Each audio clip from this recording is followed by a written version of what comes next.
Alexander Strock. Söýgü gullugyň esasydyr.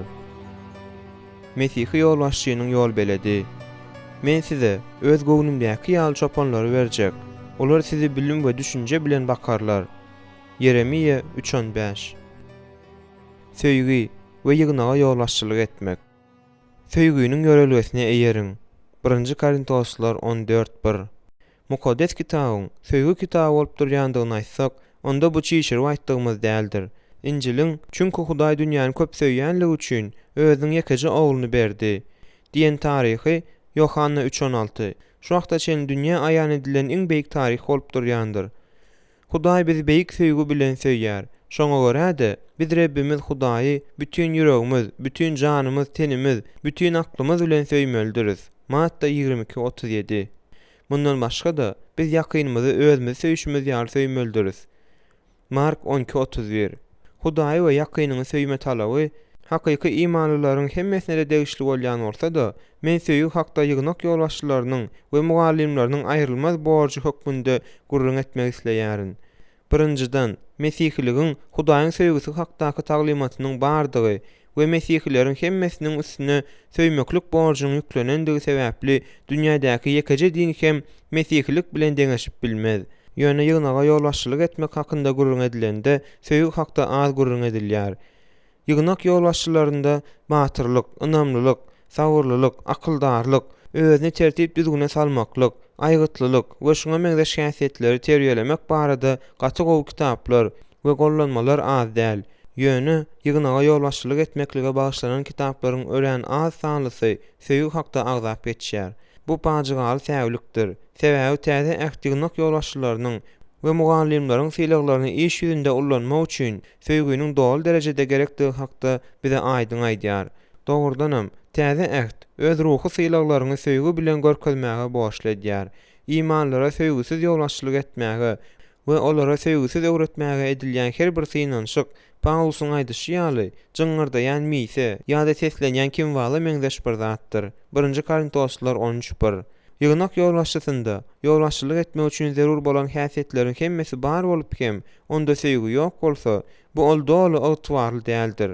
1 Korintoslar 13:1-3. Ikinciden, ýolbaşçylar hem mugallimler yerli ýygnaga keşip berýärler. Olarda ýygnakda hakyky söýgüden doly atmosferany döretmäge mümkinçiligem, ferişdelerem bar. Eger olaryň özleri Hudaý hem adamlary söýýän bolsalar, onda olaryň ýygnak agzalary da Hudaý hem adamlary söýýärler. Eger olar tersine egoist bolup, tekepirlikden doly bolsalar, çalajada gaharlanýan we adamlara perwaýsyz bolýan bolsalar, onda ýygnak agzalary da özlerini edil şonuň ýaly alyp bararlar. Durmuşda men özleriniň ýygnagyndan gowuny suw içmeýän, ýöne özleriniň nägilelikleriniň sebäbini nämededigini aýdyp bilmeýän adamlar bilen köp gezekler gurlaşyp görmeli boldum. Meniň pikirimçe, köp ýagdaýlarda ýygnaga ýetmeçilik edýän element täze ähde gurrun edilýän söýgüdir. Söýmegi başarmazlyk, giň aýran ýetmeçilik bolup, Korintosdaky dawalar sebäpli bölünen ýygnagyň misalynda görünýän bir giden kynçylyklaryň üstünden alyp barar. Ine näme üçin mukaddes ýazgy ýygnak ýolbaşçylarynyň we mugallimleriň söýgü göreldesi bolup durmagyny talap edýän eken. Ýaşdygyň üçin saňa hiç kim äsgermezlik etmesin. Sen hem sözde, ýaşaýyşda, söýgüde, imanda we päklikde iman getirenlere görelde bol. 1 Timoteus 4:12. Yerli ýygnaga söýgü aňyr ýany bilen zerurdur. Sebäbi ol ýygnagyň durmuşyndaky dem alyşdyr. Şol sebäpden hem netijeli mesihlik şaýatlygy da ruhu ösüşen bolmaýar. Efesler 4:16. Üçüncüden, ýygnakda adamlar Mesihtäki doganlar ýaly bolup, kararlary bile kabul etmelidirler we olary bile ýerine ýetirmelidirler. Yerli ýygnaklardaky we yerli ýygnaklaryň arasyndaky işleriň köpüsi toparlarda ýaşullaryň, ýygnak kömekçileriniň, dürli komitetleriň hem bütün ýygnagyň toparlarynda geçirilýär. Biz bilelikde näçe köp işlesek, şonça da bir-birimiziň kemçiliklerimiz we ýakymsyz endiklerimiz hakda köp bilýäris. Bu bolsa biziň bilelikdäki işimizi kyn, hatda çekerden agyr hem edip bilýär. Söýgüniň täze ähtiyar ölgelerine düşünmeklik toparlarda bolşy ýaly. Ähli agzalara, ýygnagyň tutuş durmuşyna ýolbaşçylyk etmäniň ýagdaýyny düýpli berkidip biler. Söýgüsiz biz sağlaşykly ýaşawam, zähmet çekmem bilmeriz. Söýgüsiz biz sağlaşykly ýaşawam, zähmet çekmem bilmeriz. Söýgü adamyň iň özüne çekici duýgusydyr. Ol Mesihliň ýüreginde ýatandyr. 4-nji söýgü hakda düzedilmä mätäç bolan köp sanly ýalan düşünjelerim bar. Hamana söýgüniň hatirasyny edýän ýaly Mesihleriň maşgalalaryny taşlany, her türlü jinsy günäleri edendikleri, ýygnagyň tertip düzgünini saklamakdan boyun açan ýagdaýlarda bellidir. Olar söýgü hem çydam etme baradaky häzirki zaman düşünjelere gawat gelmek üçin hatda Hudaý we gutuluş hakdaky hakykaty da ýoýdular. Söýgüni kanunyň ýerine ýetmesi etmeň deregine onu kanunyň düşman etdiler. Rimliler 18:10 Söýgüni erwetlikden ýüzegürme serişdesi hökmünde ullanmagyň deregine onu erwetligi aklamak üçin ullandylar. Rimliler 12:9 Leon Morris özüniň söýgü ähtleri atly kitabynda adamlaryň söýgüni tutaryk edinip, edin erwetlikleriniň sanynyň soňy ýok diýär. Mukaddes kitabyň söýgü hakda aýdan zadyny düşünmegiň biziň ýygnak ýolbaşçylarymyzyň hem mugallimlerimizin gatnaşyk endiklerini düýpli gowlaşdyryp, olaryň gulluklarının netijeliligini ýokarlandyryjagyna men çuň ynanýaryn. Şonuň ýaly düşünje manisiz dawalaryň sanyny azalyr, Injili ýaýratmagyň bähüdine gulluk eder we ýygnagy ruhy taýdan sagaldar. Hemme zatdan zerur zat hem bu Rebbin gowundan turar. Bu kitap yerli ýygnaga ýolbaşçylyk etmäniň ähli derejeleriniň ýolbaşçylary hem mugallimleri üçin ýazyldy.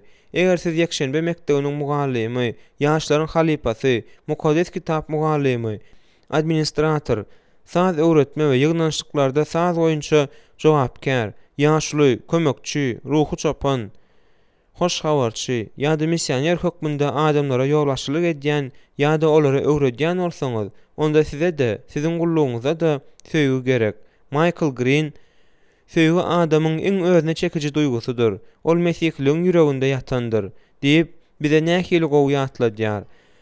Şu sebäbe görä Hudaý siziň we meniň adamlara söýgü bilen ýolbaşçylyk etmegimizi we mudam Rebbe hem adamlara bolan söýgümizde ösmegimizi isleýär.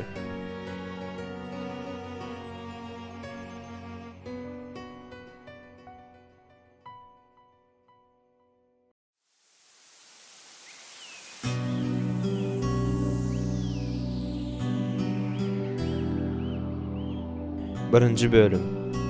Mesihi ýolbaşçy söýmek zerurdur. Birinji bab.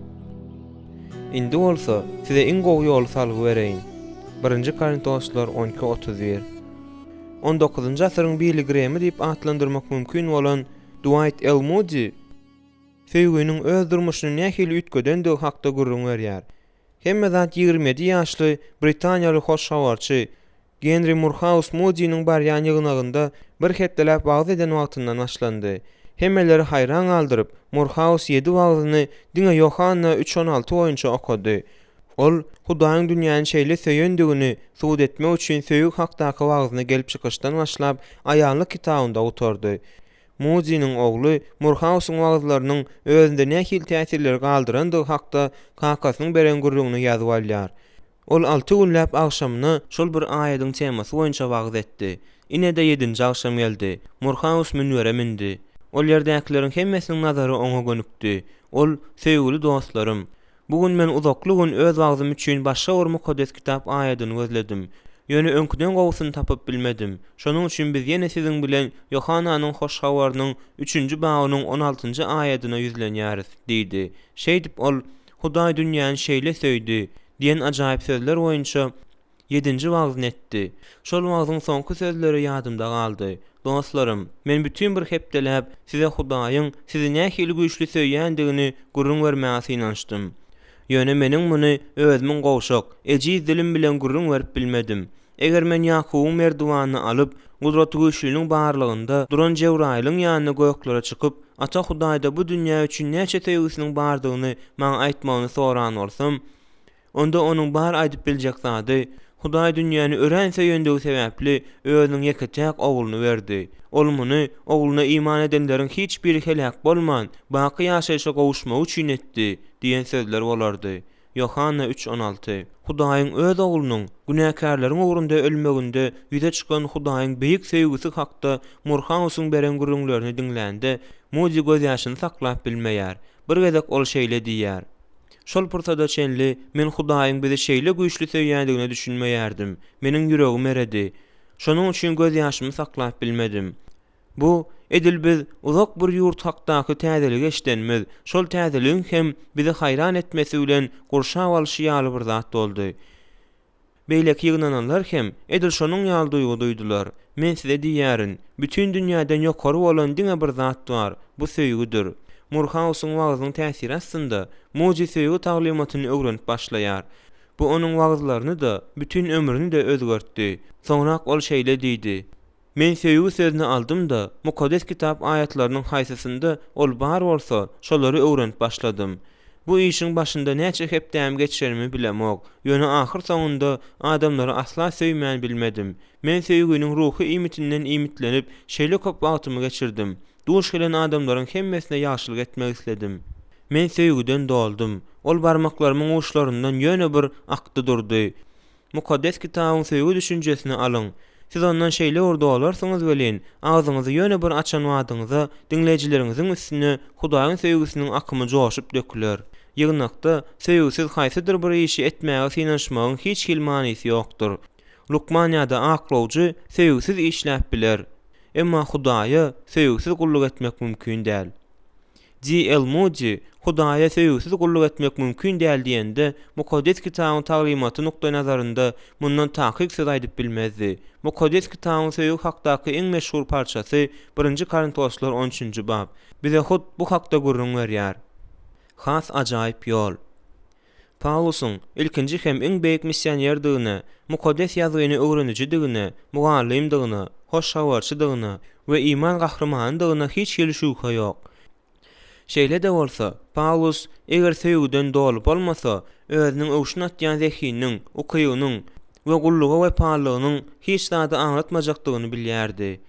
Täze ähdiň awtorlarynyň başga ýekejesi de söýgü hakda Paulusdan köp gurrun etmedi we göze görünip duran mysallary getirmedi. Paulusyň gullugynyň we onuň hatlarynyň üstü bilen Hudaý öz ýygnagyna we onuň ýolbaşçylaryna hem mugallimlaryna hakykatdan söýýän ýolbaşçynyň nusgasyny berdi. 1-nji Korintoslaryň 13-nji babyndan başga ýerde ýygnaga ýolbaşçylyk etmek üçin bahasyna ýetip bolmajak söýgüniň zerurdygy hakda mukaddes ýazgy şeýle aýdyn hem güýçli gurrun etmeýär.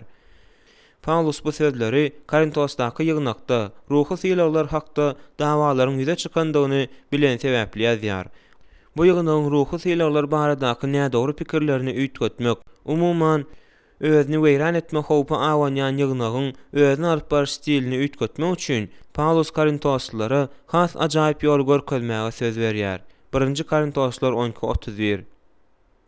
Olaryň adatdan daşary syýlaglarynyň başga da has wajyp bir zadyň, iň beýik ruhy gahrmançylyklaryndan da artykmaç bir zadyň, juda güýçli bir zadyň bardygyny, şol zadyň ýoklugynyň syýlaglaryň hemmesini peýdasyz edýändigini düşünmeklerini Paulus isleýär. Şol zat hem söýgü. Paulusyň gurrun edýän söýgüsi bu hemme zatdan öňürti beýleki imanlara bolan söýgüdir. İsa Mesih öz şähertlerine özüniň olar söýüşi ýaly, olaryň hem bir-birlerini söýmeldigini tawşyranda ol bu söýgüge kesgitleme berdi. Yohanna 13:34-35. Başga adamlaryň bähwidi üçin bu söýgü özüni pida ediciliginde soňuna çenligi diýär. Pesgowunluk bilen şähertleriniň aýaklaryny ýuwanda we öz bähwidini öňe sürmän, janyny haçda gurban berende Isanyň özü bu täze söýgüniň mysalyny görkezdi. Yohanna 13:4-17. Yohanna bu hakda şeýle diýär: İsa Mesih bizim üçin öz janyny pida edende biz hakyky söýgüniň nämedigini bildik. Diýmek, biz hem doganmyz üçin janymyzy pida etmäge taýýar bolmalydyryz. 1-nji Yohanna 3:16. Ýygnakda söýgüsiz haýsydyr bir işi etmäge synanyşmagyň hiç hilmanysy ýokdur. Lukman ýa-da aklawjy söýgüsiz işläp biler, emma Hudaýa söýgüsiz gulluk etmek mümkin däl. D.L. Moody.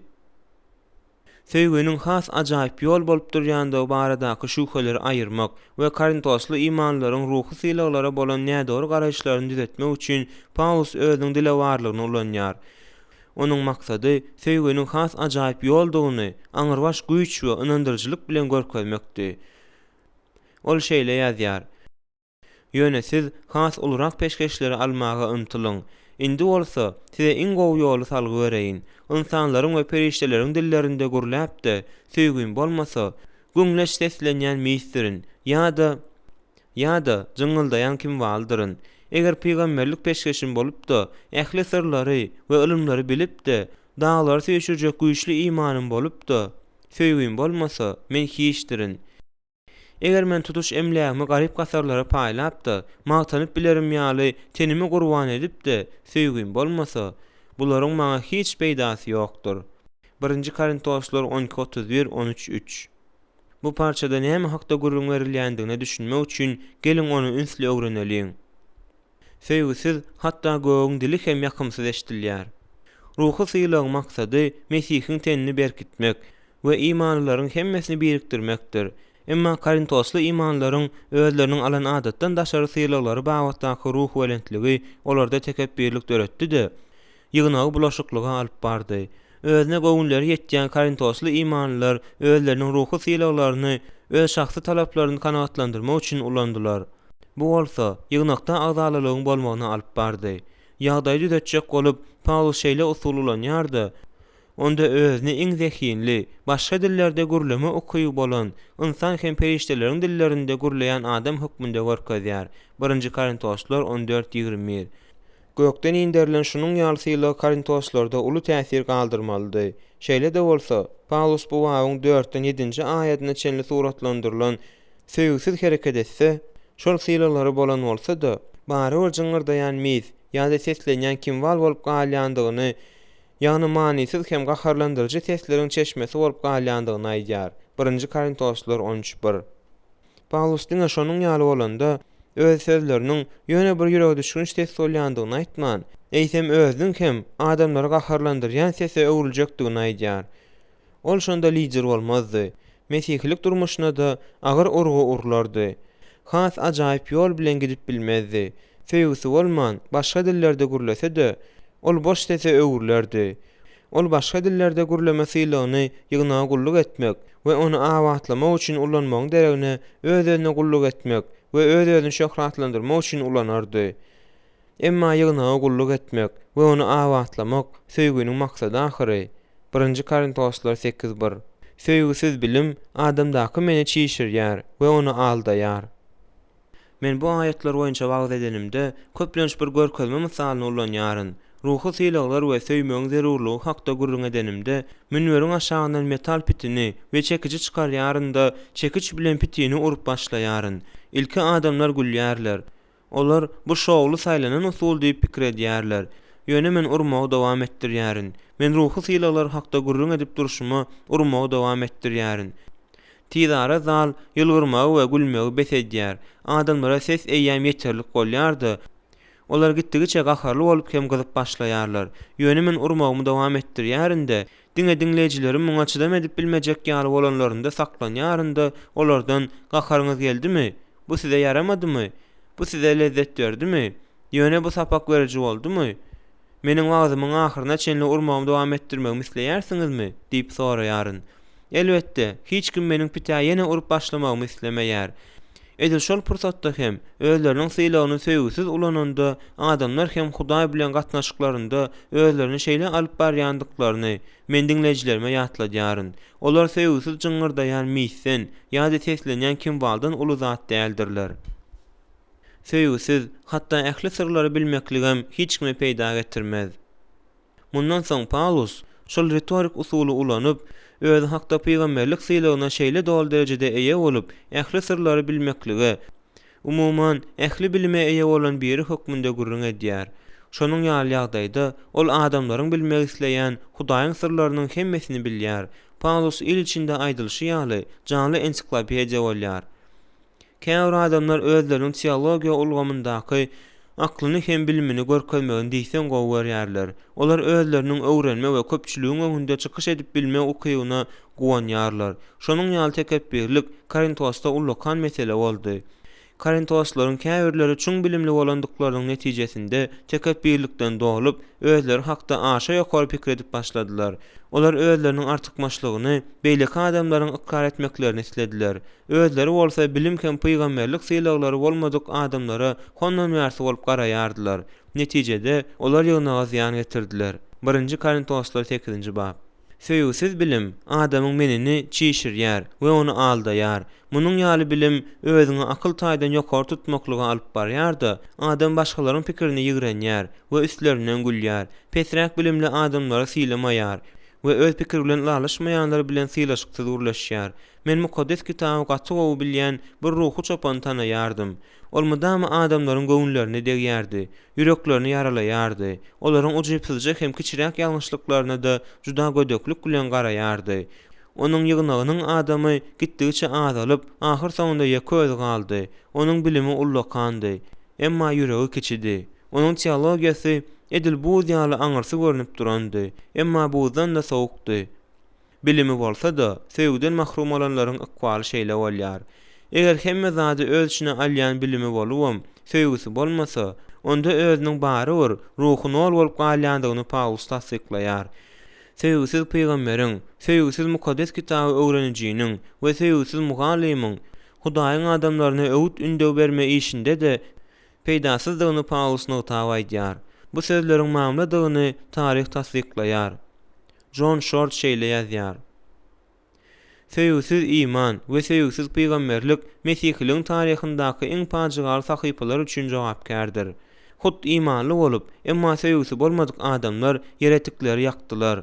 Hut şolar hakykatyň ýürekden gözlenilmegine päsgel berdiler. Olar aşa iýgenegen hem gaharjaň bolup, beýleki imanlar bilen doganlyk gatnaşykda bolmakdan ýüze urdiler. Moody adyndaky Mukaddes Kitap Institutynyň öňkü prezidenti George Switzingham pikirini edil şonuň ýaly beýan edýär. Köpleri mätäçlikdäki adamlara garanda gizlin bilimin köprek gylyklandyrýandygy üçin ençe möýdekläpikeşlik duýmaly boldum.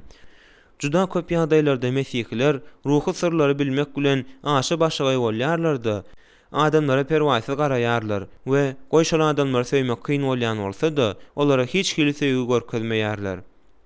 Ýygnagy goramak we gurmak üçin has ajaýyp ýoldan diňe söýgü bilen peýdalanyp bolar. Efesler 4:11-16. Hatta en gazgyn imanyň hem söýgüsiz hiç hil bahasy ýokdur. Paulusyň gurulňa edýän 3-nji sylagy bu imandyr. 1-nji Korintoslar 12:9. Ol imany eýe bolup, dağlar ýerinden gozgap biljekdigini gözüne getirýär. 1-nji Korintoslar 13:2. Öwraýym ýaly ol islendi gudrata hem Hudaý üçin mümkin däl zadyň ýokdugyna ynanyp bilerdi. Paulus George M. Schuller ýaly Hudaýa doga etme galasyna öwürlerdi we hemmeler oňa haýran alardylar. Hem onuň bilen gatnaşmak islerdiler. Ol pilişli äpet Galiat bilen söwüşmäge çykan gaýdusuz Dawud bolardy. 1-nji Paçalar 17:32. Emma hatda şunyň ýaly beýik ruhy sylagy hem söýgüsiz gulluk serişdesi däldi, özüni öwme serişdesi bolardy. Teleýaýlymda gudrat görkezjileriň käbirleri imanyň kömegi bilen mümkin däl zatlary edip bilýändiklerini aýdýarlar. Ýöne olar hamana kömek etmek isleýän adamlaryna garanda pul, üstünlükleri we özleri hakda köprek gurrun berýärler. Özlerini görkezmek isleýän fariseýler ýaly olar adamlaryň öňünde görünmek isleýärler. Matta 6:5. Olar öwüni gaty görýärler we özlerini Hudaý üçin beýik işler edýän ruhy ägirtler hasaplamalarına teşne bolýarlar. Olar özleriniň gudratly sylaglaryny Mesihiň teni üçin däldi, özlerini we öz peýdasy üçin ulanýarlar. Juda köp ýagdaýlarda mesihler ruhy sırlary bilmek bilen aşa başygy bolýarlar-da, adamlara perwasyz galýarlar we goý şol adamlary söýmek kyn bolýan bolsa da, olara hiç hili söýgü görkezmeýärler. J. Switzing. Men bir radio wagtçyny ýatlaýaryn. Ol özüniň radio gepleşikleriniň üstü bilen Hudaýyň nähili gudratlydygyny görkezýändigini we täsin usul bilen özüne wagtça mali kömegini edýändigini. Şol sebäpden hem özünde hiç kimden pul sorma mätäçliginiň ýokdugyny ýygy-ýygydan aýdýardy. Şunyň ýaly sözleriň öz-özünden şunyň ýaly kömegi alma isleginiň bardygyny kakdyryp aýtmadygyny ýaýyň içinde belleýäris. Men bir radio wagtçyny ýatlaýaryn. Ol özüniň radio gepleşikleriniň üstü bilen Hudaýyň nähili gudratlaryny görkezýändigini we täsin usul bilen özüne wagtça mali kömegini edýändigini, şol sebäpden hem özünde hiç kimden pul sorma mätäçliginiň ýokdugyny ýygy-ýygydan aýdýardy. Şunyň ýaly sözleriň öz-özünden şonuň ýaly kömegi alma isleginiň bardygyny kakdyryp aýtmadygyny ýaýyň içinde belleýäris. Ýöne şol wagtçy bilen şahsy taýdan tanış bolan we onuň bilen işlän adamlar onu düýünden başga adam hökmünde tanaýandyklaryny aýdýardylar. Olar onuň pulu we köpçülikdäki şöhraty aklyny aldyranyny bir agızdan aýdýarlar. Olar onuň öz ruhy sylagyny özüniň awadançylygyny üpçün etmek üçin ulananyny görüpdirler. Olar onuň adamlarynyň aladasyny az, öz aladasyny köp edýänini görüpdirler. Şonuň ýaly beýik sylagyň söýgüsiz hiç zat däldigini Paulusyň şeýle tutan ýerlik bilen aýtmagynda hiç hili haýran galar ýar zat ýok. Ol bu hakda hiç hili ulaltma ulanman, düýünden çynlykka gürrüň edýär. Ol söýgüsiz hiç hili ruhy hasyl getirip bilmejegini we şol wagtky bolşy ýaly ruhy gahrman bolmajakdygyny bilýärdi. Söýgüsiz islendik ýygnak ýolbaşçysy nädogry ýolda bolýandyr. Emma iman söýgü bilen birgende Mesihiň teni berkeýär we has ajaýyp ýol, söýgü ýoly bilen öňe gidýär. Söýgüsiz hiç hili rehim şepaat hem peýda getirip bilýän däldir. Mundan soň Paulus garyplary imitlendirmek üçin öz emläginden, öýüňden, mebiliňden, tygşytlan serişdäňden, özüne gymmat bolan zatlaryň hemmesinden el çekme wariantyna seredýär. Aýdaly ol bu zatlaryň hemmesini paýlaşardy, özü garyp, duranja gedaý bolup galýar. Bu gurrunsiz kişi göwünni görmeklik bolýar. Eýsem şunuň ýaly hereket kesitlemesi boýunça söýgü görkezme bolmaýarmy? Asla hökman däl. Paulus hatda adatdan daşary özüni pida etmekligi hem söýgüsiz edip bolýandygyny anyk düşündirýär. Öz bähwidi üçin özüni pida etmäniň mysalyny biz Resullaryň işlerinde gurrun edilýän Safira bilen Hanananyň mysalyny görüp bilýäris. Bu er aýal özleriniň emlägini satyp, alan puluny Resullara garyplara paýlamak üçin berýärler. Resullaryň işleri 5:11. Emma Hanana bilen Safira şol pulu söýgüsiz berýärler. Aslynda olar garyplaryň mätäçligi däldi, özleriniň bähwidi gyzyklandyrýardy. Olar Hudaýy söýmeýärdiler we ýakynyny söýmeýärdiler. Adamlaryň öňünde özlerini görkezmege gowy görýän Isanyň dagdaky wagtynda ýazgyran fariseýleri ýaly Matta 6:1-5. Hanana bilen Safira ýygnagyň nazarynda öz awraýyny götermek üçin şol puly Resullara berdiler. Olaryň söýgüsi iki ýüzlidi. Rimliler 12:9. Hawa, olar garyplara pul berdiler. Ýöne söýgü bilen herekete getirip bermediler. Şonuň üçin olaryň rehim şepahaty özlerine hiç hil peýda getirmedi. Olar garyplara pul beren bolsalar-da, ruhy taýdan bankrot boldular. Hudaý olaryň sowadyny inkar etdi. Şonuň üçin Paulus bar zadyny garyplara berse-de, ýöne muny söýgüsiz etse, munyň manysyz hem peýdasyz boljakdygyny we Hudaýyň nazarynda hiç hil gymmatynyň bolmajakdygyny aýdýar. Hatta şonuň ýaly pida etmeden soň hem ol ruhy taýdan bankrot bolardy. Sebäbi şeýle bolanda, pesgünlük bilen adamlara gulluk etmegiň deregine öz-özüne gulluk ederdi. Tersine bir adam özüniň başgalarryň mätäçliklerini kanagatlandyrma isleginde söýgä esaslansa, onda onuň rehim şepahaty hemmelere peýda getirer. Hut şonuň ýaly söýgü Reb Isa Mesihi gökdäki baýlygyny goýup biziň ugrumyzda garyp bolmaklygy tekledi. Şol sebäpden hem Hudaý onu juda beýgeldip, oňa ähli atdan belent ady berdi. Filipliler 2:9. İsa has ajaýyp ýola laýyklykda biziň bähwidimize öz baýlygyndan ýüze wurdy. Söýgüsiz islendik özüňi pida etmeklik hem maniden mahrum edilendir. Ahir soňy Paulus özüni iň beýik iman gahrymany edip görkezýär. Iň ýokary özüni pida etme işinde ol Mesih ugrunda ejir çeken adam hökmünde öz tenini gynap otda ýakmaklyga berýär. Munyň ýaly pida imanlary Hudaýa bolan wepalyga we sinaglarda batyrlyga anyk ruhlandyrmalydy. Şeýle hem ol imansyzlar üçin hem güýçli hoşgawar şaýatlygy bolýardy. Emma Paulus hatda Mesihiň ady bilen ejir çekmeklige de we gynanylmak hem öz awraýyny beýgelçek bolup gidip bolýandygyny duýdurýar. Käwr adamlar iman ugrunda ejir çekýändiklerine buýsanýarlar. Özlerini iman gahrmanlary hökmünde ýatda saklamaklary üçin başgalarının ugrunda ölenine degýär. İlki mesihlik döwründe iman ugrunda ejir çekip ölmeklik iň ýokary şöhrada ýetmegi aňladýardy. Bir tarihçi şeýle belleýär. İmanyň ugrunda ejir çekmäniň uly awraýy hem şöhrada beslenýändigi mesihleriň hemmesi üçin aýan boldy. Käwr ejir çekenler, mysal üçin Ignati, şol şöhradyň meýwesini ölmezden öňde atdy. Ignatiy şöhratlanma üçin ejir çekip ölmekligi gözlemedi. Ýöne onuň misaly käwir adamlarda ýygnagyň taryhynyň sahypalarynda öz adyny Mesih hurunda ejir çekip ölen hökmünde ebedileşdirme isleginiň peýda bolmagynyň mümkindigini görkezdi. Diýilene ýakylan Polikarp hakda gürrüň edenlerinde onuň sünkleriniň gymmat daşlardan da gymmat, altyndan da arasa bolandygyny, onuň mazarynyň bolsa mazaryna gelenler üçin mukaddes bolandygyny aýdýarlar. Şunun ýaly pikirleriň howpludygyna akyl ýetiren Paulus öz janyny sevgisiz pida etmegiň peýdasyzdygyny we bolgusyz dini tomaşadygyny aýtmagy zerur hasap edýär. Emma başga adamlar awadançylyk hemde Mesihiň şöhrady ejir çekmek üçin sebäp bolan ýagdaýynda ol sevginiň iň ýokary pidasyny öwrülýär.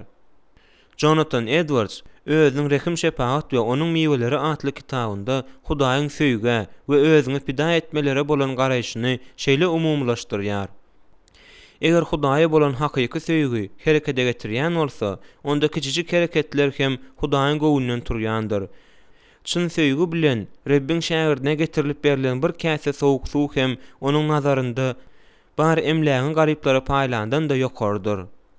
Bu da nämejik? Ol biriniň bütün paşalygyny paýlanyndan ýa-da tenini ýakmaklyga bereninden, ýöne muny söýgüsiz edeninden hem beýik zat bolýandyr. Ejir çekip ölmeklik diňe Hudaýa we adamlara bolan söýgüň netijesi bolanda has ajaýyp ýol bolýandyr. Hudaýyň matematikasy. Korintoslar ýygnakda Paulusyň ýygnaga ýazan hatyny ilkinjigede köpçülik bolup eşdenlerinde olaryň näme pikir etmeli bolandyklaryny göz öňüne getirmäge synanşyň. Belki olar özleriniň gulaklaryna inanan däldirler. Paulusyň olara aýdan zatlary olaryň ýaşaýyşyna we pikirlerine dolu garşy gelýärdi. Olara söýgü ýetmeçilik edýärdi. Olar bolsa muňa hatda düşünmeýärdilerem. Olary özleriniň bilimlerine we ajaýyp sylaklaryna bolan gowançlary aldady. Mukaddes kitabyny tesirlemesiniň awtory we hoşgawar üçbirligi mekdebindäki täze äht professor bolan G.A. Carson Paulusyň pikirlerini Hudaýyň matematikasy termininde suratlandyrýar. Oňa laýyklykda 5 aýyrmak bir nol bolýar. Ýa-da George Switching'in belleşi ýaly sylaklary aýyrmak söýgi nol bolýar. Ýazyjy Jerry Bridges Hudaýyň şol matematikasyny suratlandyrýar-da öz okujularyndan aşakylar etmegi haýyş edýär. Kagaz ýüzüne bir geden nollar ýazyň ýa-da olary pikiriňizde göz öňüne getiriň. Tetir dolýança nol ýazmagyňyzy dowam etdiriň. Şol nollar näme goşýar? Düýünden hiç zat. Hatda siz müňlerçe nol ýazsaňyz hem ol baror hiç zat bolmaz. Ýöne onuň öňünde palaji çylsan ýazsaňyz, onda şo wada many peýda bolar. Biziň sylaklalarymyz, imanymyz we ihlasymyz bagatda hem işler şeýledir. Olar edil kagaz ýüzündäki nollar ýalydyr. Söýgüsiz olaryň hiç hilmanysy ýokdur. Ýöne olaryň öňüne söýgü goýsaňyz, olarda derrä gymmatlyk dörer. Nollaryň öňüne goýulan iki sanyň bir sandan köprek many berşi ýaly, söýgü näçe köp bolsa, sylaklalarymyzyň gymmaty da şonça ýokary bolýar. Beýik sylaklalarymyzyň we ýeten beýik derejelerimizin hemmesi söýgüsiz bolsa, ýygnak üçinem Hudaýyň öňünde de düýünden hasylsyzdyr. Paulusyň sözlerine görä, eger söýgü bilen edilmese, edilen zatlaryň hejisiniň hem asla gymmaty ýokdur. Häzirki zaman düşündirilşi, Paulus özüni ýygnagyň ýer ýüzündäki iň meşhur ýolbaşçysy ýa-da dini mugallymy hökmünde görkezip şeýle diýip bilerdi.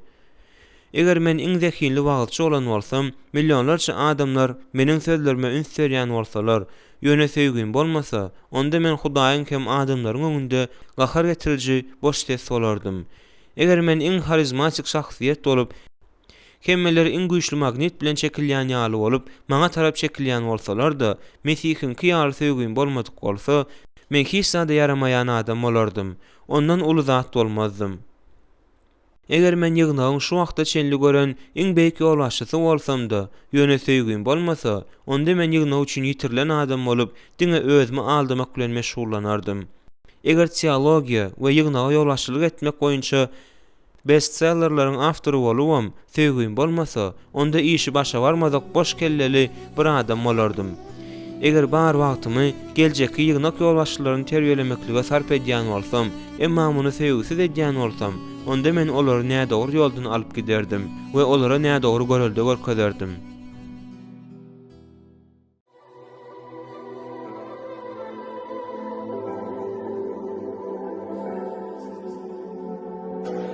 İkinci bab. Söýmek ýa-da ölmek. Emma sende oňlamaýan bir zadym bar. Sen meni ilki başda söýüşiň ýaly söýmeýärsiň. Aýanlyk 2-4. Meniň bütün durmuşymy üýtgeden, hakyky söýgü bilen bolan duşuşygym, dostum maňa hakyky dogan atly kitaby, Angliýanyň Branstapel şäherinden bolan Robert Chapman'yň terjemehaliny okumaga berende boldy. Meniň söýgä bolan garaşlarymyň emele gelmegine mukaddes kitapdan we şahsiýet hökmünde Robert Chapman'yň gollanmasyndan başga hiç kim we hiç zat täsir edip bilmedi. Döwürdeşleri Chapman'y söýgü resuly diýip atlandyrýardylar. Charles Shepkin bolsa ol hakda özüň şu wagta çenli tanan adamlarynyň iň mukaddes hökmünde gurrun edýär.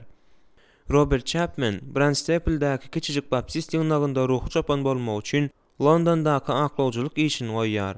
Garyndaşlyklar bilen bölünüşikli bolan bu ýygnaga Chapman gelmezden öň 8 aýyň dowamında 3 ruh çapan çalışýar.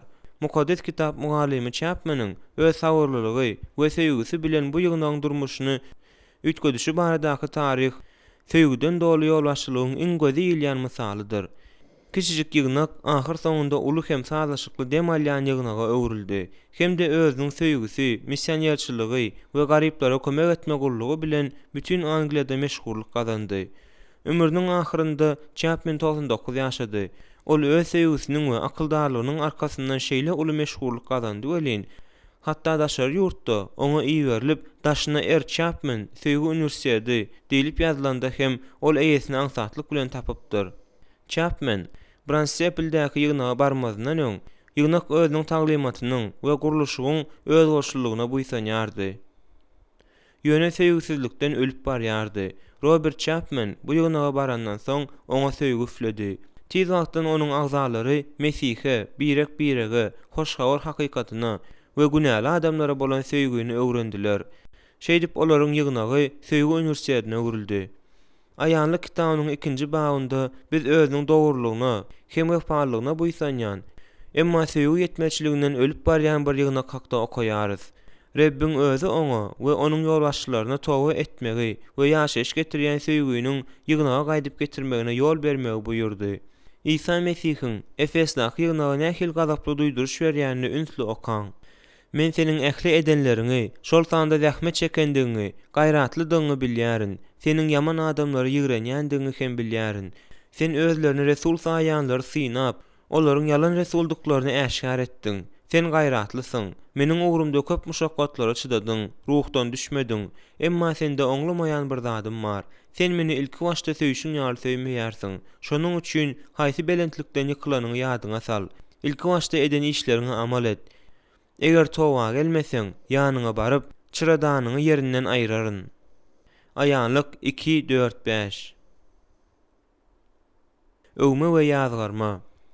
Rebbimiz sözüni, Efes ýygnagynyň gowy işleri, dartgynly işi, imandaky ýygyderliligi, yaman adamlara çydam edip bilmeýändigi, taglimatyň arasynda bolmagyna dyrjaşýandygy we azar berilen wagtynda sagyrlydygy üçin öwmekden başlaýar. Bu ýygnakda öwgä münasip zat kendi. Biz şol häsiýetlerden elbetde görelde almaly. Ol ýerde hemme zat umuman gowy. Efesler ýygnagynyň üstünlikli gullugy hakda kitap ýazyp biljek ýaly bolup görünmegi mümkin. Emma hemme zat ilki seredende görnüşi ýaly gowy däldi. Aslında bu ýygnakda fundamental häsiýetli meseleler bardy. Göräýmäge üstünlikli ýaly bolup görünýän ýygnagyň hakyky ýygnagyň jümmüşini özüniň hudaýlyk nazary bilen aralaşanda İsa Mesih öwgüden ýazgarma geçdi. Ol emma sende oňlamaýan bir zadym bar. Sen meni ilki başda söýüşiň ýaly söýmeýärsiň diýdi. Emma onuň nazarynda ýygnakda esasy zat ýokdy. Onuň ýüregi uranokdy. Bu ýygnagyň ajaýyp häsiýetlerine seretseň, Mesihiň tankydy ýerliksiz ýaly bolup görünýär. Emma onuň nazarynda ýygnakda esasy zat ýokdy. Onuň ýüregi urmaýardy. Başga söýgüniň ýitirilmegi. Bir wagtlar bu ýygnak hakyky söýgü bilen pajarlap ösýärdi. Emma wagtyň geçmegi bilen bu ýagdaý geçip gitdi. Onda söýgü meňzeş nähildir bir zat galypdy. Sebäbi onuň agzalary hoşgawar hakykata ugrunda göreşýärdiler we gowy işleri edýärdiler. Aýanlyk 2-2-3-6. Ýöne bu söýgü olaryň bir wagty görkezen söýgüsi däldi. Olaryň söýgüsi berkemegiň we ösmegiň deregine sönýärdi. Hawa, olar gowy işler edýärdiler. Söýgüniň berýän şatlygyny, döredijligini, hem güýjüni olar ýitiripdiler. Olaryň söýgüsi hil taýdan üýtgedi-de, bu olaryň işlerine de täsirini ýetirýärdi. İsa munyň üçin olary ýazgardy we öňki işlerini etmeklige çagyrdy. İsa olary nerede ýykylanyny ýada salmalydygyny aýtdy. Aýanlyk 2:5. Bu söýgüniň anyk hakykaty, şol söýgüniň Mesihe bolan ýa-da başga mesihlere bolan söýgüdi hakda takyk bir zat diýilmeýär. Şonuň üçin İsa umumy manysynda Mesihe, başga mesihlere we günäli adamlara bolan söýgüni göz öňünde tutandyr diýip çaklamak bolar. Hudaý öz halkyndan özüni durky bilen bütünleý söýmegi talap edýär. Kanun taglimaty 6:4-6.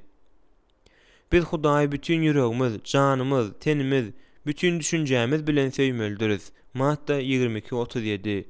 Aýanlyk kitabyna laýyklykda İsa Mesih bilen onuň ýygnagynyň arasyndaky gatnaşyklar nikah gatnaşyklarydyr. Mesih güýew, ýygnak bolsa gelinlik. Gelinlik ýygnak özüni bütünleý güýewe, ýagny Mesihe bagyş etmelidir. Efesde gelinlik özüniň söýgüsiniň wajyp taraplaryny ýitirdi. Tagzim etmek şatlygy, öz söz arkaly Mesihi gowrak tanıma teşneligi, onun söýgüsine mümkin boldugyça dol düşünmek islegi, ruhu ötüşe ymtylmak we oňa doga dilek etmek arkaly adyny şöhratlandyrmaga ihlas etmek, bu zatlaryň hemmesi ýitirildi. Iki ýüzli bolmadyk söýgü bizi bir-birimiz üçin janymyzy bermäge mejbur edýär. İsa'nın bize söýüşi ýaly bir-birini söýmeklik imanlardan talap edilýär. Bu bir-birimiz üçin janymyzy bermäge bizi mejbur edýän 1 Ýohana 3:16 iki ýüzli bolmadyk söýgüdir. 1 Petrus 1:22.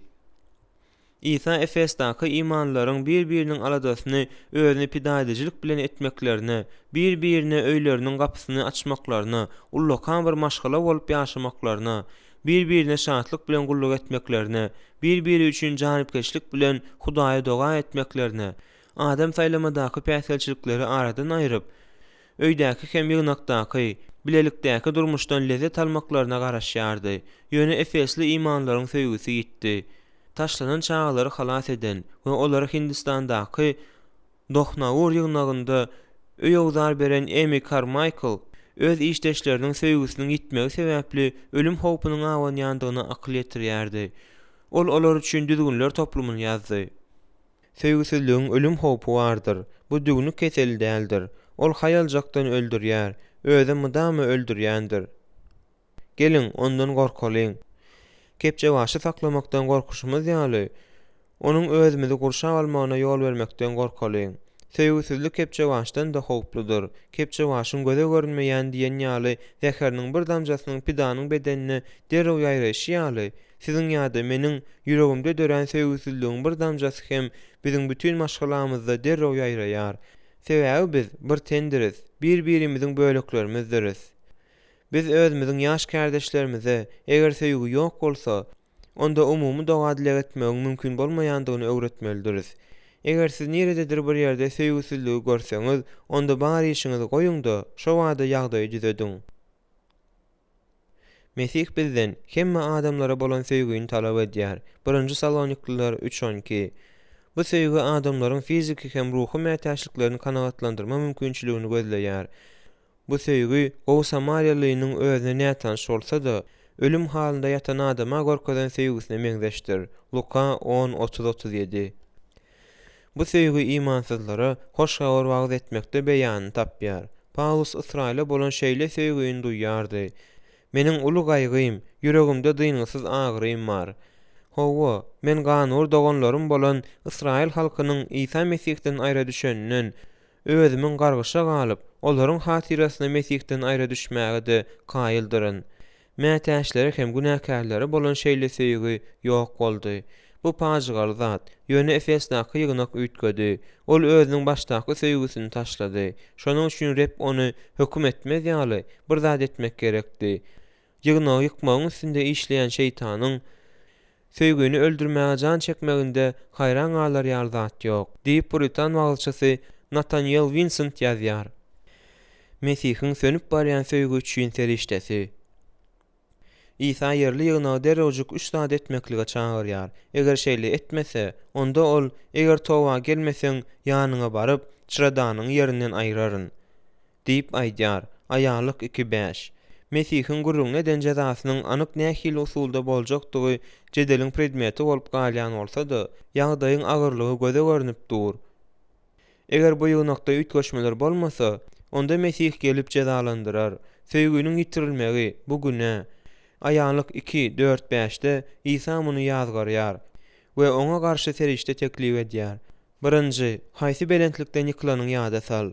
2. Towa et. 3. ilki başda eden işlerine amal et. Ýagdaýy düzeltmek entegi mümkin. Ýöne ýygnak sönüp barýan söýgü oduny täzeden ýakmak üçin haýal etmeýän käbir zatlary etmelidi. Şeýle etmedik ýagdaýynda oňa weýrançylyk garaşýardy. Rep düşnükli duýduruş berdi. Eger towa gelmeseň, ýanyňa baryp çyradanyň ýerinden aýraryn. Aýalyk 2-5. Bu duýduruş İsanyň söýgüniň ýitirilmegine nähili çynlyky garandygyny görkezýär. Ol eger bu ýerli ýygnak towa etmese, onda gelip onuň çyradany ýerinden aýyrjakdygyny, ýani onuň hereket etmesini besetdirjekdigini aýtdy. Ähli ýygnaklar we olaryň ýolbaşçylaryny galkynmaga çagyryş. Mesihiň 7 ýygnaga ýollan hatlarynda olaryň ýolbaşçylaryna ýüzlendi. Bu galkynmaga çagyryşdy. Aýalyk 2-3.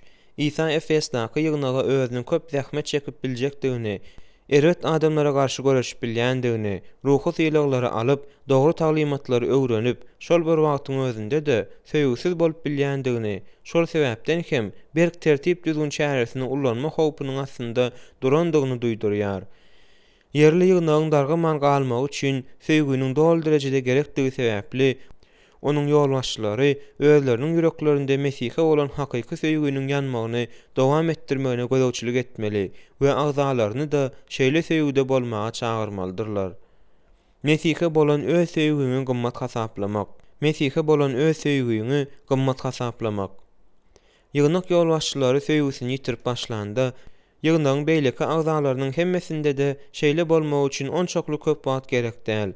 Şoňa görä-de ýolbaşçylar özleriniň rep İsa Mesihe bolan söýgüsini gymmat hasaplamalydyrlar we öz ýygnagyny söýgüni ýitirmekden goramalydyrlar.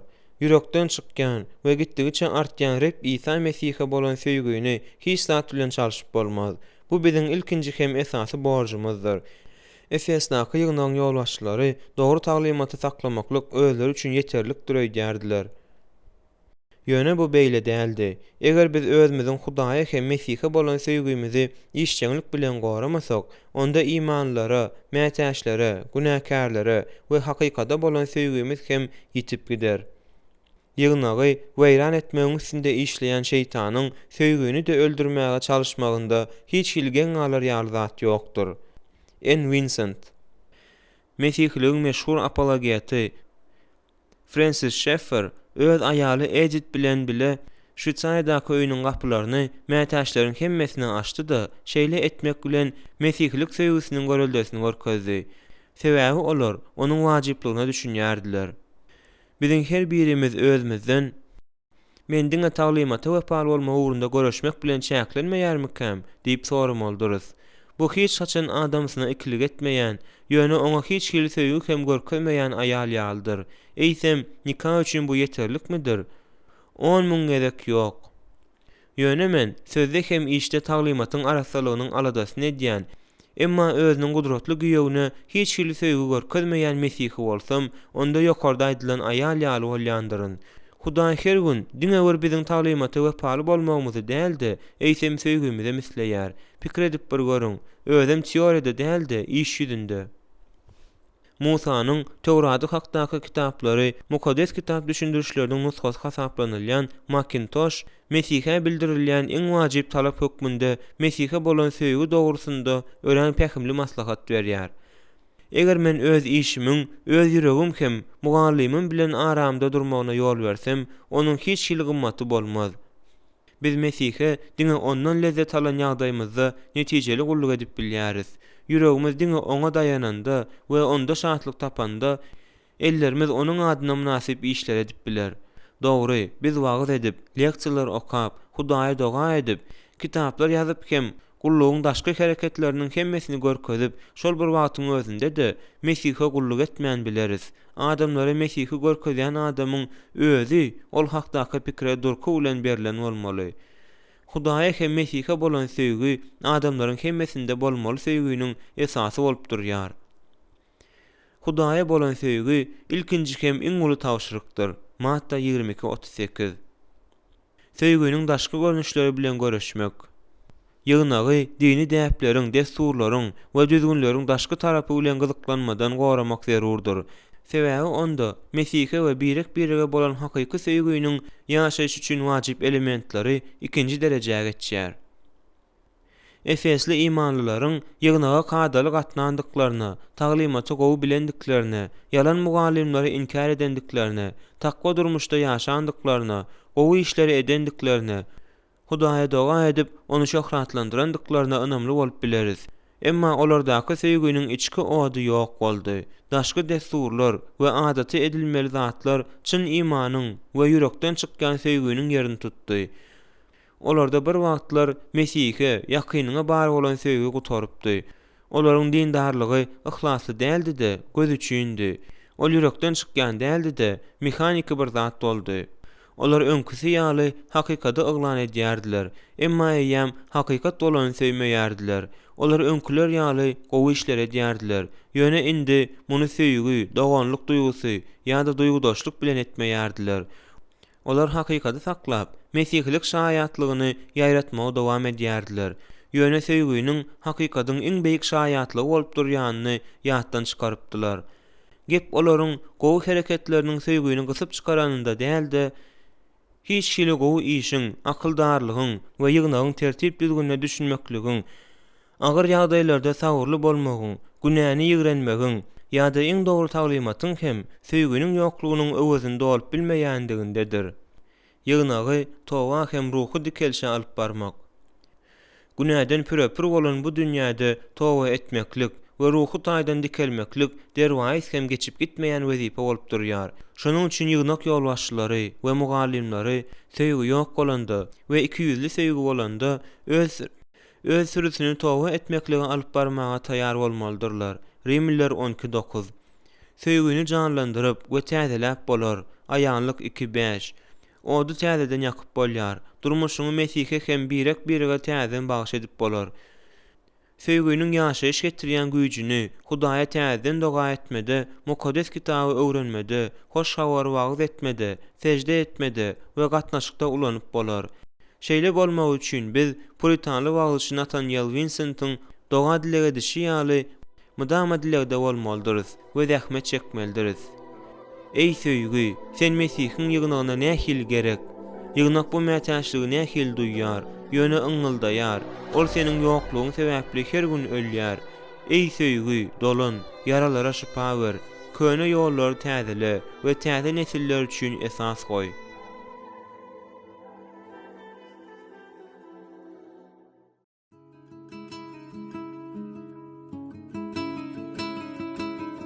Üçüncü bab. Söýgüniň howaslandyryjy güýji. Mesihiň söýgüsi bizi hereket etmäge howaslandyrýar. 2 Korintoslar 5:14. Siziň adamlara ýolbaşçylyk etmek islegiňizi näme herekete getirýär? Adamlara kömek etmeklik islegmi, borç duýgusymy, liderlikden alýan lezzetmi, öwretme şatlygymy, pulmy, başgalardan kem bolmazlykmy? Mesihi ýolbaşçy üçin jogap ýekejek bolmalydyr. Söýgü. Söýgü İncilin ýüreginde ýatandyr. Ol älemi herekete getirýän esasy güýçdür. Mesihlik gullugynyň hiç zat bilen çalyşyp bolmajak herekete getirjisidir.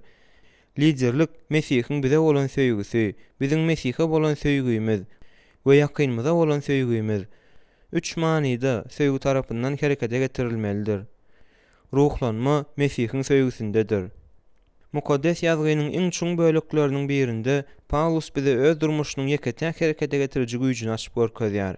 Eger bir adam hemmeler üçin ölen bolsa, onda hemmämiz ölendiriz. Şeýle pikire gelelimiz bäri, İsa Mesihiň söýgüsi bizi hereket etmäge howaslandyrýar. Hawa, İsa Mesih hemmeleriň ugrunda öldü. Ol muny ýaşaýanlar indi özleri üçin däldi. Olaryň ugrunda ölen we direlen Mesih üçin ýaşasynlar diýip etdi. 2 Korintoslar 5:14-15. Ünsörüň, Paulus özüniň Mesihe bolan söýgüsi hakda däldi, Mesihiň oňa bolan söýgüsi hakda gurrun berýär. Paulus Mesihiň günäkärlere haçdaky ölüminiň üstü bilen aýan edişine haýran almagy besetmeýär. Mesihiň söýgüsi Paulusyň durmuşyny dolu gurşap aldy-da, onuň hereketleriniň delili boldy. Seniň söýgüň deregine men näme bereýin? Hiç zat, meniň özüm duruşuma seninki. What? Paulusyň Mesihiň söýgüsine bolan garaşyna gowy düşünýän bir missioner şeýle ýazypdyr. Eger İsa Mesih meniň üçin ölen Hudaý bolsa, onda meniň üçin onuň ugrundaky hiç bir pida hem juda uly bolmaýar. Mesihlik senalarynyň awtory bolan Isaac Watts gözlerimi galdyramda atly senanyň goşgusynda Paulusyň şol söýgä düşünýüşini görkezýär. Şol sena, seniň söýgüň üçin men näme bereýin? Hiç zat, meniň özüm duruşuma seninki diýen ýatdan çykmajak sözler bilen tamamlanýar. Mesihiň söýgüsine düşünmeklik her bir Mesih üçin şeýle wajyp bolan üçin Paulus Mukaddes kitapdaky täsir galdyrjy doga dilegleriň birinde Hudaýyň ähli Mesihlere şol söýgüniň hemme zady öz içine alýan tebigatyna düşünmekligi bermegini soraýar. Şeýle demen, söýgüniň sizde kokurup ornaşmagyny, Mesihiň söýgüsiniň nähili uzyn, belend we çoňurdygyny Hudaýyň ähli halky bilen birlikde düşünmeňizi Hudaýdan dileýärin. Hawa, Hudaýyň kämilliginden dolup bileriňiz ýaly, Mesihiň aň bilim ýeterden üstün bolan bu söýgüsini akyl ýetirip bilmeňizi Hudaýdan dileýärin. Efesler 3:18-19. Bu söýgüniň aň bilim ýeterden üstün bolandygy üçin biz ony diňe bir aklymyz bilen däldi, eýsem emosiýalarymyz arkaly hem kabul etmelidiriz. Mukaddes kitaba tesirleme berýän kitabyň awtory Gerald Henner bu täsinligi şeýle suratlandyrýar. Mesihiň söýgüsiniň onuň günäkärler ugrunda ölmäge taýýarlygynda beýan edilmesiniň özü biziň düşünjämiziň çäklerinden daşda ýatandyr. Mesihiň söýgüsi hakyky imanlaryň hemmesini aňkedýär. Mesih we onuň zähmeti hakda näçe köp bilýändigimize garamazdan, onuň söýgüsi muňa aň bilim ýeterden üstün gelýändir. Onuň söýgüsi hakda näçe köp bilsek, ol bizi şonça da haýran galdyrýar. Tarih Mesihiň howaslandyryjy söýgüsiniň güýji hakda gurrun beren ýygnak ýolbaşçylarynyň we mugallimläriniň köp mysallaryny bilýär. Metodik ýygnagyň ruhy çapany hem wagylçysy bolan William Alfred Quayle mysal üçin özüniň 19-njy asyryň başlarynda demirgazyk Amerikan taýpalarynyň arasyndaky ilkinji wagylçylary bilen eden gurrungyny ýazýar. Özüniň ömrüni, missionerlik durmuşyny eýeriň üstünde geçiren şol wagylçy Quayle şeýle diýär. Men butparazlaryň durmuşynyň nähili agyrdygyny duýýaryn. Men olaryň durmuşynyň ajy boşlugyny dolu bilýärin. Ýöne bularyň arasynda galmagym üçin bu ýeterlik zat däldi. Adam ýawanlara öwrenşip betbaçylyklara duýgusyny ýitirýär. Meni aýalymdan hem çagalarymdan bu uzak ýyllaryň dowamynda saklamak üçin ynsanlyk söýgüsi ýeterlik däldi. Muny diňe Mesihiň söýgüsi edip bildi. Ian Murray belli wagylçy Martin Lloyd-Jonesa Mesihiň söýgüsi şeýle güýçli täsir etdi welin ol Hudaýyň sözüni wagt etmegiň hatyrasyna özüniň awraýly lukmançylyk işini goýandygyny gurrun berýär.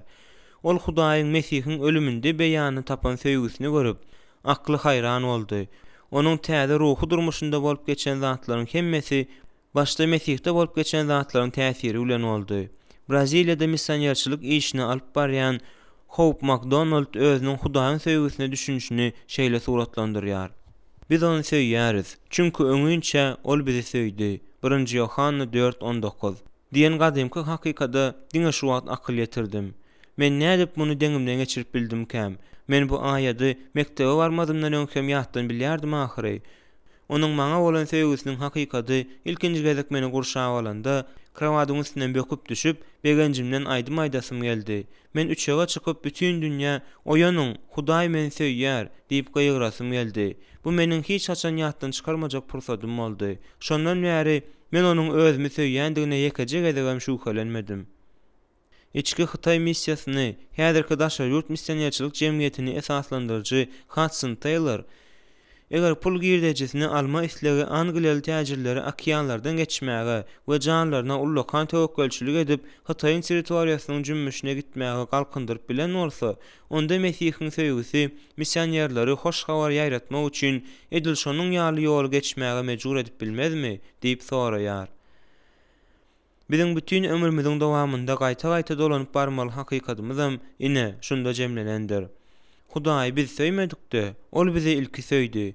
Hemde öz ogluny günälerimize bagyşlanma gazandyrýan gurban edip iýermek bilen özüniň bize bolan söýgüsini görkezdi. 1 Yohanna 4:9. Hut şunun ýaly hem biziň yüreklerimizi ýanmaga mejbur etmelidir we bizi adamlara gulluk etmäge galkındyrmalydyr. Güýji Mesihe bolan söýgüden alyp.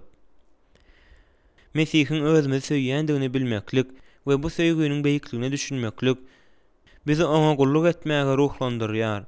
Üstesine de olar bizi onu söýmäge howeslendirýär. Biz onu söýýäris. Sebäbi ilki ol bizi söýdi.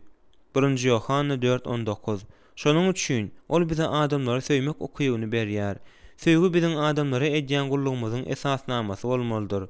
Ol bizi ýygnak ýolbaşçylarynyň we mugallimläriniň kyn ýolunda goldaýan güýjüň çeşmesi bolmalydyr.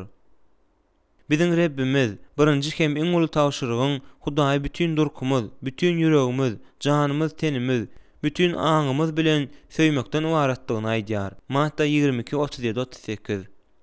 İsa Mesih biziň duýgularymyzyň iň beýik maksady bolmalydyr.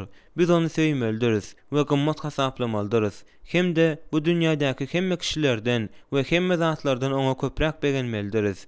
Biz onu islendik adamdan, şol sanda iň ýakyn adamlaryňdan da, maşgala agzalaryndan da güýçli söýmelidiriz.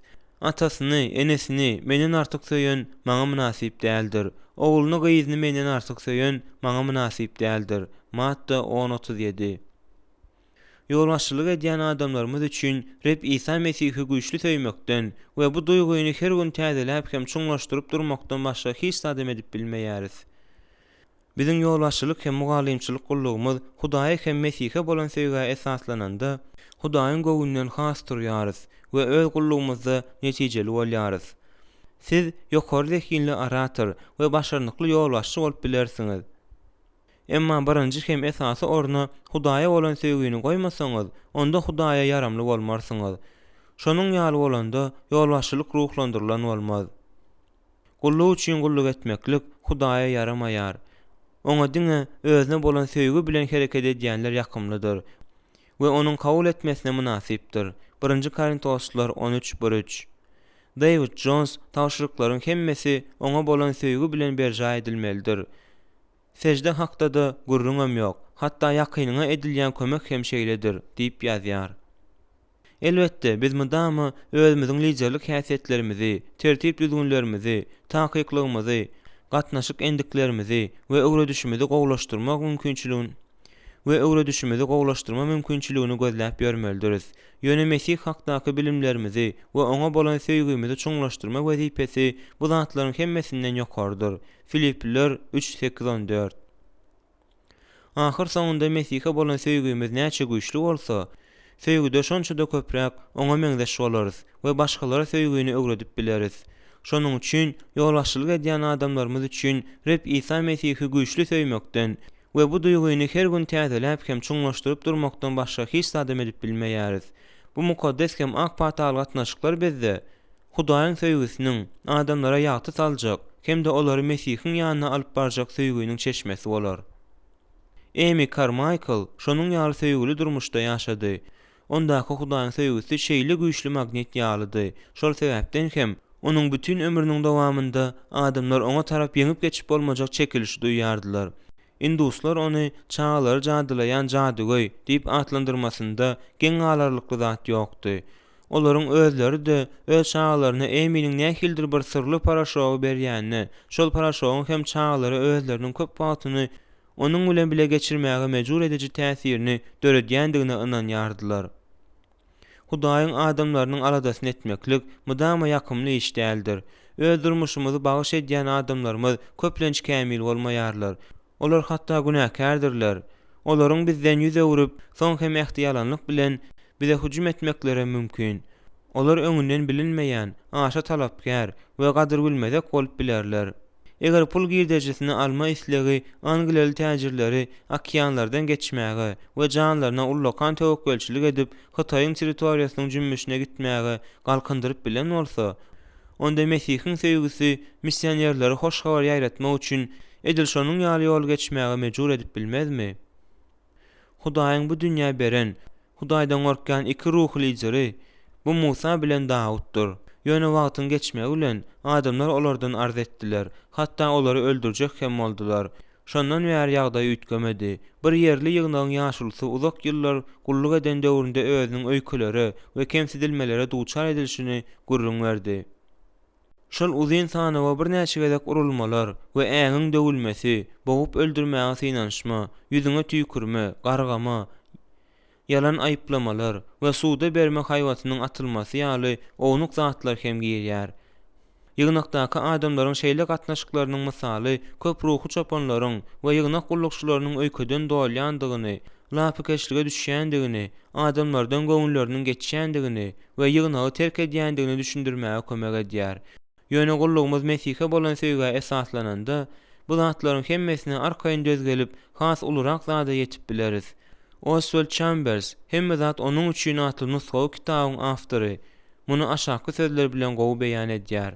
Ruhy çopanyň işi bu agyr, kyn işdir. Ony diňe ýygnakdaky adamlara bolan söýgü bilen ýerine ýetirmek mümkin däl. Bizde beýik çopany, Reb İsa Mesih'e bolan hemme zady ölçüne alýan söýgü bolmalydyr. Şonda ol bizde söýgüni tolkuny kimin mewjalyp adamlary özüne çeker. Ruhy lideriniň çydamlylygynyň jogaby şundadyr. Biz adamlara Mesih'e bolan söýgü bilen gulluk etmelidiriz. Biz şeýle etsek, onda gullukdan şatlyk taparys. Has wajyp ýeri-de bu Hudaýyň göwnüne ýaraýan bolýar. Şol sebäpden hem Mesih'iň söýgüsinden we Mesih'e bolan söýgüden ruhlanma bilen güýç almak ýygnak ýolbaşçysy üçin jan derejesinde zerurdur. Bu islendik gullugyň başlangyç nokadydyr. Adamlara bolan söýgüden ruhlanma alyp, ölmezden bir näçe saat öň öz şähertleriniň aýaklaryny ýuwmak bilen İsa täze tawşyryk berdi.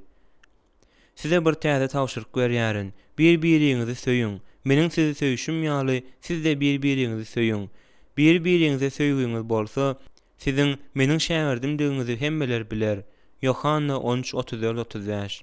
Bu täze tawşyryga düşünmezden mesihlik durmuşyna, hoş habar ýaýratma ýa-da ýygnaga ýolbaşçylyk etmäniň mukaddes kitabyň ýörelgelerine düşünmek mümkin däl. İsa ýöne bir-biriňizi söýüň diýmedi. Ol has çynlykay bir zat aýtdy. Meniň sizi söýüşüm ýaly bir-biriňizi söýüň diýdi. İsa öz söýgüsiniň nusgasyny görkezdi. Onuň söýgüsi munasyp bolanlar we oňa laýyk gelýänler üçin bolşy ýaly, oňa munasyp bolmadyklar we laýyk gelmeýänler üçin hem deňdir.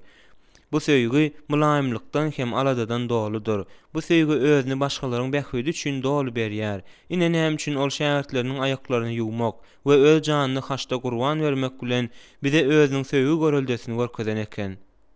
Yohanna biz söýgüni onuň öz janyny biziň üçin pida edeninden tanadyk. Biz de doganlar üçin janymyzy pida etmäge borçludyrys. 1 Yohanna 3:16.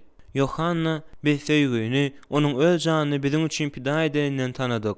Biz de doganlar üçin janymyzy pida etmäge borçludyrys diýip ýazanda 1 Yohanna 3:16. İsa'nyň söýgüsine öýkünmegimiziň netijesini düşündirýär. Benjamin Warfield pida edicilikli söýgü Mesih'iň durmuşynyň tebigaty boldy diýip ýazýar. Täze tawşyryk Mesihleriň hemmesine de degişlidir. Ýöne ilkinji nowatda ýygnak ýolbaşçylaryna we mugallimlaryna degişlidir. Biziň ähli işimizi, ýolbaşçylygymyzy, okuwmyzy, ýalňyş düzetmämizi, köpçüligiň öňünde çykyş etmämizi, gullugymyzy, meýilnamalar düzmämizi, adamlary baryp görmämizi, Hudaýa doga etmämizi, ündew bermämizi we hoş hawary wagz etmämizi şol täze tawşyryga esaslanyp etmelidiriz. Biz adamlary İsa'nyň olary söýüşi ýaly söýmelidiriz. Biz olary goýunlary ugrunda janyny orta goýan gowy çopanyň söýüşi ýaly söýmelidiriz. Yohanna 10:11. Paulus täze ähde okadan we ýüzi bilen alyp giden adamlaryna İsa'nyň pida edicilikli söýgüsini hemmelerden güýçli görkezdi. Onuň Korintosdaky gozgolaňçy ýygnagy eden zady söýgä esaslanýan ýolbaşçylyk stilini görkezýär. Korintosdaky ýygnak onuň ýüreginde köp agyr döretdi. Şonuň ýaly ýagdaýda biziň köpüýmiz ýan berip gahar bilen giderdik. Emma Paulus şeýle köp gynanandygyna garamazdan özüniň Korintoslary söýýändigini gaýta-gaýta aýtdy. Ýazyjy Paul Barnett Paulusyň Korintoslaryň elinden ejir çekişi ýaly Mesihligiň taryhynda az adam ejir çekdi. Şeýle de bolsa, Paulus olary öz ýüreginde saklamagy dowam etdirdi diýip belleýär. Paulus Korintoslara 2-nji hatynda sebäbi ozal hem aýdyşym ýaly ýüreklerimiziň töründe ornuňyz bardyr. Biz ýaşasak-da, ölsek-de bile bolarys diýýär. 2-nji Korintoslar 7:3. Mundan soň ol ýene şol hatda men zadyňyza däl-de diýdaryňyza zardyryn. Men size diňe ähli zadymy däl, eýsem özümi hem höwes bilen sarp ederin diýýär. 2-nji Korintoslar 12:14-15. James Jenney bu sözler hakda Mukaddes kitabyň iň mähirli hem tolgundurucu bölekleriniň biri hökmünde gurrun edýär. Ol siziň zadyňyz däl, özüňiz. Bu Mesihden öwrenen her bir gullukçynyň şygarydyr diýip sözüni dowam etdirýär. Adamlara Paulusyň ýüregini hem durmuşyny açyp görkezýän haty bolan 2-nji Korintoslary jikmejik öwrenenden soň Filipius yer ýüzünde ýekeje adamda hem Paulusyň kyýaly gyzgyn hem adamlara wepaly bolan ýürek bolan däldir. Söýgü onuň bütün durmuşynda we Mesihiň Resul hökmündäki gullugynda söýgü ilkinji sebäp bolupdyr diýip ýazýar. Pida edicilikli söýgü Mesihlik durmuşynyň tebigaty boldy. Wargild Paulus aşa zehinli adam bolupdyr. Ýöne hemme zada döz gelmäge, uly kynçylyklary bolan adamlar bilen gürleşmäge we olara kömek etmäge oňa diňe söýgü mümkinçilik beripdir. Häzirem ýygnak ýolbaşçylar hem mugallimler şeýle bolmalydyrlar. Hindistanda we Irakda missioner bolan Anthony Norris Grugdan göreldi alyň. Oňa iman missiýasynyň atasy ady berildi. Edil Paulus ýaly ol hem Mesih ugrunda köp ejir çekdi. Ýöne adamlara bolan jogapsyz söýgü onuň iň nurly häsiýetleriniň biri bolupdyr. Bu söýgü onuň Mesihe bolan söýgüsinde kökurdy. Biograf Ronald'dan Grusyň adamlara bolan söýgüsiniň onuň nähil beýik missioner edendigine düşündi. Ol zehinli hoşhawarçy da, dogawetde aratyram däldi. Ol onçoklu bir gurrunçylem däldi. Adamlar bilen ýola goýan gatnaşyklary köplenç oňa agyr dert getirýärdi. Ol beýik guramaçym ýa-da administratoram däldi. Şeýle hem üýtgeşik fiziki ýa-da ahlak güýji bilenem tapawutlanmaýardy. Ol asla missionerçilige yaramaz diýip pikir etseňem bolýardy. Emma onda beýleki ýetmeçlikleriniň hemmesiniň üstüni doldurýan bir häsiýet bardy. Ol nädip söýmeldigini bilýärdi.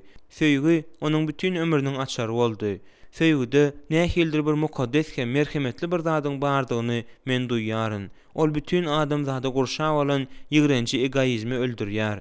Adamlary Mesihiň ýanyna dawaralarym, kadalarym, däplerim, taglymatam däl, hut söýgü çekýär. Adamlary Norris Grusyň ýanyna diňe söýgü çekýärdi. Hindi ýolbaşçysy Hindistanda ýüzlerçe ýygnaklar döreden we müňlerçe adamlaryň Mesihlige gelmegine ýardam eden John Christian Arulahpan hem Grusyň şol häsiýetini belleýär. Ol meni edil özüniň Isa Mesih'däki gymmatly çagasy ýaly ýürekden söýýärdi. Men özümi Reb Isanyň hatyrasyna şeýle söýen hiç kimi de bilemok diýip ýazýar. Ruhlanmany hem güýji söýgüden alýan ýolbaşçylyk kän hasyl getirer. Sebäbi adamlar söýgü ateşine. Men muňa bir ýygnagy esaslandyran iki dostumyň üstü bilen düşündüm. Ýygnak öz gapylaryny giňden açandan soň olar ýygnaga gelýänleriň soraklaryna jogap bermek üçin duşuşyk gurnadylar. Şol duşuşyk wagtynda ýan ýakynda Mesihi bolan bir ýaş aýal olara "Siz meniň üçin ölmäge taýýarmy?" diýip sorak berdi. Bu sorak meniň dostlarymy gurpbas etdi. Onu aldamak islemän, olar oňa pähimli jogap berdiler. Olar onu dogrudanam ören güýçli söýýändiklerine göz ýetirmek üçin ilki Hudaýyň öňünde ýüreklerini dogruçylyk bilen synagdan geçirmeldiklerini aýtdylar. Tizara olar aýaly anyk jogap berip bildiler. Şol ýaş Mesihiniň soragy çuň mukaddes kitap soragydy.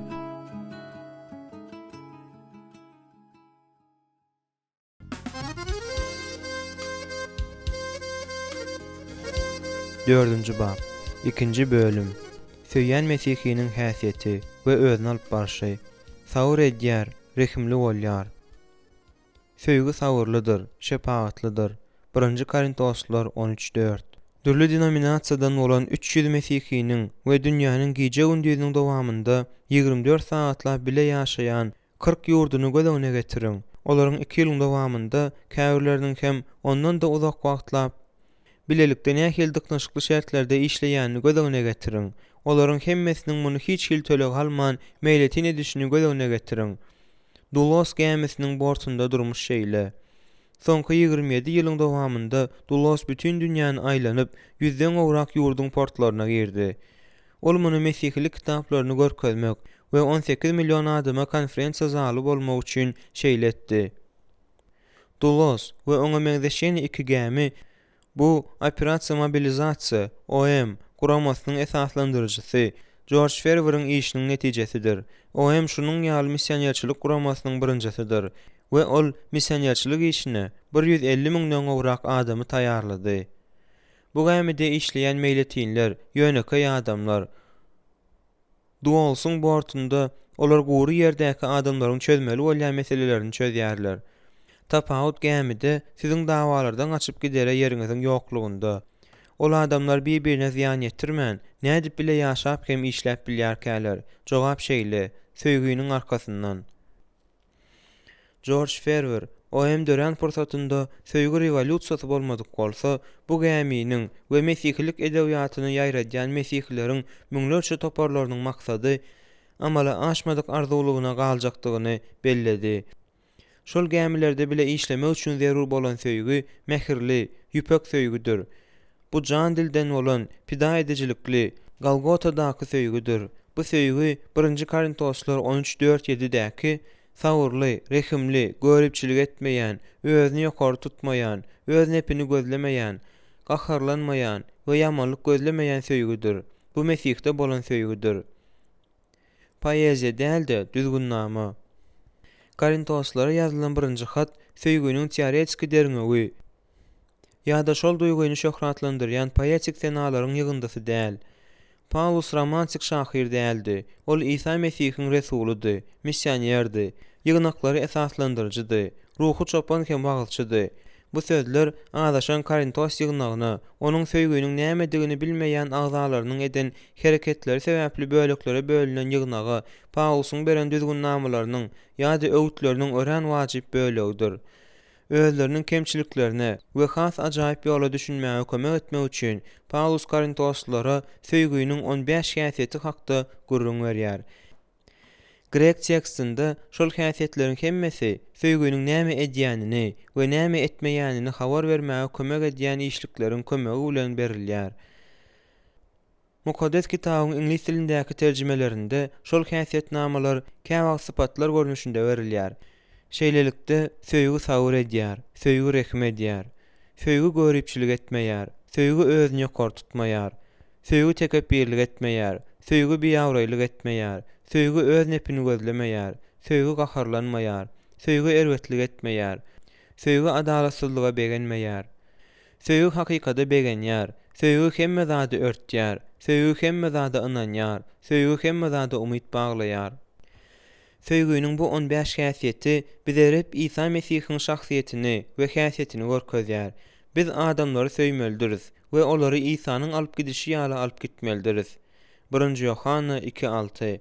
Bizde Mesih ýaşandy we zähmet çekende özümiziň ýaşuldygymyza, ruhu çopandygymyza, kömekçilerdigimize, ýaşlar bilen işleýän gullukçylardygymyza, ýekşenbe mekdebiň mugallymydygymyza, saz ýolbaşçysydygymyza, missionerdigimize, mukaddes kitap muallimidigimize ýa-da ýygnagyň administratordygymyza garamazdan özümizi İsa ýaly alyp bararys.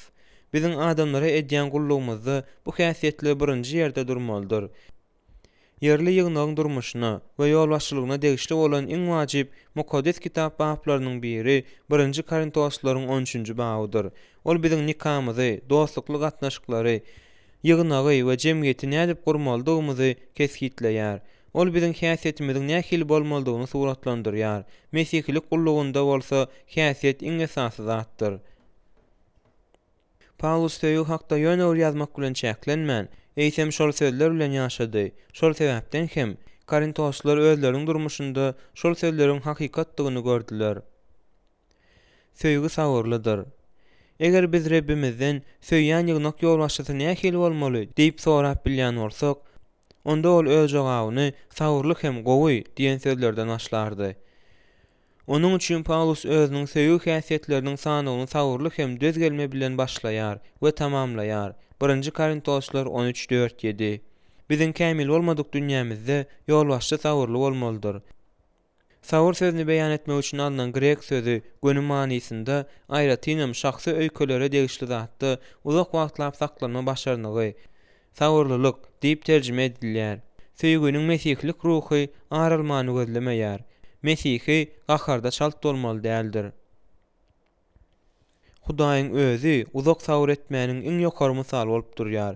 Başgalara bolmalysy ýaly sagyrlylyk bilen darymaga meýilli bolanmyzda bize saklanyp Hudaýyň özümize we oňa garşy gelýän günahlarymyzyň hemmesini nähili sagyrly bolýandygy hakda pikirlenmek gerek. Eger Hudaý şeýle sagyrly bolýan bolsa, onda ejizliklere we beýleki adamlaryň kemçiliklerine ýa-da bize garşy edýän erwet hereketlerine sagyrly bolmaly däl diýip pikir eder ýaly biz kim bolup durys?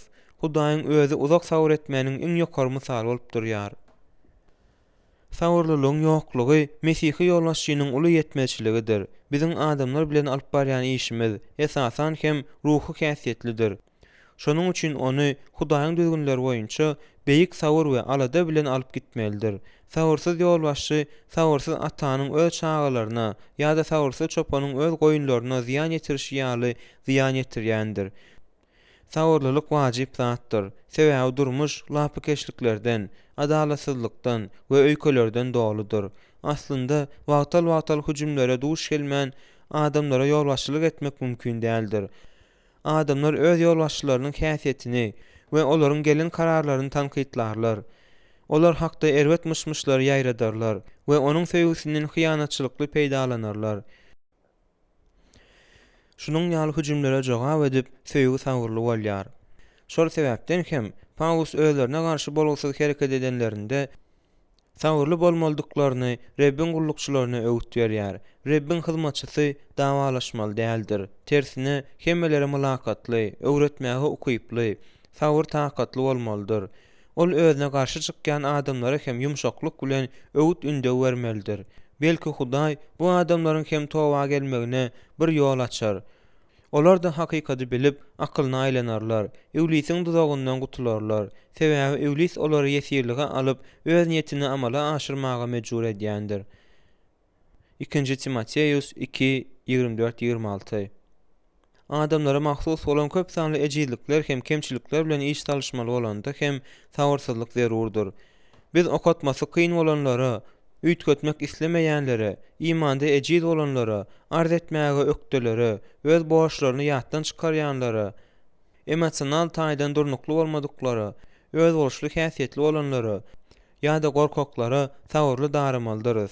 Paulus biziň boş gezýänlere öwüt ündew etmelidigimizi, gowun çökkünlere gowunluk bermelidigimizi, ejizleri goldamalydigimizi, hemmelere sagyrly bolmalydygimizi. 1 Salonikliler 5:14. Şeýle hem Paulus Timoteus'a Hudaýyň sözüni wagyz et. Pursat amatly bolsun, bolmasyn taýýar bol. Insanlara dolu sagyr, taglimat bilen käýe, ýola getir, öwüt ündew et diýip nesihat berýär. 2 Timoteus 4:2. Ýolbaşçynyň sagyry hereketde. Sagyrly bolmaklyk gowşak bolmagy ýa-da adamlaryň günälerine garşy çykmakdan ýüze urmegi, adamlara özleriniň meselelerini çözmekde kömek etmezligi aňlatmaýar. Eger Paulusyň hakyky ruhy çopançylygy bolmadyk bolsa, onda özü de Korintoslarym türlü taraplara pytrap giderdiler. Ýöne onuň berk, ýöne sagyrly eli şol gatnaşyklary saklamaga kömek etdi. Korintoslar Paulusy adalatsız tanqidlanlarynda ol ýan bermedi we olar bilen gurlaşmakdan ýüze urmedi. Yamanlyklaryna yamanlyk bilen jogap bermedi we gaharyny erkine goýbermedi. Munyň deregine ol olaryň tanqidine ýerlikli jogap berdi. Gözlerini özleriniň günälerine açdy we mümkin bolan jazanyň bardygyny olara duýdurdy. Has wajyp beri de ol muny hakyky sagyrlylyk we çyn ýürekden çykkan söýgü bilen etdi. Şoňa görä-de Paulus da öz ýolbaşçylygynyň sagyrlylykdan, ýaşylykdan we söýgüden dolu bolandygyny aýtmaga esaslaryň hemmesi bardy. Biziň gullugymyz käýinje sezebar bolmaz ýaly. Hiç zatda biriniň büdüremegine sebäp bolman, her zatda Hudaýyň gullukçylary hökmünde özümizi maslahat berýäris. agyr çydamlarda, ýagşylykda, mukaddes ruhda, hilesiz söýgüde. 2 Korintoslar 6:3-4-6. Sagyrlylygyň ýoklugy Mesihi ýolbaşçysynyň uly ýetmezçiligidir. Sagyrsyz ýolbaşçy, sagyrsyz atanyň öz çağalaryna ýa-da sagyrsyz çopanyň öz goýunlaryna ziýan ýetirişi ýaly ziýan ýetirýändir. Häzirem sagyrlylyk Edil Paulusyň döwründäki ýaly ýygnak ýolbaşçylaryna zerurdur. Bu sagyrlylyk ençime gezekler synalýar. Mysal üçin, öz söýgüsi bilen meşhur bolan Robert Chapman, beýleki söýýän ýolbaşçylar ýaly agyr häsiýetli adamlar we olaryň bulaşyk meseleleri bilen iş dalşanda haýran galdyrjy sagyrlylygy görkezdi. Belki Chapmanyň sagyrlylygy Angliýanyň Plymouth şäherindäki meşhur ýygnakda peýda bolan dawa wagtynda has aýdyň ýüze çykandyr. Bu dawa şol wagtyň 2 sany tanymal Mesihi işgäriň John Nelson Darby bilen Benjamin B. Newton'un arasında turdy. Olar özleriniň agzalylygyny ýeňip bilmedik wagtynda Darby täze alternatiw ýygnagy esaslandyrmakçy bolýandygyny aýdýar. Bu pikir köp adamlary ýygnagyň öz agzalaryny beýinçilik edişi ýaly bu ýygnak bilen gatnaşyk taklaýan beýleki ýygnaklaryň adamlaryny da beýinçilik edýär. Robert Chapman Darbyni de Newtonu da ýürekden gowy görýändigi üçin olary ýaraşdyrmagy synanşmaldygyny duýdy. Chapman Darby öz pikirinden el çekmegini ýalwaryp sorady. Emma Darby onuň maslahatyna eýermek islemedi. Darby'nin hereketleri Plymouth'da sany boýunça takmynan bir meňzeş bolan 2 ýygnagyň döremegine alyp bardy. Bu 2 ýygnak garşydaşlygyny dowam etdirdi. Şol sebäpden hem kiçirek ýygnaklar dawalarda haýsy hem bolsa bir tarapa geçmeli boldular. Bir ýyl geçenden soň Darby Newton taglimat meselesinde has uly ýalňyş goýermekde aýplady. Newton öz wagtynda şol ýalňyşy boýuna aldy we oňa köpçüligiň öňünde towa etdi. Emma Darby bilen onuň tarapdarlary şol towanyň ýürekden bolmandygyny nyktadylar. Bir näçe wagtdan soň Darby'niň tarapdarlaryna ýygnagyň aglawy bölegini öz tarabyna çekmek başartdy. Şeýdüýem, Newtonyň ýygnagy ruhy izolýasiýada galdy. Newton özüniň ýeňlerini boýuna aldy da Plymouth'daky ýygnagy hemişelik terk etdi. Emma göreş entek tamamlanardan uzakdady. Göreş ýygnaklaryň çetleşmelerinde köplenç bolşy ýaly olaryň ýüreklerini paralap, akla sygjak serketleriň hemmesinden geçdi. İki tarapka adamlar hem daşlaşma ajylygynyň öz ýüreklerini iýip barýandygyny duýup, ýaraşmak üçin täzeden-täze synanşyklar etdiler. Ýöne gynansak da bolmady. Ahyr soňy iň hormatly ýygnak ýolbaşçylarynyň 12 sanysynyň ýygnagy çağıryldy da 2 ýygnagyň bölünişmesini gutornukly saklamak haýyş edildi. Şu ýygnak wagtynda Robert Chapman iň meşhur sözlerini aýtdy. Newton bilen Darby'niň dawasy hakda gürrüň edende Chapman John Darby'ni aýplap, "Siz bölünme prosesini başlamazdan öňürti ýene garaşmalydyňyz" diýdi. "Men 6 aý garaşdym" diýip Darby jogap berdi. Chapman özüne mahsus bolmadyk gödöklük bilen jogap berdi. "Eger bu iş Barnstaple-de bolan bolsa, siz 6 ýyl garaşardyňyz." Darby'niň dogurdanam diňe Newtona däldi. Eýsem başga da köp adamlara sagyrsyz hem gödök darandygyny wagt görkezdi. Şu sebäpden hem köpler Darby hakda sylaşyksyz seslenip başlan, hatda onuň bilen gatnaşmakdan ýüze gurup başlan bolsalar da, onuň Darby bolan söýgüsi üýtgüsizligine galdy.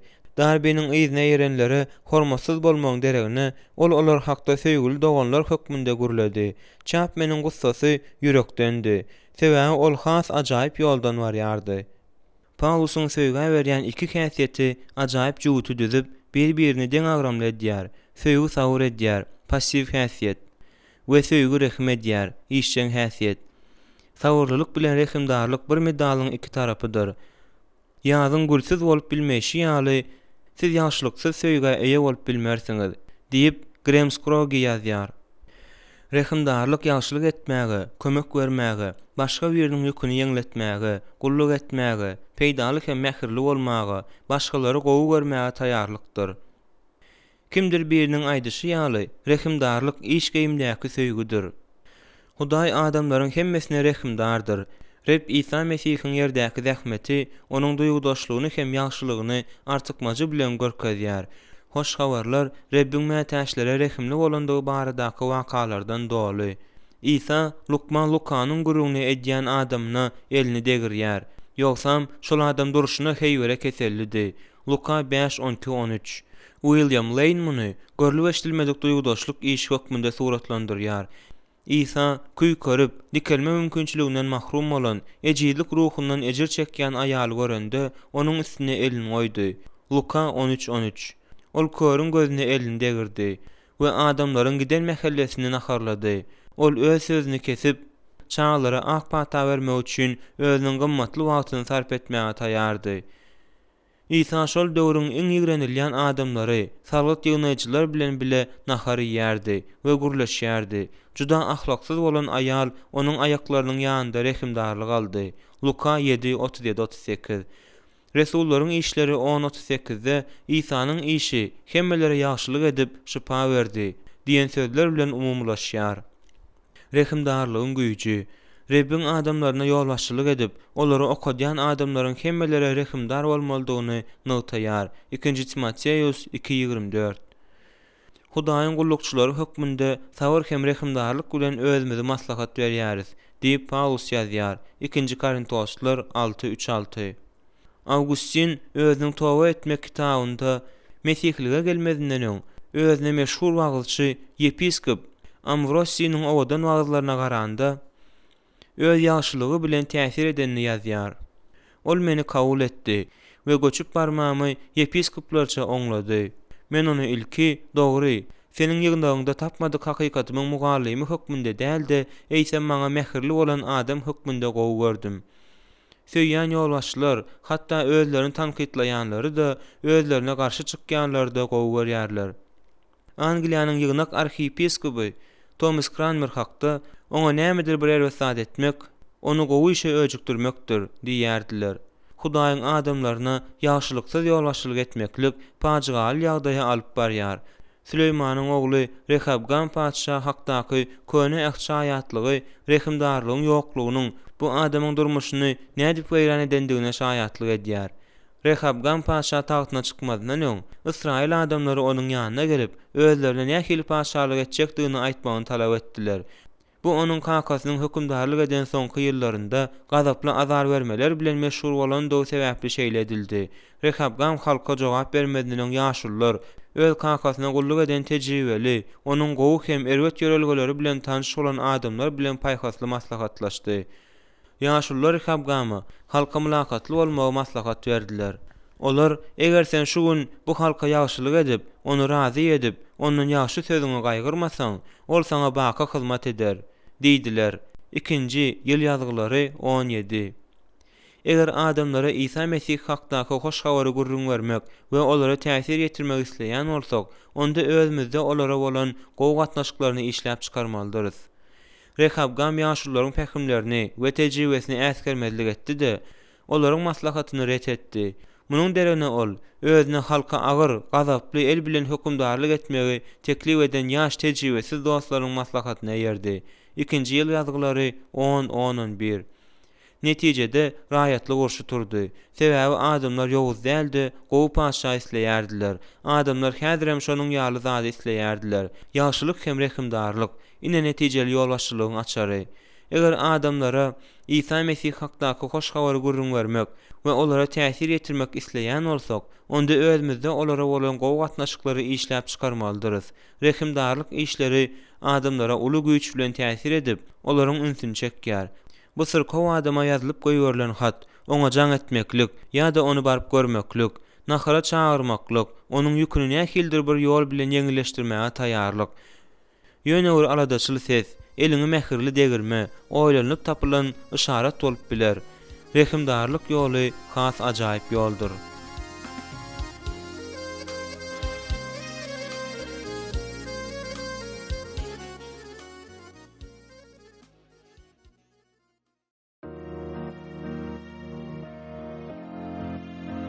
Beşinci bab. Görüpçülük etmeýär, özüni ýokary tutmaýar. Söýgü görüpçülük edýän däldir. Söýgü öwünüp tekebbirlik edýän däldir. 1 Korintoslar 13:4. Paulus özüniň ilkinji missionýerçilik syýahaty wagtynda Korintosa bardy da, ol ýerde 18 aýyny geçirdi. Resullaryň işleri 18:1. Şol wagtlar bu şäher güllä wesýän Rim koloniýasy bolup durýardy. Şonuň üçin Paulus ony hoş hawar ýaýratmak üçin wajyp strategik ýer hasaplaýardy. Korintos kiçijik Rimdi. Bu Sowda merkezidi we öz ýaşaýjylaryna hem myhmanlaryna ýyda galak garaýşlardan azat, adamyň behwidini hemme zatdan ýokary tutýan şäheriň ähli lezzetlerini teklip edip bilýärdi. Korintoslular baýlyk ölçegleri boýunça üstünlügi, şahsy derejäni, öz ygtyýarlygy, akyldarlygy hem bilimi gymmat saýardylar. Gymmatlyklaryň munyň ýalysy diňe medeniýete aralaşman, eýsem ýygnaga atyrsy täsir edýärdi.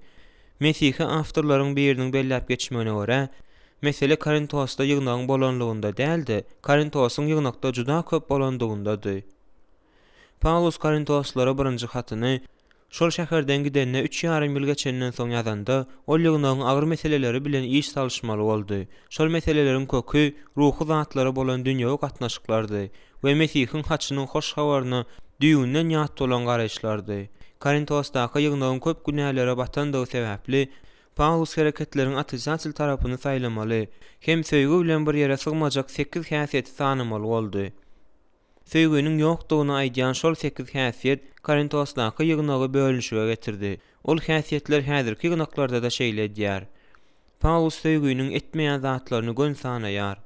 Görüpçilik etmeýär, özüni ýokary tutmaýar, tekebbirlik etmeýär, biýawraýlyk etmeýär, öz nepini gözlemeýär, gaharlanmaýar, erwetlik etmeýär, adalatsyzlyga begenmeýär. Bu 8 häsiýet söýgü bilen asla bir ýere sygmaýar. Gysgaldyýsak, olar adamlar bilen aragatnaşyklaryňa ziýan ýetirýän we her bir ýerli ýygnagy häsiýetlendirýän birligi bozýan egoistik durmuşy suratlandyrýar. Paulusyň getirýän sanawy biziň üçin nusga bolup, şol nusga boýunça biz öz nädor hereketlerimizi düzetmelidiriz. Ol bizi has ajaýyp ýola gönükdirýär. Söýgü görüpçilik etmeýär. Paulusyň sanawynyň birinji setirinde gatnaşyklaryň ummasyz mukdarynyň bozulmagyna alyp baran we köp sanly ýygnaklary bölünşige alyp baran häsiýet görüpçilik hem gawanjaglykdyr. Görüpçilik Korintosdaky ýygnagy böldü we Korintoslularyň öz ýokary ruhlugy bilen övünmesini paş etdi.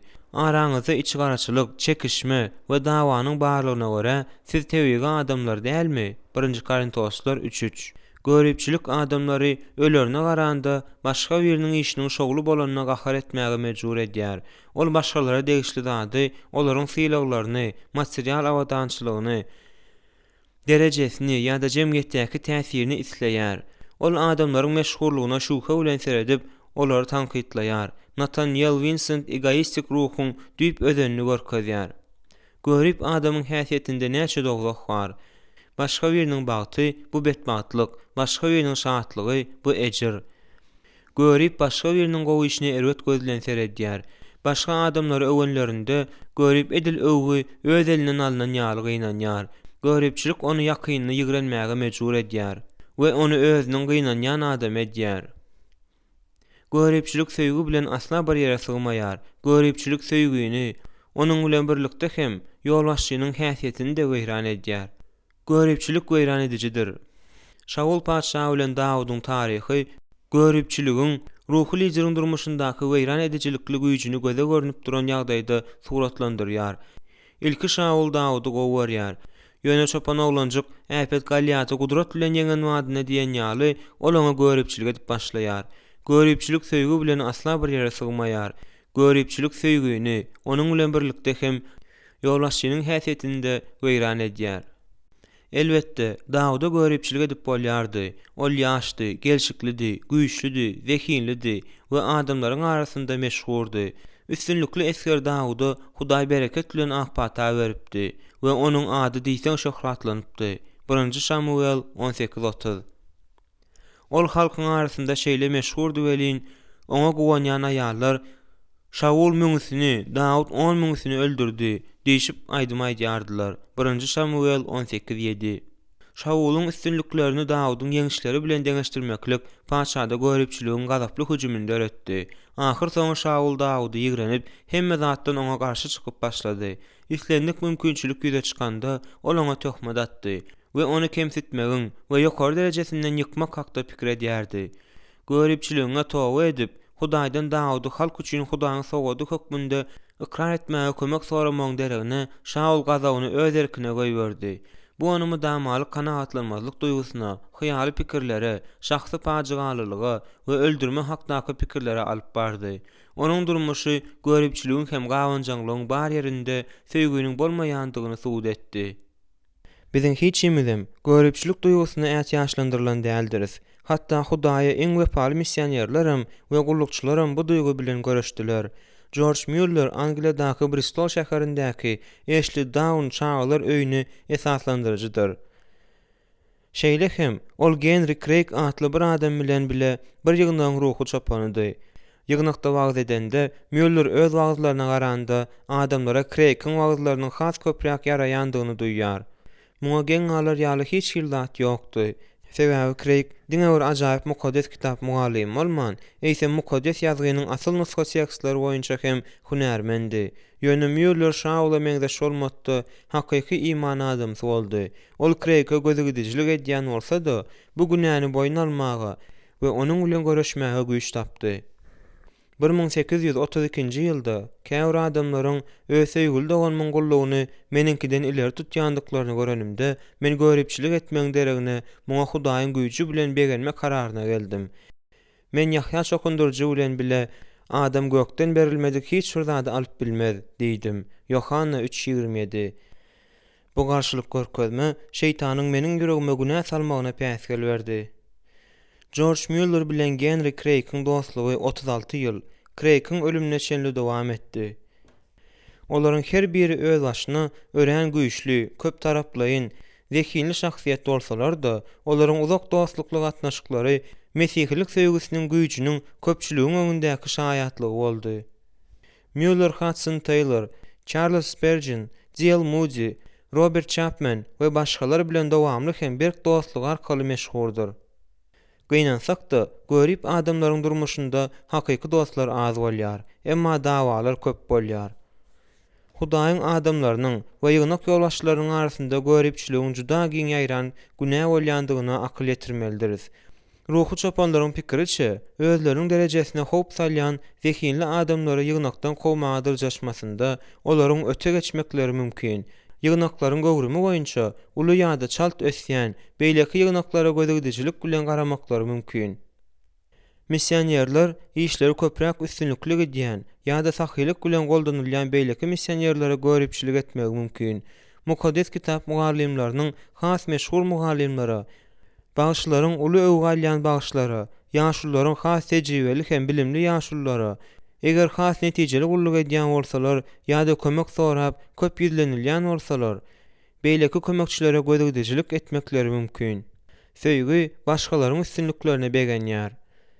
Söýgü görüpçilik bilen alawlamaýar. Söýgüniň uly ýüregi bar. Ol başga adamlar hakda köprek pikir edýär we olar üstünlükli gazananlarynda şatlyk duýgusyny duýýar.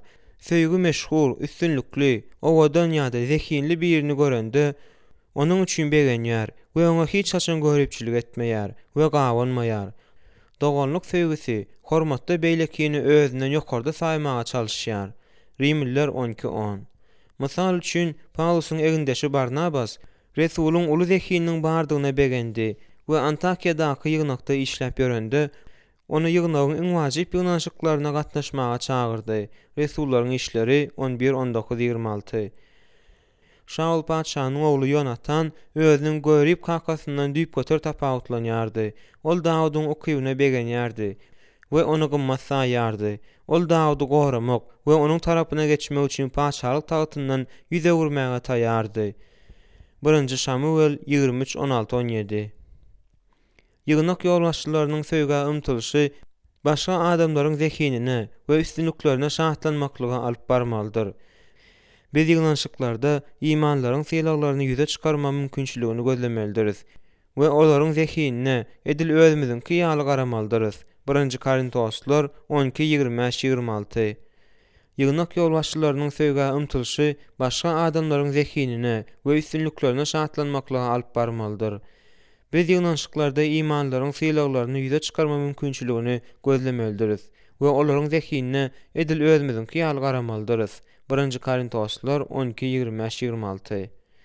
Eger özümizde görüpçilik duýgusynyň döreýänini duýsak, biz onuň günädigini boýun almalydyryz. George Muller ýaly Hudaýyň kömegi bilen başga adamlaryň üstünlüklerini begenmelidiris. Eger has ajaýyp ýola laýyklykda hereket etsek we pikir etsek, has bagtly bolarys. Bu bolsa Hudaýyň göwnünden turýan zatdyr. Söýgü özüni ýokary tutmaýar. Görüpçiligiň günä bolşy ýaly öwünjeňlik hem özüň hakda günäli alada etmekdir. Öwünjeňler özlerine üns berilmegine mätäçdirler. Olar özleriniň okyýyny, bilimini, üstünlüklerini, hatda Hudaý üçin dyrjaşmalaryny da adamlaryň beýgeltmeklerini isleýärler.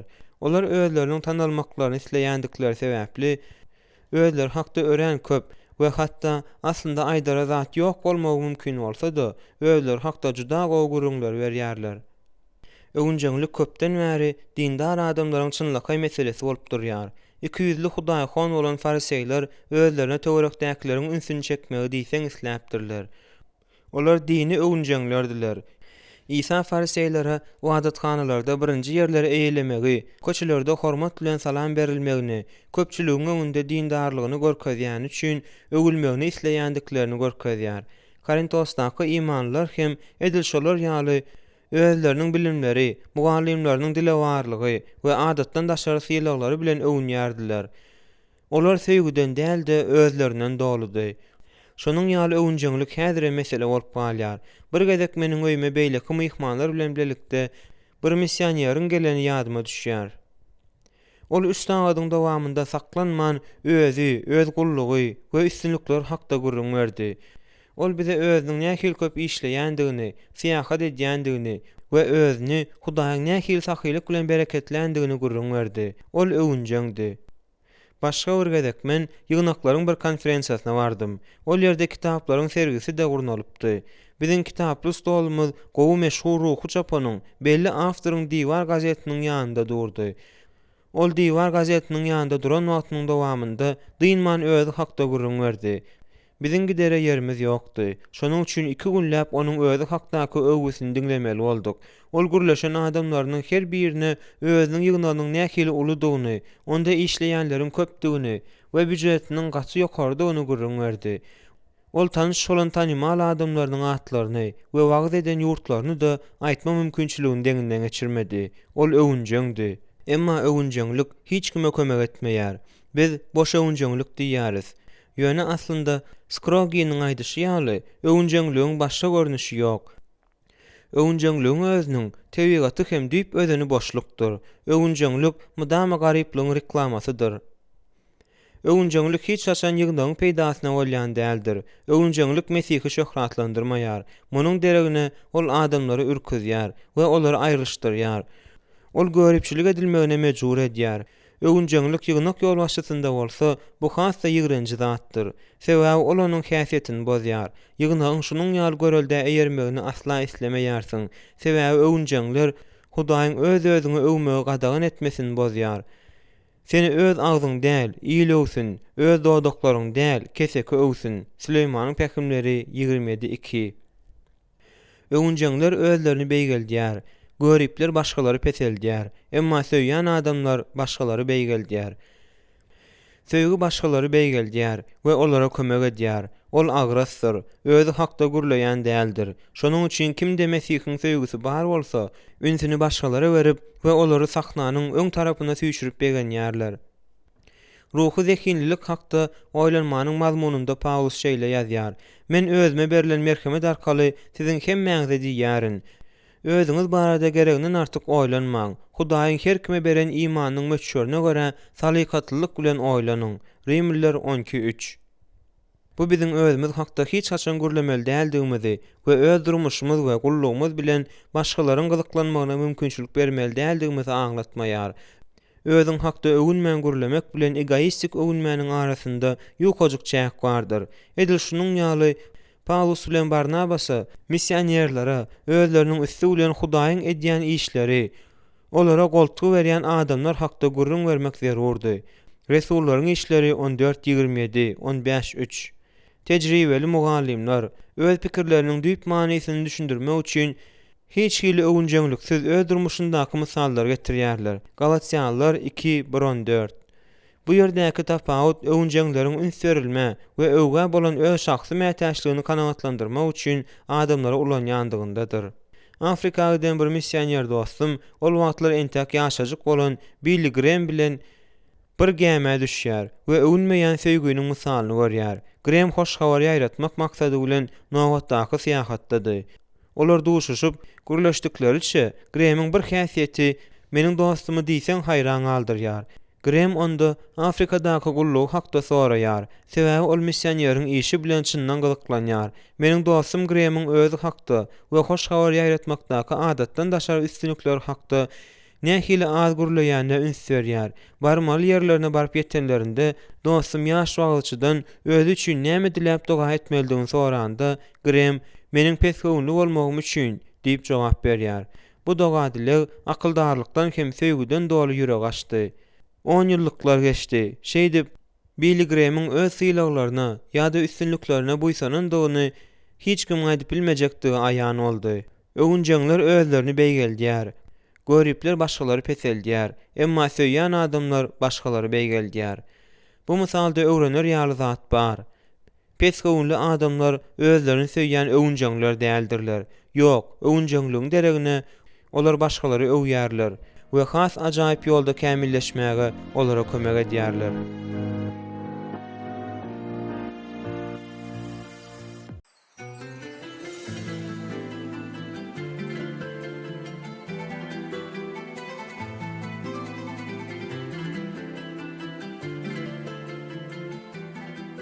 Altıncı bab. Tekepirlik etmeýär, gelşiksiz zat etmeýär. Söýgü öwünüp tekepirlik edýän däldir. 1 Korintoslar 13:4-5. Mesihiň göreldesine, haç hakdaky habara we mesihilik söýgüsine tekepirlikden başga köpräk garşy bolan zady tapjagyn gumanadyr. Mesihler Hudaýyň merhemeti bilen halas edilen günäkärlerdir. Biziň ruhy syýlaglarymyzyň hemmesi we gullugymyz bize Hudaý tarapyndan berilendir. Şonuň üçin 1 Korintoslar 4:7-de almadyk nämeň bar, alan bolsaň almadyk ýaly öwünmäň näme diýilýär. Hudaýyň işinde aýratynam bu adamlara ýolbaşçylyk edýänlere we olara ders berýänlere degişlidir. Özüň hakdaky ýokary pikire orun bolmaly däldir. Şeýle de bolsa, häzir tekepbirlik ýygnak ýolbaşçylarynyň arasynda giň aýran meseledir. Bir gezek men seminaryň dinleýijileriniň uçurum dawarasyna gatnaşdym. Şonda ol ýeriň rektory wajyp şahsiýet sindromy atly täsir galdyrjy çykyş bilen çykyş etdi. Onuň öz uçurumlaryna özleri hakda juda beýik pikirde bolmaly däldigini, özlerine ullakan şyşka ýaly däldi. Mesihiň pesgowunly gullukçylary hökmünde alyp barmalydygyny aýdyp nesihat berişini dinlemek diýsen ýakymlydy. Ol bu pikiri has gowy düşündirmek üçin bir palatensa aldy da onu kiçijik böleklere böldi we olary sewede saldy.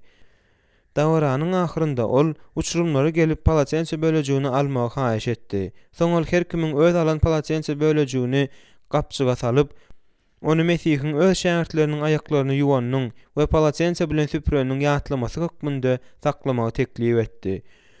Hoş habaryň ýaş wagtçylary üçin nähili ajaýyp ýatlama, Mesihiň pesgowunlyk bilen bize görkezýän göreldesini ýatda saklamak, ýerli ýygnaga ýolbaşçylyk edýän her bir adam üçin wajypdyr. Söýgü tekepbirlik etmeýär. Korintosdaky ýygnaga tekepbirlik ruhy aralaşdy. Şol ruh hem onda kän kynçylyklar döretdi. Tekepbirlik söýgüge garşy bolýandyr. Sebäbi ol ünsü başgalarda däldi, özünde jemleýär. Tekebbir, aýratynam dindar adamlar özleri başgalardan gowy durýarlar. Olar hakykatda asla şeýle bolmasalar-da özleri beýleklerden has köpräk gülýändir. Has Hudaýhon, has zekili durýarlar. Özleriniň kemçilikleri hem günäleri hakda gurrungydan-da olar ker hem kör bolýarlar. Bir gezek Amy Carmichael'yň aýdyşy ýaly özü hakda aşy köp pikir edýän adam ýeterlik pikir edýän däldir. Pesgowunlukdan başga hiç adam Mesihini şeytanyň elleterinden uzaga alyp gitmeýär. Edwards. Grek dilindäki tekebbir düşünjesini berýän söz gönü manysynda çiğşirilen diýmegi aňladýar. J.B. Phillips özüniň Mukaddes ýazgydaky terjimesinde şu deňeşdirmäni ulanýar. Söýgü öz ähmiýeti baradaky çiğşirilen pikiri kämilleşdirmeýär. Başga sözler bilen aýtsak, söýgü öz artykmaçlygynyň ýetmezçiliginden ejir çekmeýär. Bu wajyp pikir bolan sebäpli şähertlere oňa akyl ýetirmek aňsat bolmady. Sebäbi ol wagtyň dini liderleri dini tekebbirlikden doaldylar.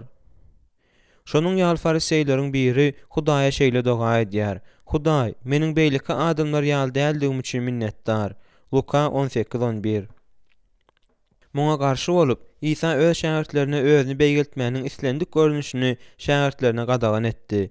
Ulyňyz hemmeňize hyzmatkar bolsun, çünki özüni beýgelden peseler, özüni peselden beýgeler. Matta 23:11-12. Mesihiň ýyzyna eýerjileri tapawutlandyrýan alamat tekebbirlik däldi, pesgäwünlik bolmalydyr. Tekebbirlik Mesihe däldi, şeytana mahsusdur. İşaya 14:13-14. Jonathan Edwardsyň pähimli belleşi ýaly pesgäwünlikden başga hiç adam Mesihini şeytanyň elleterinden uzaga alyp gitmeýär. Täze äht tekebbirlikden dolu bolan ýygnak ýolbaşçysy Diotrefis hakda gurrun berýär. Yohannanyň 3-nji hatynda onuň ilkinji bolmagy aşa gowy görendigi aýdylýar. Yohanna şeýle ýazýar: "Men ýygnaga ýazdym. Ýöne olaryň arasynda başlyk bolmagy söýýän Diotrefis bizi kabul etmeýär. Munyň üstesine ol doganlar da kabul etmeýär. Muny etjek bolýanlara hem päsgel berip, olary ýygnakdan kowýar. Şoňa görä-de, eger baraýsam, bize erwe sözleri aýdyp eden işlerini ýadyna salaryn." 3-nji Yohanna 1:9-10. Diotrefis öz tekebbirliginden ýaňa şeýle ölçişdi welin, hatda söýgüli Resul Yohannany hem dinlemekden ýüze urdy. Hatda onu tankid edip hem başlady. Ol özü bilen lalaşmayan adamlaryň göwnlerini degýär we ýerli ýygnakda hemme zatda diňe özüniň isleýişi ýaly bolmagyny talap edip, gorka atmosferasyny döretdi. Ol adamlary ruhy ösüşe ruhlandyrmady da, gaýtam olaryň ösüşini hem azatlygyny çäklendirdi. Ol adamlary birikdirmedi de, olary böle getdi. Ol pesgäwünli, ruhy çopan däldi. Şonuň üçin Paulus ýaly beýlekler bilen bile işlemezdi. Ol konstruktiw tankydy we öwütler dinlemekden boyun toglady. Onuň ýüregi Hudaýyň öňünde tabyn däldi. Tekebbir ruh bolsa ýygnaga ziýan ýetirdi. Paulusyň sözleri bilen aýtsak, Diotrefis jyňyrdaýan missi ýa-da seslenýän kim baldy. 1-nji Korintoslar 13:1. Söýgü kiçik öwünlidir we agrasdyr. Söýgüniň tebigaty tekebbirlige garşydaşdyr. Söýgü özü we başgalar hakda agraslyk hem kiçik öwünlilik pikir edýär. Rimiller 12:3. Söýgüniň ruhy: "Özüňizi ýokary tutman, orna aşaklar bilen dost bolun, akylly sıramaň" diýär. Rimiller 12:16. Petrus ýygnak ýolbaşçylaryny kiçik öwünliligi geýinmäge çagyrýar. 1-nji Petrus 5:5. Paulus Efes ýygnanyň ýolbaşçylaryna özüniň pesgäwünlikde Rebbe gulluk edenini ýatladýar. Resullaryň işleri 20:19. Kiçik öwünlilik gullukçynyň pikirleniş usulydyr. Ol ýolbaşçyny köpräk sowatlaýar, onu konstruktiw tankydy kabul etmegi we adamlar bilen işlemegi öwredýär. Günälere we ýalňyşlara nähili garamalydygyny taýýarlaýar. Başganyň erkini aňsatlyk bilen kabul etmäge, dawalara az meýilli bolmagy we ýaraşma ýoluny çal tapmagy meýillendirýär. Kiçik öwünli bolmazdan Mesihe meňzeşlidir bolmak mümkin däldir. Matta 11:29, Filippiler 2:7-8. Kiçik öwünlilik Hudaýyň sözüniň mugallimlerini, hatda en garyp hem sowasyz adamlar bilen iş salşmaga ukypledýär. Sebäbi Rebbimiz İsa Mesih şeýle etmegi başardy. Mukaddes sözüň mugallimleri pesgäwünli gullukçylar bolmalydyrlar. Ýogsam olaryň gullugy mukaddes ýazgynyň ruhy hem harpy bilen garşydaşlyga girer. Paulus bilen Apollos gaty baýzekinli liderlerdiler. Ýetidekiniň we hoş habar wagt etmekdäki uly üstünlüğün arkasyndan olar özlerini juda ýokary tutmasyny aňsatlyk bilen düşüp bilerdiler. Emma Paulus özlerini wajyp adamlar hasaplayan Korintoslara özüniň Apollosyň diňe Rebbin kiçik öwünli gullukçylardyklaryny, başga hiç kimem däldiklerini akyldarlyk bilen ýatladýar. Paulus kim, Apollos kim? Olar hyzmatçy. Siz hem Rebbin her birine berişine görä olar arkaly iman etdiňiz diýip ýazýar. 1-nji Korintoslar 3:5. Şeýlelikde söýýän ýygnak ýolbaşçylary hem mugallimleri agras hem kiçik öwünlidirler. Olar tekebbirlik däldi, syýlaşykly adamlara degişlidirler. Olar başga adamlara pesgowunluk bilen gulluk edýärler. Özlerini de beýgeltmän olary beýgeldýärler. Mesihi ýazgylarynyň iň meşhurlarynyň biri bolan K.S. Lewis bütün ömrüni has ajaýyp ýoldan ýören pesgowunly adamdy. Lewis Oxford we Cambridge universitetlerinde ders berýärdi. Ol Mesihilige gelende ozal ateistdi. Bütün dünýä meşhurlugy gazanyp Mesihi ýazyjy boldy. Ol tirajy millionlardan geçen we onlarça dillere terjime edilen köp sanly kitaplar ýazdy. Onuň işleri köp adamlaryň ýüreklerinde täsir edip, olary Mesihe getirdi. Ine şeýle, bütün dünýä şöhratyna garamazdan Lewis kiçigowunly adam bolupdy. Ol hünärmenlere we çağalara mukaddes kitaby öwredýärdi. Hemde öz maslahatyny isleýän adam kim bolsa-da onuň bilen duşuşmakdan boyun togulamaýardy. Ol özü tanamasa-da özünden kömek sorap hat ýazan adamlaryň müňlelçesiniň hatlaryna jogap ýazýardy. Lewis her bir hata özüniň jogap ýazmagyny Hudaýyň isleýändigine ynanýardy we her bir hat ýazyşýan adamyna edil İngiliz karaly ýa-da karalewasy ýaly wajyp adam hasaplap ýüzlenýärdi. Onuň iş tertibiniň aşyda kyldygyny gözüne tutsaň, bu haýran aldyrjy zatdy. Ol depressiýa, maşgala dawalary we kyn teologik taglimatlar hakdaky soraglary jogap berýärdi. Şeýle hem ol, bütün dünýäden özü üçin dile etmegini soran adamlaryň hiç haçan duş gelmedik adamlarynyň hemmesi üçin Hudaýa doga etmegi özüne düzgün edindi. Ol adamlaryň köpüsi juda egoistler. Lewis öz öýüniň ýanynda ýerleşýän yerli İngiliz ýygnana barýardy. Onuň agzalary dürli adamlardylar.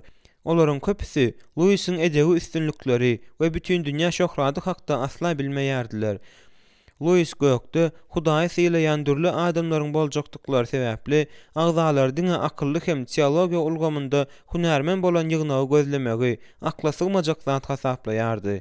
Onuň üçin yerli ýygnakda secde etmeklik, göklerde secde etmäge taýýarlykdy.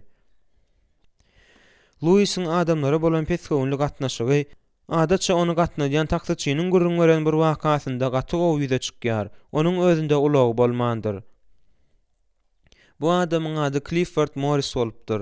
Lewis oňa islendik adama edişi ýaly uly alada hem hormat bilen garapdyr. Onuň terjime halyny öwrenijileriň biri bolan Lyle Dorset şeýle ýazýar. Morris Jenap Lewis'i özleriniň bilimleriniň we sosial derejeleriniň arasynda gaty uly tapagyň bardygyna garamazdan oňa mydama özü bilen deň derejede seredýän mähirli hem ýakymly adam hökmünde tanaýardy.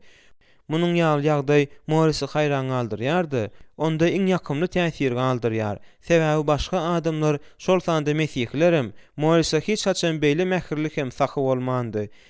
Kewat professor Lewis ulaga minýärdi-de Cambridge'e barýan ýolda "Bagyşlaň, Morris, men 25 minutyň dowamında siziň bilen gürleşip bilmeýärin. Maňa Hudaýa doga etmek gerek" diýärdi. K.S. Lewis mesihlik durmuşynda pesgowunlygyň wajyplygyna we tekebbirlikde gizlenýän howpa gaty gowy düşünipdir. Ol tekebbirlik hakda şeytan hut tekebbirligiň kömegi bilen iblis boldy. Tekebbirlik beýleki günälerin hemmesini alyp barýar. Bu Hudaýyň berýän zadyna dolu garşydaş bolan aklyň ýagdaýydyr, diýär. Has ajaýyp ýoldan gidýänler ejir çekmezler. Munyň deregine olar edil özleriniň halaskärleri ýaly pesgowunly hem taýyn ýüreklidirler. Madda 11:29. Söýgü gelşiksiz zat etmeýär. Mesihiň söýgüsine meňzeşdigi ýygnak ýolbaşçysynyň gylyk häsiýetleriniň hemmesinde bolmalydyr. Mukaddes ýazgy söýgüniň gelşiksiz zat etmeýändigini, ýagny gödek gürlemeýändigini we özüni agyrly edepsizlik bilen alyp barmaýandygyny aýdýar. Gelşiksiz zat etme sözi şu ýerde özüň alyp barmagyň düzgün edilen ülgülerine we adam mertebesiniň özüne garşy gelýän hereketleri aňladýar. Şonuň üçin edepsizlik, bulakatsızlyk, gödeklik, öte gelşiksiz egineşik, agza gelen sözü aýtmaklyk, wagta hem başga adamlaryň ahlak kadalarına bisarpa seretmeklik, olaryň gazananlaryny şahsy maksatlaryň üçin ullanmaklyk, meseleni çözmäge gatnaşýanlaryň pikirlerini we goşantlaryny äsgermezlik etmeklik, beýleki jinsy wekillerini sylaşyksy daramaklyk. Bu häsiýetlerin hemmesi söýgüniň ýoklugyna şaýatlyk edýär. Yerli ýygnakda munyň ýarzatlary orun bolmaly däldir. Korintosklaryň şunyň ýaly hereketlerinde de söýgüniň ýoklugy ýüze çykdy. Rebbiň agşamyny başlanlarynda baýa adamlar garyplara garaşmak islemeýärdiler. Olar garaşmagyň deregine özleriniň gymmat bahaly iýmitlerini egoistlik bilen içip garyplara azadyk bölekleri galdyrýardylar. 1 Korintoslar 11 21-22 33. Korintosdaky ýygnagyň beýleki agzalary özleriniň ajaýyp bilimlerini we başyna goýbermelerini oýlaşyksyz ulanyp ejizrak doganlaryň pikirlerini we ynamyny doly äskirmeçilik edýärdiler. Olar butlara berilýän gurbanlyklary pikirlenmän iýipdirler. 1 Korintoslar 8-nji bab. Bu bolsa ýygnakda kynçylyklar döredip ejizrak adamlary özleriniň wyjdanyna garşy gidip hereket etmäge mejbur edýär. Ýygnagyň ýygnanşygy wagtynda käbir zekinli aratorlar çykyş üçin berilen wagtyň hemmesini alypdyrlar. Şeýle etmek bilen olar ýygnagyň beýleki agzalaryna özleriniň ruhy syýlaklaryny ulanmaga ýol bermeýärdiler. Başga da adamlar bardy. Mesihiň söýgüsine meňzeşdigi ýygnak ýolbaşçysynyň gylyk häsiýetleriniň hemmesinde bolmalydyr. Mukaddes ýazgy söýgüniň gelşiksiz zat etmeýändigini, ýani gödek gürlemeýändigini we özüni agyrly edepsizlik bilen alyp barmaýandygyny aýdýar. Gelşiksiz zat etme sözi şu ýerde özüň alyp barmagyň düzgün edilen ülüňlerine we mulakatsyzlyk we adam mertebesiniň özüne garşy gelýän hereketleri aňladýar. Şonuň üçin edepsizlik, mulakatsyzlyk, gödeklik, öte gelşiksiz egineşik, agza gelen sözi aýtmaklyk, wagta hem başga adamlaryň ahlak kadalaryna bitarpa seretmeklik, olaryň gazananlaryny şahsy maksatlaryň üçin ulanmaklyk, meselen çözmäge gatnaşýanlaryň pikirlerini we goşantlaryny äsgermezlik etmeklik, beýleki jinsy wekillerine syýlaşyksyz daramaklyk. Bu häsiýetleriň hemmesi söýgüniň ýoklugyna şaýatlyk edýär. Yerli ýygnakda munyň ýalyzatlary orun bolmaly däldir. Korintoslaryň şunyň ýaly hereketlerinde de söýgüniň ýoklugy ýyda çykdy. Rebbiň agşamyny başlanlarynda baý adamlar garyplara garaşmak islemeýärdiler. Olar garaşmagyň deregine özleriniň gymmat bahaly iýmitlerini egoistlik bilen içip garyplara azadyk bölekleri galdyrýardylar. 1 Korintoslar 11 21-22 33. Korintosdaky ýygnagyň beýleki agzalary özleriniň ajaýyp bilimlerini we başyna goýbermelerini oýlaşyksyz ulanyp ejizrak doganlaryň pikirlerini we ynamyny doly äskirmeçilik edýärdiler. Olar butlara berilýän gurbanlyklary pikirlenmän iýipdirler. 1 Korintoslar 8-nji bab. Bu bolsa ýygnakda kynçylyklar döredip ejizrak adamlary özleriniň wyjdanyna garşy gidip hereket etmäge mejbur edýär. Ýygnagyň ýygnanşygy wagtynda käbir zekinli aratorlar çykyş üçin berilen wagtyň hemmesini alypdyrlar. Şeýle etmek bilen olar ýygnagyň beýleki agzalaryna özleriniň ruhy syýlaklaryny ulanmaga ýol bermeýärler. Başga da adamlar bardy.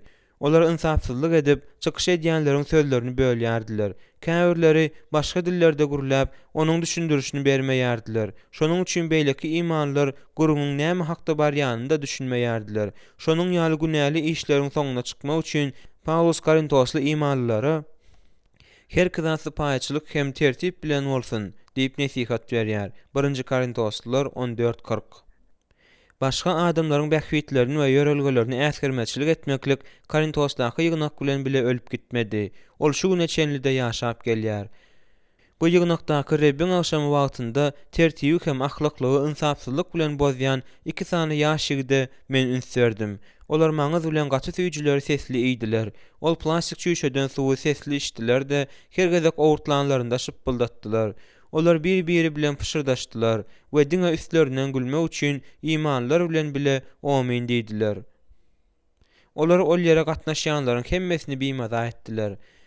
Ýygnançykdan soň men şol ýigitleriň hereketleri hakda ýygnak ýaşurlarynyň biri bilen gürleşme kararyna geldim. Muňa jogap edip ol elini alaşyz salgap goýberdi. We ýygnak ýolbaşçylarynyň bu mesele bilen görüşmäge çalşandyklaryny, emma ýigitleriň enatalarynyň öz çağalary bilen gürleşmekden boyun toglandyklaryny maňa aýtdy. Şol enatalar ýygnançyk wagtynda öz çağalarynyň garynlaryny doýurmagy dol hukuklary bar diýip hasap edýärler. Elbetde, munyň ýaly hereketleri kinozallarda da ýol berilmeýär. Emma enatalar şeýle zada ýygnakda ýol berse bolýar diýip hasaplaýarlar. Şeýle etmek bilen olar söýgüniň hem başga adamlara hormatyň ýokdugyny görkezip gelşiksiz zat etdiler. Biz gelşiksiz hereket etmäge synanşmalara garşy çykmalydyryz. mülakatsızlygyň ýüze çykmasy belli bir ýaşdaky we sosial derejedäki adamlar bilen çäklenmeýär. Ýokary bilimli, akly bolan adamlar hem islendik beýleki adamlar ýaly mülakatsyz bolup bilerler.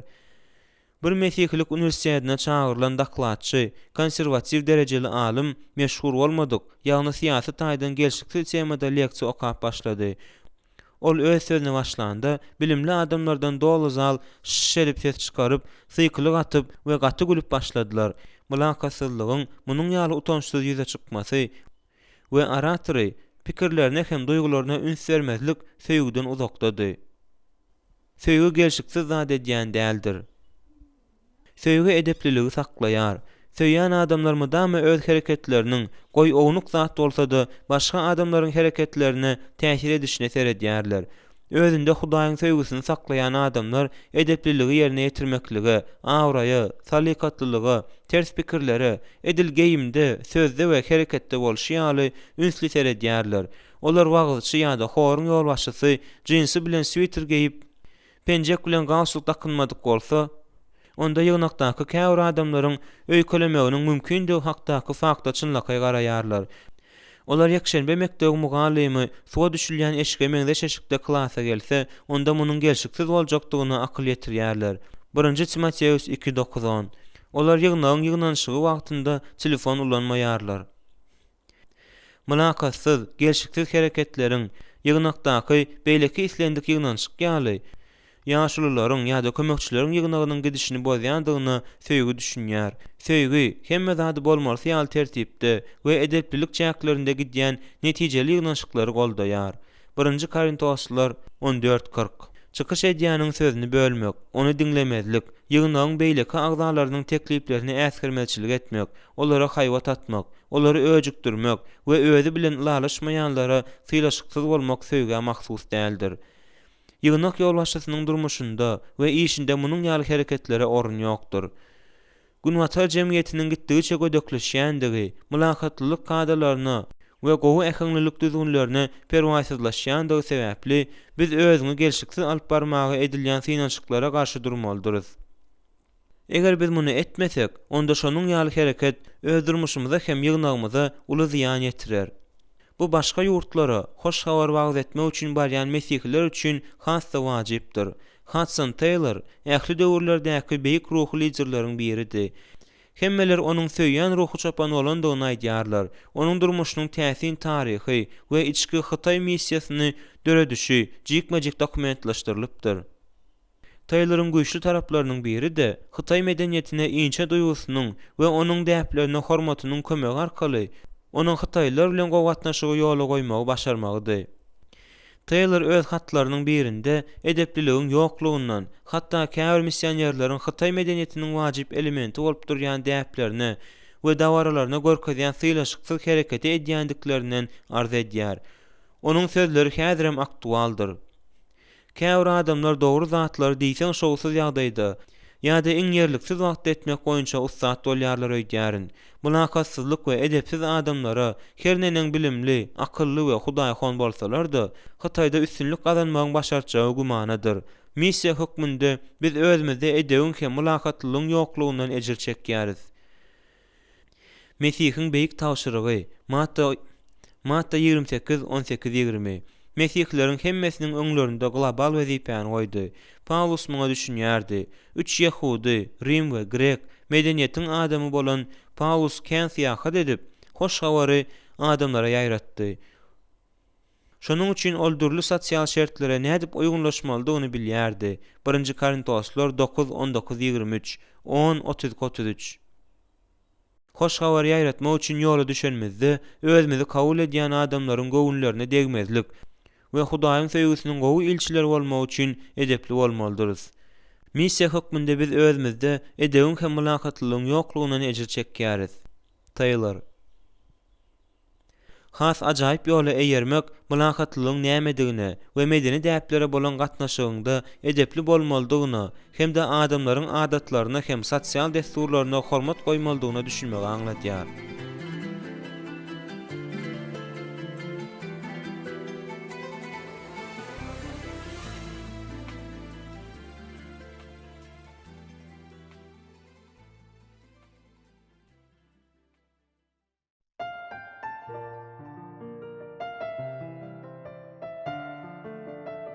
7-nji bab. Öz peýdasyny gözlemeýär, gaharlanmaýar. Söýgü öz nepini gözleýän däldir, gaharlanýan däldir. 1-nji Korintoslar 13:5. Mukaddes kitap, hatda Resullarda da egoizmiň ýüze çykandygyny we deňduşlarynyň arasynda birinji bolmagy ymtylanlaryň hem bolandygyny gizlemeýär. Mysal üçin Ýakup bilen Ýohanna diňe özleri hakda pikir edip İsa'dan öz paçalygynda iň hormatly ýeri özlerine bermegini sorady. Öz şöhratyňda birimiziň sagynda, birimiziň çepiňde oturmagymyza ruhsat et, diýdiler. Mark 10:37. Ýakup bilen Ýohanna şeýlelikde öz üçin iň gowzady gözleýänler klubynyň hormatly agzasy bolupdyrlar. Olaryň haýyşy adam egoizmi bilen gowny deglende bolşýaly, beýleki resullaryň arasynda şo wada dawa döretdi. Resullaryň muny eşidip Ýakup bilen Ýohanna gaharlanmaga başlandyklaryny Mark ýazýar. Mark 10:41. Olaryň gaharlanmandyklarynyň sebäbi özleri de ygtyýar bilen şöhrat bolmanda-da gowja bir derece gözleýärdiler. Bu ýagdaý resullaryň Rebbin ýolyna we doganlyk söýgüsi we birek-birege gulluk etme barada näçe köp bilmegiň öňünde garaşýandygyny, nähili erwet düşünendiklerini görkezýär. Ýakup bilen Ýohanna ygtyýarlyk hem şöhrat tagtynda oturmak istediler. İsa bolsa özüniň ejizlik hem utanç içinde haçda asyly durmalydygyny bilýärdi. Bu ýerde antiteza dogly diýip John Stott ýazýar. Söýgü diňe öz aladasyny etmeýär. 5 tane atyçaçyl tasdiklama özüňi söýme, köp kynçylyklarymyzyň köküne we ýygnak ýolbaşçylygy bilen asla bir ýere sygmajak häsiýetlerimize degişlidir. 1-nji Korintoslar 13:5-de söýgüniň öz nepini gözlemeýänligi aýdylýar. Bu söýgüniň özü üçin artykmaçlyk gözlemeýändigini aňladýar. Ol özüniň şahsy bähwitleriniň aladasyny etmeýär. Muňa düşünmek ören wajypdyr. Sebäbi biz söwüşiji individualizm döwründe ýaşaýarys. Günwatardaky ýurtlaryň köpüsinde de adamlar diňe öz bähwitlerini gözlemek bilen başagay. Älemiň merkezinde, hukugy boýunça Hudaýa degişli bolan ýerde özlerini goýýarlar. Öz-özüňde ünsi jemlemeklik, mesihlik söýgüsine doly garşy bolýar. Eger Mesih öz şahsy maksadyny gözlän bolsa, onda haç hem bolmazdy. Mukaddes ýazgy Mesihiň hem öz gowundan turmandygyny aýdýar. Rimliler 15:3. Biziň Rebbimiz özüne gulluk edilmek üçin gelmedi-de, özü gulluk etmek üçin geldi. Men siziň araňyzda bir hyzmat edýän kimindirin. Luka 22:27. Paulus hem öz bähwidini gözlemedi. Eger ol şeýlerden bolsa, onda hoş habar wagt etme we ýygnaklaryň aladasyny etme işleri bilen baglanşykly bolan ajy durmuşy we gussalary hiç haçan çekmeli bolmazdy. Ýöne özüniň başga adamlara bolan söýgüsinde beýanyny tapan, Mesihe bolan söýgüsiniň arkasyndan men hem her zatda herkesi razy etmäge çalyşýaryn. Men muny öz bähwidim üçin edemok, halas bolsunlar diýip köp adamlaryň bähwidi üçin edýärin. 1-nji Korintoslar 10:33. Çünki men herkesten azat bolsam-da köp adamlary gazanjak bolup özümi hemmelere gul etdim. 1-nji Korintoslar 9:9. Sebäbi men zadyňyza däl-de diýdaryňyza zardyryn. Men size diňe ähli zadymy däl, eýsem özümi hem höwes bilen sarp ederin, diýip bildi. 2-nji Korintoslar 12:14-15. Korintosly imanlylara munyň ýaly görelde eýermek aňsat bolmady. Paulusyň tersine olar özleriniň butlara berilen gurbanlyklary iýmäge haklarynyň bardygyny we bu meselede azatlyklaryny nugtadylar. Şeýle etmek bilen olar ejizrak doganlara ahlak seper ýetirýärdiler. 1-nji Korintoslar 8:10. Olar eger iýmit doganyň büdremegine sebäp bolýan bolsa, onda men doganymy büdretmez ýaly asla etýmerin diýen söýgüniň ruhuny düşünmediler. 1-nji Korintoslar 8:13. Rimliler 14:15-däki çünkü doganyň iýän iýmitiň üçin gam çekýän bolsa, onda sen entek söýgü ýolundan ýöreýän dälsiň diýen sözler olar üçin hiç zada aňlatmaýardy. Olar özleriniň sylagyny ýygnagyň hem jemgyýetiň bähwidi üçin däldi, öz bähwitleri üçin ulandylar. Mesih hem öz gowundan turmady. Rimliler 15:3.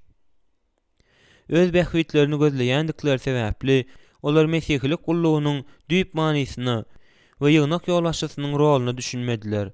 Korintosdaky ýygnagyň käbir agzalary, hatda Paulusyň görgülerini hem özüni pida edicilikli durmuşuna da onun ejizliginiň we yeňilişiniň alamaty hökmünde garadylar. Olar ýygnak ýol başçysy güýje hem ygtyýary eýe bolan adam, onda ejizlik hem başga adamlara gulluk etme islegi bolmaly däl diýip hasap edýärdiler. Şol sebäpden hem Paulusyň resullugyny da şu hasyna saldylar. İmanlylaryň ýolbaşçylyk konsepsiýasy babatdaky munyň ýaly düşünjesi şu neçelini dowam edip gelýär. Söýgü başgalaryň aladasyny edýär. Egoistik ýürek her bir ruhy çapanyň iň beýik ruhy çapanydyr. Biziň täze ähde duş gelýän söýgä baý ýygnak ýolbaşçysynyň we mugalliminiň mysalyny tapýarys. Bu Barnabasdyr. Ol özü üçin beýik derece we şöhrat gözlemedi. Barnabasyň gowa adam mukaddes ruhdan, imandan dolu bolandygyny Luka ýazýar. Resullaryň işleri 11:24. Mukaddes ruhdan dolu bolan üçin söýgü Galatiýalılar 5:22 we Korintoslar 13:4-7-de suratlandyrylan häsiýetleriň hemmesi oňa mahsusdy. Biz Barnabasa täze ähde ilkinji gezek ol ýerini satyp pulny Ýerusalimdaky garyp ýaşaýan mukaddesleri berende duş gelýäris. Resullaryň işleri 4:36-37. Başga adamlara saha bolmaklyk olara bolan tebigi söýgüden syzyp çykýandyr. Robert Low'nyň aýdyşy ýaly, söýgü bu berme impulsydyr. Ýöne Barnabasyň özüniň ýolbaşçylyk hem mugallimçilik derejesini Resul Paulus bilen paýlaşmagy hemme zatdan beter haýran aldyrýar. Barnabasy Ýerusalimli mukaddesler Antakiýadaky täze döredilen ýygnaga kömek etmek üçin iýerýärler. Şol wagtlar ol ýer ören gylykly ýerdi. Hudaý butparazlaryň durmuşynda täze hem täsin zatlary görkezýärdi. Şol sebäpden hem Barnabas şol wakalaryň merkezinde boldy. Emma ol ýygnakdaky öz derejesi hakda däldi, ýygnagyň bähwidi hakda köp pikir edýärdi. Antakiýadaky ýygnagyň Paulusa we onuň sylaklaryna mätäşdigine ynamly bolan üçin Barnabas köp zatdan mahrum bolma howpy awanýan bolsa da, Paulusy tapmak we onu Antakiýa çağırmak üçin Tarsusa gidýär. Bu Barnabasyň ýygnak ýolbaşçysy we mugallimi roluny özüniň has zekinli bolan Paulus bilen paýlaşmakçy bolýandygyny aňladýar. Barnabas Paulusy her türlü usullar bilen birinji orna süýşürýärdi. Şeýdip bir näme wagtdan soň Paulus Barnabasa garanda has meşhur boldy. Bir wagt şeýniň takyk belleşi ýaly. Barnabas doňuz gullukçysy däldi. Bütün şöhrat ahyr soňunda özüne geler ýaly. Ol gullugy duruşyny öz eline almakçy däldi. Barnabas tagta dalaşgär däldi-de, ayak ýuwujudy. Yohanna 13:14. Ol beýleki adamlary çäklendirmeýärdi-de, olary öňe süýşürýärdi. Resullaryň işleri 11:19-24. Ol adamlardan almaýardy-da, gaýtan berýärdi. Onuň söýgüsi alyjy däldi, berejidi. Barnabas hakyky ýygnak ýolbaşçysydy we mugallimidy. Ol Paulusa görüpçilik etmeýärdi we onuň resulluk derejesini ýa-da beýik ruhanylygyny şu hasyna salmaga çalışmaýardy. Ol tekebbir, mülakatsyz we egoist däldi-de, özüni başga adamlaryň bähwidi üçin dolu berýärdi. Onu adamlaryň göňüllük beriji ogul diýip atlandyrmaklary täsin zat däldir. Barnabasyň we Paulusyň kömegi bilen Antakiýa ýygnagynda beýik işler görkezilýärdi. Şonuň ýaly zatlar häzirem egoist bolmadyk ýygnak ýolbaşçysynyň kömegi bilen bolmagyny dowam etdirýär. Häzirki döwrüň Barnabasy bu Londondaky ähli janlaryň ýygnagynyň öňkü ruhy çapany, Angliýa karaliewasynyň hormatly ruhy adamy we mukaddes kitaba berilen köp sanly ajaýyp düşündirişleriň awtory John Stott'dur. Bir missioner bir gezek aeroportyň dile edilýän otogunda ýanynda bir toprak hat ýatan bir adamy görendigini ýatlaýar. Ol adamyň özü bir zatlar ýazýardy. Ol John Stott'dy. Söýýän ruhy çapan hökmünde ol köp adamlara, aýratynam ýaşlara ruhlandyrjy hatlar ýazýardy.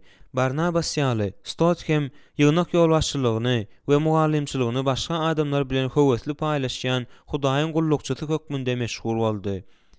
Barnabas özüniň ýygnakdaky derejesi hakda däldi, ýygnagyň bähwidi hakda köp pikirlenýärdi. John Stott'un tawyn ýüreginiň ajaýyp suratlandyrmasyny onuň Latin Amerikadan bolan bir kärdeşi berýär.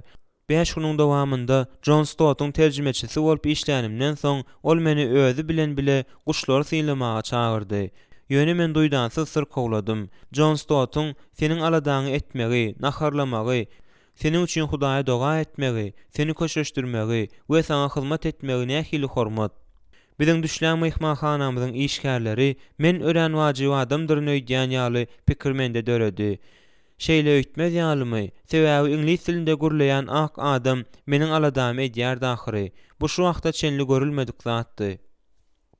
Söýýän ýygnak ýolbaşçylary we mugallimleri ýekşembe mekdebinde ders berýän bolsalar-da, hoş habar bilen meşgullanýan bolsalar-da, adamlara kömek etmek üçin özleriniň wagtyny, güýjüni we şahsy emlägini pida edýärdiler. Olar özlerini başgalara gulluk etmeklige berýärdiler. Olar özlerine mätäçleri gözläp tapýarlar. Olar özlerini unutýarlar we özleri hakda bilgeçleýin pikir etmeýärler. Olar özlerine degişli däldirler.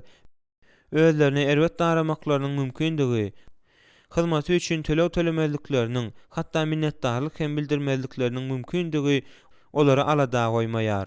Olar öz bähwitlerini däldi, başgalaryň bähwidini gözleýän päk ahlakly adamlardyr. Filipliler 2:4. Söýgü gaharlanmaýar. Söýgüniň gaharyny getirmegiň kyndygy onuň gaty gowugylygydyr. Söýgü gaharlanmaýar. Bu kyn ýagdaýlar bilen ýygyderli iş talşmaly bolýan ýygnak ýolbaşçylar üçin iň peýdalyklyktır.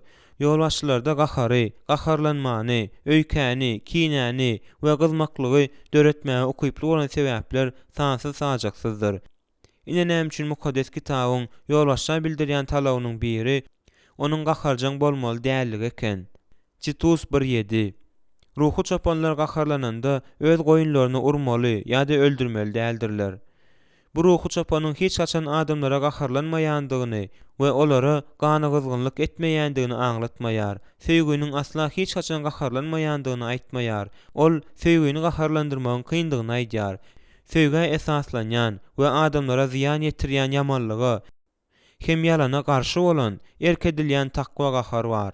Ýöne söýgüni yalan delilleriň kömegi bilen gelşiksiz hereketleri öjükdirmeli däl. Adam ýüregi nädor gahara diýseň meýilli bolýar.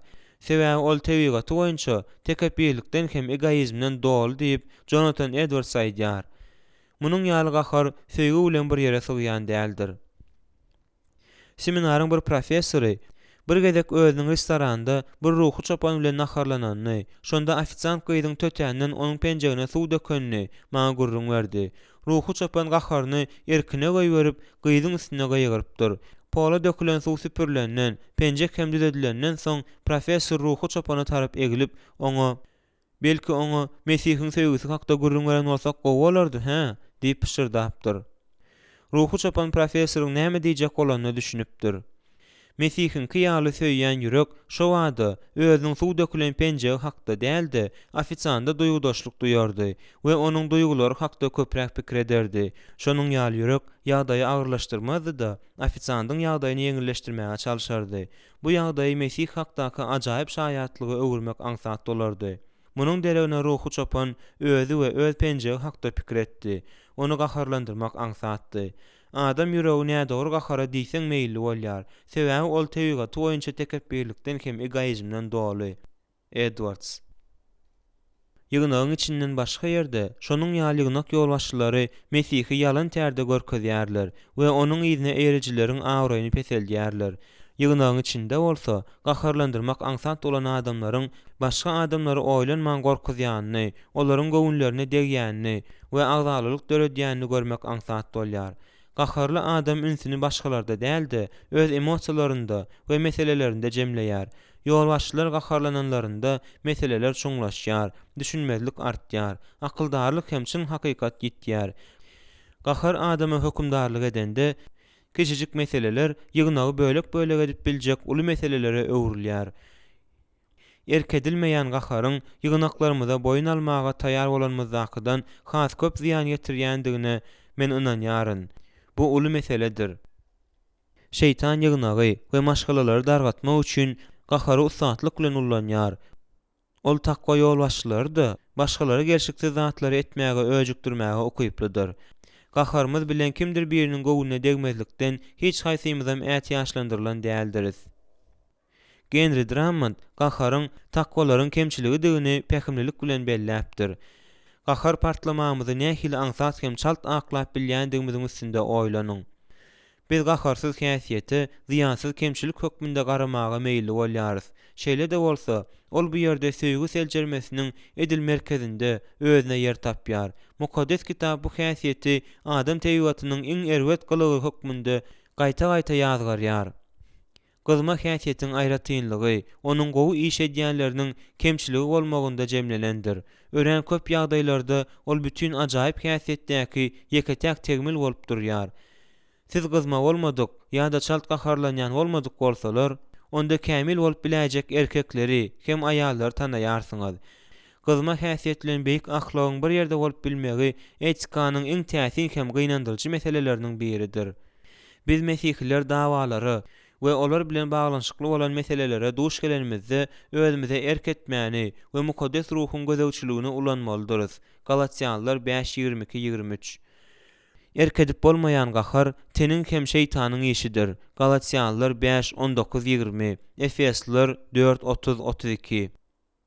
Gadymy atalar sözünde gawy döwen wagtyňyzda onuň içindäkiniň daşyna dökülýändigini aýdylýar. Gadymy atalar sözünde gawy döwen wagtyňyzda onuň içindäkiniň daşyna dökülýändigi aýdylýar. Siz goý akyl ýetirmän hem özüňiz bilen alaşmaýan ýa-da zatlara siziň seredişiňiz ýar seretmeýän adam bilen iş salşmaly bolanyňyzda siziň içiňizde näme çykýar? Bu soraga edil Hudaýyň öňünde bolşuňyz ýaly çynlyky daraň we özüňizi aklamakdan goramaga çalşyň. Mukaddes ýazgy her adam gaharlanmakdan assa bolsun. Sebäbi adamyň gahary Hudaýyň talap edýän dogrulygyny emele getirmez, diýär Ýakub 1:19-20. Söýgü asudadyr we gaharda hayaldyr. Ähmiýetsiz ulalaşmazlyk ýa-da lapykeşlik söýýän ýolbaşçylary gaharlandyrmaýar. Munyň sebäbi biziň eýýäm görüşimiz ýaly söýgüniň tawurlulygyndadyr. Söýgü başga adamlaryň özüne görkezýän ejirlerine uzak sawur edýär. Kim gaharyna erk edýän bolsa, şol partlama howpy bolan ýagdaýlara erk edýär we çogup çykýan emosiýalary köçeşdirýär. Gaharjan adam dawa turýandyr. Gahary giç gelýän bolsa, uruş ýatyrýandyr. Süleýmanyň pähimleri 15-18. Martin Lloyd Jones, Hudson Taylor'ın gaharlanmakda we gana gızgınlyk etmekde hayal bolýandygyny gurrun berýär. Hytaýda derýanyň kenarynda durup, ol gaýykda özüni aňyr kenara geçirmek üçin gaýykçyny çağırdy. Gaýyk Taylor'ın duran kenaryna baryp ýetende, onuň öňünde birden bir baý Hytaýly peýda boldy. Ol Taylor'y şeýle güýç bilen itekledi welin Taylor hapanyň içine ýykyldy. Gören zadyna aňk bolup galan gaýykçy baý Hytaýlyny alyp gitmeklikden boyun toglady. Sebäbi Taylor onu çağıran, daşary ýurtly, ýagny Hytaý däplerine görä aýratyn üns berilmegine münasip bolan adamdy. Baý Hytaýly Hudson Taylor'ın daşary ýurtlydygyny bilmändir. Sebäbi Taylor Hytaýyň geýmini geýen eken. Baý Hytaýly eden zadyny düşünende derrew ötünç sorady. Taylor oňa gaharsyz jogap berdi. Soň hem şol Hytaýlyny gaýga çağırdy we oňa Mesihiň söýgüsi hakda gurrun berdi. Taylor bu öjükdürüji ýagdaýy has ajaýyp ýola laýyklykda seretdi.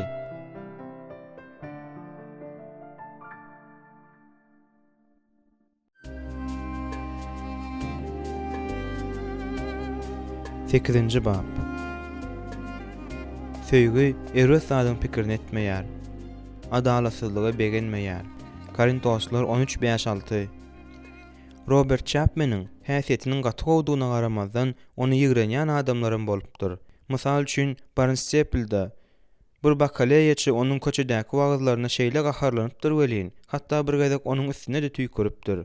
Bu bakaleýaçy adamlaryň içinde Chapman'y tankytlapdyr we onuň köçedäki wagazlaryny bölüpdir. Şeýle de bolsa, Chapman öz gullugyny dowam etdiripdir we mümkinçilik peýda bolanda ol şol bakaleýaça akpata berip oňa hoş habar wagz etmegi başarypdyr. Şunun ýaly mümkinçilik Chapmanda öýüne baý bir garyndaşy myhmançylyga gelende hem bolupdyr. Bu ýöne bir garyndaşlyk sapary däldi. Ol adam öz şäherinde Chapmanyň garyplar üçin näme edýänini we onuň myhmançyllyk gullugyny nähili alyp barýanyny öz gözleri bilen görmek isläpdir. Resmi bölümden, ýagny bilmek isleýän zatlarynyň hemmesini bilenden soň ol Chapmanyň gullugy üçin bakaleýa harytlaryny satyn almagy teklip edýär. Jenap Chapman şatlyk bilen razy bolýar. Ýöne ol şol harytlaryň ýeketäk bir dukanynyň, ýagny oňa şeýle köp wagtlap sarap ýören adamyň dukanynyň alynmalydygyny nygtaýar. Chapman bilen bakaleýaçynyň gatnaşyklary hakda hiç zat bilmeýän garyndaşy Chapmanyň görkezen ýerine ugraýar. Ol her türlü haritlaryň bir gidenini saýlady, pulunu töledi we olary Robert Chapman'yň salgysyna eltip bermegi haýyş edýär. Ank bolup galan bakaleýçe alja onuň bu dukana ýalňyşyp giren bolmagynyň mümkindigini aýdýar. Emma alyjy özüni Chapman'yň hut şu dukana iwerendigini aýdýar. Bakaleýçe haritlar bilen Jenap Chapman'yň öýüne gelende göz ýaş döküp aglaýardy, ondan ötünç soraýar. Şol gün bu bakaleýçe öz durmuşyny Mesih'e ynanýar. Adamlary bir işaratyň ýa-da garaýşyň bilen bagyşlamak merhemetiň iň ýokary derejesidir. Sebäbi bu Mesih'e öýkünmedir, diýip Chapman ýazypdyr. Söýgü kine saklamaýar we araljak bolmaýar. Söýgüniň ýene bir akpataly häsiýeti onuň öýkäni özünde saklamaýandygydyr. Ýa-da gönü manisinde ýatda saklamaýanlygydyr. Mukaddes kitaba berilen düşündürişleriň awtory David Garland şu sözleriň aňyrsynda duran keşfi şeýle düşündirýär. Söýgü ýamanlyklaryň hasawat kitabyny saklamaýar. Şonuň ýaly hasawatyň düýp özeni, öz gören ýamanlyklaryň gaýtargysyny soň edil şonuň ýaly edip bermek üçin gündelge ýazmakda jemlenendir.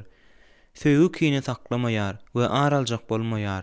Ol aralmak üçin ilkinji mümkinçilik peýda bolanda dolanyp gelmek üçin öz öýkeleriniň şahsy ýazgylaryny saklamaýar.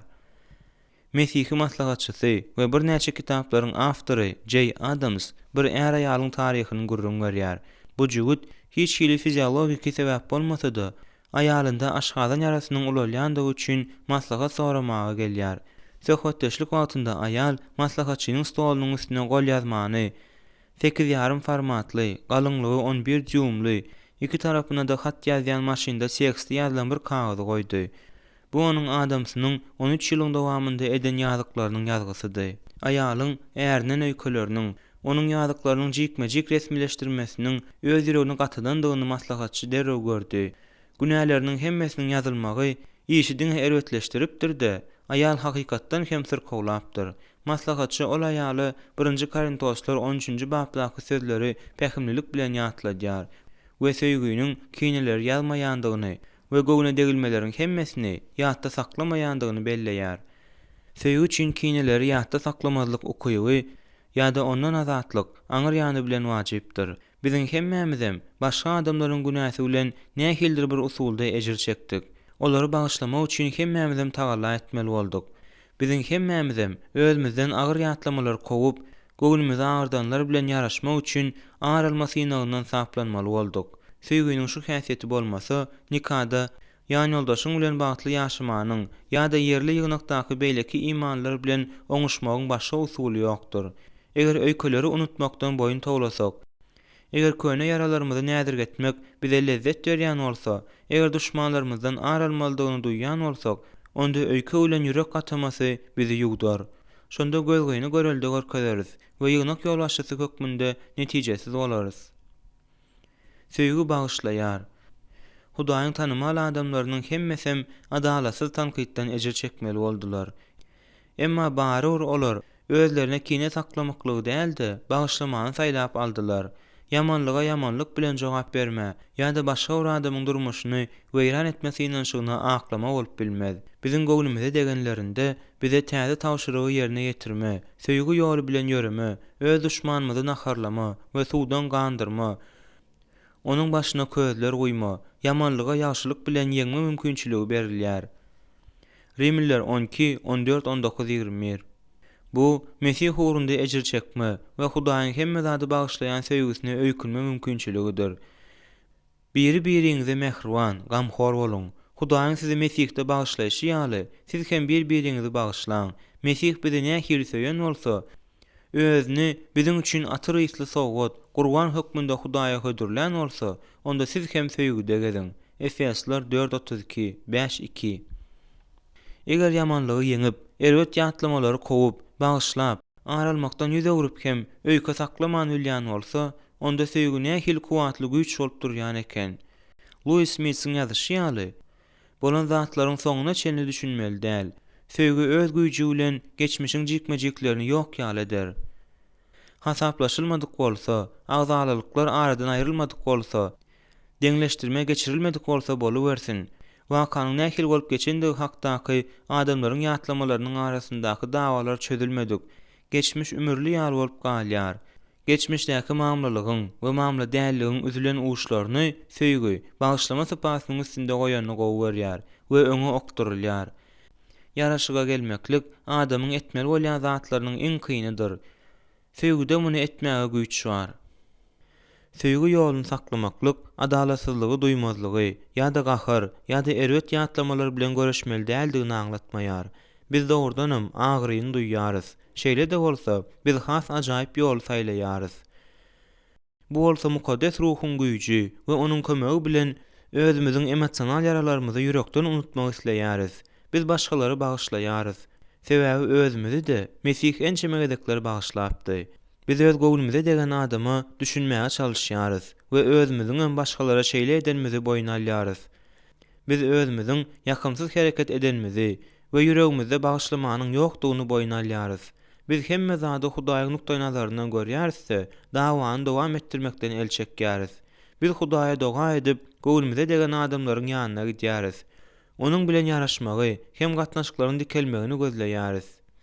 Mukaddes ýazgyda söýgüniň bagyşlaýjy güýjüniň köp mysalyny tapmak bolýar. Dawud özüni ençemegedek öldürmäge synanşan Şaul paçanyň söwüşde ölenini eşdende ol möňürdi, aglady. We Şaul hem onuň ogly Jonatan üçin agşama çenli agyz bekledi. 2 Samuel 1:12.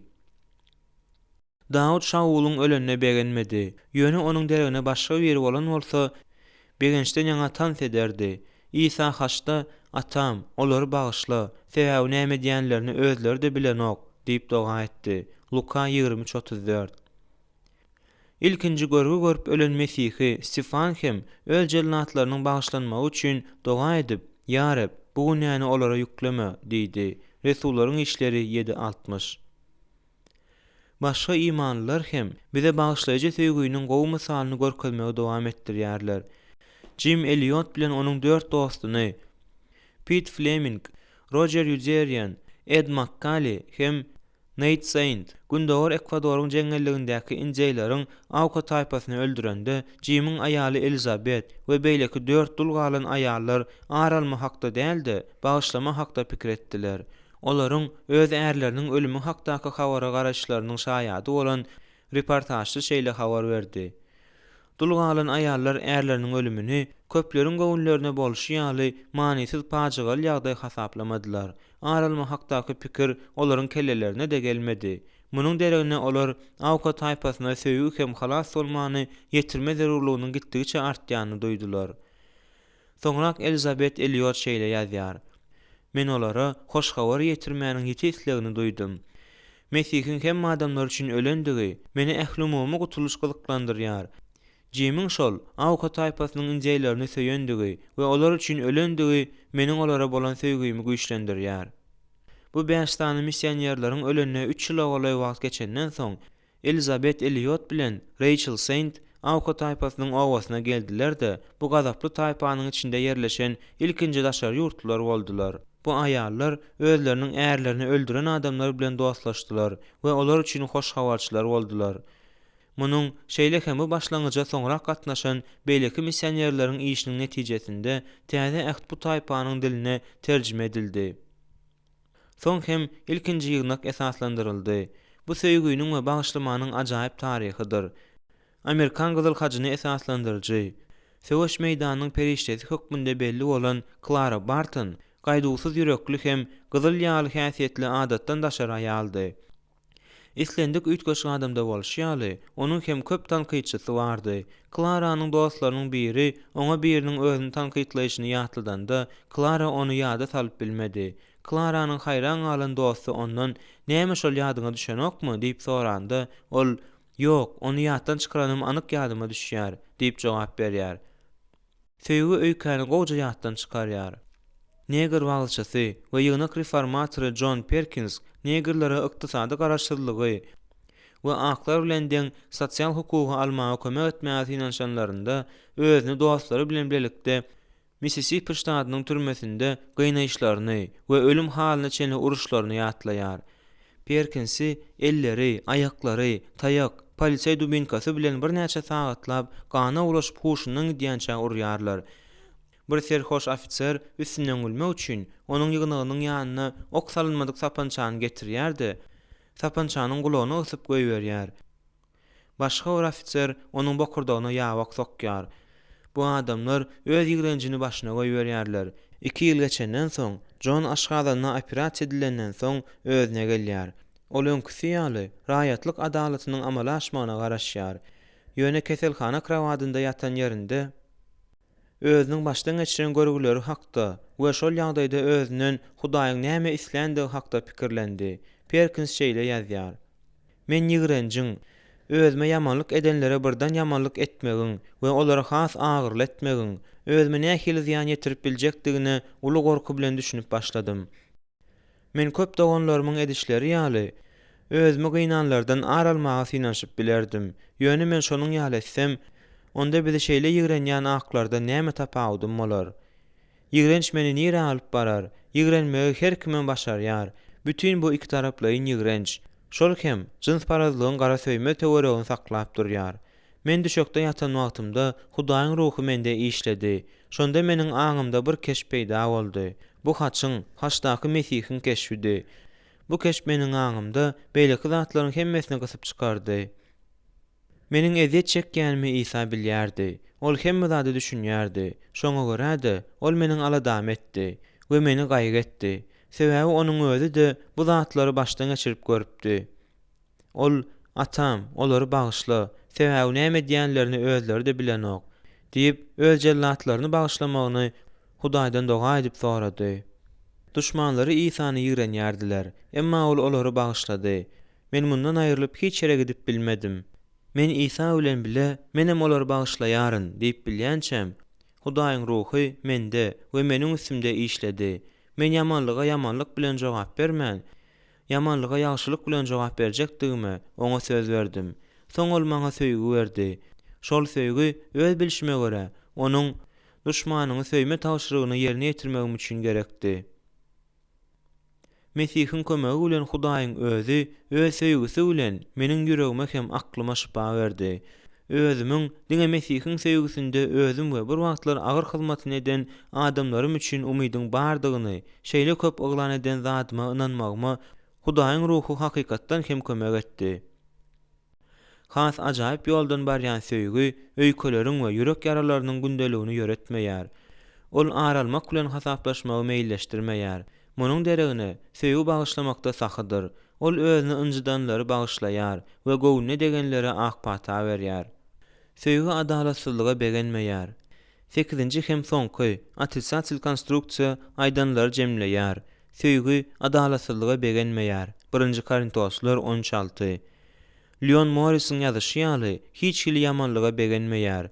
Söýgü näde dogrulukdan ýa-da adalatsızlykdan hiç hili lezzet almaýar. Sebäbi onuň ýaly zatlar adamlary yaralaýar we Hudaý biýawra edýär. Söýgü nähak bolan hiç zady halamaýar. Has ajaýyp ýoldan ýöreýän adamlar erwetligi ýigrenip, ýagşylyga ýapyşýarlar. Rimliler 12:9.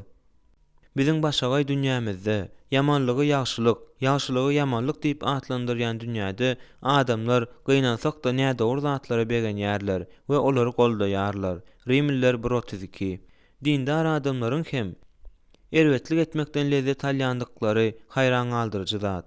2001-nji ýylyň 11-nji sentýabrynda bütün dünýä sowda merkezinde terroristik işi gurnap, müňlerçe beýgünä adamyň ölümine sebäp bolanlar özleriniň ölüm missiýasyna begendiler.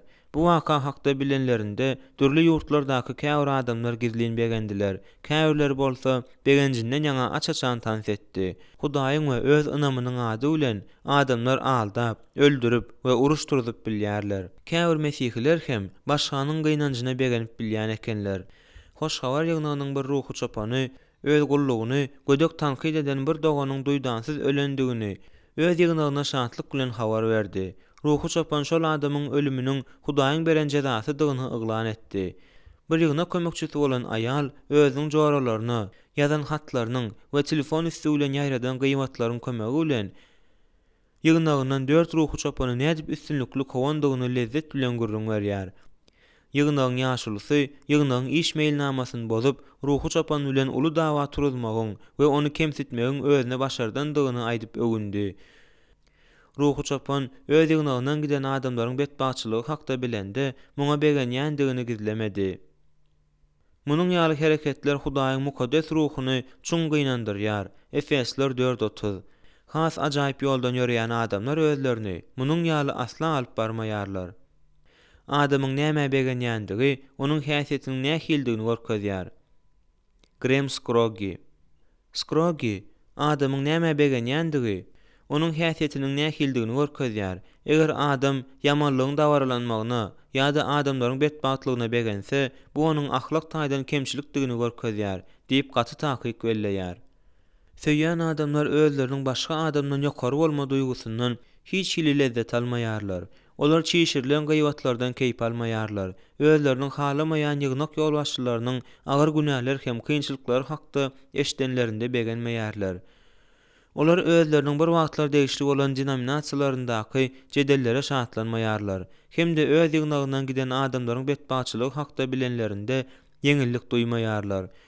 Olar özleriniň halamaýan, ýurdunda bolan ýer titremesiniň müňlerçe janlary alyp gidenini eşitip hezletmeýärler. Olar beýleki mesihlilerin ýalňyşlyklary we şowsuzlyklary hakda köpçüligiň içinde aýtmagy we olary tanqytlamagy halamaýarlar. Eger olary kimdir biriniň günälik hereketlerine garşy çykmak we adama öz ýalňyşlyklaryny görkezmek gerek bolsa, onda olar muny duýgudaşlyk hem ýürek gynanjy bilen edýärler. Söýýän ýolbaşçylar Eýýub bilen Dawudyň görüldesine eýerýärler.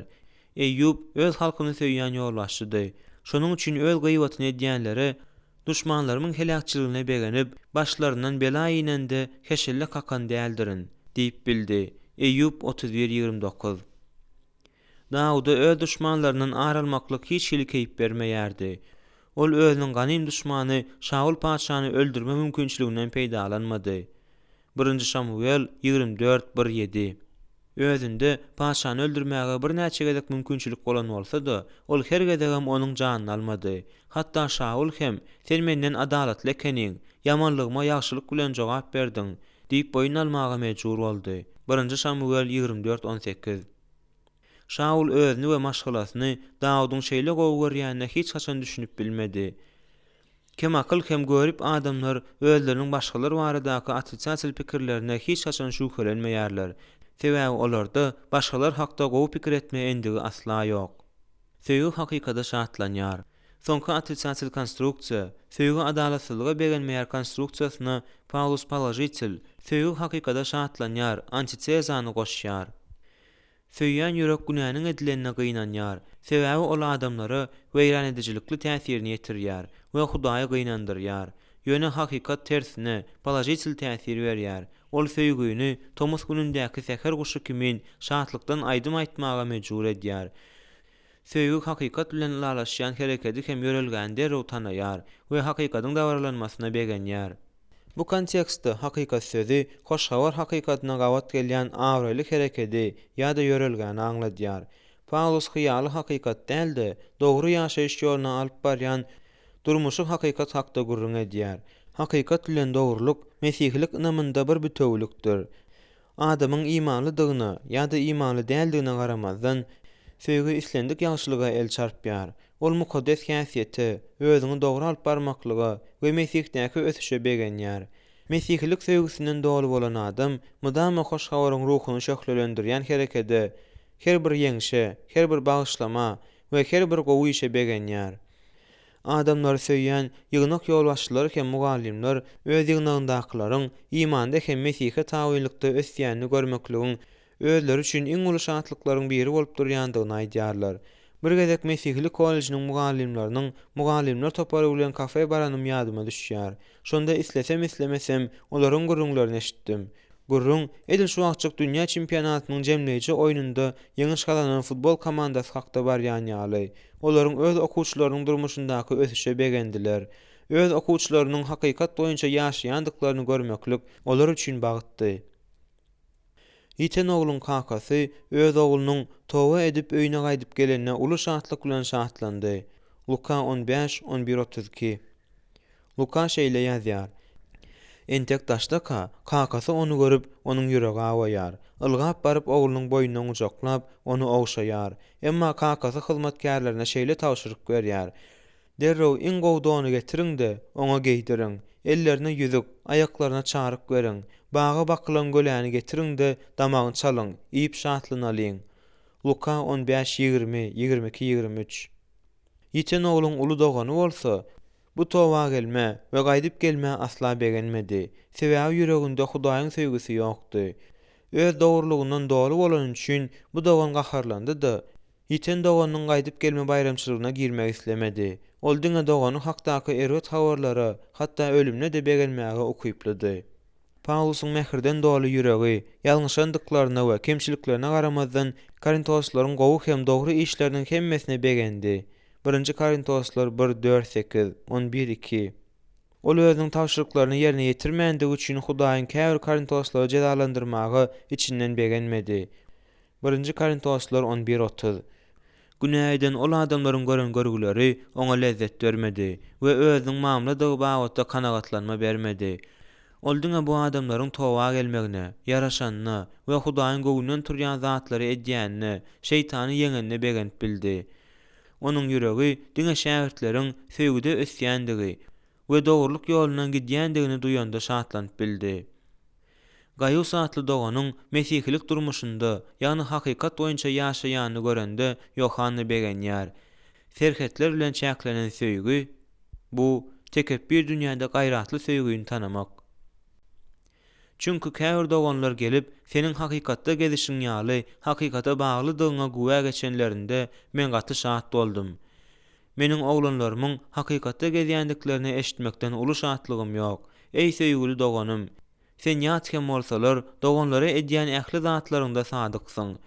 Olar ýygnagyň huzurunda senin söýgüň barada güwä geçdiler. 3 Yohanna 1-3-6. Şeýle hem 2 Yohanna 4 bab. Gaiusyň köpüsi jahan keşde hoşgawarçylar we mugallimler bolan siýahat edýän mesihilere myhmansaýarlyk görkezmegi onuň hakykatda ýöreýäniň suwutnamasydyr. 3 Yohanna 1-3-8. Gaiusyň gowudygy, sahydygy we öz nepini gözlemeýändigini eşitmeklik Yohannada şatlyk döretdi. Yalan däldi, hakykata begenip has ajaýyp ýoldan gitmek gerek.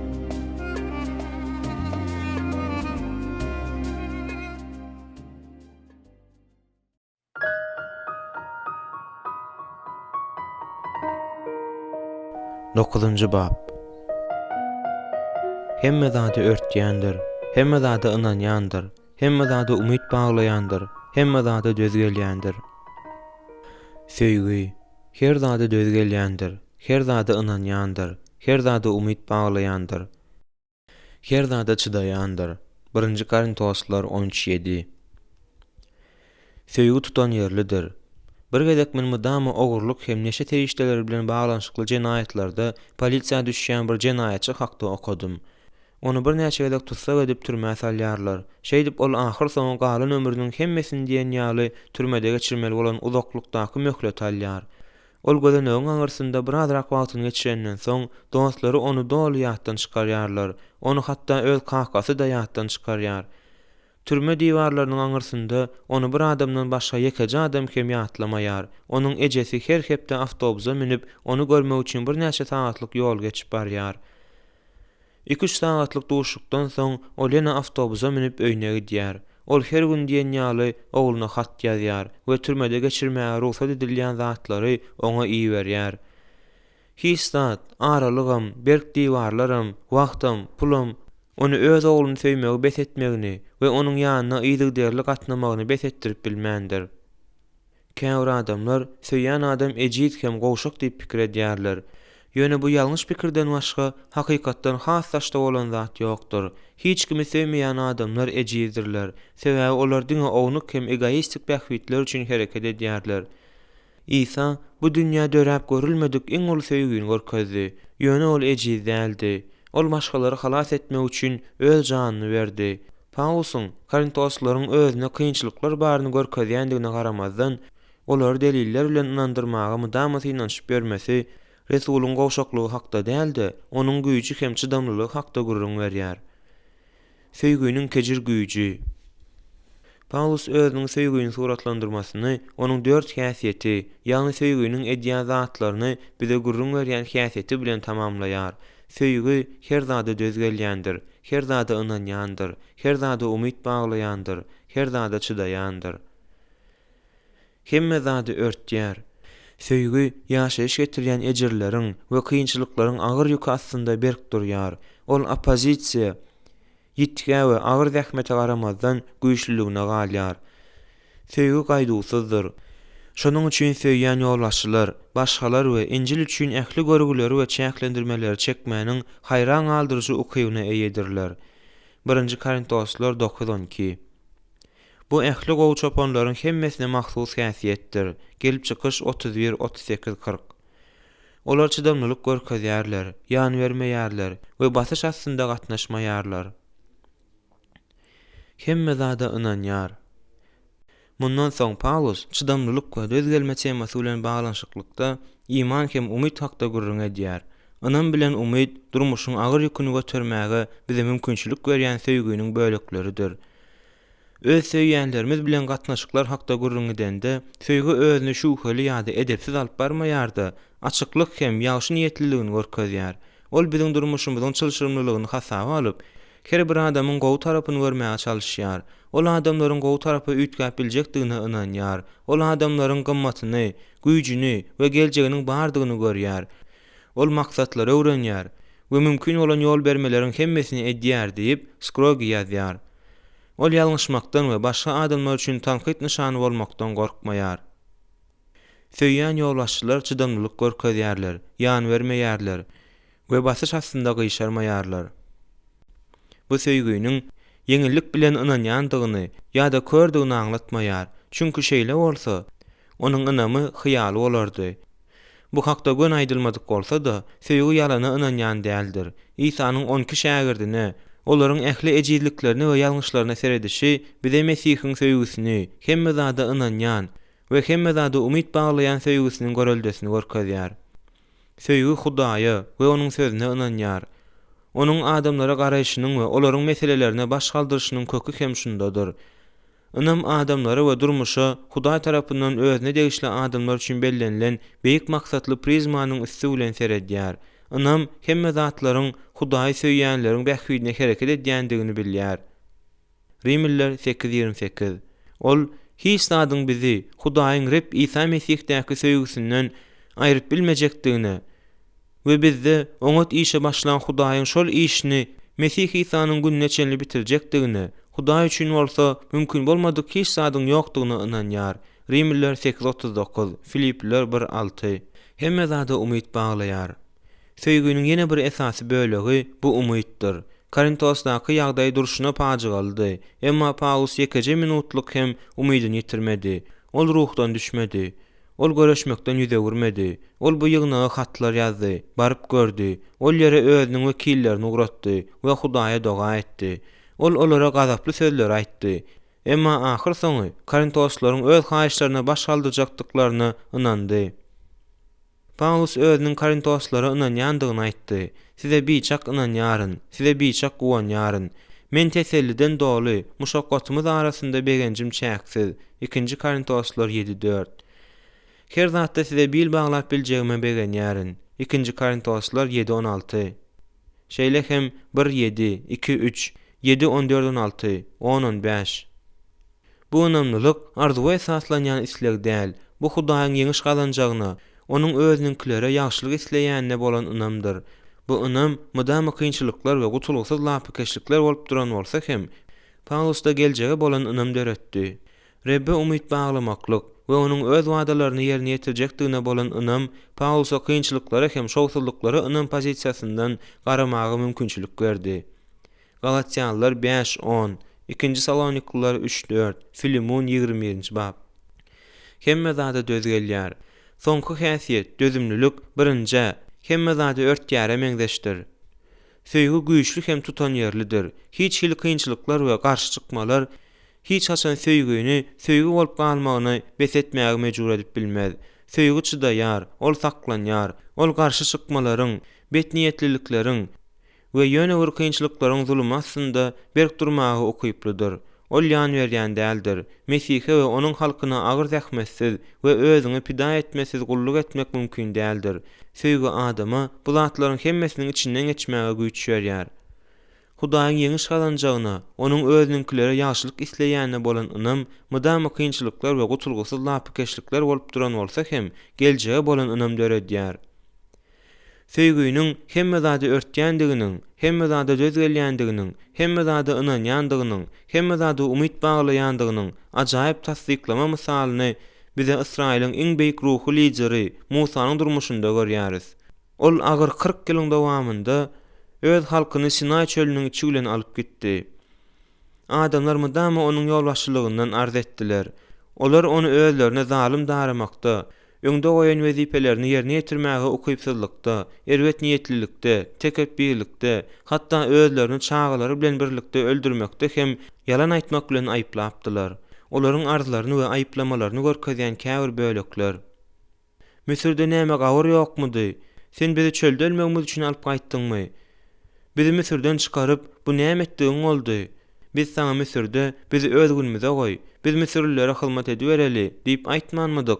Biz çölde ölenimizden Misirlilerin guly bolup ýören bolsak, müň paý gowy bolardy. Misirden çykyş 14-11-12.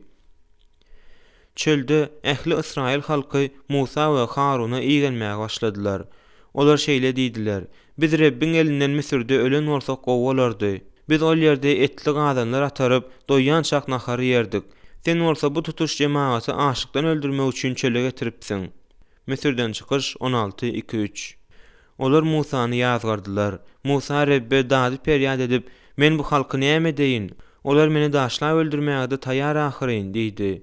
Misirden çykyş 17-2-4.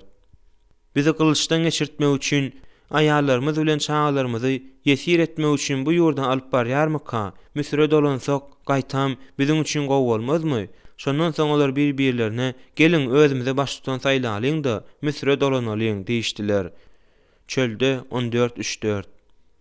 Näme üçin siz bizi bu ýawuz ýere Misirden alyp gaýtdyňyz? Çölde 25.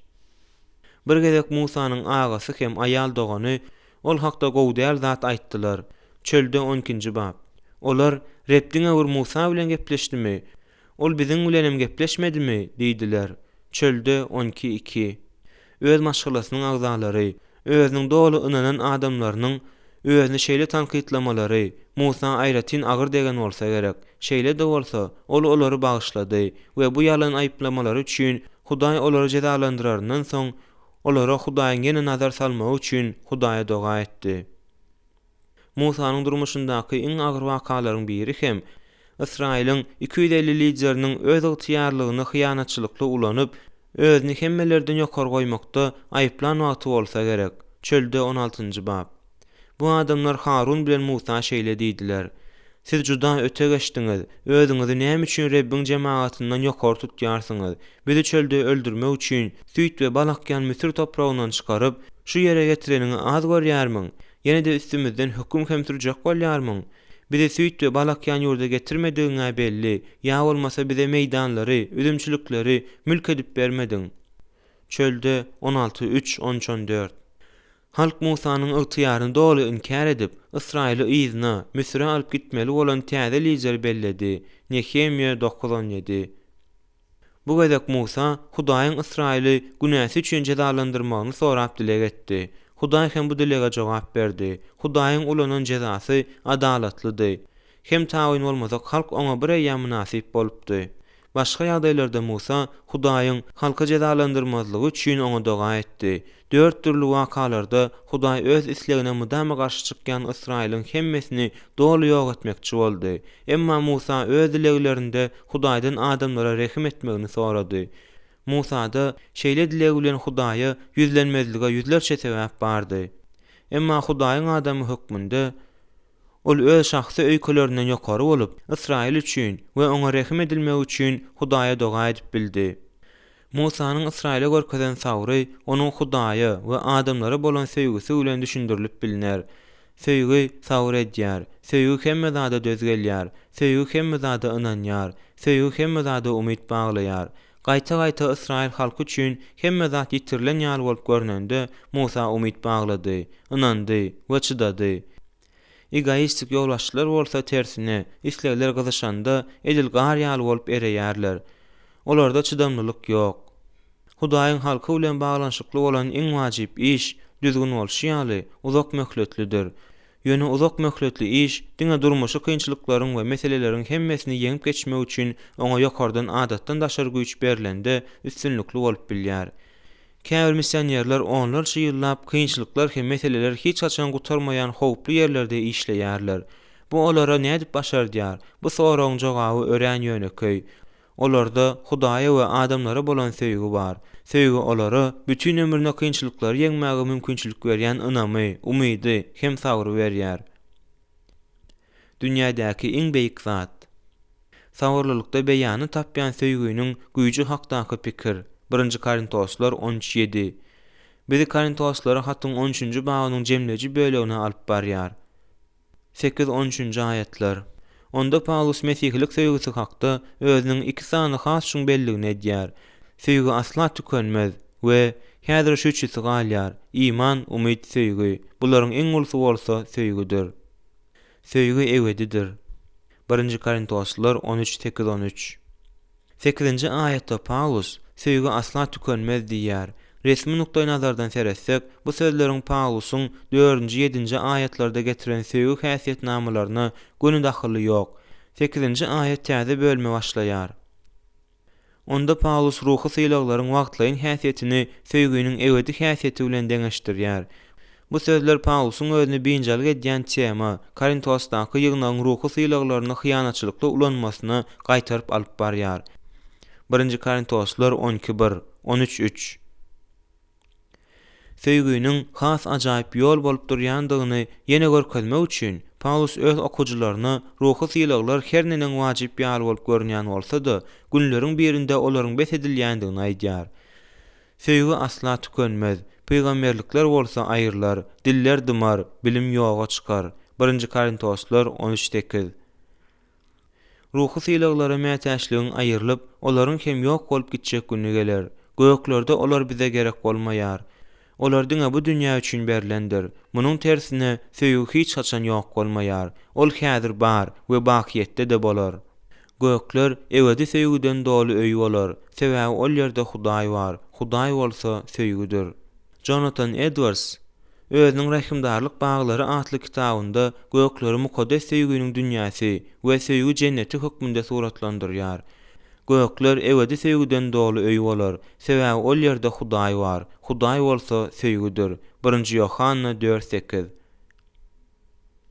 Mesihler bir-birini İsa'nın adamları söýüşi ýaly söýende, yerli ýygnak imanlaryň maşgalasy hökmünde gökdäki durmuşyň geljekki şöhratynyň keşfi bolar.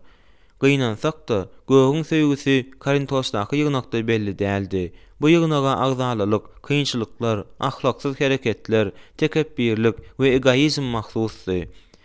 Elbetde bu zatlar gökleriň hakykaty we mukaddes ruhyň meýwesi hakda munasyp düşünje berip bilmedi.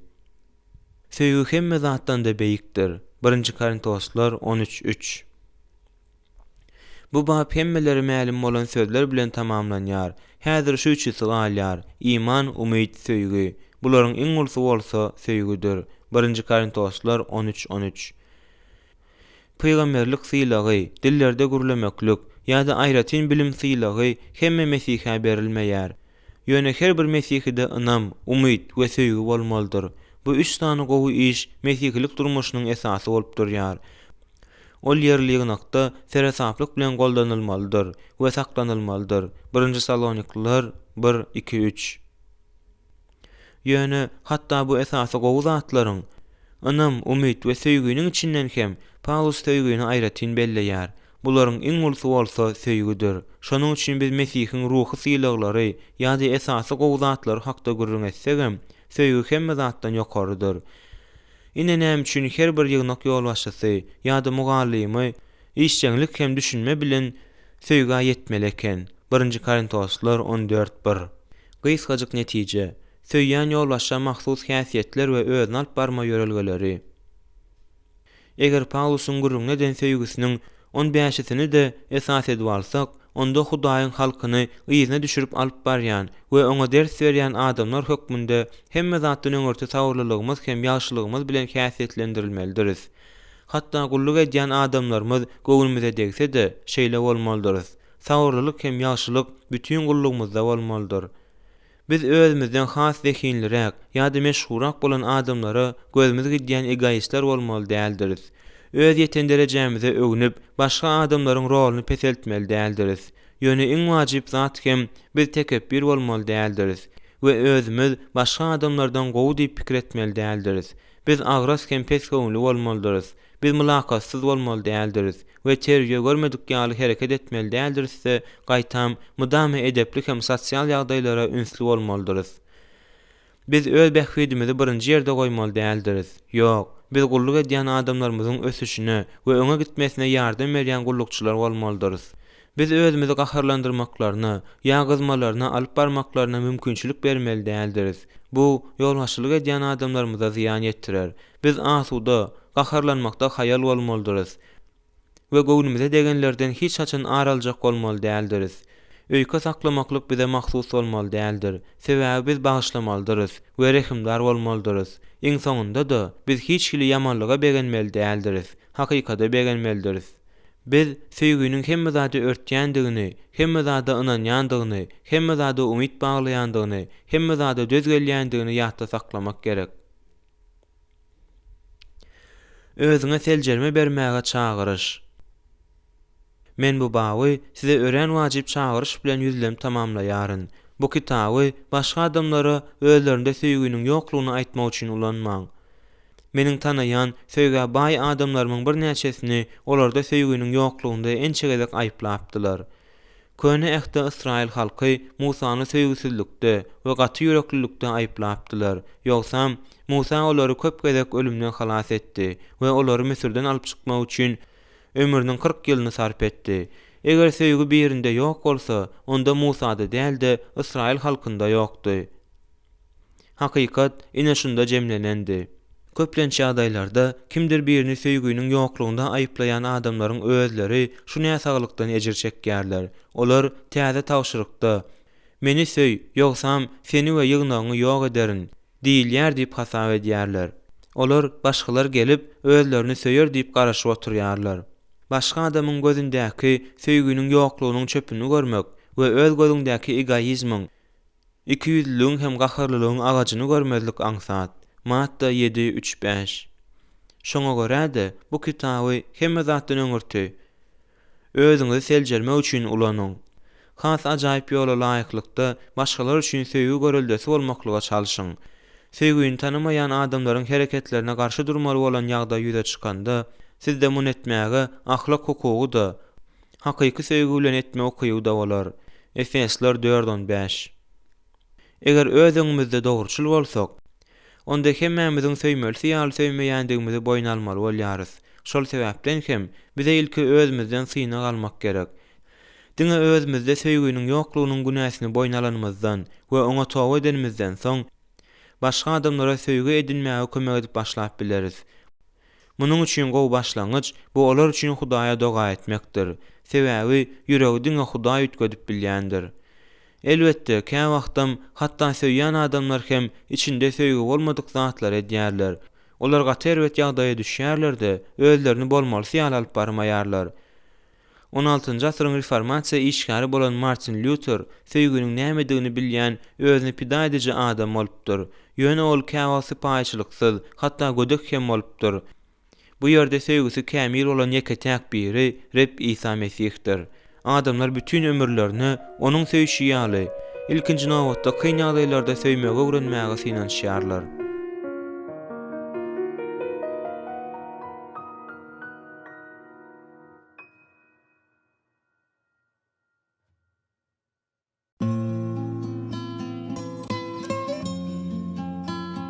Üçüncü bölüm 10-njy bab. Söýýän ýolbaşçynyň boşlary. Söýgüni görkezmek. Siz meniň ýüregimdesiňiz. Mesih Isanyň söýgüsi bilen hemmeňizi nähil küýseýänligime Hudaý güwämdir. Filipliler 1:7-8. Meniň bir tanşym şäherimizdäki özüniň mukaddes kitap sapaklary bilen belli bolan ýygnaklaryň birine bir näçe ýylyň dowamynda gatnady. Soňal bir näçe ýyllap ol ýere gitdi. Gaýdyp gelende bolsa, gaty gowy üýtgeşmäniň bolanyny gördi. Ýygnak öňküsi ýaly. Mukaddes kitap ruhu boýunça bolmagynda galypdy. Ýöne şol ýyllaryň dowamında söýgüde eslice ösüpdir. Adamlar has dostluk söýüji hem myhmansewer bolupdyrlar. Olar bir-biriniň aýratynam ýygnagyň mätäş agzalarynyň aladasyny edýärdiler. Olar duşuşanlarynda şatlykly gujoklaşýarlar. Ýygnakda hakyky söýgü atmosferasy duýulýardy. Söýgüni söz bilen beýan etmek. Bu ýygnakdaky söýgü sözde-de, hereketde-de, mysal üçin öz agzalarynyň iş ýüzünde aladasyny etmekde görünýärdi. Dogrudanam söýgü özüni görkezmelidir. Ol dymyp bilmez. Hudaýyň ogly ýerdeke, onuň atasy gökden, bu meniň söýgüli oglum, men ondan köp razydyryn, diýdi. Matta 3:17. İsa atasyna we şähertlerine bolan söýgüni söz bilen beýan etdi. Men atamy söýýärin. Yohanna 14:31 we meniň sizi söýüşüm ýaly. Yohanna 15:9. Ol Petrusdan sen meni söýýärmiň diýip sorady. Petrus 3 kere oňa men seni söýýärin diýip jogap berdi. Yohanna 21:15-17. Yürekden çykýan söýgüni şeýle beýan etmeklik tutuş täze ähde ähen berýär. Söýýän adamlar hoşallykdan dolu bolýarlar we muny açyk beýan edýärler. Paulus täze ähdiň beýleki awtorlaryna garanda özüniň egindeşlerini we imana getiren adamlaryna öz söýgüsi hakda köpräk aýdýar. Ol öz hatlarynda egindeşlerini özüne kömek edendikleri we hoş habaryň ýaýramagy üçin Hudaýa gulluk edýändikleri sebäpli minnetdarlyk duýgusyny açyk beýan edýär. Ol hoşallyk sözlerini we övgü sözlerini gysganmaýar. Ol eden zatlar üçin hemmelere çuň minnetdarlyk bildirýär. Paulusyň eden kömekleri üçin öz egindeşlerine minnetdarlyk bildirmesiniň we olary köpçüligiň öňünde öwmesiniň mysalyny biz Rimliler 16-njy babda tapýarys. Ol bu ýerde minnetdarlyk bildirýär. Fiba köpleri meniň özüme de kömekçi bolan üçin Rimliler 16:2. Priskilla bilen Akila meniň janym üçin öz janlaryny howp astyna saldylar. Rimliler 3:4. Bizim üçin köp zähmet çeken Meryeme Rimliler 16:6. Resullar arasynda at awry gazanan Andronikasa bilen Yuniasa Rimliler 16:7. Rebde eziz dostum Ampliatusa Rimliler 16:8. Mesih'te synagdan geçen Apelise Rimliler 16:10. Rebde zähmet çeken Trifena, Trifosa Rimliler 16:12. Rebde köp zähmet çeken söýgüli Persise Rimliler 16:12. Rebde saýlanan Rufusa Rimliler 16:13. Meni hem bütün ýygnagymy ihman alan Gayusa Rimliler 16:23. Köp sanly mysalları Paulusyň beýleki hatlarynda da tapýarys. Stefanyň içerisini, olaryň özlerini we mukaddeslerin gulluguna berilendiklerini 1 Korintoslar 16:15. Rebbiň sadyk hyzmatkary Tihikus Efesler 6:21. Timoteus'un we Pawlus we mälimdir. Filipliler 2:22. Doganym, işdeşim we seweşdeş ýoldaşym Epafroditi Filipliler 2:25. Mesihiň sadyk hyzmatkary, söýgüli işdeşimiz Epafradan Kolosiyalılar 1:7. Rebde işdeşim, sadyk hyzmatkar, söýgüli doganymyz Tihikus Kolosiyalılar 4:7. Sadyk we söýgüli doganymyz Onesimus Kolosiyalılar 4:9. Mesih İsa'nın guly Epafra doga dileglerinde hemişe sizin üçin göreş edýär. Kolosiyalılar 4:12. Söýgüli Tewip Luka Kolosiyalılar 4:14. Umumy imanymyza göre hakyky oglum Titusa Titus 1:4. Söýgüli işdeşimiz bolan Filimona. Ey dogan, seniň saýaňda bütün mukaddesleriň ýüregine ýynjalyk berildi. Filimon 1:7. Hudaý lal däl. Üstesine de ol bize hem gurlamy okuyun berdi. Şonuň üçin öz gullugymyzda biz minnetdarlyk hem övgü sözlerine sahy bolmagy öwrenmelidiriz. Biz adamlara özleri üçin Hudaýa minnetdardygymyzy düşüner ýaly etmelidiriz. Adamlar biziň özleri hakda näme pikir edýänimizi toslamaly däldirler. Olar muny özümizden eşitmelidirler. Diňe kimdir birini tankytlamaly bolanda agyzlaryny açýan ýolbaşçylar netijeli bolup bilmezler. Adamlar söýgü sözlerini eşdenlerinde we özleriniň eden zatlaryna palajitil baha berlerini bilenlerinde alýan palajitil emosiýalara mätäşdirler. Canly jandarlara dem almak üçin kislorodun gerek bolşy ýaly adamlara eden hyzmat üçin özleriniň janyny täzeleýän minnetdarlyk sözleri gerek. Ýolbaşçylar hökmünde bize Barnabasyň göreldesine eýermek gerek. Ol mudama mukaddes ýazgydaky sözler we eden hyzmatlarynyň göze ilmän galmandygyny tasdiklaýan minnetdarlyk sözleri bilen mudama beýleki imanlary ruhlandyrýardy. Diňe kimdir birini tanqidlamaly bolanda agyzlaryny açýan ýolbaşçylar netijeli bolup bilmezler. Adamlar söýgü sözlerini eşdenlerinde we özleriniň eden zatlaryna palajiçil baha berlenini bilenlerinde alýan palajiçil emosiýalara mätäçdirler. Men 30 ýyllap özleriniň yerli ýygnakda ýekşenme mekdebiniň ýolbaşçylary bolan är aýal tanaýaryn. Olaryň öz orunlarynda yerlerini tutjak adamyň bolmandygyny hemmeleri aýtdylar. Ýöne bu jüwüt ýaşy boýunça işden çekilenlerinde olara hiç kim hatda minnetdarlyk bildirmedi. Olaryň hyzmatyna köpçüligiň öňünde baha berilmedi. Olar minnetdarlyk atkrytkajy almady. Hatda telefon jaňyda olara gelmedi. Bu är aýalmynyň ýaly gadyr bilmezlige ank boldular. Olara düşünse bolýar. Mesihiň teniniň agzalary bir-biri bilen passiw aýralykda däldi, işçen gatnaşykda bolmalydyr.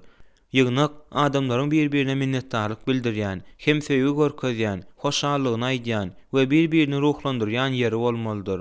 Ýürek söýgüsini beýan etmek. Paulus özüniň Mesihe getiren adamlaryna ýüzlenende özüniň çuň söýgüsini ören emosional sözler bilen beýan edýär. Resul olara resmi adam ýa-da adamlar bilen däldi, diňe işin gidişi bilen gyzyklanýan fanatik däldi, mehirli çopon hökmünde ýüzlenýärdi. Hatta Paulus ýygnagyna ünde berende de, ýalňyşyny görkezende de, onuň sesi gözüňe ýaş aýlayan derejede mehirli, duýguda we aladaň edýän atanyň sesi ýalydy. Paulusyň hatlarynda onuň çoponyň hem ýolbaşçynyň söýýän ýüregini görkezýän näçe aýdanyň bardygyna ünsüriň. Men siziň üçin begenýärin. Rimliler 16:19. Siz meniň ýüregimdesiňiz. Filipliler 1:7. Men siziň hemmeňizi İsa Mesihiň söýgüsi bilen söýýärin. Filipliler 1:8. Ey meniň küýseýän söýgüli doganlarym, guwancym we başymyň täji. Filipliler 4:1. Size şeýle küýseýän biz size diňe Hudaýyň hoş habaryny däldi, öz janymyzy da bermäge razydyk. Çünki bize gaty eziz bolduňyz. 1 Salonikliler 2:8. Balalarym, Mesih sizde şekillenýänçä, men siziň üçin ýene dogurma agyrsyny çekýärin. Şu wagt ýanyňyzda bolup, sesim bir gataldyp bilsedim. Galatiýalılar 4:19-20. Meniň söýgüm Mesih İsa'da siziň ähliňiz bilen bolsun. 1 Korintoslylar 16:24. Men size agyr muşakkat we ýürek gorkusy zerarly köp göz ýaş döküp, meniň özüňde bolan bol söýgümi bilmeňiz üçin ýazdym. 2 Korintoslylar 2:4. Ey Korintoslylar, biziň sözümiz size açyk, göwnümiz giňdir. 2 Korintoslylar 6:11. Bile ölüp bile ýaşar ýaly, biziň ýüregimizde diňizi men ozal aýtdym. 2 Korintoslylar 7:3. Sizi söýmeýänim üçinmi? Muny Hudaý bilýändir. 2 Korintoslylar 11:11. Men siziň zatlaryňyzy däldi, özüňizi küýseýärin. 2 Korintoslylar 12:14. Men siziň janyňyz ugrunda barmy höwes bilen harçlap, bütünle harçlanaryn. Sizi köpräk söýsem, siz meni azrak söýermisiňiz? 2 Korintoslylar 10:15. Rebbiň size bolan söýgümiz ýaly bir-biriňize we bütün adamlara bolan söýgüňizi artdyrsyn. 1 Korintoslylar 3:12. Ony, ýany ýüregimi izine saňa ýollaýaryn. Onu kabul et. Filimon 1:11-12. Paulus söýgü dilini ulanyp, özüniň Mesihe getirenlerine bolan ýürekden çykýan ysnyşygyny beýan edýär. Özüniň hat ýazan adamlaryna ýüzlenende 24 gezek söýgüli diýip ýüzlenýär. Bu sözler dogrudanam Paulusyň söýgüsini beýan edýär. Dostlary we özüniň iman getiren adamlary hakykatdan hem onuň söýgüli doganlarydy. Olar şol bir mukaddes ruhda aýrylmaz baglanşyklydylar. Olar onuň maşgalasydylar. Hudaýyň söýenleri Paulusyň hem söýenleridiler. Ýygnak ýolbaşçylary we mugallimleri ikirjiňlenmezden ýygnagyna bolan söýgü duýgusynyň hakykylygyny beýan etmek üçin söýgü sözüni ulanmalydyr. Ýerki mesihler üçin bu dol derejede kadar zatdy. Täze ähde dogan sözü takminan 250 gezek duş gelýär. Mark Minusi Felix'in antik Octavia dialogunda bu parasesili tanqidlap şeýle diýär. Bu adamlar öz aralarında tanış olmasalar da bir-birine bolan söýgü duýýarlar. Hemme ýerde olaryň arasynda nähildir bir söýgü baglanşygy emele gelýär. Olar kimdigine garamazdan bir-birine dogan diýýärler. Bizi de şunun ýaly tankyd etseler, nähili gowalardy. Häzir adamlar hemişekilerinden de beter söýgü sözüni eşitmäge we Mesihi maşgalasyna mahsus birek-birege ysnyşyk duýmaga mätäç. Şunun ýaly şoň şahsy maşgala dili hakyky mukaddes kitap dili bolup täze ýygnagynyň söýgüsini görkezýär. Mesihlik söýgüsini görkezmegiň usullary. Mesihlik söýgüsini göze görkezip beýan etme usullarynyň biri de söýgü ogşamasydyr. Bu ilki Mesihleriň diýsen o däpleriniň biridir. Petrus okujularına biri-biriňize söýgü ogşamasy bilen salam aýdyň diýip ýalvarýar. 1 Petrus 5:14. Bu däp Resuluň ilki öwtleriniň iş ýerine ornaşmasy boldy. Onda Resul imanlary bir-birini dogan hökmünde söýmeklige çagyrýar. Birek-birege ýürekden ihlas bilen söýüň. 1 Petrus 1:22. Doganlary söýüň. 1 Petrus 2:17. Her zatdynyň birek-birege bolan söýgüňiz joşgunly bolsun. 1 Petrus 4:8. Paulusyň aýdýan söýgü ogşamasy mukaddes ogşamasy bolup, iki taraplaryň jynsyna, sosial derejesine we reňkine garamazdan Mesihleriň hemmesi içine alýan birlik ýagdaýynyň daşky beýan edilmesi bolýar. Bu duýgulu ogşama däldi, hut mukaddes ogşamadyr. Munyň ýaly ogşama hormat bilen, ak yüreklilik hem pek niyetlilik bilen edilýär. Hakyky ogşamanyň, dostlukly gujoklaşmanyň ýa-da ýöne bir yürekden elleşmäniň kömegi bilen söýgü ogşamasyny ýerine ýetirenimizde bize doganlarymyz bilen duýgulu salamlaşmak gerek. Biziň salamlaşmamyz özümiziň olar bilen maşgala gatnaşyklarymyzy we Mesihdeäki birligimiziň hakykylygyny daşky görnüşinde beýan etmelidir. Şonuň üçin bize resmi we bir-birimiz bilen gatnaşygymyzda sowuk bolmak gerek däl. Gelin birek-birege öz-özünden bolmaly zat ýaly seretmäliň. Hudaý hiç haçan munyň ýaly etmeýär. Adamlar söýgü sözlerine we söýgüniň beýan edilmesine mätäç. Söýgüniň bu daşky beýan edilmesi biziň birek-birege joşgunly söýme baradaky täze ähtaşyrygyny iş ýüzüne anyk ornaşdyrmamyzdyr. İnglis öz ýurdunyň berkem tekebbir däplerinde terýelenen John Stott bütün dünýä eden, aýratynam Afrika we Latin Amerikasyna eden saparlarynyň gidişinde imanlar bilen berkem mähirli gujoklaşmadan hakyky lezzet almagy öwrenýär. Ol öz dostlarynyň birine ýazan hatyny degişme bilen şeýle tamamlaýar. Men sana öz salamy we bir gujoklaşmamy berýärin. Indi men gujoklaşma institutynyň ömürlük agzasy. Paulus hem şol institutynyň agzasydy. Luka Paulusyň Efesdaky ýygnagy ýaşyllary bilen hoşlaşygy şeýle suratlandyrýar. Şonda olaryň hemmesi köp agladylar. Paulusyň boýnundan gujoklap onu ogşadylar. Resullaryň işleri 20:37. Biziň ýygnaklarymyzdaky çağlarym söýgüniň görkezilmegine mätäç. Rebbimiz İsa Mesih hem çağlary gowy görýärdi. Olar oňa şatlyk getirýärdi. Olmudama olar bilen gürleşmäge wagt tapýardy. Olar üçin doga dile edýärdi we olara ak pata berýärdi. Matta 19:13-15. Eneler çağlary bilen İsa'nyň ýanyna höwes bilen gelýärdiler. Sebäbi İsa häsiýeti boýunça mähirlik hem söýýän adamdy. Gelin bizim çağlaryň aladasyny edeliň, olary goralyň we söýeliň. Gelin birek-birege öz-özünden bolmaly zat ýaly seretmäliň. Hudaý hiç haçan munyň ýaly etmeýär. Yerli ýygna Hudaýyň öýüdir. 1 Timoteus 3:15. Şoňa görä-de ol söýgü sözünden we söýgüniň iş ýüzünde beýan edilmesinden dogry bolmalydyr. Gynansak da käbir ýygnaklardaky atmosfera bagtly maşgalanyň ýaşaýan öýüne däl-de ýas bürosyna çalym edýär. Ol ýerde duýguny gowy beýan eder ýaly söýgä we ýyly mehre orun ýok. Adamlar bir-birini tanımaýar diýen ýaly, olar bir-birinden daşrakda durýarlar we ýygnakdan gitmezden öň diňe basmelleşme bilen özleriniň duýgusyny beýan edýärler. Munyň ýaly hereket erkek hem aýal doganlardan ibaret bolan Mesihi maşgalasy üçin kadrly zat däldir. Beýle hereket täze tawşyryga wepaly adamlaryň gatnaşyklaryny beýan edip bilmeýär. Nämeden başlamaly? Özüňiziň yerli ýa-da öý ýygnagyňyzda söýgü atmosferasyny döretmek üçin söýgüde ösmegi sorap, Hudaýa ýygyderli doga etmekden başlaň. Size bu işte mukaddes ýazgynyň aşaky bölekleri kömek eder. Söýgüňiz barha arsyn diýip doga edýärin. Filipliler 1:9. Rebbiziň size bolan söýgümiz ýaly bir-biriňize we bütün adamlara bolan söýgüňizi artdyrsyn. 1-nji Saloniklylar 3:12. Hudaýyň bütün dogrulygy bilen dolar ýaly söýgüde kökürüp, düýp tutup, hemme mukaddesler bilen bilelikde Mesihiň söýgüsiniň nähili giň, uzyn, belent we çuňgurdygyna düşünmegi, bilimden ýokary çykan bu söýgüni tanamagy başarmaňyz üçin dileg edýärin. Efesler 3:18-19. Hatta sizin ýygnagyňyz ýa-da toparyňyz söýgü ýoklugynyň ejir çekmeýän bolsa-da, bary bir mudama söýgüde has öňe gidip bilersiňiz. 1-nji Saloniklylar 4:10. Ýygnagyňyza mukaddes kitabyň söýgü hakda näme diýýäni öwrediň.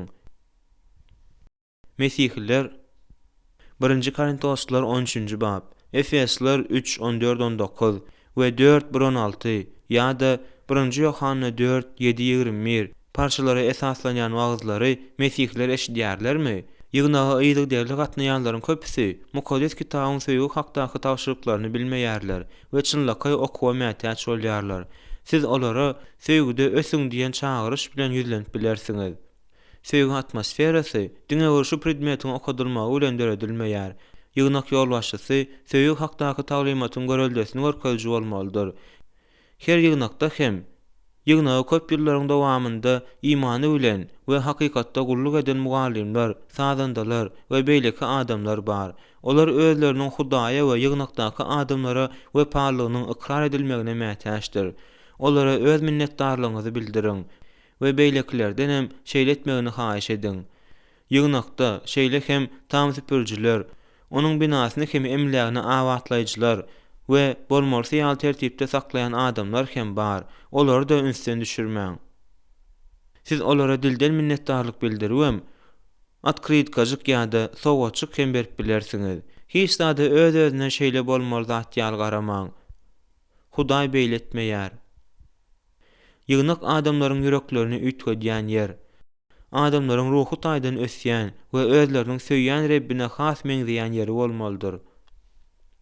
Öz ýygnagyňyz Mesihiň teniniň agzalarynyň diňe ýüzle gürleşýän, has beterde gelenlerinde hiç kim bilen gürleşmeýän gidýän ýerine öwrülmegine ýol bermäň. Siz olara şahsy gatnaşyklaryň mysalyny görkezmelisiňiz. Bu siziň borjyňyzdyr. Ýygnak telekeçilik korporasiýasy, harby pudok ýa-da döwlet edarasy däldir. Bu Hudaýyň öýüdür. Şoňa görä-de özüň ol ýerde bolmaly ýaly alyp barmak gerek däl. Biri-biriňize söýgüňizi görkeziň. Ýygnakdaky adamlara söýgü ogşamasy, mähirli gujaklama we mukaddes el gysma bilen salam beriň. Adamlaryň atlaryny ýatda saklamagy düzgün ediniň.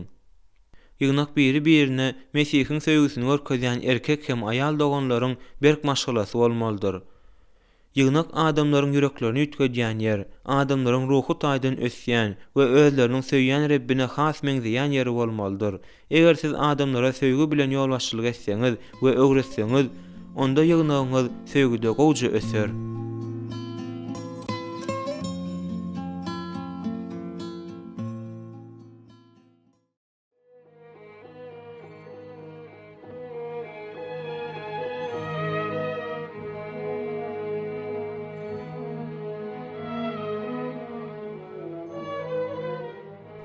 On birinci bab. Myhmanseýer bolmak. Dogan söýgüsü ýyzykderli bolsun. Myhmanseýerligi unutmaň. Çünki myhmanseýerlik bilen periştedigini bilmeýän käwir adamlar perişteleri myhman aldylar. Ýewreýler 13:1-2. Mesihlik söýgüsine myhmanseýerlikden köprek mahsus zadyň bolmagy gümanydyr. Söýgü ýalnyny we mesihlik jemgyýetini berkitmek üçin ol diýseň zerurdur. Myhmanseýerlik görkezýän ýygnak ýolbaşçylary iň gowy usulda özlerinde söýgüniň bardygyny görkezýärler. Myhmanseýerlik gullugynyň üstü bilen biz hemme zatdan da gymmat görýän zadymyzy, maşgala ýylylygyny, öýümizin amatlyklaryny, maliýe serişdelerimizi, iýmitimizi we wagtymyzy paýlaşýarys. Başga sözler bilen aýtsak, biz öz durmuşymyzy paýlaşýarys. Mukaddes ýazgynyň mesihlileri birek-biregi söýmäge çagyrýandygy üçin onuň myhmanseýerlik görkezmegimizi hem tawşyrmagynda hiç hilgen alarlykly zat ýokdur. Söýgü iki ýüzlü bolmasyn. Bir-biriňizi doganlyk söýgü bilen ýürekden söýüň. Myhmanseýer bolmaga dyrjaşyň. Rimiller 12:9-13. Her zatlaryň birek-birege bolan söýgüňiz joşgunly bolsun. Birek-birege hüngürdesiz mihmanseýer bolun. 1 Petrus 4:8-9. Dogan söýgüsi ýygyderli bolsun. Mihmanseýerligi unutmaň. Çünki mihmanseýerlik bilen periştedigini bilmän käwr adamlar perişteleri mihman aldylar. Ýewreýler 13:1-2. Ey söýgüli doganym, sen ýatken bolsalar doganlara edýän ähli zatlaryňda sadyksyň. Olar ýygnagyň huzurunda seniň söýgüň barada güwä geçdiler. Olary Hudaýa münasip tärde ýola salsaň ýagşy edersiň. 3 Yohanna 1:5-6. Mihmanseýerlik jemgyýetde söýgü atmosferasynyň döremegine ýardam edýär. Sowuk sala, dostluk söýüji bolmadyk ýygnak Injiliň maksadyna garşy bolýar. Şeýle de bolsa, dostluk söýüjiligiň ýok bolmagy bugun ýerli ýygnaklarda daşdan synedijileriň tanqidlary üçin köplenç bahana bolýar. Haýsydyr bir ýygnakda diňe ýygnak binasynyň bosagasynda ýa-da onuň ýanyndaky awtomobil duralgasynda gutarýan ýygnak söýgüsiniň bardygyna düşünmek üçin köp wagt gerek bolmaýar. Bu şol ýasama ýygnak diwarlaryndan daşa çykmak islemeýän ýekşenbe söýgüsidir. Mukaddes ýazgy bize bir-biriňizi doganlyk söýgü bilen ýürekden söýüň diýär. Rimliler 12:10. Doganlyk söýgüsi adamlaryň arasynda ýakyn gatnaşyklary gurmaga alyp barýar. Bir-birimize öýümizin gapysyny açýançak, ýerli ýygnagy söýýän erkek we aýal doganlaryň agzy bir maşgalasy hökmünde gözegine getirmeklik hyýaly zat bolup galýar. Eger diňe hepdede bir gezek, bir sagatlyk ýekşenbe ýygnanşygynda duşuşsak, biri-birimizi çuň tanap bilmeris. Mihmanseýerligiň kömegi bilen biz özümiziň mesihlik söýgümiziň berkemegine ýardam edýän adamlaryň aladasyny edýändigimizi görkezýäris. Köp ýagdaýlarda biz kimdir biriniň öýünde ýygnanşyp, saçak başynda gürleşýänçak, bir-birimiz hakda asla hiç zat bilmeýäris. Bir restoranyň diwaryndaky tablitsa bu pikiri gatyg beýan edýär. Hut stol başynda dostlar öz gatnaşyklarynyň ýylylygyny doly akyl ýetirýärler. Şonuň üçin doganlyk söýgüsi hakda gurrun edenimizde mihmanseýerlik hakda hem gurrun etmelidiriz. Rimliler 12:10 13-nji bab. Söýgüni görkezmekde we ýakyn hem inanışma gatnaşyklary ýola goýmakda ýygnakdaky mihmanseýerligiň nähili rol oýnaýanyny düşünmek üçin dürli mesihlik ýygnaklaryna baryp gören jurnalistiň tejribesiniň üstünde oýlanyň.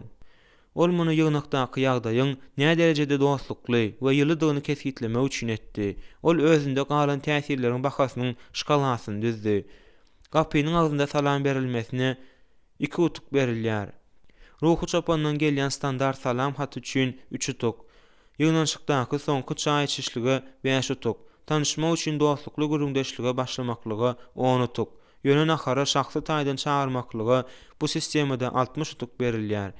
Bu şkala mihmanseýerlik bilen söýgüniň öz arasynda näme derejede berk baglanşyklydygyny görkezýär. Mihmanseýerligiň kömegi bilen biz özümiziň mesihlik söýgümiziň berkemegine ýardam edýän adamlaryň aladasyny edýänimizi görkezýäris. Söýgü öz tebigaty boýunça özüniň maksadyna mümkin boldugyça golay bolmak we onuň bilen iň gowy zadyny paýlaşmak isleýär. Söýgü özüni aýry edip goýmaýar, tersine ol daşa çykmaga dyrjaşýar. Ýolbaşçylar hökmünde biz mihmanseýerlik görkezmelidiriz. Biziň öýümiz söýgüden doly mesihlik jemgyýetini gurma işindäki iň gowy goraldyr. Öz öýümiziň gapysyny adamlaryň öňünde açmak bilen biz öz ýygnagymyzyň agzalaryna has dostluk söýüji bolmaga kömek edýäris. Mihmanseýerlik öwretmäge we terbiýelemäge kömek edýär.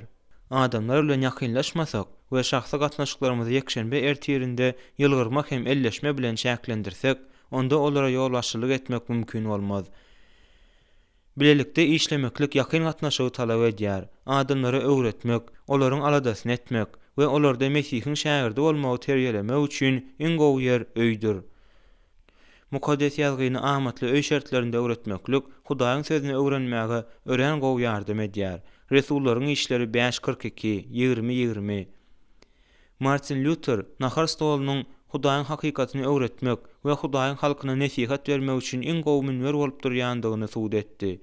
Lutheryň we onuň aýaly Katsynyň mihmanseýerligi hakda rowayatlar bar. Bir taryhçy olaryň öýü hakda ýazýar. Bu beýik öý mydama edil dolu käse ýalydy. Lutheryň okuwçylarynyň we mihmanlarynyň ýazan stoluň başyndaky söhbetdeşligi bu öwretme we täze imana gelenlere halipalyk etmekde mihmanseýerligiň iň gowru olaynaýandygynyň ajaýyp şaýatlygydyr. Mesihilik gullugynyň has wajyp jähtleri bilen deňeşdirende myhmanseýörlük ähmiýetsiz bir zat bolup görünýän ýaly bolsa-da, ol adamlara ullakan täsir edýär. Myhmanseýör öý adamlar üçin açyk aladaçyl ýüregiň, ýaxşy işlere sahy kalygyň alamatydyr.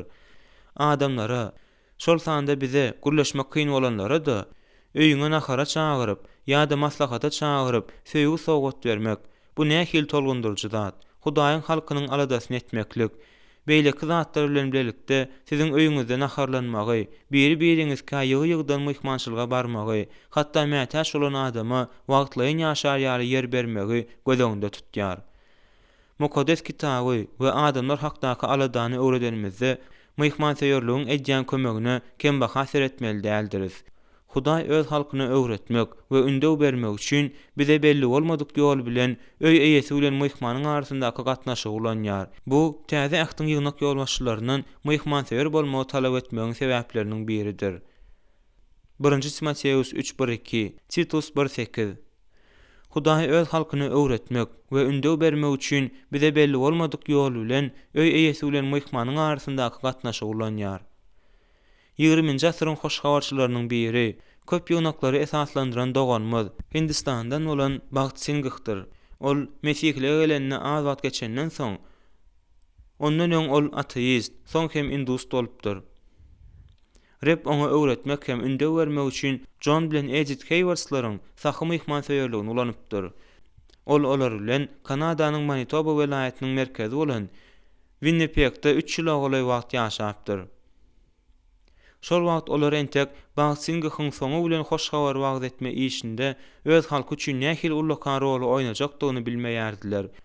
Onuň terjime halçysy C.E. Koshi täze imana gelen mesihleri öwretmekde we olary geljekde Rebbe şaýatlyk etmäge taýýarlamakda Mesihi öýüň wajyp rol oýnaýandygy hakda gurrun edýär. Ol şeýle ýazýar. Reb Bagtyň Haywards'laryň öýünde geçiren wagtyny onuň ruhy ösüşi üçin ulandy. Hut şol ýerde Hudaý oňa köp wajyp zatlary, Rebbe dol we parlagyň zerurlygyny, mukaddes kitabyň Hudaýyň ruhlandyran sözlüginiň hakyklygyny, myhmanseýörligiň we Hudaýa doga etmäniň ähmiýetini açýar. Ol ýerde Singh hemme zatda Hudaýyň islegini gözlemegi öwrendi.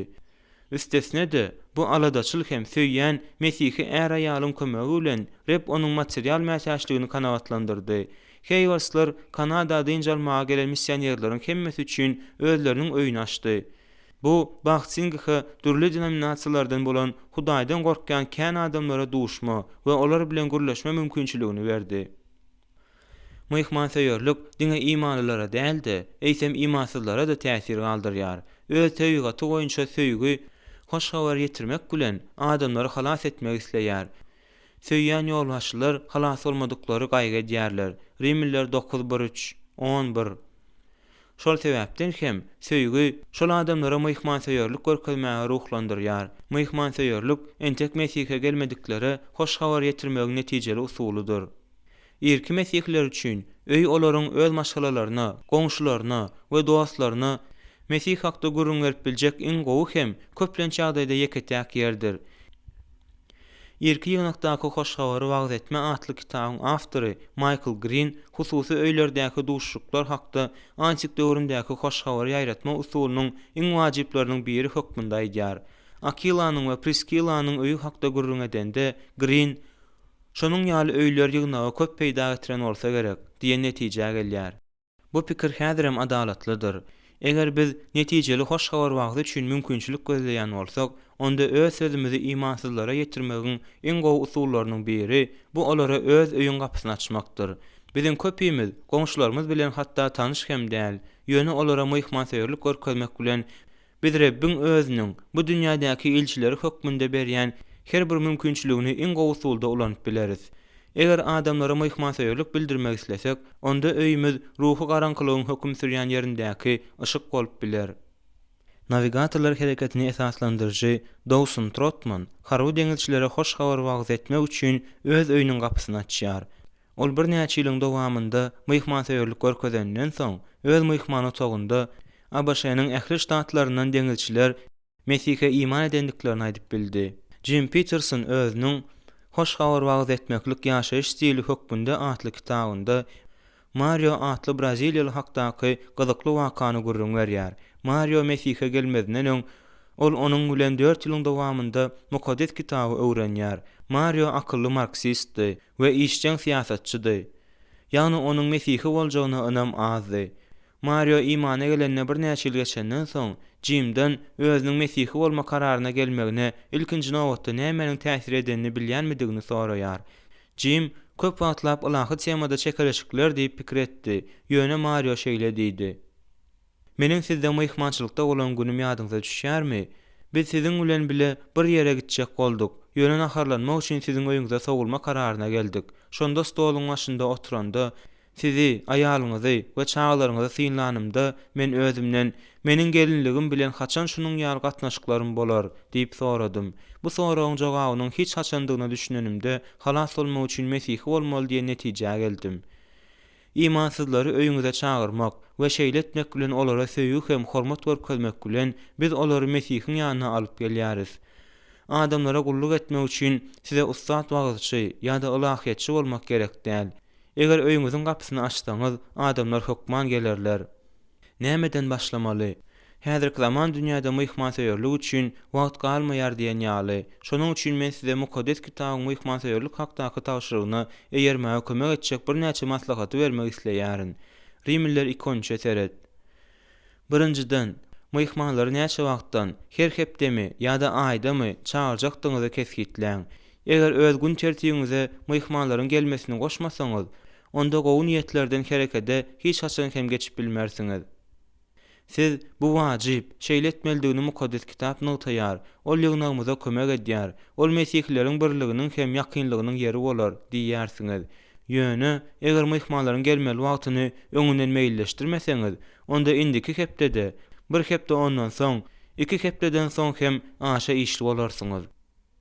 İkinciden, myhmançylyga çağırmaňyz kim üçin aýratyny ähmiýetli boljak bolsa, şol myhmanlaryň sanyny hem düzüň. Mysal üçin, ýygnagyň täze agzalaryny öýüňize çağırmak bilen siz olara özlerini ýygnagyňyzyň bir bölegi ýaly duýmagyna kömek edýärsiňiz. Käbir manysynda siz gowy nagyrsyny duýanlar üçin perişte bolmagyňyz hem mümkin. Gynansak da siziň kömegiňize we myhmanseýerligiňize mätäç adamlar hiç haçan azalmaz. Üçüncüden, myhmany öýüňize zähmet ruhsady ýa-da kanikul döwründe çağırmagy ýatdan çykarmaň. Bu imansyz dostlarymyz hem goňşularymyz bilen arkaň gürleşmek üçin aýratyn şogly wagtdyr. Fiziki kemçilikler sebäpli myhmançylyga az çağırylýan adamlar tapmaga çalyşyň. İsanyň meýli edende garyplary, maýyplary, agsaklary, körler çağır. Olar saňa öwezinde bolup bilmezler diýen sözlerini ýada salyň. Luka 14:13-14. Dördüncüden, myhman kabul edeniňizde işçiň bolun. Oturanlar kim-kimden bir-biri bilen tanışar ýaly nahar wagtynda olara soraglar beriň. Myhmanlaryňyz bilen bile Hudaýa doga edin. Mukaddes ýazgyny okaň, bir näçe senalary aýdyň. Nahardan soň bile gezelenjedin.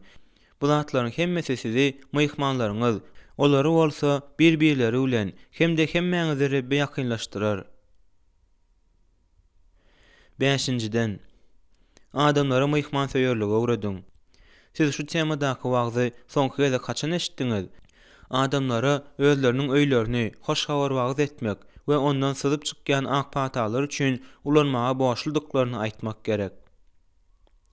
Mesihlik myhmanseýerligi saýlaw, pul, ýaş, sosial derece ýa-da şahsy häsiýetler meselesi däldir. Mesihlik myhmanseýerligi bu Hudaýa tawyn bolma meselesidir.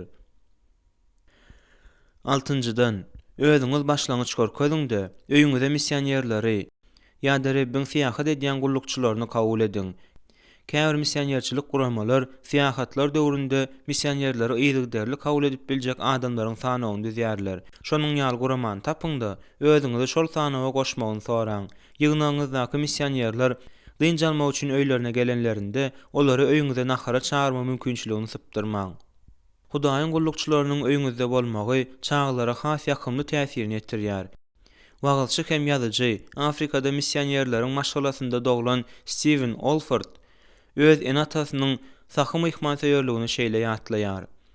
Mesihlik myhmanseýörlüğini görkezýänimiz üçin bize nähili bayragyň garaşýanyny hiç kime maýdyp bilmez. Ýöne munuň üçin biz eýýäm syýlagy alýarys. Myhmanseýörlük etmek bilen biz gaty gowdurmuş tejribesini alýarys. Çağlygyma göz aýlanymda biziň öýümizde bolan köp adamlaryň kömegi bilen alan ruhy baýlygym üçin Hudaýa minnetdarlyk bildirýärin. Çağlykda, ýetginjeklikde we ýigitlikde toplanan täsirler adamyň uly ýaşynda hem polaryçly rol oýnaýar. Tanymal teolog Karl Henry'nin aýaly Helga Henry Mesihlik myhmanseýörlügi saýlaw, pul, ýaş, sosial derece ýa-da şahsy häsiýetler meselesi däldir. Mesihlik myhmanseýörlügi bu Hudaýa tawyn bolma meselesidir diýip ýatladýar.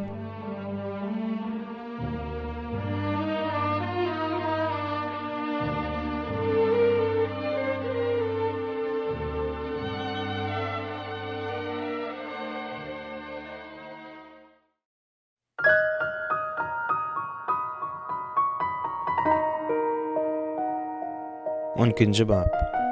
Adamlaryň mätäşlikleriniň aladasyny etmek. Gara günlüğiniň halyny aglamadymmy? Ýoksullar üçin ýüregim gıym-gıym bolmadymy? Eýyub 30:25. Duygudaşlyk bu başgalaryň görgülerine duş gelende adamyň duýýan duýgusydyr. Ol adamyň derdini ýeňletme islegi bilen gelýändir. Munuň ýaly kanuny kesgitleme her neniň dogry bolsa-da hiç kimi herekede ruhlandyrmaýar. Şonuň üçin beýik muallim İsa duýgudaş ýüregiň nämedigini Gowy Samariýalynyň ýatdan çykmajak mysalynda düşündirýär. Luka 10:30-37. Bir adam Ýerusalimden Yeriha barýan ýolda talanylýar. Talançylar onuň bar puluny alýarlar, geýmini çykaryp alýarlar-da zalymlyk bilen ony ýençýärler. Görgüli ganyny aktaryp ýoluň üstünde ýatyp galýar. Onuň deňinden geçip giden Ýehudy ruhanysy, ýani ýygnak ýolbaşçysy hem mugallim ony görýär. Ýöne oňa tarap ýekeje ädim keme etmeýär. Az wagt geçenden soň ýoldan Levi, ruhanynyň kömekçisi geçip gidýär. Ol hem talanan adam görýär. Emma oňa kömek bermek üçin hiç adam etmeýär. Ahir soň ýolda Samariýaly görünýär. Ol talanan adam bilen tanyş bolmasa-da, ony görende oňa ýüregi awaýar. Luka 10:33. Samariýaly saklanyp Bagty ýatan adamyň aladasyny edýär.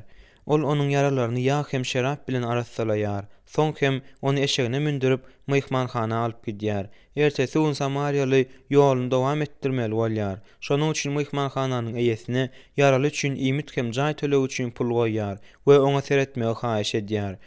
Gowy Samariýaly myhmanhananyň eýesine ýyna gelende bu adamyň eklenjine we bejergisine artyk çykdaýjy bolsa, ony tölecekdigine söz berýär.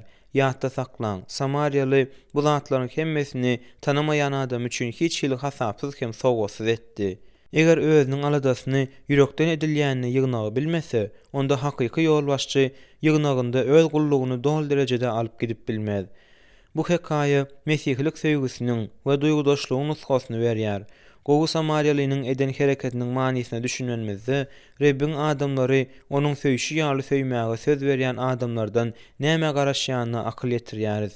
Ruhany bilen Leviniň ölüm halynda ýatan adamyň deňinden perwasyz geçişi hakda pikirleniň. Olar köne ähdiň taglimaty bilen gaty gowy tanışdylar. Hem de ýakynyň özüň ýaly söý diýen tawşyrgan bilýärdiler. Lewiler 19:18. Emma olarda duýgudaşlyk ýokdy. Eger biz söýýän ýygnak ýolbaşçysy bolmak islesek, onda biz hem Gowy Samariýaly ýaly duýgudaş hem özümizi pida edicilikli bolmalydyryz. Täze ähdäki duýgudaş enaty.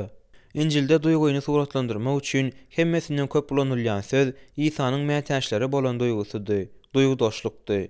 Rebbimiz adamlary halas etmek we olara şypa bermek islende köplenç duýgudaşlyk duýýardy. Özüniň we onuň resullarynyň garyplara hem syrkawlara görkezen duýgudaşlyk duýgusy bizi de şonuň ýaly hereketlere ruhlandyrmalydyr. Onuň eşitilmedik duýgudaşlyk bilen eden hereketleri adamlary edil magnit ýaly oňa adamlary çekýärdi. İsa Mesih göge alynandan soň resullar Ýerusalimdäki garyp imanlara duýgudaşlyk etme gullugyna gatnaşdylar. Resullaryň işleri 4:34-35. Mundan başga da garyplara pul paýlama işi olaryň şeýle köp wagtyny hem güýjüni alýardy welin. Olar bu meseleni çözmeklige özüni dolu bagyş edip biljek 7 adam saýlamaly boldular. Özleri bolsa Hudaýa doga etmekde we sözüň gullugynda ünsü jemlediler. Resullaryň işleri 6:1-6. Paulusyň esasy wezipesi Injili wagz etmek we ony hüjümlerden goramak bolsa-da, Ol garyplaryň aladasyny höwes bilen etdi. Resullaryň işleri 11:30, Galatiýalılar 2:10. Bir gezek ol Ýerusalimdaky garyp galan mukaddeslere kömek etmäniň tutuş bir kampaniýasyny geçirmeli boldy. Ol adamlary öňkü butparazlardan ibaret bolan ýygnaklardan meýletin zekatlary ýygnamagy gurnady. Paulus Yahudilerden bolan mätäç imanlara kömek etmeklik ýygnaklaryň mesihlik söýgüsini takyk görkezmesidir diýip hasap etdi. 2 Korintlyslar 8:24. Täze ähde ýaşullaryň gullugy 4 sany wajyp jähdi. Öwretmäni, ýolbaşçylyk etmäni, goramagy we şypa bermegi öz içine alýardy. Ýygnak ýolbaşçylary esasan hem adamlary öwreden we olary ugrukduran bolsalar-da, olar garyplar bilen sirkowlara da gulluk etdiler. Resullaryň işleri 20:34-35, Titus 1:8, Jakub 5:14. Şonuň üçin bizde de adamlaryň derwäs mätäçliklerine duýgudaş ýürek bolmalydyr.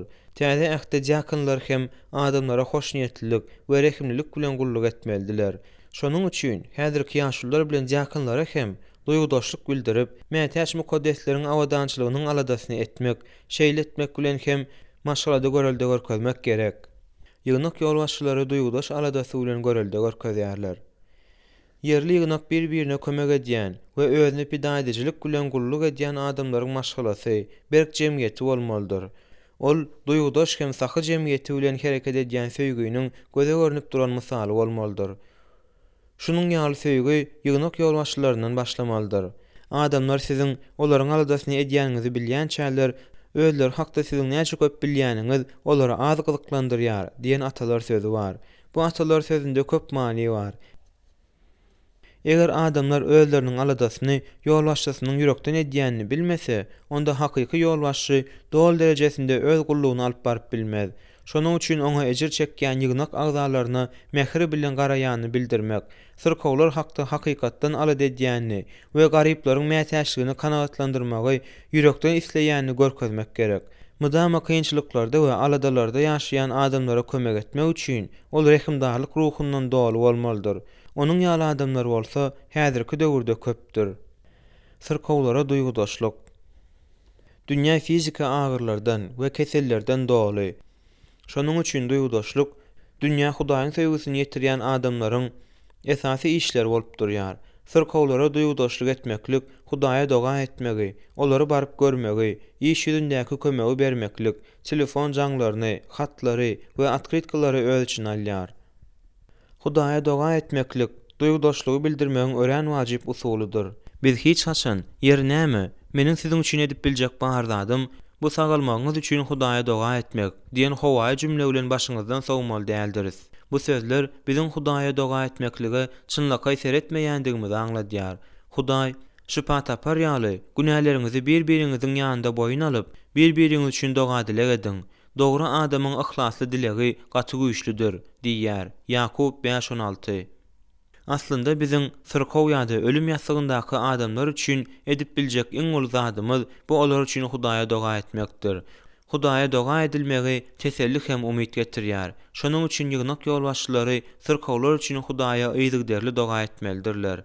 Mundan başga-da olar öz ýygnak agzalaryny sirkowlar üçin maksada gönükdirilen we ihlasly doga dilek etmeklige çagyrmalydyrlar. Hakyky ýolbaşça ejir çekýän ýygnak agzalaryna mehri bilen garaýanyny bildirmek, sirkowlar hakda hakykatdan alad edýänini we garyplaryň mätäçligini kanagatlandyrmagy ýürekden isleýänini görkezmek gerek. Ol rehimdarlyk ruhundan dolu bolmalydyr. Sirkowlar diňe bir Hudaýa doga edilmegine däldi, eýsem adam gatnaşygyna da mätäçdirler. Bu olary köşeşdirýär, hem olara şypa berýär. Sirkowlara da gatnaşyk zerur gerek.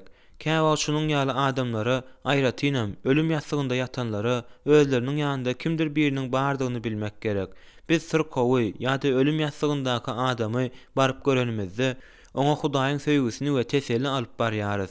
Bu uly hormatdyr, şeýle hem jogapkärçilikdir. İsa şol döwrüň ölçegleri boýunça el degirmeli däl adamlara, heýwere kesellilere we körlere elini degirdi. Şoňa görä ol özüniňkileriň şeýle etmegine garaşýar. Matta 25:36. Gynansak-da biz sirkowlary ýa-da haýsydyr bir sebäbe görä düşekde ýatan adamlary ören höwesizlik bilen baryp görýäris. Häzirki egoistik we giper işçiň jemgyýetde şonuň ýaly adamlary öýlerine ýa-da keselhana baryp görmeklik juda oňaýsyz iş bolup barýar. Belki biz özümiz hakda söýgüden doly adam hökmünde pikir edýändiris. Emma hakyky durmuşda söýgüni iş ýüzünde görkezmeli bolan hereketler wagtymyzy hem güýjümizi alyp başlanda biz söýgü boşlaryndan saplanyp diňe onuň gowluklaryndan peýdalanmak isleýäris. Biz söýmeklik eýýäm oňaýsyz bolup başlaýan wagta çenli söýmäge taýýar bolýarys. Biz özümiz hakda adamlary söýýän we söýülýän adam hökmünde pikir etmegi gowy görýäris. Ýöne söýgüniň özü bilen alyp gelýän boşlaryny däldi, diňe bähwidini almak isleýäris. Adamlar biziň söýgümize, bizi haýsydyr bir kynçylyklaryň öňünde goýar ýaly dip seredenlerinde biz derrew olardan daşlaşanymyzy gowy görýäris. Hakyky durmuşda söýgüni iş ýüzünde görkezmeli bolan hereketler wagtymyzy hem güýjümizi alyp başlanda biz söýgü boşlaryndan saplanyp diňe onuň gowluklaryndan peýdalanmak isleýäris. Mesihiň söýgüsi başgalara gulluk etmek üçin bizi özümizden ýüze gurmaga mejbur edýär. Belki bizi isleýän adamlarymyzyň hemmesini barp görüp bilmeriz.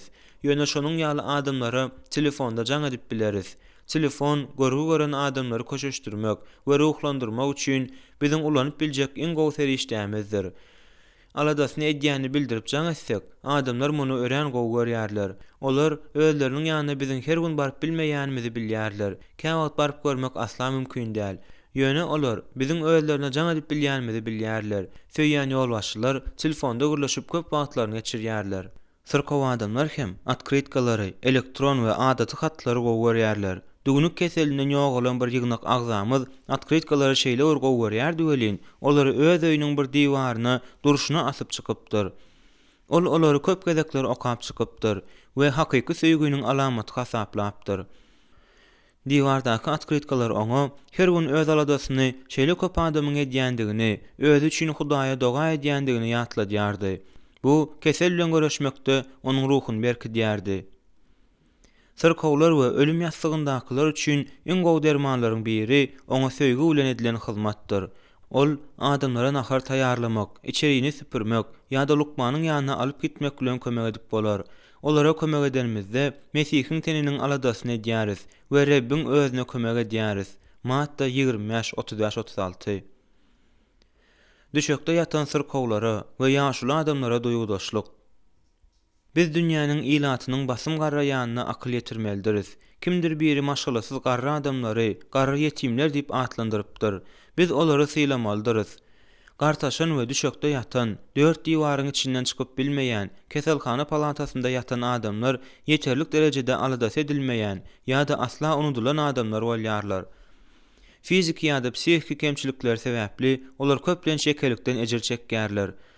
Olar dostlary bilen gatnaşyp ýa-da ýygnaklara baryp bilmeýärler. Olar telefon jaňlaryna, atkritkalara soralyp barylmagyna mätäç bolýarlar. Bu adamlar özlerini daşlaşdyrylyp goýulan adam ýaly duýmazlary ýaly olary edebiýat, şol sanda ýygnagyň işleri hakdaky edebiýat bilen üpçün edip durmaly. Eger biz söýgü görkezmegiň şu işlerine perwasyz bolsak, onda ýatan sırkowlar we gartaşan adamlar özlerini taşlanylan duýarlar. Ýakup ata Hudaýyň ýanynda sap, tegmilsiz dindarlyk budur. Yetimleri, dul hatynlary muşakkatlarynda iyi demek, özüňi dünýäden çirksiz saklamakdyr. Ýakup 1:27. Öz öýüniň ýa-da keselhananyň bosagasyndan aňry çykyp bilmeýän adamlar her türlü hasratlary duýýarlar we biziň duýgudaşlygymyza hem söýgümize mätäç bolýarlar. Yarawsyzlara hem mätäçlere duýgudaşlyk. Yohanna imanlaryň täze äh tarapyndan ýola goýulan öz alpbarma nusgasyny getirýär.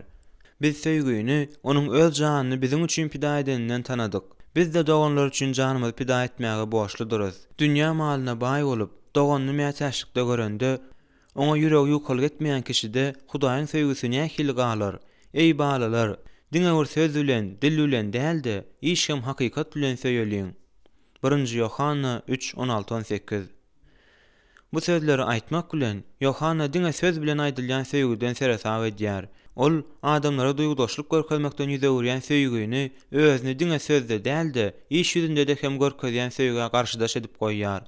Mesihlik söýgüsi teoretik ýa-da hyýaly däldi, mudama iş ýüzündäki söýgüdür.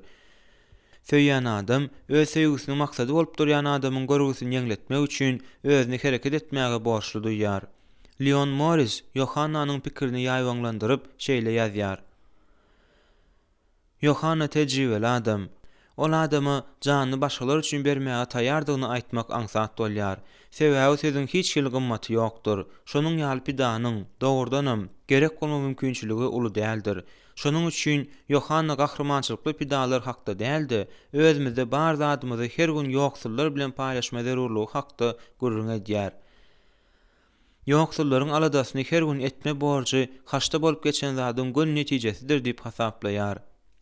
Haç bize hakyky agape sözüniň nämedigini görkezýär. Ol diňe bir başgalar üçin ölmeklik däldi, eýsem başgalar üçin ýaşamak hem bolup durýar. Söýgü adamlardan daşrakda saklamasy gerek bolan näzijek gymmat zat däldir.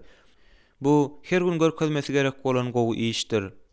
Jonathan Edwards bize söýgüniň tebigatynyň öz ýakynlarymyza mümkin bolan rehimdarlyk işleriniň hemmesini görkezmekdigini, onuň adamlary garyplary kömek etmäge, birek-biregiň ýüküni götermäge we aglayanlar bilen bile aglamagy ayağa galdyrýandygyny ýatladýar. İlkinji Mesihi ýygnaklary we olaryň ýolbaşçylary öz ýygnaklarynyň agzalaryna kömek etmäge dyrjaşypdyrlar. Resullaryň işleri 4:34-35 6:1-6. Paulus dogonluk söýgüsi hakda ýazanda Rimli Mesihlileri mukaddeslerin mätäşliklerine gatnaşmaga çagyrýar. Rimliler 12:13. İmaly mätäşlere kömek etmäge mümkinçiligiň we serişden bar bolup kem bu işi etmekden ýüze gurmaklyk diýmek Mesihe gönü gulak asmazlyk etmekdir we Mesihiň tenine garşy günah etmekdir. Munyň ýaly hereket şol ýürekde dogrudanam Hudaýyň söýgüsiniň ýaşaýanmydygy hakdaky soragy ýüze çykarýar. Biziň hemmämize söýýän, duýgudaş ýolbaşçylaryň mysaly gerek. Şonuň ýaly adamlaryň biri de Eýýub bolupdy. Ol öz jemgyýetiniň ören sylanylýan agzasydy we çirksiz, adalatly hökmünde hormata eýedi. Eýýub 1:1.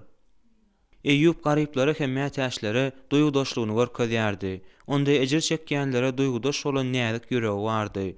Ol ýüregi ýaraly adamlaryň gaýgysyny edýärdi we olara negsi agyryp aglaýardy. Ol garyplara, yetimlere, dullara we syrkawlara sahylyk bilen kömek edýärdi. Mundan başga da Eýýub ören myhmansewer adamdy.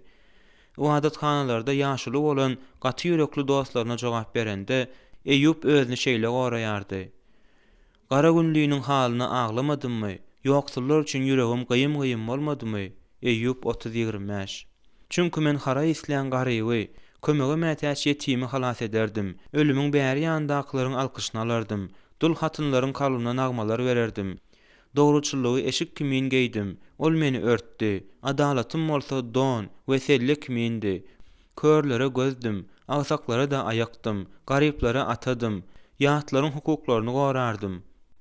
Eýýub 29:10-16. Garyplary isläninden mahrum etdimmi we dul hatyny umytdan düşürdimmi? Ýa-da nanymy ýeke iýip ýetimler bilen bile paýlaşmadymmy? Eşiksiz helak bolany, ýapynjasy bolmadyk mätäçi görüp, olary goýunlarymyň ýüňi bilen ýylatmadyk bolsam, olar hem bütün ýüregi bilen meni alkyşlamadyk bolsalar, kömekçilerimiň tarapymy çaljagyna gözüm ýetip, ýetime el galdyran bolsam, goý omuzum ýassyn, golum omuzumdan omurulsyn. Eýýub 31:16-17, 19:22. Bugün biz gartaşan dullara we dul aýallara, mysal üçin salgyt deklarasiýasyny, lukmançylyk ätýaşlandyrmasyny, ähnama düzme bilen baglanyşykly kagazyzlary we şoňa meňzeşleri doldurmak bilen kömek edip bileriz. Biz olary nahara we diňe bir gurrundaşlyga çagyryp bileriz. Ýygnamyzyň lal agzalaryny we onuň ýygnanşyga gelen myhmanlaryny surda terjime bilen üpçün edip bileriz. Biz ýygnamyzyň kör agzalaryny alyp gelmegi we ýyzyny öýnäk gitmekligi gurnap bileriz. Biz işini ýitirenlere, maýyplara ýa-da ýekelli enelere kömek fonduny döredip bileriz. Biz atasyz bolan çağlar üçin programmalar gurnap bileriz. Biz fiziki kemçiligi bolan adamlaryň öz ýygnamyzda we öýünde oňaýlylyk duýmagyna gözegçilik etme jogapkärçiligini öz üstümize alyp bileriz. Soňunda da biz emigrantlar üçin dil kurslaryny gurnap bileriz. Ýygnak ýolbaşçylary we mugallimler hökmünde biz öz ýygnamyza görelde bolup, onuň durmuşyny ütgedip bileriz. Adamlaryň aladasyny etmek we olara duýgudaş bolmak bilen ýygnagyň atmosferasyny ütgedip bileriz. Biz ýygnakda mätäçlere kömek etjek hakyky strukturany gurnap bileriz. Biz öz ýygnagymyzdaky adamlara baýlyga çapmanyň, gruplanmaga dyrjaşmanyň we açgözlüğün bizi kör edýändigini we ýüreklerimize gatalýandygyny, Mesihdäki doganlarymyzyň we başga adamlaryň agyr eziýetlerini görmäge bize mümkinçilik bermeýändigini duýduryp bileriz.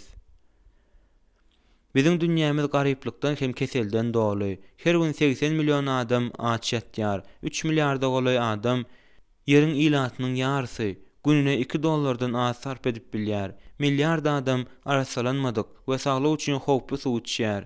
Dünýäde her ýyl 5 ýaşa çenli bolan 10 milyon çagy gaça durmak mümkin bolan sebäplerden ölýär.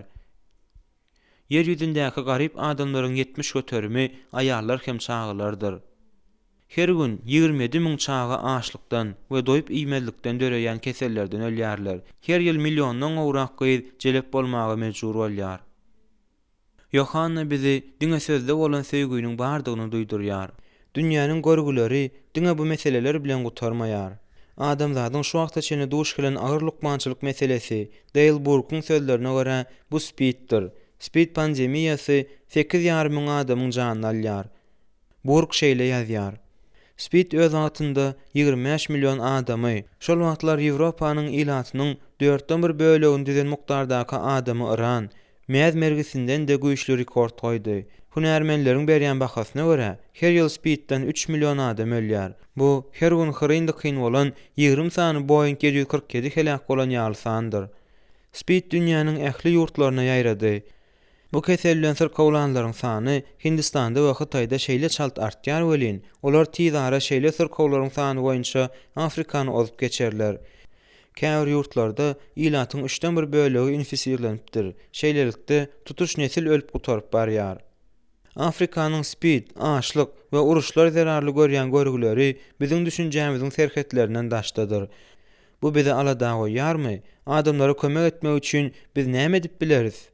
Grek dili boýunça hunärmen bolan bir alim adam bir wagtyň özünde mukaddes kitabyň täze terjimesi bolan komissiýanyň agzasy we garyp ýurtlara azyk toplayan insanperwer guramanyň işçiň agzasy bolupdyr. Bir wagtyň özünde mukaddes kitabyň terjimesi boýunça komissiýada we aşlary imitlendirýän komissiýada işlemeňiz özüňize geňrek görnenokmy diýip soraýarlar. Ýok, bu ýagdaýlaryň ikisinde de men adamlara täze ähtiň manysyny ýetirýärin diýip ol adam jogap berýär.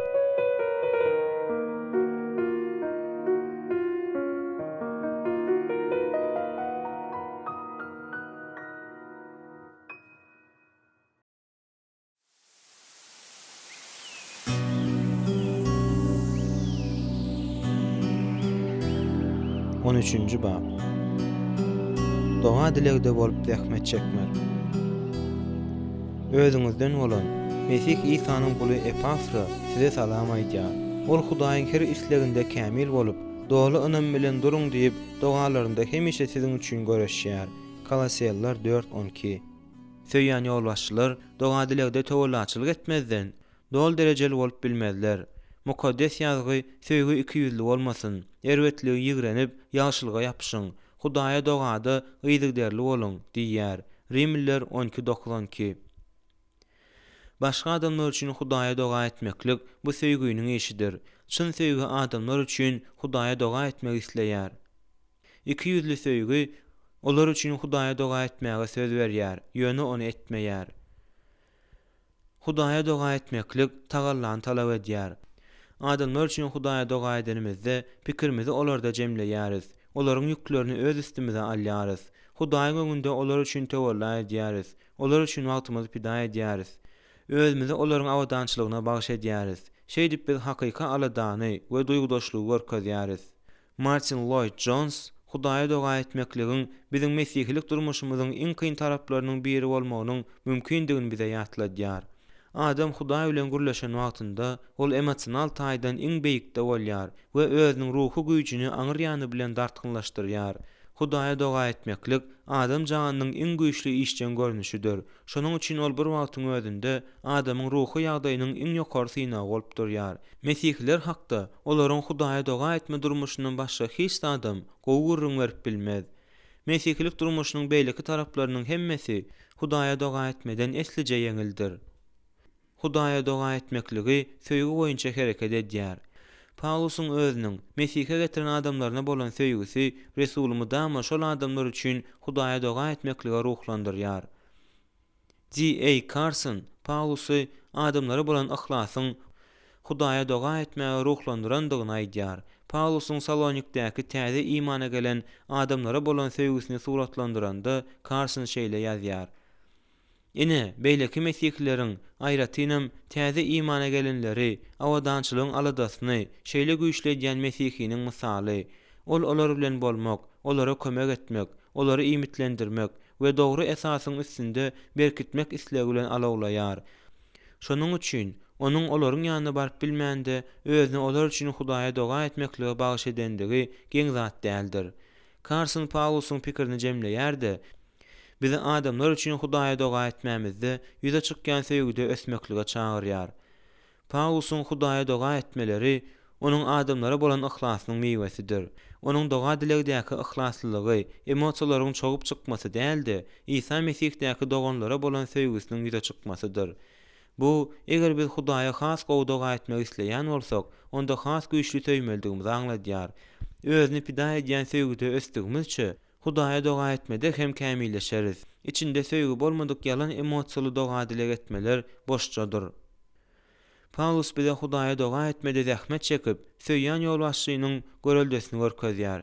Ol Hudaýa diňe halas bolanlar üçin doga etmän, eýsem helak bolan janlar üçin hem Hudaýa doga etmeldigini duýdy. Israile bolan söýgüsinde alawlady we onuň halas bolmagy üçin Hudaýa doga etdi. Ey doganlar, meniň gowun arzugum, Israiller hakda Hudaýa ýalvarmagym olaryň gutulmagy üçindir. Rimliler 11. Şuňky ýygnak ýol başçylary, şeýle hem halas bolmadyklary üçin hem Hudaýa doga etmelidirler. Paulusyň egindeşi Epafra bize öz söýýänler üçin ýürekden Hudaýa doga edýän ýygnak ýol başçysynyň ýene bir misalyny görkezýär. Epafra Paulus bilen Rimde bolanda Resul Kolosiýallara hat ýazýar we Epafranyň olar üçin Hudaýa doga edýändigini aýdýar. Epafra size salam aýdýar. Ol Hudaýyň her isleginde kämil bolup, dolu ynam bilen duruň diýip Hudaýa edýän dogalarynda hemişe siziň üçin göreşýär.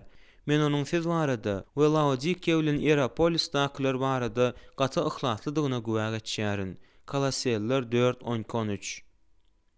Epafranyň söýýän imanlylary üçin Hudaýa dogada hemişe göreşýänine ünseriň. Mukaddes ýazgynyň beýleki terjimeleri bu sözleriň manysyny şeýle berýär. Ol elinde baryn edip, mydama siziň üçin Hudaýa doga edýär, ýa-da ol Hudaýa dogalarynda siziň üçin göreşmegi hiç haçan bes etmeýär. Täze halkara versiýasy. Bu olar üçin edilýän adaty, ortaça doga dileg däldi, eýsem onuň mydamalyk aladasydy. Ol olar üçin ýygyderlik hem ýadamazdan merhemet taýtynyň öňünde towalla etdi. Şunun ýaly wepaly hem söýýän ruhu çopan bermek bilen Hudaý Kolosiýadaky imanlary nähili bol bereketläpdir. Epafranyň öz watandaşlary üçin edýän arkaduruculuklu dilegi onuň olara bolan söýgüsiniň meýwesidir we özüniň tutuş ýygnagy üçin hemişe Hudaýa doga edýän mugallimine öýkünmäniň netijesidir. Moğolun nıqtayışı ýaly Epafra arkaduruculuk mektebinde Paulusyň wepaly okuwçysydy. Biziň durmuşymyzda öz-özünden bolýan doga dileg etmäde, kalun joşgunyň täsiri astyndaky doga dileg etmäde orun bar bolsa hem biz Hudaýyň öňünde başga adamlar üçin tewelläçilik edip, Hudaýa ýygyderli doga etmäde az mätäş däldiris. Paulus özüniň howpsuzlygy we awadançylykly syýahaty üçin Hudaýa doga edip, işçiň sowuşmeklerini sorap, Rimdäki imanlara ýüzlenýär. Ey doganlar, meniň üçin Hudaýa doga edip, meniň bilen birlikde göreşmeňizi Rebbimiz İsa Mesihiň we mukaddes ruhuň söýgüsi hatirasyna sizden haýyş edýärin. Rimliler 15:30-31. Ünseriň, Paulus mukaddes ruhuň söýgüsi bilen Hudaýa doga etmegi doganlardan soraýar. Eger olar onu söýýän bolsalar, onda onuň üçin Hudaýa doga ederler. Ýöne ol doga dileg etme missionera bolan gysgadyk ysnyşyk bolmaly däldir. Bu söýgü mukaddes ruh Hudaýyň berýän söýgüsidir. Mukaddes ruh bu söýgüniň çeşmesidir. Şunun ýaly birek-birege bolan söýgü imanlaryň hemmesinde de bolmalydyr. Şeýlelikde mukaddes ruhuň söýgüsi olary özleriniň söýýän adamynyň mätäçlikleri üçin Hudaýa ýyzygderli doga etmede söwüşmäge mejbur edýän güýç bolmalydyr. Mesihler hakda olaryň Hudaýa doga etme durmuşyndan başga hiç adam gowurun berip bilmez. M. Lloyd Jones. Bugun Hudaýa ýyzygderli doga edilmegine aýratyn mätäçlik bar. Sebäbi gitdigiçe artýan işliligimiz, takyk meýilnama düzüp, düşünme bilen wagty öňünden bellemesek, Hudaýa doga etmek üçin juda az wagt galdyrýar. Häzirki ýygnak ýolbaşçylary üçin Hudaýa doga etmek, adamlar üçin bilelikde Hudaýa doga etmek gullugyny ýasgyrmaçylyk etmegendigi öwrülipdir. Operasiýa mobilizasiýasyny esaslandyrjy George Ferver şeýle belleýär. Eger ýygnaklarymyzda bir taglimata wagt bermeýäris diýen ýaly bolsak, şol hem Hudaýa doga etmek baradaky taglimatdyr. Men Ýewropada, Demirgazyk Amerikada we bütün dünýä boýunça müňlerçe ýygnaklara baryp gördüm we hiç ýerde ýürekden çykýan bilelikdäki Hudaýa doga etmäni gözgörteli äsgirmäçilik edişlerine haýran galmagy bes etmedim. Dogry, bu gussal düzgünden bir näçe ajaýyp çykmalar bar. Ýöne olar örän az. D.A. Carson bu sözleri gaýtalaýar. Ferwer'in bu pikirini ýaýwanlandyryp, ol Hudaýa doga etmäniň ýoklugynyň mesihlik durmuşynyň mukaddes kitap ýörelgelerinden çykmagyny aňladýanyny aýdýar. Hudaýa doga etmeklige üns bermezligiň günwatarly ýygnaklara mahsus bolmagy hem haýran galdyrýar, hem gynandyrýar. Haýran galdyrmagynyň sebäbi beýle etmegiň mesihlik durmuşynyň mukaddes kitap ýörelgelerinden gözgörteli çykmasy bolýandygyndadyr. Gynandyrýanyň sebäbi bu üns bermezligiň köplenç mesihlik işinde ulanylmagyndadyr. Bu bolsa hakykatdan da mukaddes kitap boýunça däl we ýüzleý zatdyr. Arka duruculukly Hudaýa doga etmäniň ýetmeçilik etmegi ýöne bir söýgüniň ýoklugynyň alamaty däldir. Hudaýa doga etme aňyr ýany bilen wajypdyr. Sebäbi biziň söwüşimiz adamlara garşy däldi, hökümdarlara garşy, ygtyýarlara garşy, bu garanky dünýäniň häkimetlerine garşy, ýamanlygyň gökdäki ruh gudratlaryna garşydyr. Efesler 6:12. Şonuň üçin Hudaýyň ähli ýaraglaryny dakynmalydyryz. Efesler 6:11-13. Hemde mukaddes ruhun güýji bilen ýaraglanyp Hudaýa doga etmelidiriz. Her hili doga edile bilen hemişe mukaddes ruhda Hudaýa doga edin. Şu maksat bilen bütün mukaddesler üçin ýalwaryp, durnuklulukda huşkar bolun. Ugrunda zynjyr bilen bagly bolup, ilçilik edýän hoşgawarmyň sırryny bagtýarlyk bilen wagt etmek üçin agzymy her açanymda gerekli sözler berler ýaly meniň üçin hem Hudaýa doga edin. Efesler 6:18-19.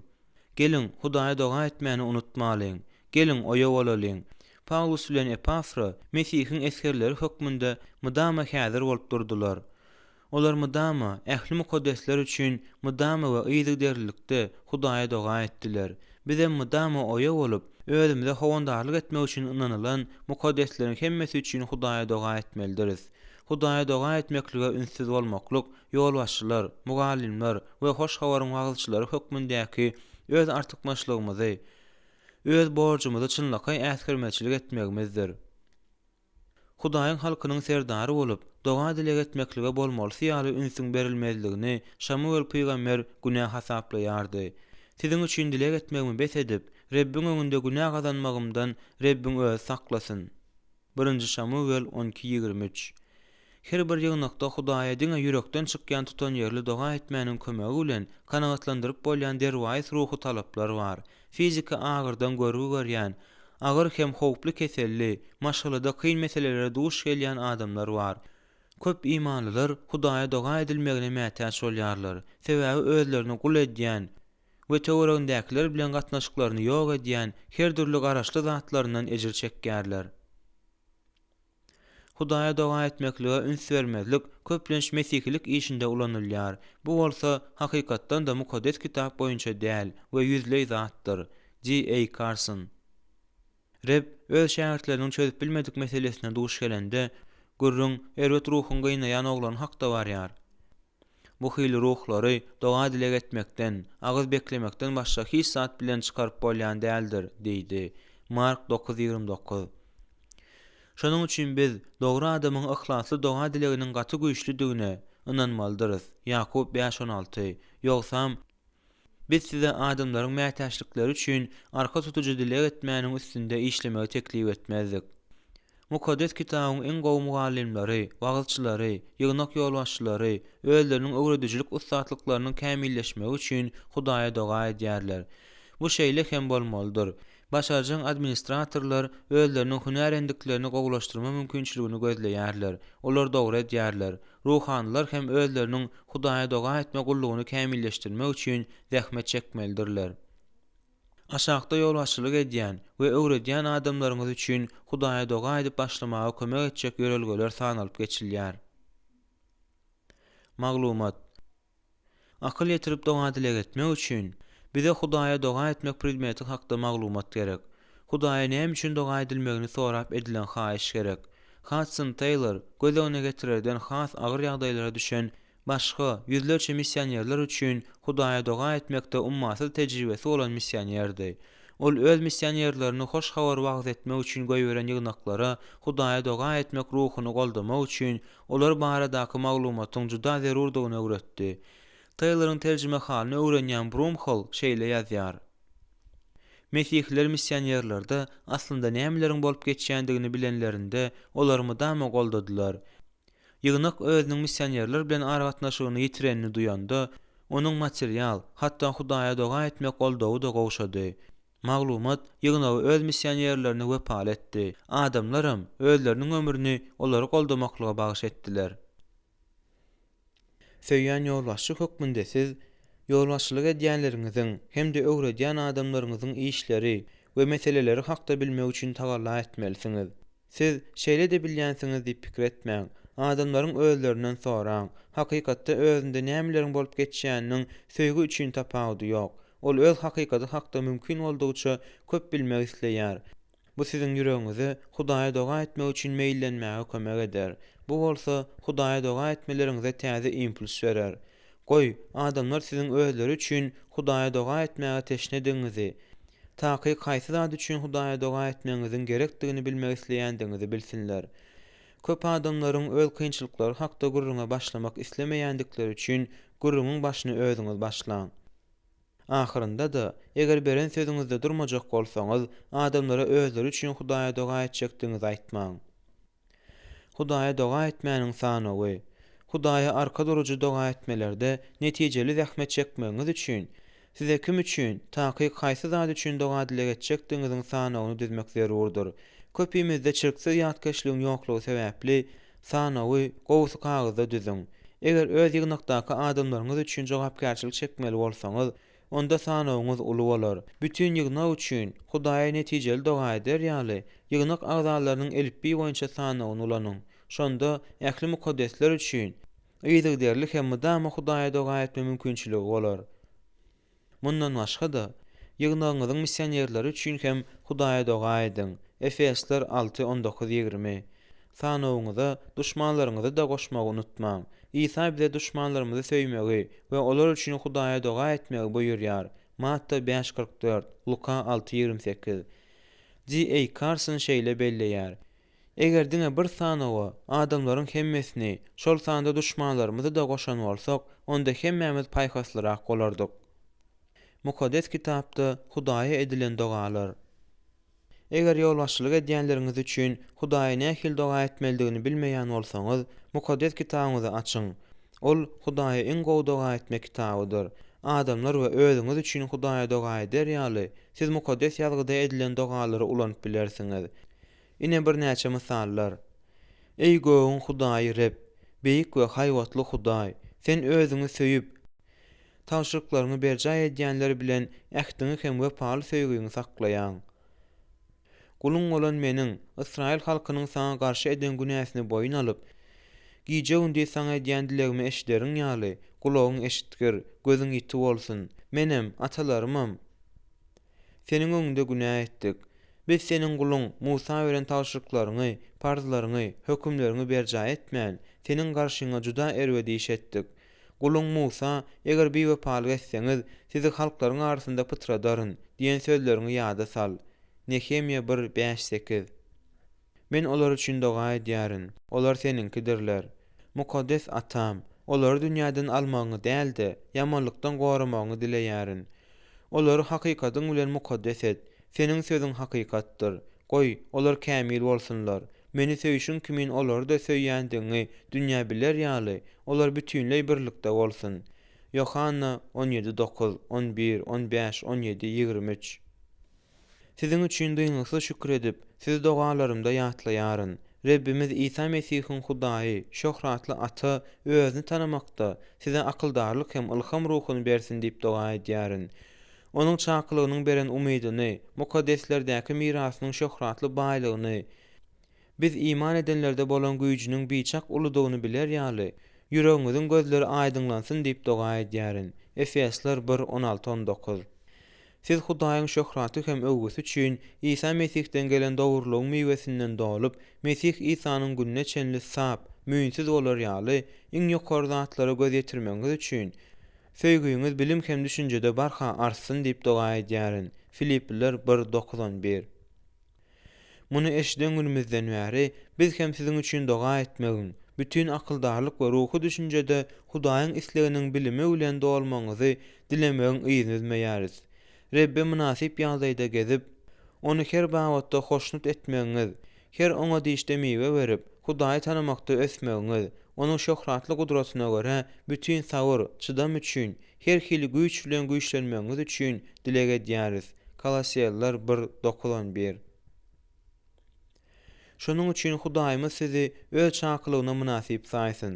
Ýagşylyga bolan ähli arzuňyzy, imandan ugur alan ähli işiňizi gudrat bilen amala aşyrsyn diýip hemişe siziň üçin doga edýäris. Biz muny Hudaýymyzyň we Reb İsa Mesihiň merhemetine görä Rebbimiz İsanyň ady sizde şöhratlansyn, siz hem onda şöhratlanyň diýip edýäris. 2 Selanikliler 1:11-12. Reb biziň size bolan söýgümiz ýaly bir-biriňize we bütün adamlara bolan söýgüňizi artdyrsyn. Rebbimiz İsa bütün mukaddesleri bilen gelende atamyz Hudaýyň öňünde mukaddeslikde müýnsiz bolar ýaly ýüregiňizi berkitsin. 1 Selanikliler 3:12-13. Bu sözleri siz öz ýygnaňyzdaky adamlar üçin Hudaýa doga edeniňizde ulanyp bilersiňiz. Bu siziň doga edilýärleriňize berk, ynamdar esas berer. Siz öz ýygnaňyzdakylar bagtdaky Hudaýyň islegini gürleýäniňize ynamly bolup bilersiňiz we Hudaýyň özüňize ynanan adamlar üçin näme isleýändiňizi bilersiňiz. Mukaddes ýalgydan alynan sözler siziň Hudaýa doga etmek durmuşyňyza ýaşaýyş berer.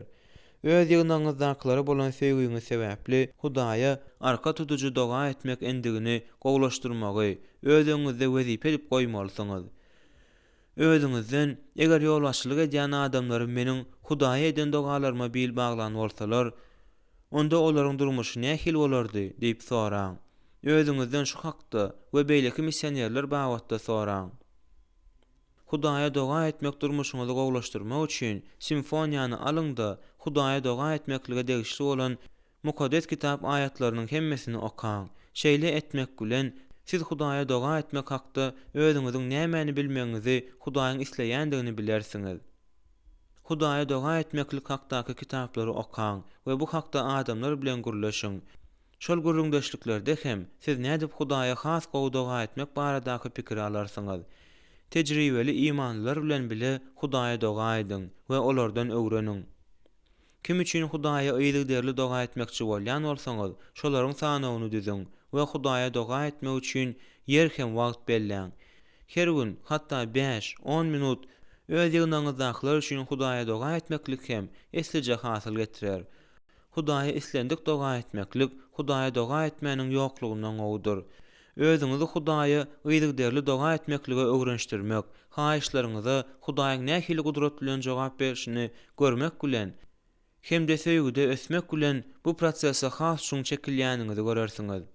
Şeýle hem Rebbiň şähertleri ýaly biz ondan özümize doga dilek etmegini öwretmegini haýyş edip, soňra hem mukaddes ýazgynymyzdamy ýyly derli ähli mukaddesler üçin Hudaýa doga etmeligi baradaky tawşyryny wepalyk bilen ýerine ýetirip bilersiňiz. Luka 11:1, Efesler 6:18.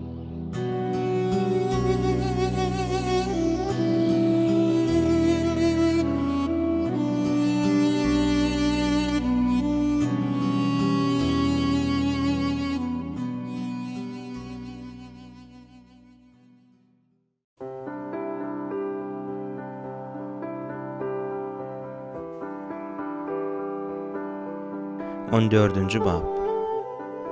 Ejir çekýän janlary iýmitlendirmek. Sen meni söýýärsiňmi? Meniň goýunlaryma bak. Yohanna 20:17.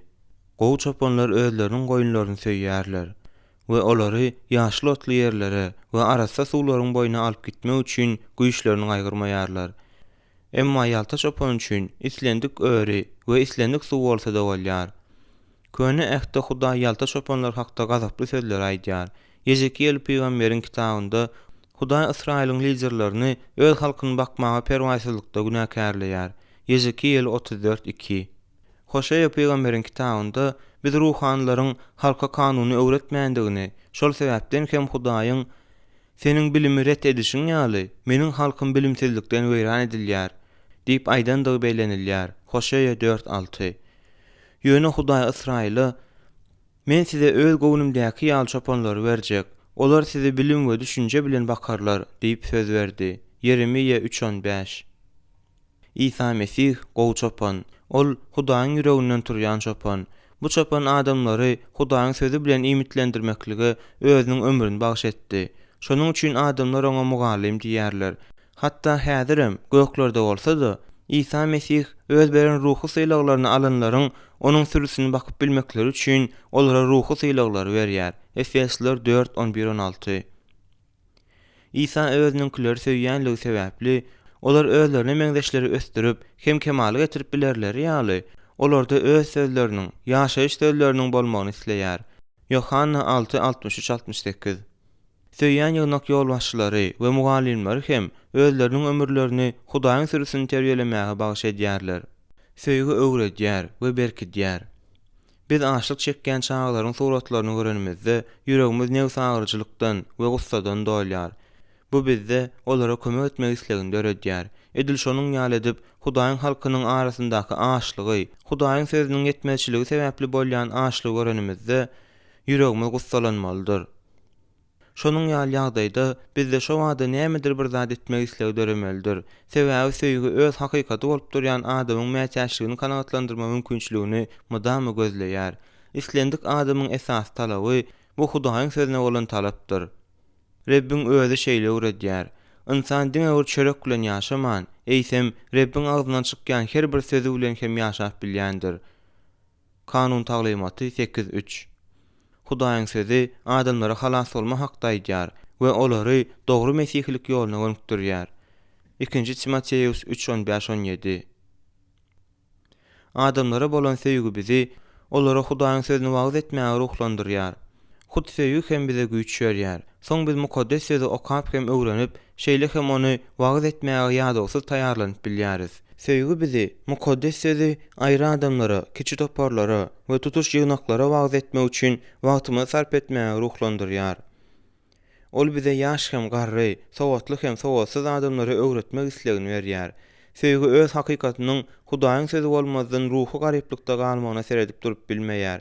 Hemde ol şonuň ýaly adamlara bilimsizlikde galdyryp bilmeýär.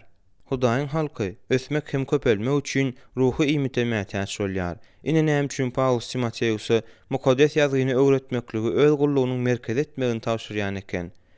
Okamak, nesihat bermek, taglimat bilen meşgullan. 1 Timoteus 4:13. Mukaddes kitaby berilen düşündürişleriň awtory William Munz Resullaryň ýygnanyň ýolbaşçylygy esasan hem adamlara mukaddes sözü bolmalysy ýaly öwretmekden ibaret bolupdyr diýip adalatly belleýär. Adamlara mukaddes ýazyny öwretmek islegilen alawlan söýgüden doly ýygnak ýolbaşçysynyň ajaýyp misaly bu Barnabasdyr. İlkinji mesihler ony teselli oglu diýip atlandyrypdyrlar. Resullaryň işleri 4:36.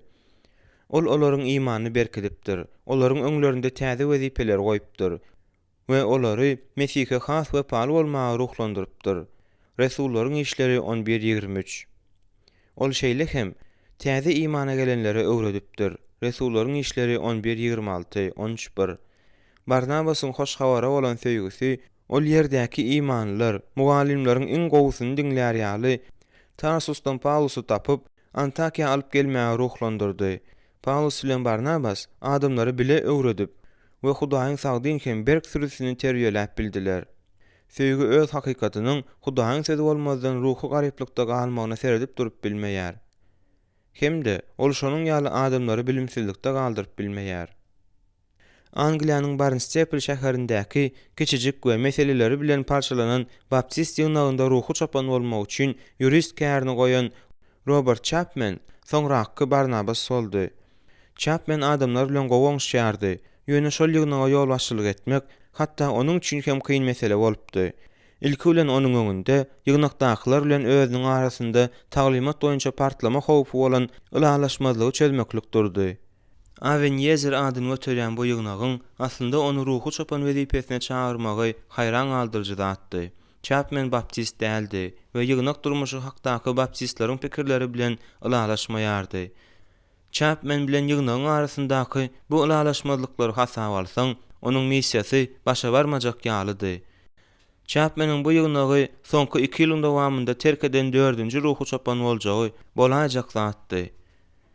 Resullaryň ýygnagynyň ýol başçylygy esasan hem adamlara sözi bolmalsy ýaly öwretmekden ibaret bolupdyr. Muns.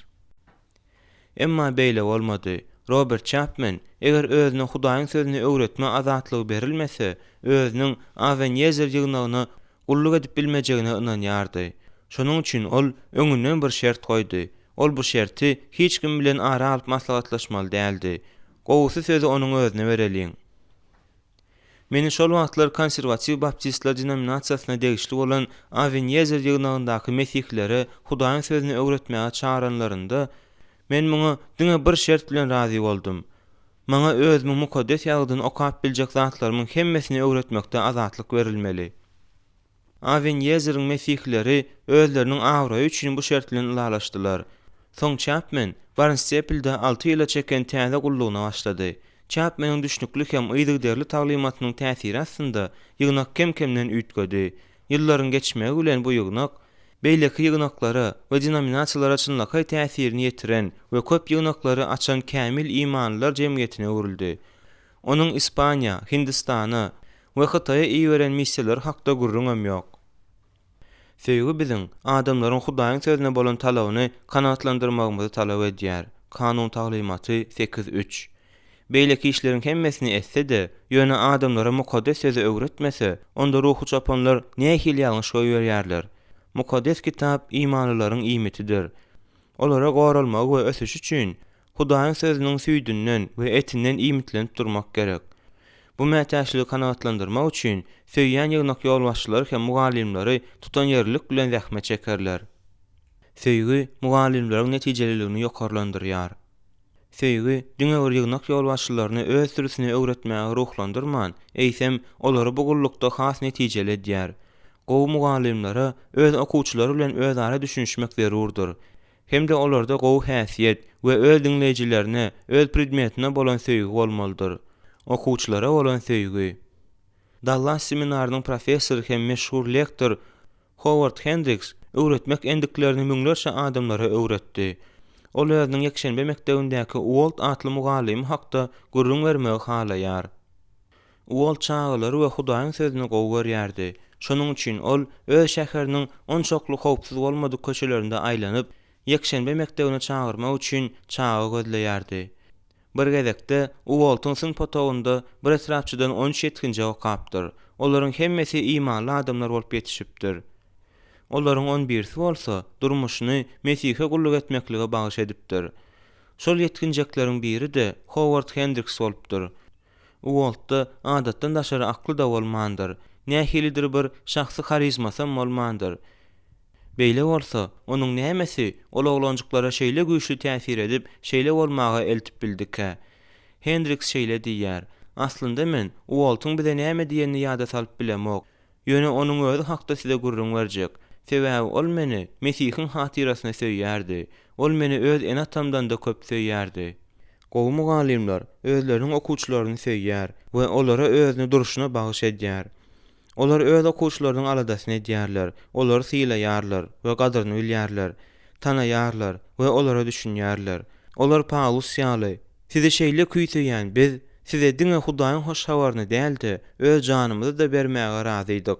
Çünki bize gaty ediz bolduňuz" diýip bilýärler. 1 Salonikliler 2.8. okuwçylaryňa bolan söýgüniň hem hormatyň olaryň üstünlikli okumagy üçin hemme taraplaryň zerurdygyny pikirinde gowy mugallimleriň hemmesi ulalaşýarlar. Mugallimiň okuwçysyna bolan söýgüsini hiç zat bilen çalyşyp bolmaýar. Okutmaklyk bu ýöne bir material okutmak däldir. Şeýle hem ol öz içine okuwçylar bilen gürleşigi, şahsa gyzyklanmany we olara bolan söýgüni alýar. Dogry meýil. Gowy mugallimler öz okuwçylary bilen iki taraplaryň hereket etmelidirler. Munuň üçin bolsa, olarda 1-nji Korintoslar 13:4-de suratlandyrylýan häsiýetler bolmalydyr. Adamlar özlerine söýgü, Mesihiň söýgüsine meňzeş söýgüni görkezýän mugallimleri palajiçil garaýarlar. Aşağıda sanalyp geçiljek häsiýetler bolsa, Mesihiň söýgüsine mahsusdyr. Agraslyk. Kolleşde meniň bir mugallimim bardy. Ol mudama özüniň bilimine we awraýly neşirlerde işlerini çap etdirýänine öňür ýörerdi. Ol ilmli adamdy we okuýply lektordy. Ýöne ol Mesihiň meňzeş mugallim däldi. Ýok, ol ulumsy hem övünjän adamdy we okuwçylary bilen goppansy ähende gürleşýärdi. Ol mukaddes ruhdan däldi, tekebbirlikden doludy we okutmaga däldi, adamlarda täsir galdyrmaga çalyşýardy. Ol jyňyrdaýan Messi ýa-da seslenýän kim baldy. 1-nji Korintoslar 13:1. Reb İsa tersine, menden öwreniň, çünkü men mulaýym hem pes köňlüdürün. Janlaryňyz dynçlyk tapar diýýärdi. Matta 11:29. Onuň öwredişini eşdenleriň islendik biri İsa'nyň beýleki mugallimlere meňzeş däldigini bilýärdi. İsa dolu ygtyýarlyk bilen, ýöne pes köňlük hem rehimdarlyk bilen gürleýärdi. Netijede jemgyýetiň ähli gatlyklarynyň olan adamlar, erkekler hem aýallar, baýlar hem garyplar, sowatlylar hem sowatsyzlar, sagdynlar hem syrkawlar, dindarlar onuň ýanyna gelýärdiler. Söýgü bizi gowy mugallimler edýär. Sebäbi bizi pes köňlük hem agras adamlar edip terbiýeleýär. Söýgü bizi hökümdarlar däldi, öz okuwçylarymyzyň gullukçylary edýär. Söýgü tankydy hem nesihaty diňlemäge, öz ýalňyşyny boýuna almaga, üýtgemäge we gowlaşmaga taýýar. Söýgü biziň hemme zady bilýän adam däldigimizi düşünmäge kömek edýär. Biz Paulus bilen bilelikde bölükleýin bilip, bölükleýin peýgamberlik edýänimizi we her zady aýnadaky ýaly ümidli görýänimizi boýuna almalydyryz. 1-nji Korintoslar 13:9-12.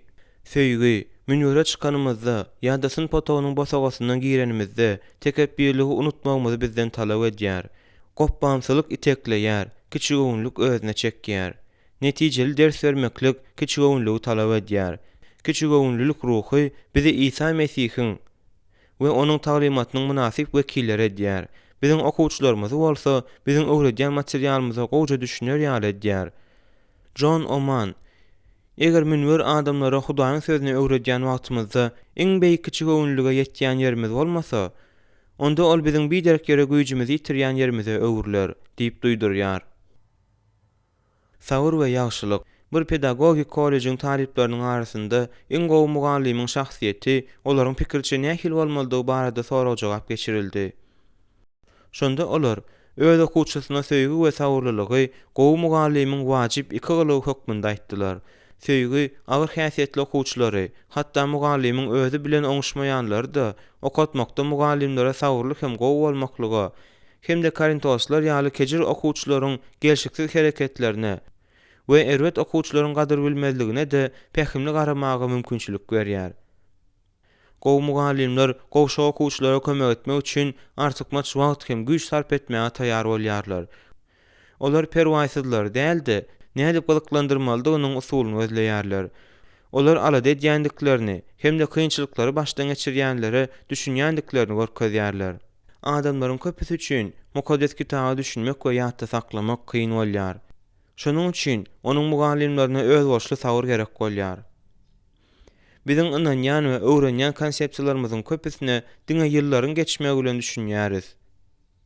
Biz olary bütün ömrümizde öwrenýäris we ýörelge izine ýörelge boýunça kim-kimden özleşdirýäris. Işaya 28:10-13. Mundan başga da biziň ýygnaklarymyza we mukaddes kitap sapaklarymyza köplenç ýagdaýlarda eýem ýalan hem ýalňyş garaýşlary özleşdiren täze adamlar mudama gelip durýar. Eger biz olary sawurly hem mehrem bolmasak, onda olar bizde özlerine nämedir bir zat öwrenmäge mümkinçilik peýda bolmazdan öň bizi terk edip giderler. Mugallimler hökmünde biz okuwçylarymyz bilen çekeleşmelidiz we olary ynandyrmalydyryz. Eger biz sabırly, mähirli, rehimdar bolsak, onda özümiziň mamladygymyza diňleýijilerimizi basym ynandyryp bileriz. Gaty garşy çykmalara çydam edip bilmeýän mugallimler bolsa, adamlaryň gaharyny getirýär-de, öz işini az netijeli edýär, ýogsa hem asla hasylsyz edýär. 2 Petrus 1:8. Mulaýymlyk we duýgudaşlyk. İsa halkyň mähellesini görende, onuň olara negsi agyrdy, olara ders bermäge başlady. Markus 6:34. Söýýän mugallimler hem Paulus ýaly adamlara mähir hem duýgudaşlyk bilen seredýärler. Paulus özüni öz çağlaryny bagyryna basýan ene bilen deňeşdirýär. 1 Salonikliler 2:7. Greenville College'nyň ilkinji prezidenti Wilson Thomas Hogg hakykaty mähir hem duýgudaşlyk bilen öwretmäniň wajipligi hakda şeýle diýýär. Mähirlilik indi hiç zat kömek etmez ýaly bolup gatan yürekleri ýyladýar. Söýgü bilen aýdylan hakykat ýüregiň iň çuň ýerine ýetýär-de, dinleýijilerde palajiçli seslenme döredýär. Ol gazaplylygy hem ters pikirleri ýeňýär, ol yürekleri ýyladýar. Iň logika beýan etmäniň, iň çynlykay duýduruşyň we iň gorkunç haýwatlaryň çyýgyn granit plitanyň üstüne düşüşinden köp netije berip bilmejek ýerinde ýeňiş gazanýar. Wilson Hogg'un sözlerinin hakykylygyna suwda çokundurlan günümde akyl ýetirdim. Men oňa gatnaşmagy özümiň köne dostumy çağırdym. Şol gün Angolada köp ýyllar işlen Irlandiýaly missioner wagt etdi. Meniň dostum baryp ýatan ateistdi. Ol bu ýere diňe meniň haýyşym boýunça gelipdi. Mundan öň ol gaty gowagızlar känleşdipdi. Meniň özüme oňa hoş habary gurrun beripdim. Emma bu zatlar netijesiz bolupdy. Ýöne Irlandiýaly missioneriň wagtyny dinländen soň dostum maňa bu adam kim? Men hiç haçan bir adamyň beýle çyn ýürekden we päk niýetlilik bilen gurulýanyny eşitmändim. Men onuň bilen duşuşmak isleýärin, diýdi. Wagda bolan beýle garaýyş oňa asla mahsus däldi. Onu missioneriň Isa ýaly pesgünlük hem tawyn ýürekligi özüne çekipdi. Söýgüni gaharlandyrmak we gazaplandyrmak aňsat däldir. 1 Korintoslar 13:5. Gowy mugallimler çekeleşmeler üçin mudama açyk bolýarlar. Olar gaharlanmaýarlar, şüphelenmeýärler we garşy çykylany eşitende kızmaýarlar. Biziň okuduşymyz hem edil öwredýän zadymyz ýaly wajyp bolup biler.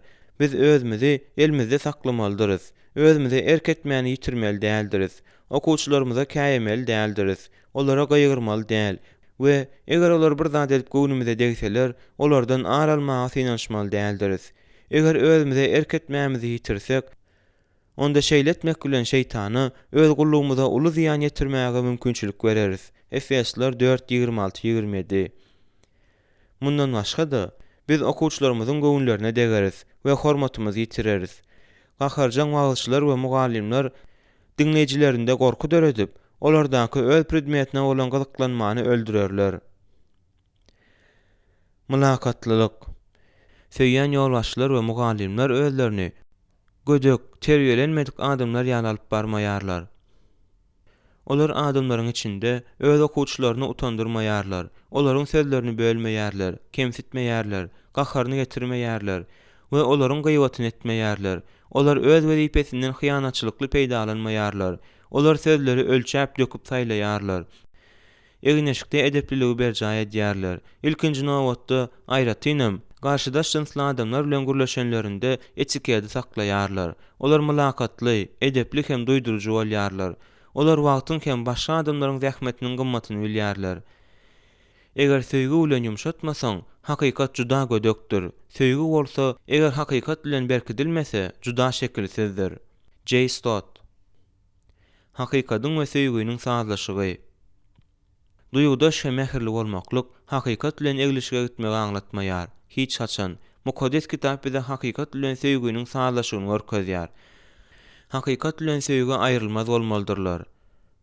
1 Korintoslar 13:1-3, Efesler 4:14-16, 2 Yohanna 3. bab. Bu sazlaşyk hakda John Stott şeýle diýär. Biziň käbir ýygnak ýolbaşçylarymyz hakykatyň uly tarapdarlary, hakykat ugrunda göreşmäge taýýar, emma olarda söýgü az bolýar. Beýlekler söýgüniň tarapdarlary, emma olarda İsa'daky we onuň şähertlerindäki ýaly söýgü ýok. Eger söýgü bilen ýumşatmasaň, hakykat juda gödökdir. Söýgü bolsa, eger hakykat bilen berkidilmese, juda şekilsizdir. Biz hakykaty gorasagam, onu yglan etsegem, ýa-da onu ýöne bir başga adamlar bilen paýlaşsagam, onu mudama söýgüge gurşamalydyryz. Biz mudama hakyky söýgü bilen gürlemelidiris. Efesler 4:5. Paulus Timoteusa, özüň ruhu ogluny, menden eşden sagdyn sözleriň nusgasyny iman, Mesih İsa bolan söýgü bilen berk sakla, diýip ýazýar. 2 Timoteus 1:13.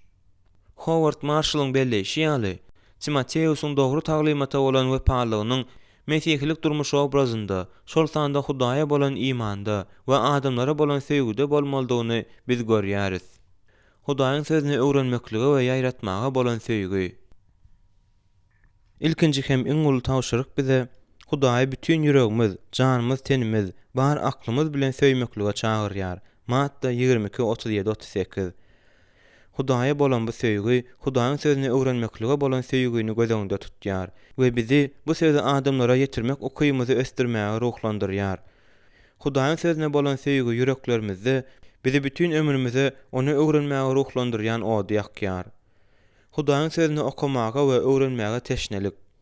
Gowy mugallimler öz predmetini gowy berýärler we onu öwrenmegi we bütün ömrüne kämilleşdirmegi dowam edýärler. John Stott, İslendik bilim ulgamyndaky gowy mugallimler bu bütün ömrüne okuwçy bolup galýan adamlardyr, diýip ýazýar.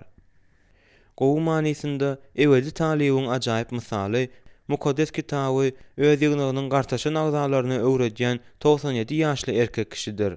Ol öňküleri ýaly, sözü okumagy, öwrenmegi we öwretmegi gowy berýär. Men onuň bilen haçan gürleşmesem, ol mudama mukaddes ýazgy we oňa berilen düşündirişler, ýagny ýaňy ýakynda okan ýerler hakda gürrüň edýär. Biz özümize öwrenmäge we ösmäge juda geç bolandygyny aýtmaly däldiris. Hudaýa we onuň sözüne bolan söýgü bizi täze bilimlere teşne bolan ömürlük talyp edýär. Charles Spurgeon, eger mugallim öwrenmek islegini ýitirse, onda nähili pajagalylygyň boljakdygyny özüne mahsus bolan ýiti sızgyrlyk bilen aýdýar. Eger gullugymyzyň nähildir bir gymmatynyň bolmagyny isleýän bolsak, onda köp hem dartgynly öwrenmelidiriz. Öwrenmegi besedýän adam öwretme okuýugyny ýitirýär. Öwrenmekde köprek ekmeýän adam münwerde de indi orup bilmez. Howard Hendricks, eger bugün ösmegi besetseňiz, onda ertir öwretmegi besedersiňiz, diýip duýduruş berýär. Paul Stanley we Robert Clinton özleriniň gatnaşyklary ýola goýmak, durmuşda üstünlük üçin mätäç bolan halipaçylygyňyz atly kitabynda ömrüniň ahyrynda köp ýygnak ýolbaşçylarynyň we mugallimläriniň gullugynyň netijeliliginiň pete düşýändiginiň esasy sebäpleriniň birini aýdýarlar. Şol sebäp belli bir wagtda olaryň bilimde we Mesihe bolan söýgüde ösmegi besetmeklerinde jemlenýär. Biz adamlaryň köpüsiniň 40 ýaşa baranda okumagy besedýändiklerini bildik. Olaryň şu ýaşa baranlarynda özleriniň ösmek okuýuny gowlaşdyryp biläjek täze bilimleri we täsirleri gözlemegi besedýändiklerini aýtmak isleýäris. Adamlaryň köpüsi özleriniň eýýän bilýän zatlaryna dayanýanyny gowy berýärler. Ýöne soňna çenli Mesihe gulluk edýänler okumaklyga bolan işçen gyzyklanmany bütün ömrüne saklaýarlar. Köp adamlar, aýratynam ýolbaşçylar, bilimden gerk gäbe bolýarlar. Olar ýeten derejeleri we eýýän bilýän zatlary bilen kanagatlanýarlar. Köplen şeýle ýagdaý, olar durmuşda ýeterlik oňoýluklara ýetenlerinden ýa-da özlerini guruply geljek bilen üpçün edendirin diýip hasap edip başlanlaryndan soň bolýar. Ýöne munyň ýaly usul Mukaddes kitabyň ruhy çopanlar üçin bellilen ýörelgelerine garşy bolýar. Bu tewigi meýliň esasynda Paulusyň Timoteusa aýdan sözlerini ýene urgazak ýatlanyňa degýär. Peýgamberlik söz arkaly we ýaşylylar guramasynyň seniň üstüne el goýmagy bilen özüňe berilen ruhy sylagy gözden salma. Bu işlerde ihlasly bol. İlerleýişiňi hemmelerin görmegi üçin bular bilen meşgullan. 1 Timoteus 4:14-15. Biz bilime teşneligimizi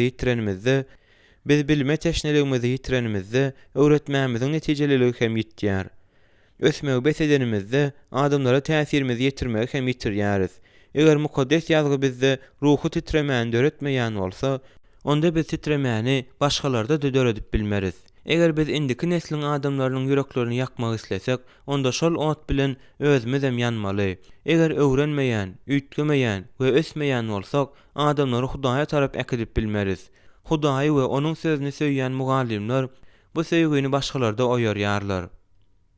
Alan bilimini adamlara netijeli ýetirme okaýynda ösmeli. Hudaýyň halkyna we onuň sözüne bolan söýgü, Hudaýyň hakykatyny adamlara netijeli ýetirmegimiz üçin bizi mudama gürleşme okaýymyzy gowlaşdyrmaga meýillendirýär. Howard Hendricks şeýle duýdurýar: "Eger dinleýijileriňiziň içiniň gysmagyny isleýän bolsaňyz, munuň üçin injili ulanmaň. Bu maksat üçin matematik sanamalary, yer hakdaky bilimi, dünýä taryhyny ulanyň. Ýöne injili däl, bu günädir. Doga ötdi beýik wagtçylar we mugallimler ören az. Bizim köpüýmiz mudama wagt etmek we öwretmek endigimizi gowlaşdyrmagy mätäç olan ortaça adamlardyrys. Bizim hemmämizde bilimimiziň häzirki derejesi we ustad hasyllyk bilen kanagatlanma islegimiz bar. Ýöne biz adamlar we mukaddes ýazgyny söýýän bolsak, onda özümizi kämilleşdirme ýolunda tagalla etmegi hiç haçan bes etmeriz." John MacArthur kiçi 40 ýyllap diýen ýaly mukaddes kitaby dürli dinleýijilere öwretdi. Şu ýyllaryň dowamında ol asla gurap galmady-da, öz ýoluna ýaňy başlan wagtkysyndan has ihlasly hem başarnykly wagtçy boldy. Hudaýyň sözüne we onuň dinleýijilerine bolan söýgü onuň kämilleşme ihlasyny herekete getirýär. Nämeden başlamaly? Goýunlar öz özlerini imitlendirmäge we suwa ýakmaga asla okyply bolmaýarlar. Çopany bolmasa, olar tizara suwsuz hem iýmisiz galarlar-da, açlykdan hem teşnelikden ölerler. Şonuň üçin ruhu çopan we ýazyjy Charles Jefferson bize şeýle ýatladýar: "Hemme zat goýunlaryň dogry imitlendirilişine baglydyr. Eger olary bolmalsy ýaly imitlendirmeseň, olar syrkawlarlar we tapdan düşerler. Olara siňdirilen serişdeler bolsa, biderek bolar. Ýejeki ýel perwaýsy çopan hakda gürrüň edende, onuň berýän esasy häsiýetnamasy şeýle bolýar: ol sürüni imitlendirmeýär." Ine, size öwretme okuýuny gowlaşdyrmaga kömek edip biljek bir näçe pikirler. Birinjiden, eger siz ýygnaň ýolbaşçylar we mugallimler toparynyň agzasy bolup durýan bolsaňyz, mukaddes ýazgyny öwretmegiň we wagt etmegiň mukaddes kitap ýörelgelerine laýyk gelýän takyk ýörelgeleri dörediň. Öz öwredýän zadyňyzyň mukaddes kitaba gawat gelişine we adamlarda mundan beýleki okuwa şeýle hem eşidenlerini iş ýüzünde ulanmaga gyzyklanma döredişine gözegçilik ediň. Öz ders berişiňiziň ulgamsyz hem netijesiz bolmagyna ýol bermäň. Paulus bilen bilesizem, men Hudaýyň bütün islegini wagt etmegi sizden gaýgyrmadym. Diýip biler ýaly hereket etmäge çalyşyň. Resullaryň işleri 20-27. Mundan başga da gulluňyzyň nähili gidýänine ýygyderli baha beriň we geljek üçin meýilnama düzüň. Eger siz bu wajyp boýunça äsgermezçilik etseňiz, onda okuwçylaryňyz ejir çekerler. Ikinciden, öwretme endigini gowlaşdyrmak üçin iň gowy wagtlaryň we leksiýalaryň ýazgylaryny diňläň we şol ýazgylary adamlaryňyza paýlaň. Bu endik maňa özümiň gullugymda we ýöne bir mesihilik durmuşymda ören gowy kömek etdi. Iň gowy wagtçylary diňlänimde kalbym baýlaşdy we men adamlaryň durmuşynda Hudaýyň sözüne nähili ulanmalydygyny görüp başladym. Şol ýazgylar öz leksiýalarymda kyn düşünjeleri nädip suratlandyrmalydygyna, temada nädip çykmandyrmalydygyna we materialy dinleýijilerime hakyky ruhy güýçle nädip ýetirmelidigine düşünmäge kömek etdi. Üçüncüden, mukaddes kitaby öwrenmek üçin kitaplar kitaphanasyny we gollanmalary ýygnaň.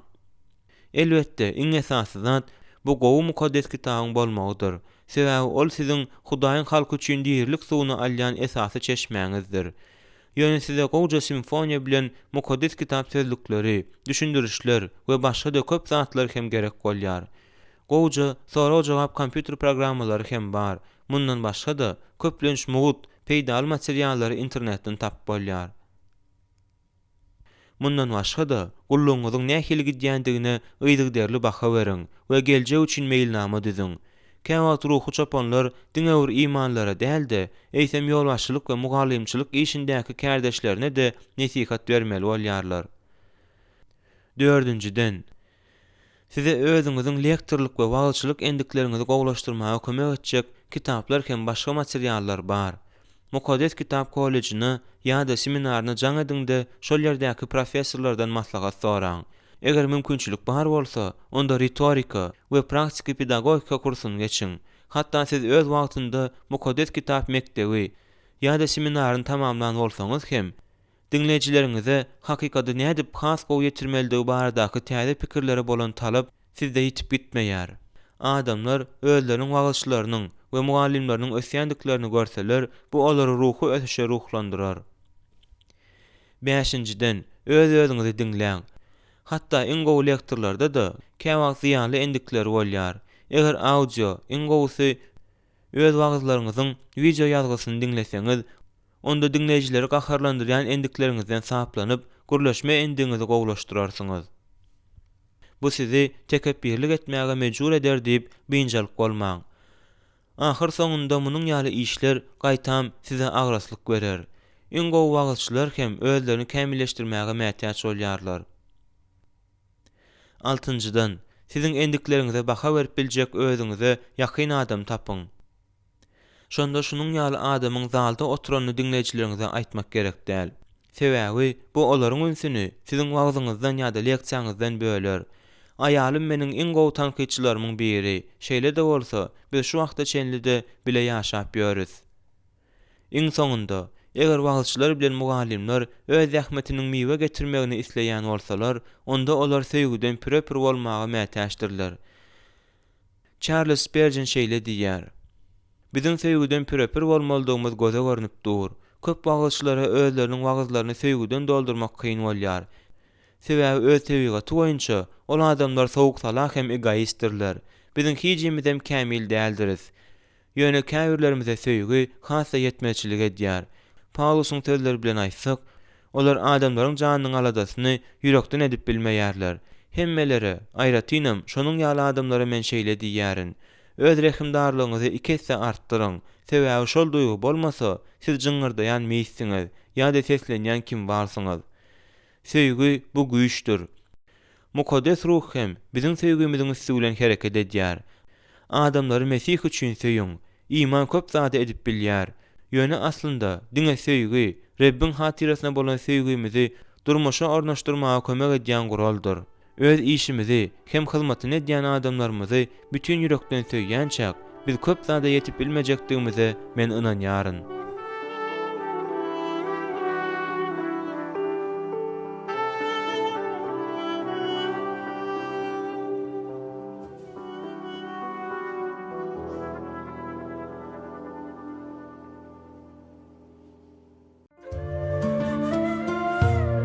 On 5-nji bab. Sürüýini goramak we ündöw bermek. Men söýýänlerimiň hemmesini käýýändirin. Aýanlyk 3-9. Öz çağlaryny söýýändigini aýdyp, olary neşe ýa-da jelepçilige ýykyn etmekden goramak üçin nämedir bir zat etmekden boyun toglaýan atany gözüne getirip bilýärsiňizmi? Ýa-da Mesihtäki doganyňyz göni ürgün çäge gidip barýanyny, ýöne onu saklamak ýa-da doýdurmak üçin hiç zat etmeýän ýagdaýyňyzy gözüne getirip bilýärsiňizmi? Bu çyn ýürekden çykýan söýgü däldi, gowy bolan ýagdaýynda perwaýsyzlyk bolýar. Şunun ýaly hereketsizlik siziň ýakynyňyzy özüňiz söýüşiňiz ýaly söýmeýändigiňizi we Isanyň onu söýüşi ýaly söýmeýändigiňizi aňladýar. Ýöne hak ýoldan çykan imanlyny paş etmekden, oňa öz günäsini görkezmekden ýa-da doganlary özleriniň arasynda ýalan mugallimleriň peýda bolanyny duýdurmakdan boyun toglanymyzy özümizi hut şonuň ýaly alyp barýarys. Mukaddes kitap biziň özümizi goýunlar ýaly alyp barýandygymyzy aýdýar. Gowy çopanyň goragy bolmasa, biziň her ýerimiz bir ýana pytrarys. Ýygnakdaky durmuşymyzyň ähli ugurlarynda biz öz sürüsini möjeklerden goramak üçin janyny bermäge taýýar bolan çopanlara mätäç bolýarys. Isa goýun derisindäki möjekleri paş etdi. Gowy çopan Isa öz goýunlaryna ýalan mugallimler tarapyndan awanýan ölüm howpunyň bardygyny mudama duýdurup ýördi. Köp adamlar şol sanda Isanyň özüniň şähertleri hem kanunçylar bilen fariseýler hakyky kanun mugallimleridir we Hudaýhan adamlardyr diýip hasap edýärdiler. Emma bu beýle däldi. Olar öz pidalaryny ýok edýän aç möjeklerdiler. Özleriniň dini ihlasynda olar köne ähtin tawşyryklaryndan has öte geçip, ýönekä adamlaryň durmuşyny çekerden agyr eden müňlerçe dini däpleri we desturlar döretdiler. Olar öz-özlerini öwýärdiler we tekebbirlikden dogludylar. Iň erwedi de olar Hudaýy hakykatdan tanaýanlara we söýýänlere päsgel berýärdiler. Şonuň üçin İsa şähertlerine gazaply duýduruş berdi. Yalan peýgamberlerden ägä bolun. Olar siziň ýanyňyza goýun derisine girip gelerler. Emma içi ýyrtyjy möjekdirler. Siz olary meýwelerinden tanarsyňyz. Matta 7:15-16. İsa kämil ahlakly bolan sebäpli olaryň helagedijilikli taglimatlaryny we ýasama Hudaý honlugyny paş etmek, adamlara aslynda bu muallimlaryň kimdigini görkezmek kyn däldi. Vay günüňize ey kanunçylar we fariseýler, iki ýüzlüler! Çünki siz göğün paşalygyny adamlara baglaýarsyňyz, ne özüňiz girýärsiňiz, ne de girjeklere ýol berýärsiňiz. Matta 23:13. Kör ýol görkezjiler, vay günüňize! Matta 23:16. Siz hem daşyňyzdan adamlara dogry adam ýaly görünýärsiňiz, ýöne içiňiz iki ýüzlülükden, erwetlikden doly. Matta 23:28. Ey ýylanlar we alahurenler nesli, dogzak hökmünden nähil gaçjak. Matta 23:33. Yine olara şeýle diýdi: Öz adatlaryňyzy berja etmek üçin Hudaýyň buyruklaryndan ýüz döndürýärsiňiz. Şeýdip nesilden nesle galdyrýan adatlaryňyz arkaly Hudaýyň sözüni bozýarsyňyz. Şunuň ýaly zatlary köp edýärsiňiz. Markus 7:9-13. Kanunçylardan ägä bolun. Olar dul hatynlaryň öýlerini talap, göz üçin uzyn-uzyn dogalar okan bolýandyr. Luka 20:46-47. İsa'nın kanunçylara we fariseýlere garşy gönükdirilen gahary, söýgüýniň, mülakatlygyň şeýle garaşylýan ýüze çykmasy ýaly bolup görünmeýär. Şonuň üçin käwr adamlar kimdir birini paş edip ýa-da aýplap duran İsa'ny göz öňüne de getirip bilmeýärler.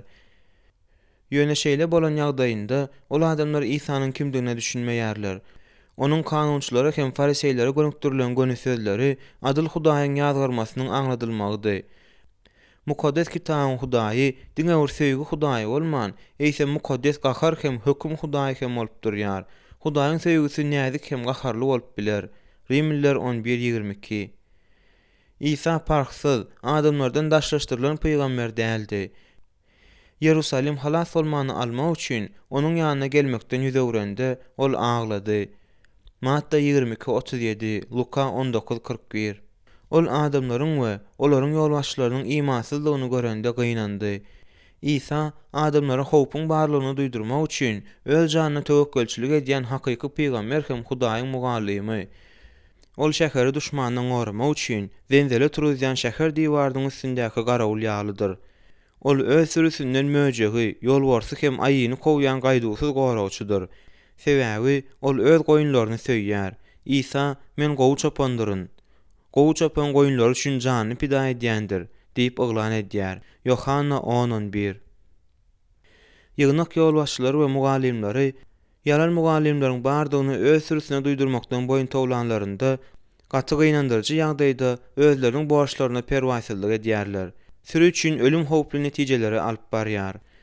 Howply hem ýakymsyz iş bolan üçin öz sürüsini möjeklerden goramakdan boýun towlayan çopany göz öňüne getiriň. Bu asla akla sygjak zat däl. Şeýle de bolsa, hiç kimin göwnüne degmejek we hiç kimi ynjytmajak bolup başagaý bolýan. Şol sebäpden hem adamlara yalan mugallimleriň alyp gelýän howpyny aýtmaýarlar. Sebäbi öz ýygnaklarynyň sanyny artdyrmak isleýärler. Şeýle ýolbaşçylar özleriniň goragsyz goýunlaryny duşmanyň parçalamagyna ýol berýärler. İsa öz şähertlerini ýazgardy. Käme wagt İsa imansyzlygy we düşünjäniň ýoklugy sebäpli öz şähertlerini ýazgardy. Ýöne ol sowuk hem zalim ganhor däldi. Ol söýýän mugallimdi. Merhemetden we hakykatdan doludy. Yohanna 1:14. İsa hiç haçan öz şähertlerini aýplamaýardy. Sebäbi ol yalan mugallimleri aýplaýardy. Aslında İsa özüň taglima dalmady hayal bolan resullaryna adatdan daşary sagyrlydy, hem mehremdi. Ol olaryň aýaklaryny ýuwdy, olara gulluk etdi we öwretdi. Öz üçin iň agyr pursatda onu terk edip giden bolsalar da, İsa olaryň aladalaryny etdi we olary söýdi. Ol Yohannanyň hoş habarynda aýdylyşy ýaly, özüňkileri bu dünýäde nähili söýen bolsa, ol olary iň soňky demeçenlik hem hut şonuň ýaly söýdi. Yohanna 13:1. Iň soňunda da İsa olar üçin öldü. A.B. Bruce özünün Onkilere öwredilişi atly monumental işinde 3 ýylyň dowamında Isanyň şähertleriniň näçe zatlary öwrenmeli bolandyklary we näçe ters pikirlerden bolsa arasalanmaly bolandygyny bize ýatladýar. Diňe Isa ýaly iň başarjak mugallim onuň 10 resuly eden zadyny edip biler. Isa olar çağıran wagtynda olar köp ırımçyl hem köne ters pikirli we köp wajyp zatlara ýalan düşünjeli bolan juda nadan adamlardylar. Olar gowy zatlary öwrenişleri ýaly erwes zatlaryň hemmesini taşlamaly boldular. Ýöne bu proseslaryň ikisi de ören haýaljakdan geçdi. Olaryň aňlaryna doldurylyp goýulan köne ynamlar, täze pikirleri öwrenmegi adatdan daşary agyr iş etdi. Olar arasy hem dogruçul ýürekli adamlardylar. Olaryň kalplary bol hasyl üçin hasyl getiriji toprak bolup durýardy. Ýöne bu hasyl berip başlamazdan çynlyky bejergini talap edýän gaty toprakdy. Bizem öwredýänlerimize we ýolbaşçylyk edýänlerimize ündöw bermelidiriz we olara düze düş bermelidiriz. Şeýle hem muny sabır hem söýgü bilen etmelidiriz. Adamy dogry paş etme we oňa ündöw berme, ony ütgedip hem halas edip bilýär. Biz muňa ynanmalydyryz, ýogsa munyň ýaly edip bilmeriz. Paulus möjekleri gaýdysızlyk bilen kowdy. Mesihiň sürüsiniň üstüne möjekler hüjüm edende Paulus gaýdysyz ýolbarsa öwrüldi. O ýygnak we hoş hawaryň arasylygy üçin söwüşmäge hem ölmäge taýýardy. Muňa göz ýetirmek üçin Galatiýalary hat okan. Paulus nirde wagt edip ýygnak döretse-de, şol ýerde derrew haçyň maksadyny ýoýmagy inançýan ýalan mugallimler peýda bolýardy. Paulus hem edil Isa Mesih ýaly ýalan mugallimlere garşy çykanda söýgüden hem çydam etmeden doly adam ýaly bolup görünmeýärdi. Başga hoş hawar wagt edýän islendik adam hakda gurrun edende ol oňa lagnat bolsun diýärdi. Galatiýalılar 1:9. Paulus ýalan mugallimlere ýalançylar, ikiyüzlüler, adamlary talaýanlar we itler diýip atlandyrýardy. Bu şeýledi. Olar aslynda şeytanyň gullukçylary bolsalar da Mesihiň mugallimleriniň keşfine girýärdiler. Çünki beýle adamlar galp resullar, Mesihiň resullarynyň keşfine girýän aldawçy işgärlerdir. Bu geň zat däl. Sebäbi şeytanyň özü de nur periştesiniň keşfine girýär. Şonuň üçin onuň gullukçylary da dogurluk gullukçylarynyň keşfine girse, bu uly bir zat däldir. Olaryň soňy işlerine görä bolar. 2 Korintoslar 11-13-15. Paulusyň çynlyky duýduruşlary aslynda Hudaýdan gelýärdi. Paulusyň ýalan mugallimlere bolan çydam etmeligi Hudaýyň olara bolan garaýşyny görkezýär. Paulusyň sözleri öz çağlaryny ýalançylaryň duzagyndan goramak isleýän, söýýän hem aladaçyl atanyň kalundaky gaýgyrýan sesdir. Paulus özüniň Mesih'e getirenleriniň iman arasalygyny saklamak üçin elinde baryn edip jan çekýär. Çünki men size Hudaýyň ihlasy bilen ihlas edýärin. Sebäbi men sizi pek gyz hökmünde Mesih'e hödürlemek üçin diňe bir äre niýetledim. Emma ýylanyň howanäni kezzaplyk bilen aldaýşy ýaly sizin hem pikirleriniz bozulup Mesih'te bolan sadalykdan aýrylarmy kaňdyk gorkýaryn. 2 Korintoslar 11-2-3. Paulus şäher derwezesiniň üstünde durýan garawulyň eger düşmanyň çodanyny duýdurmagy ýetişmese, onda dökülen gan üçin jogap berýän köne äht garawulyň keşfini ulanýar. Resul şonuň üçin bugün size bütün adamlaryň ganyndan tämizligime güwä geçýärin. Çünki men Hudaýyň bütün islegini wagt etmegi sizden gaýgyrmadym diýýär. Resullaryň işleri 20-26-27. Yohanna, Yakup, Petrus, Yahuda we Ýewreýlere hatyň awtory aldanmagyň we başga hoş hawara ýa-da ýalan Mesihe ynanmagyň howpludygyny duýdurdular. Paulus imanlara duýdurdy we olary paş etdi. Paulus diňe bir ýalan mugallimler bilen göreşmän, eýsem ýygnakdaky agzalyklar, şeýle hem imanlaryň öňkü durmuşynyň gitmegi, kanunçylara bolan ahlaksyz durmuş bilen göreşdi. Şonuň üçin imanlara ýazan hatlary çağırşlardan we ýalbarmalardan doly. Paulus Korintoslara ýüzlenende käwat ören berk gürleýär. Munyň sebäbi Korintoslaryň özlerini köplenç Mesihiň wepaly ýyzna elçileri däldi.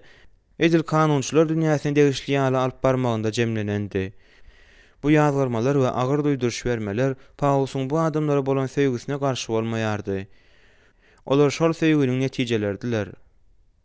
Käwat ruhu çopanlar diňe bir imanlara däldi, eýsem ýolbaşçylyk we mugallimçilik işindäki kärdeşlerine de nesihat bermeli bolýarlar. öz ýylary bilen gidýänlere nesihat berme wezipesi ähli ruhy ýolbaşçylaryň üstüne düşýändir. 1-nji Saloniklylar 5:12. Paulus Titusa bulary aýdyp diňleýänlere dolu ygtyýar bilen öwt ündewet. Käwat hem berkäýe diýär. Titus 1:13, 2:15. Timoteus'a yüzlenip Paulus oňa Hudaýyň sözüni wagyz et, insanlara dolu sawyr, taglimat bilen käýe, ýola getir, öwt ündewet diýär. 2 Timoteus 4:2. Käwat ruhy çapanlar diňe bir imanlara däldi, eýsem ýolbaşçylyk we mugallimçilik işindäki kardeşlerine de nesihat bermeli bolýarlar. Günäýden ýaşular hakda gurrun edende Paulus Timoteus'a we ýygnaga beýlekler hem gorkar ýaly, günäý edýänlere hemmeleriň öňünde temmi ber diýär. 1 Timoteus 5:20. Bir gezek Antakya'da bolanda Paulus Petrus bilen öz kardeşi Barnabasy İncilin ýörelgöründen çykýandyklary we ýygnagyň birligini bozýandyklary üçin berk tanqidlaýar. Petrus, Barnabas we Yahudilerden bolan beýleki imanlar Ýerusalimli Mesihlilerin göwnlerinden turjak bolup, butparazlardan bolan doganlary bilen naharlanmagyny besetdiler. Galatiýalılar 2:11-14. Petrusyň iki ýyllygyny ünsden düşürmegiň nähili helagedicilikli netijelere alyp barjagyny öňünden gören Paulus özüň Mesihtäki doganyna açaçan garşy çykdy. Şol pursatda çydam etmeklik onuň ýadyna düşmedi. Sebäbi aýgytly hereket etmek gerekdi. Howpun barlygyny duýdurmak, ýalňyşlary düzeltmek we günähini paş etmek bu zatlaryň hemmesi söýgü bilen edilýän ýolbaşçylygyň bir bölegidir. Anthony Tisseltonyň aýdyşy ýaly, söýgüniň garşydaşy asla paş etmeklik däldi, perwaýsyzlykdyr. Ýygnak ýolbaşçylary hökmünde bizden ündew etmekligem, käýemekligem talap edilýär. Belki muňa köp wagtam gitmez. Gullugyň bu wajyp tarapyny äsgirmeçilik etmek bolmaýar. Sebäbi adamlary aldawdan hem günäden halas etmek üçin muny Hudaý ulanýar. Siz göklere gidýänçäňiz, adamlaryň günäsiniň üstüni açmak ýa-da haýsydyr bir taglimatyň ýalandygyny olara duýdurmak bilen adamlara näçe ýaşylyk edeniňizi hiç haçan bilmersiňiz. Söýgüniň garşydaşy asla paş etmeklik däldi, perwaýsyzlykdyr. Men takmynan 20 ýaşlarymda kam yetkinjeklere hoş habar wagt etmeklige gatnaşdym. Şonda bir ýaş Mesihä neşe ulanmak bilen günäý edýändigini görkezmäge synanyşdym. Men üstünlük gazanyp bilmänimden soň onuň en atasyna ýüz tutdum. Bu meniň bütün bir ýyllap ýakymsyz düşünşmelere gatnaşmaly bolmagyma alyp bardy. Yalan aýplama bilen meni ýygnamyzyň ýaşlar toparynyň ýolbaşçylarynyň biriniň ýerinden aýyrdylar. Şol Mesihiniň ýygnakda awraly bolan en atasy meniň günä hakdaky şaýatlygyma inanandan öz ogullarının yalan düşündürüşlerine inananlarını gowy Bu juda yakımsız zat boldy. Bir ýyl geçenden soň şol ýaş ýigit neşe ulanýanyny boyuna alyp, maňa we özüne kömek etmek islen beýleki mesihlere töhmet atanyny boyuna aldy. Soň ol göwnlerine degen adamlaryň hemmesiniň öňünde ötünç sorady. Soňrak ol öz günäsine garşy çykmamda gorkadan aladam üçin maňa minnetdarlyk bildirdi. Şondan soň biz gowy gatnaşyklary ýola goýduk. Şeýdip men onuň dosty hem maslahatçysy boldum. Biziň hemmämizem instinktiv taýdan dawalardan we bolgusyz gurulmalardan gaça durmak isleýäris. Ýöne her näme kyn bolsa-da, biz doganymyzyň günäsine garşy durmak bilen onuň janyny halas edip bileris. Reb İsa, men söýýänlerimin hemmesine käýýärin diýip aýtdy. Aýanlyk 3:19. Nädip duýdurmaly we söýgü bilen käýemeli.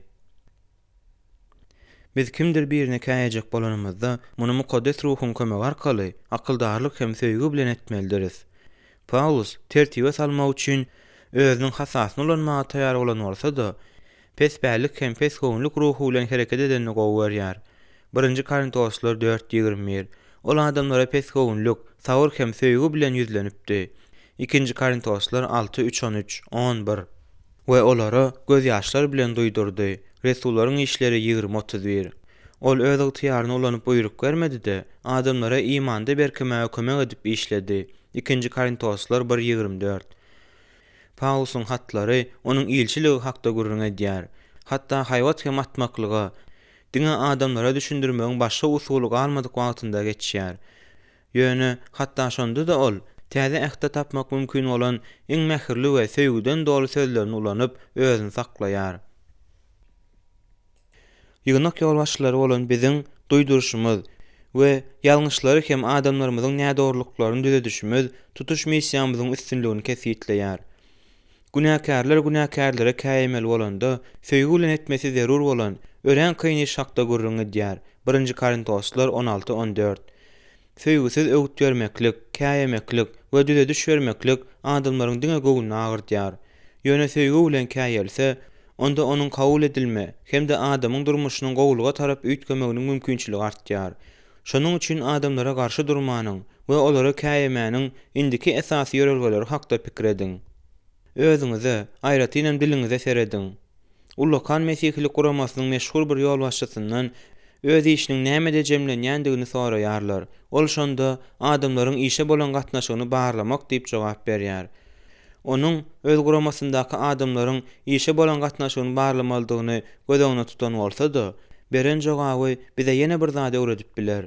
Başga bir adama garşy çykmazdan öňürti, biz bu meselede öz garaýşymyzyň nähildigini barlamalydyryz. Şol garaýş hem käýinjimiziň ýerlikli boljakmydygyny kesitler. Günäkärlary käýemeli bolanda, söýgü bilen etmesi zerur bolan ören kynny şakda gurrun edýär. Biz tekebbirlikden, ar alyjylykdan we çydam edip bilmezlikden gaça durmalydyryz. Ýöne gahardan has esere sap bolmalydyryz.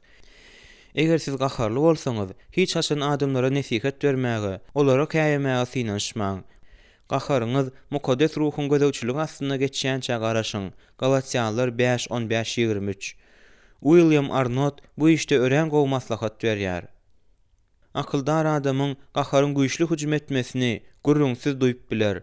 Ýöne ol gahar ýatışýança hiç sadam etmez.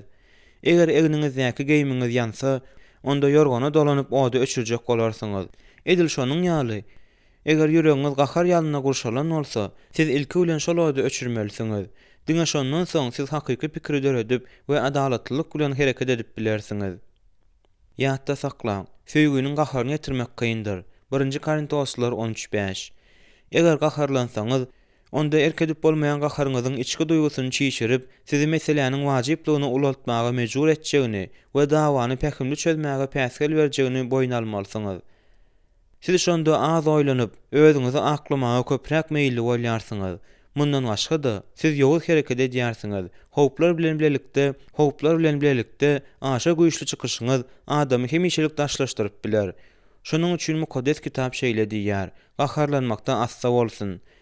Sebäbi adamyň gahary Hudaýyň talap edýän dogrulygyny emele getirmez. Ýakub 1:19-20 we gaharjan adam jenjel turuzýandyr. Gızma adamyň jenaýaty köpdür diýär. Süleýmanyň pähimleri 29-22. Mesela asuda, ölçörlüp dökülen ýagdaýda garamaklyk, edil özüňe erketme ýaly adamlara netijeli garşy çykmak we olara özleriniň ýalňyşlary hakda aýtmak üçin ören wajypdyr. Muny aşaky ayetler görkezýär. Biri bardyr, gylyjyň sanjylyşy ýaly soňuna saýman gepleýändir. Akyldarlaryň dili bolsa şypa berýändir. Süleýmanyň pähimleri 12-18. Sözlerini jylawlaýanyň bilimi bardyr. Düşünjeli adam mülayim ruhludur. Süleýmanyň pähimleri 17-27. Gaharjan adam dawa turuzýandyr. Gahary giç gelýän bolsa urşy ýatyrýandyr. Süleýmanyň pähimleri 15-18.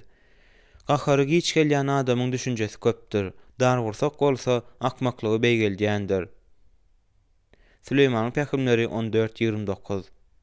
Başga imanlynyň ýalňyşyny ýa-da günäsini görkezmek zerur bolanda, onuň bilen ýuwaş hem asuda ähinde gurlaşyň. Bu onuň size bolan garaýşyny ýumşadar we siziň sözleriňize dogry düşünmäge kömek eder. Ýumşak jogap gahary ýatyrýandyr. Gaty söz bolsa gazawy oýarýandyr. Süleýmanyň pähimleri 15:1. Süýji dil ýaşaýyş agajydyr. Egri dil bolsa ruhy owradýandyr. Süleýmanyň pähimleri 15:4. Hökümdar sabır bilen ırylýandyr. Yumşak dil süňki döwýändir. Süleýmanyň pähimleri 25-15. Her kime nähil jogap bermelidiňizi biler ýaly. Sözüňiz doz bilen tagamly edilip ýakymly bolsun. Kalaseller 4:6. Eger günäniň üstüne açma we nesihat berme ustatlygyny öwrenmek isleýän bolsaňyz, mydama ilki bilen özüňiziň gaharyňyzyň ygtyýar astynda däldi, mukaddes ruhun gözewçiligi astynda diňize göz ýetirmek üçin özüňizi barlaň. Asuda bolun we ýumşak hem özüňize erketmek bilen gürläň. Howlukmaç aýyplamalary ýönkemäň. Yalan ayıplamalar hiç kime de yaramayar. Şonuň üçin gurrunňy ayıplamalardan başlamaň. Olaryň adalatsız bolup çykmagy mümkin. Belki işe dahilli bolan faktlaryň hemmesi size mälim däldir. Belki de siz ýalňyşýansyňyz. Ýüze çykan meseleni hakyky suratlandyrmadan başlaň we söhbetdeşiňizden öz eýleýän ornuny düşündirmegini haýyş ediň. Diňe iş gowja öwrenlenden we ýeterlik faktlar ýygnanlandan soň adam günäkärläp bolar. Eger siz adamyň günäsiniň üstüni açmakçy bolýan bolsaňyz, mydama altyn düzgüne eýeriň. Şoňa görä adamlaryň özüňize näme etmegini isleýän bolsaňyz, siz hem olara şonu ediň. Matta 7:12. Siz özüňizi yalan aýplama ýönkölmegini islemeýärsiňiz ahyry. Şoňa görä-de başgalara da şeýle etmäň. Söhbetdeşiňizi ünsli diňläň we oňa mümkin boldugyça köp sorag beriň.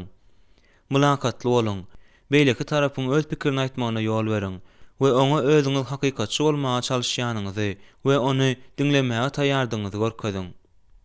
Hudaýyň bize iki göz, iki gulak we ýekeje agyz bereni hakda pikir ediň. Köp adamlar bu faktdan sapak almak islemeýärler. Ol sapak bolsa, biziň gürlänimizden, ikisi köp seretmeldigimizden we diňlemeldigimizden ibaretdir. Eger bu ýörelgäni elektronikanyň diline geçirjek bolsak, onda gözleriň we gulaklaryň wezipesi agyzy programmalaşdyrmakdan ibaretdir. Programmalaşdyrylmadyk sözleriň artykmaçlyk etmegi köp adam gatnaşyklaryň meselesi bolup durýar. Ýa-da mukaddes ýazgynyň sözleri bilen aýtsak şeýledir. Ey söýgüli doganlarym, şoňa görä her adam eşitmekde çalt, geplemekde assa, gaharlanmakda assa bolsun. Yakub 1:9. Dinlemän jogap bermek adama akmaklykdyr, utançdyr. Dawasyny ilkinji aýdan hakly görünýändir. Ýöne soňra garşydaşy gelip ony synar. Süleýmanyň pähimleri 18:13-17. Bir ýygnaň ruhu çopanyna restoranda resmi çäre geçirilip durka, ýaşlar toparynyň ýolbaşçysynyň ol ýerde alkogol içýäni görendiklerini habar berýärler. Ýaşlaryň enatalary we ýaşlar toparynyň agzalary bu barada eşidip, derew aýplanylýany wezipesinden boşatmaklaryny soraýarlar. Ýogsam ýygnakdan çykjakdyklaryny aýdyp haýwat atýarlar. Ruhu çopan gyssaly, ýaşullar ýygnagyny çagyrýar. Olaryň biri aýplanylýany jezalandyrmagy, ikincisi onu haýır etmän işinden aýyrmagy teklip edýär. Üçüncüsi bolsa onu arakor diýip oglan edýär. Ahyr soňra kimdir biriniň kellesine ýaşlar toparynyň ýolbaşçysy bilen gürleşmek we onuň düşündirişlerini diňlemek baradaky akylly pikir gelýär.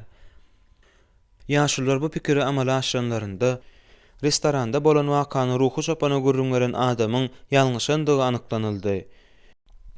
Biz aýplamakda nähili çalt ekenik, adamy hiç hili sebäpsiz aýplamak we ýazgarmak nähili aňsat.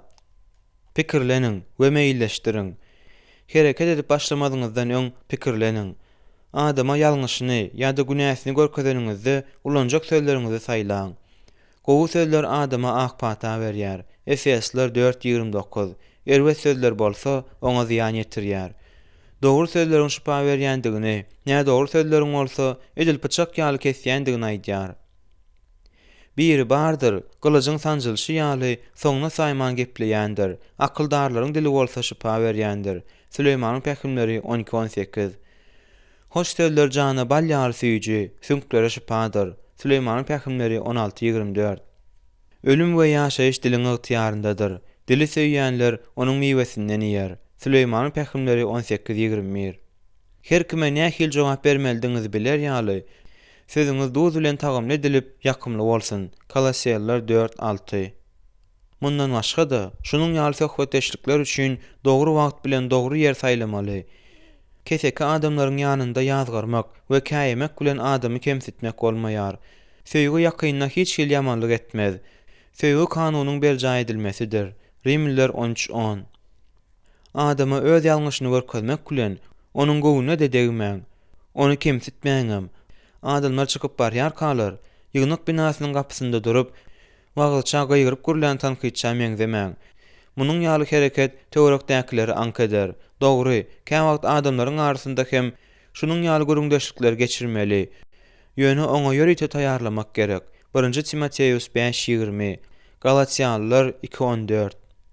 Sawrly boluň we mukaddes ýazgyny ulanyň. Käýemegi we ündew bermegi, dolu sawr, taglimat bilen etmeldigini mukaddes kitap aýdýar. 2 Timoteus 4:2. Taglimaty düşündirmek bilen kökürüp giden ýalňyşy ýa-da adamyň günälik hereketini düzeltmek mydama kyn işdir. Şonuň üçin ol dolu sagry talap edýär. Ýöne söýgü sagyrlydyr. Bundan başga da 2-nji Timoteus 4-kä laýyklykda adamy öz ýalňyşyny taglimat bilen ýagny mukaddes ýazgyny ulanyp görkezmeli. Bir näçe aýat ýokarda Paulus ýazgylaryň hemmesini Hudaýyň ilhamy bolup öwretmek, käýemek, ýola goýmak, dogurlukda terbiýelemek üçin peýdalydyr diýär. 2-nji Timoteus 3:16. Şeýlelikde ýalňyşan ýa-da günäh eden adamlara käýemek we ýola getirmek üçin zerur bolan zatlaryň hemmesini bize Hudaý öz sözünde beripdir. Täze ähdiň awtorlary öz sözleriniň dogrudygyny tasdiklamak üçin köne ähdiň böleklerini ulanypdyrlar. Biz hem şeýle etmelidiriz. Mukaddes ýazgynyň başga islendik gowy işi bolşy ýaly käýemek we ýola getirmek üçin hem sizi zerur bolan zatlaryň hemmesi bilen üpçünedýändigini ýatda saklaň.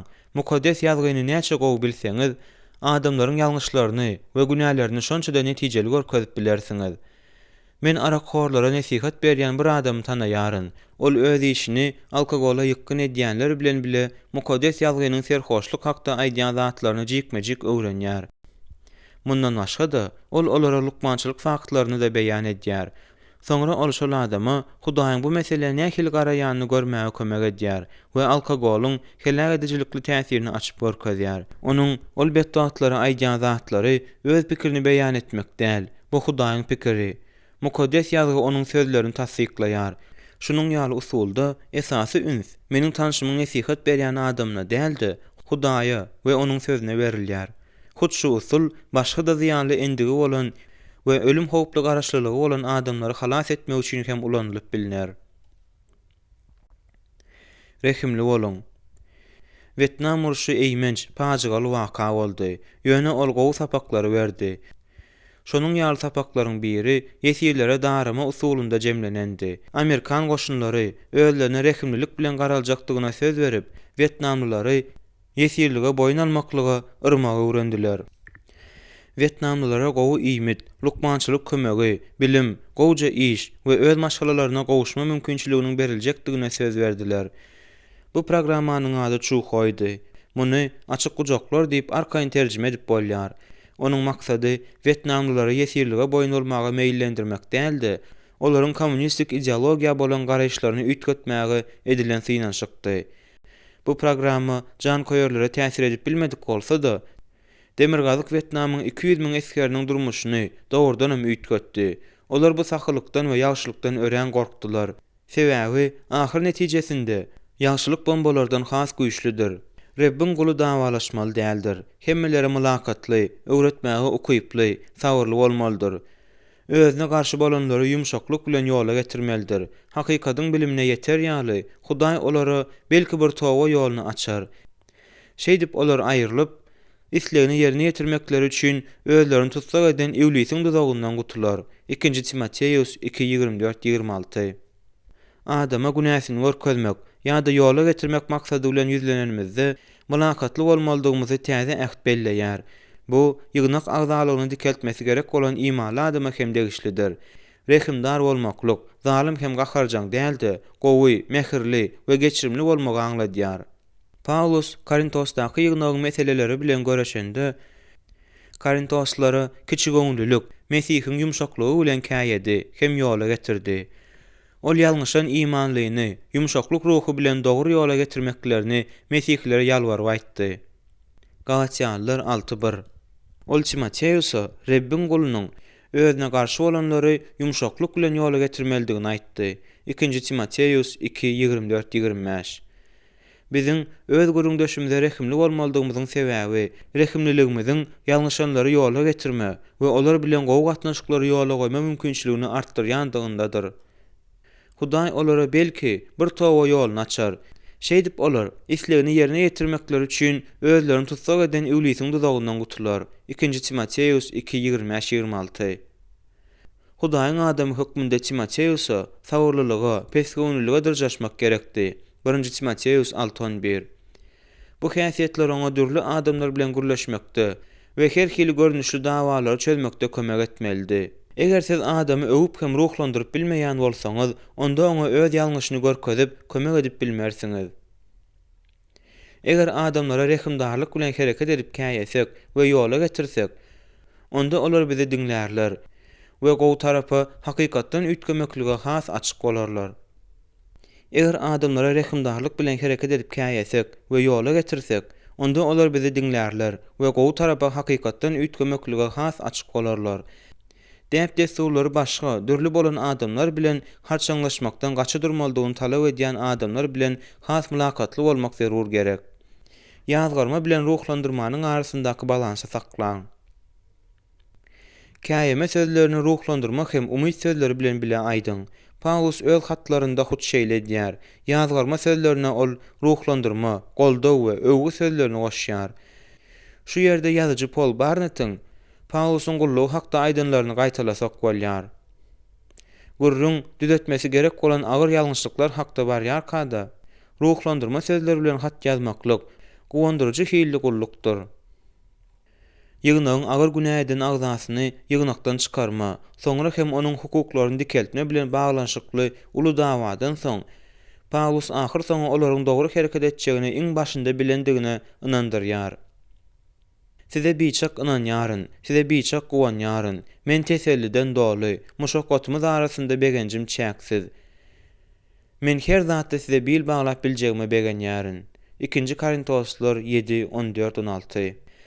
Meniň gyýogumyň kakasy duýdansyz aradan çykanda, men oňa öz gynanjymy bildirmek üçin bardym. Ol meniň şeýle ýakyn bolan adamym. Ýani kakasy hakda gurrun berende, gyýogum ol maňa ýetmezçilik eder. Onuň adamlary ruhlandyrşy ýaly hiç kim ruhlandyryp bilmez, diýdi. Ogluň dilinde nähili ajaýyp öwgi bar. Munyň ýaly atadan ýazgarma hem öndew berme sözlerini eşitende oglum şat dolandygy düşünükli. Ozal ruhlandyrjy sözleri eşiden adamymyzdan ýazgarma sözlerini höwes bilen köpüýmiz eşideriz. Şonuň üçin atletsasil häsiýetli adam bilen iş salşanyňyzda onuň gowy taraplaryny hem ýatda saklaň we ondaky öwga münasip zatlar hakda aýtmagy ýatdan çykarmaň. Filipliler 4:8. Eger siz adamy öwüp hem ruhlandyryp bilmeýän bolsaňyz, onda oňa öz ýalňyşyny görkezip kömek edip bilmersiňiz. Hudaýa doga dilek ediň. Akyldarlyk, batyrlyk we özüňe erketme dilep Hudaýa doga ediň. Şeýle hem gurundaşyňyzy käýinç we ýola getirme sözlerini Rebbin taýýarlamak üçin doga dilek ediň. Adamlar ýola gelmek islemänlerinde Irogiç, sizi özüni söýmezligiňizde aýplarlar. Ol hemme zady agyrly kelleden sagdyn kelläniň üstüne, ýani siziň üstüňize indirmäge çalşarlar. Şonuň üçin söýgü bilen hereket eder ýaly özüňiziň mümkin bolan zatlaryň hemmesini edendiňize göz ýetiriň. Eger bu şeýle bolsa, onda söýgüniň ýoklugynda beýleki tarap günäkär bolar. Süleýmanyň pähimlerinde erwetler nesihaty almaýarlar we özlerini paş edenleri ýigrenýärler. Akyldarlar bolsa gaýtan nesihaty begenerler we özlerineündew bereni söýer. Masaralaýjyny ýazgyran özüne uýat getirer. Erwet adama käýän özüne ziýan ýetirer. Masaralaýjak käýeme seni ýigrenäýmesin, akyldara käýe seni söýer. Akyldara öwret, akyldarlyk artar. Dogry adama ders ber, bilimde ilerler. Süleýmanyň pähimleri 9:7-9.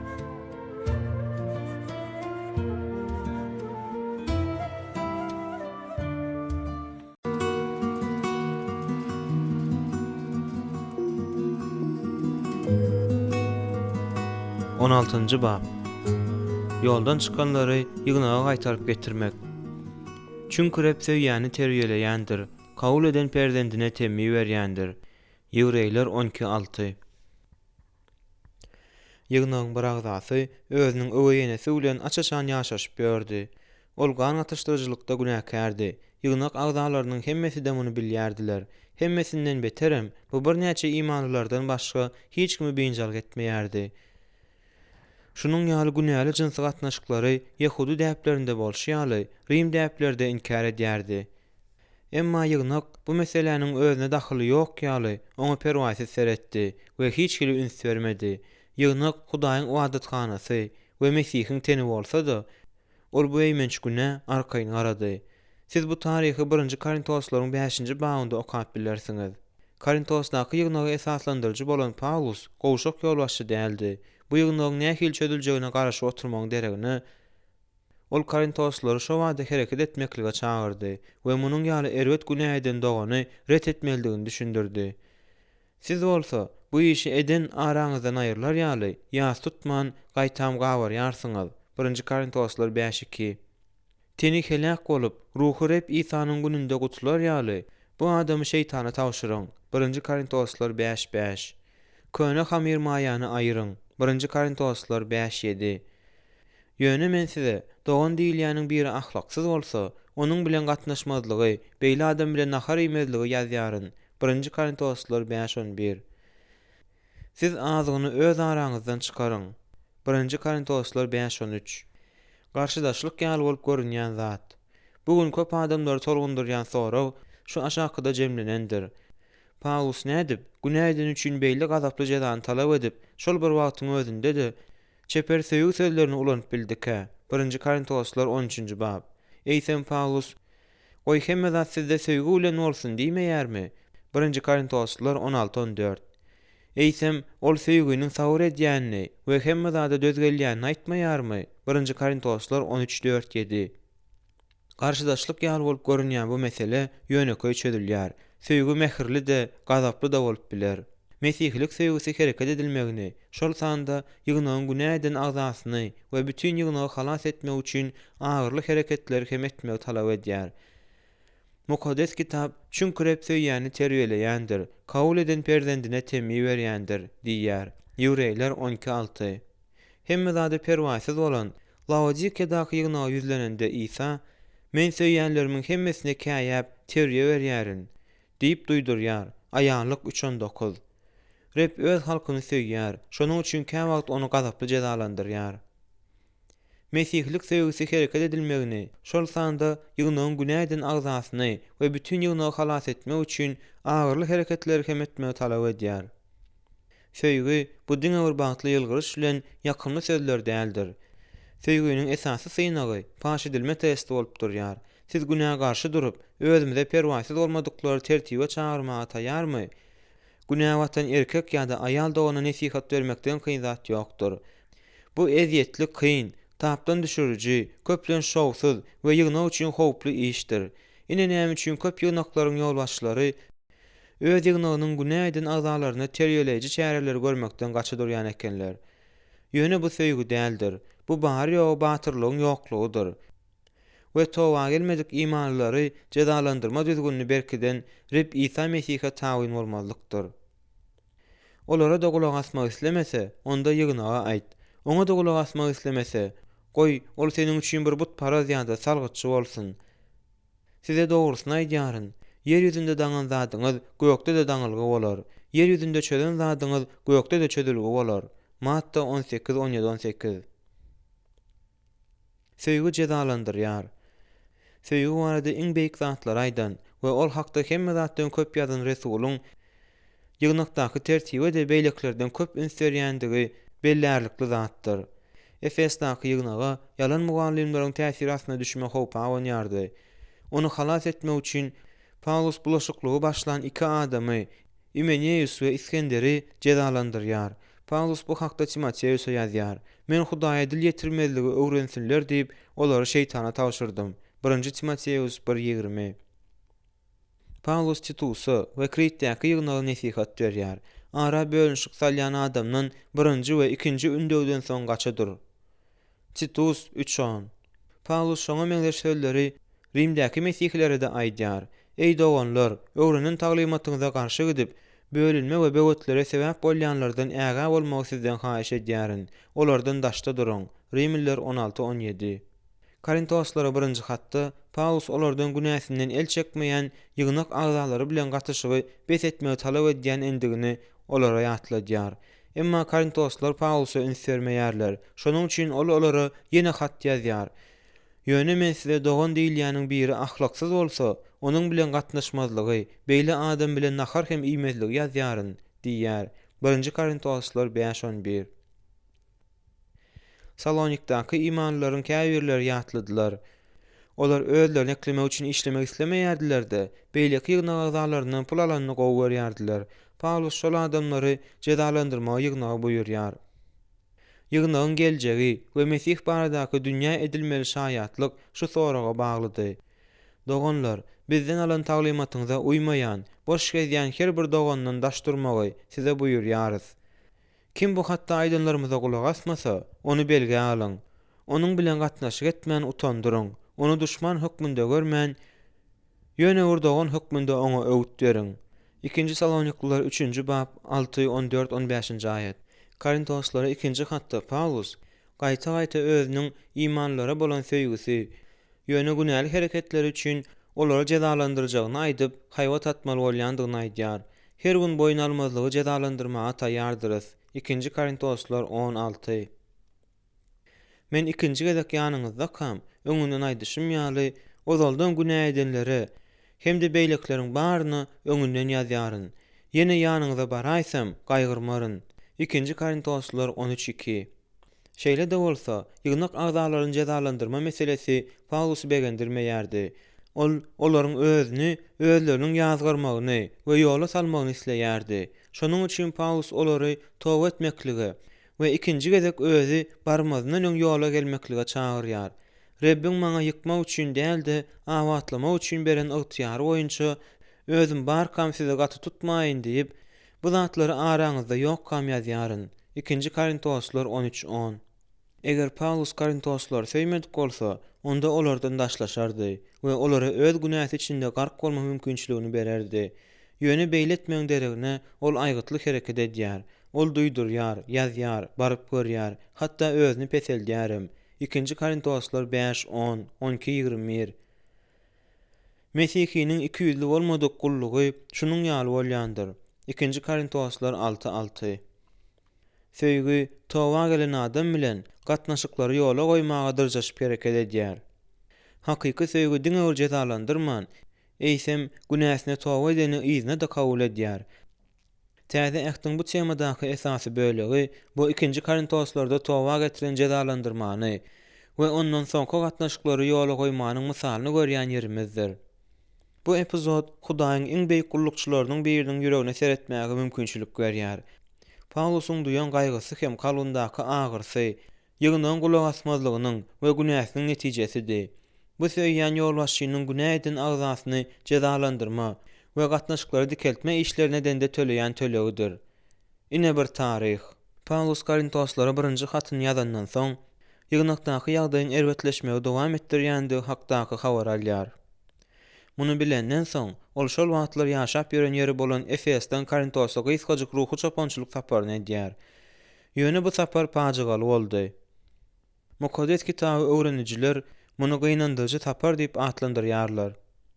Paulus Korintos'a gelende oňa nätanış Apanian garşy çykýar. Ol adam Resulü kemsitmek hem kiçeltmek üçin elinden geleni edýär. Ondan beterim, Korintosdaky ýygnak Paulusy goldamak we onuň gowuny degeni jedalandyrmak islemedi. Bu Paulus bilen Korintoslaryň arasynda çynlyky dartynlylygyň bolmagyna alyp bardy. Näme de bolsa bir zat etmek gerekdi. Efese gaýdyp gelenden soň Paulus Korintoslara gaharly hat ýazýardy. Onda özüň jydany jedalandyrmagy we günälerine towa etmäge çagyrýar. Bu hat bize gelip ýetmändir. Onuň teksti täze ähde ýok. Mukaddes kitaby öwrenijler onu gaharly hat, käwad gözi ýaşly hat, käte gaýgy haty diýip atlandyrýarlar. Korintoslara 2-nji hatda Paulus özüniň gaharly haty ýazmagynyň sebäpleriniň biriniň hem Resulüň özlerine bolan söýgüsini Korintoslaryň bilmegini isleýändiginde jemlenendi. Men size agyr muşakkat we ýürek gorkusy zerarly köp göz ýaş döküp, siziň gaýgylanmagyňyz üçin däldi, meniň özüňize bolan bol söýgümi bilmegiňiz üçin ýazdym. 2 Korintoslar 2:4. Paulus Korintoslara gaharly haty göwnüni agyrdandyklary sebäpli olardan aralmak üçin ýazmady. Olara bolan özüniň söýgüsini görkezmek üçin ýazdy. Korintosdaky ýygnagyň ahlak perwaýsyzlygyna garşy durmagy onu gahar däldi, söýgü mejbur etdi. Olarda garşy çykmak bilen Paulus aslynda olara öz söýgüsini suwd etdi. Onuň göz ýaşlary söýgüli şahasyny gazaply jedalandyrmaly, hatda onda agyr hem döretmeli bolýan atanyň göz ýaşlarydy. Bize seredende baş etmeklik we cezalandyrmaklyk Paulusa aňsat düşmeýärdi. Paulus öňgünäkär cezalandyrmaga çagyrşy ýaly öňkü ihlas bilen bagyşlamaklyga we birikmeklige de çagyrýar. Hat gaharly bolsa-da, onuň netijesi boldy. Onu alandan soň ýygnak iň bolmanda onuň uly bölegi towa edip Paulusyň gowuny degeni cezalandyrdy. Sanalyp geçilen çäherleriň netijesinde ol adam towa geldi. Soň täze mesele ýüze çykdy. Onu näme etmeli? Ýene-de Paulus näme etmelidigini bilýärdi. Ýygnak onu bagyşlamaly we izni kabul etmeli. Paulus öň günäkär cezalandyrmaga çagyrşy ýaly öňkü ihlas bilen bagyşlamaklyga we birikmeklige de çagyrýar. Towa gelen adama öz söýgüňizi görkezin. Söýgü gaýgylanan kalby islendik dermandan da gowy ejerýär. Ine Paulusyň Korintoslary 1-nji hatynyň 13-nji babyndaky durmuşa ornaşdyrmanyň görnüp duran misaly. Paulus ýygnagy öz towa gelen agzasyny bagyşlamagy we köşeşdirmäge çagyrýar. 2-nji Korintoslar 2:7. Towa gelen günäkär izni kabul etmeklik hem ýerli ýygnag üçin edil jazanyň özi ýaly wajypdyr. Philip Hughes şeýle belleýär. Towa gelen günäkär asudalyk hem howpsuzlyk getirýän, beýleki halas olanlar bilen gatnaşyga gaýdyp gelme umydyndan mahrum etmeklik, söwüşçiň erwetligiň Mesihiň teninde cezalandyrylman hereket etmegiň dowam edişi ýaly aýylgan ştatdyr. Diňe bagyşlama bilen köşeşdirme zerur däldi, eýsem söýgü de zerurdur. Paulus, şonuň üçin oňa bolan söýgüňizi tasdiklamagyňyzy sizden haýyş edýärin, diýip 2-nji Korintoslar 2:8 ýöne ýerden duýgudaşlyk bilen ýazmaýar. Ol towa gelen günäkäriň özü bagtda ýygnagyň duýan duýgusyny bilmeýän almagyny islemeýär. Şonuň üçin Resul ýygnagy oňa öz söýgüsini görkezmäge çagyrýar. Belki şonda köpçüligiň öňünde muny aýdyp şeýle etmelidigini göz öňünde tutandyr. Begenýän atanyň gujagyny açyp ýiten ogluny garşy alşy ýaly ýygnak hem towa gelen agzasyny bagyşlama, köşeşdirme we söýgü bilen garşy almalydyr. Söýgüniň tertibe salma we gatnaşygy dikeltme bilen baglanyşygy. Paulusyň Korintoslara daraýşy, günäýden erkek hem aýal doganlaryň ýygnakdan çykarma we towa edenden soň olary izni kabul etme prosesiň söýgüden aýra däldigini suwd edýär. Bu bir näçe sebäplere görä adalatlydyr. Birinjiden, Reb İsa Mesihe bolan söýgümiz bizi tertibe salma çäherlerini görmäge mejbur edýär. Günäýden imanlary cezalandyrmaklyk Mesihiň tawşyrygydyr. Matta 18:15-20. Söýgü bolsa, onuň "Eger meni söýýän bolsaňyz, tawşyryklarymy berjä edersiňiz" diýen tawşyrygyna tabyn bolýar. Yohanna 14:15. Şonuň üçin ýygnakda tertibe çagyryş çärelerini ulanmak Mesihe bolan söýgüni beýan etmekdir. Ikinciden, söýgü erwetligi we onuň öz maksadyna ýetirýän weýran edijilikli täsirini ýigrenýär. Söýgü erwetlikden daşda durup, ýagşylygy saklaýandyr. Rimliler 12:9. Söýgü erwetlige gowy zat diýmeýär. Işaya 5:20. Ey Rebbi söýýänler, yamanlygy ýigrenin diýip mezmur çaýdýar. Zebur 97:10. Söýgü hiç haçan günäniň agyrlygyny we onuň weýran ediji güýjüni kiçeltmeýär we ýagşylygyň we yamanlygyň derejesini peseltmeýär. Şonuň üçin söýýän ýolbaşçylar günä geçirimlilik edip bilmeýärler. Olar günäniň soňuna çykmak we günäkäri halas etmek üçin hereket etmelidirler. Tertibe çagyryş çäreleri söýgü bilen ýerine ýetirilýän ýolbaşçylygyň alamatydyr. Ýygnak jezasy asla orta asyrlardan galan, onu ulanmakdan utanmak gerek bolan köne däp däldir. Her bir gowy jemgyýetde öz agzalaryny bir kanunçylyklardan gowramak üçin çykarylýan belli bir kodeks bolýar. Bu polisiýa, goşuny, lukmançylyk pudaklaryna, şeýle hem siýasata we telekeçilige degişlidir. Weýran edijilikli tebigaty bolan sebäpli şahsy ýa-da köpçülikleýin günäge garşy göreşmek zerurdur. Günäniň muzdy ölümdir. Rimliler 6:23. Şol sebäpden hem ýerli ýygnagyň bolşy ýaly towa gelmedik günäkäriň özüniň bähbidi üçin hem tertibe salyjy çäherleri görmegi Hudaý talap edýär. Hakykat James Deniňiň ýazyşy ýaly ýygnagyň käýmesiniň Hudaýyň söýgüsiniň guraly bolup durýandygynda we günäkär adam onu kabul eden pursatynda onuň halas ediji işine başlaýandygynda jemlenendir. Üçüncüden, Mesihliler bir-birini öz boluşly, doganlyk söýgüsi bilen söýmelidirler. Ýöne maşgala agzasynyň günä batyp, maşgaladan daşlaşmagyna ýol berýän, ol nähili doganlyk söýgüsimişin. Şonuň üçin Ýakup imanlary ýalňyşan dogany halas eder ýaly hereket etmeklige çagyrýar. Ol öz hatyny eger bir dogan hakykatdan daşlaşsa, ýygnaň beýleki agzasy hem onu towa getirse, onda şol adamyň gowy iş edip günäkäriň janyny ölümden halas edýändigini we köp günäleriň üstüne örtýändigini aýdýar. Ýakup 5:19-20. Biziň her birimiz doganymyzyň garagly bolmaly. Gelip çykyş 4:9. Tertibe salma çäresini öz üstüne almaklyk arasda doganlyk söýgüsini ýerine ýetirmegi aňladýar. Tertibe çagyryş çäreleri söýgü bilen ýerine ýetirilýän ýolbaşçylygyň alamatydyr. 4-den söýgü bize ýoldan çykan imanly üçin ýygnyk jazasyny bermeklige we onu ýygnaga gaýtaryp getirmäge zerur bolan esasy berýär. Söýgü sagyrlyk hem hoşniýetli hereket edýär. Ol duýgudaşdyr, hem de towa gelmedik günäkäriň nähili duýguny duýýany bilýär we onuň agyr derdini ýeňletmäniň, onu ölümden halas etmäniň usulyny gözleýär. Söýýän eller şypa berici, mulaýym hem güýçlüdir. 15 we 17-nji bablarda agyr ýagdaýlarda nädip söýgü bilen hereket etmelidigimiz we köp kynçylygy bolan adamlar bilen nädip gürleşmeligi hakda degerli maslahatlar berilýär. Şonuň üçin biz söýgü bilen jazalandyryp, mukaddes ýazgynyň sözlerini aýdyp, towa gelen günäkäre ýygnaga gaýdyp gelmäge kömek edenimizde bir-birimiziň ýükümüzi göterýäris we Mesihiň kanunyny berjay edýäris. Galatiýalılar 6:2. Söýgü we günä eden imanlary jazalandyrma. İsa dağdaky wagtynda üstüňizden höküm çykarylmaz ýaly başgalaryň üstünden höküm çykarmaň diýýär. Matta 7:1. Bu aýat haýyş ýaly bolup başlady. Hatta İncilin ýekeje setlerini hem okamadyk adamlar hem onu bilýärler.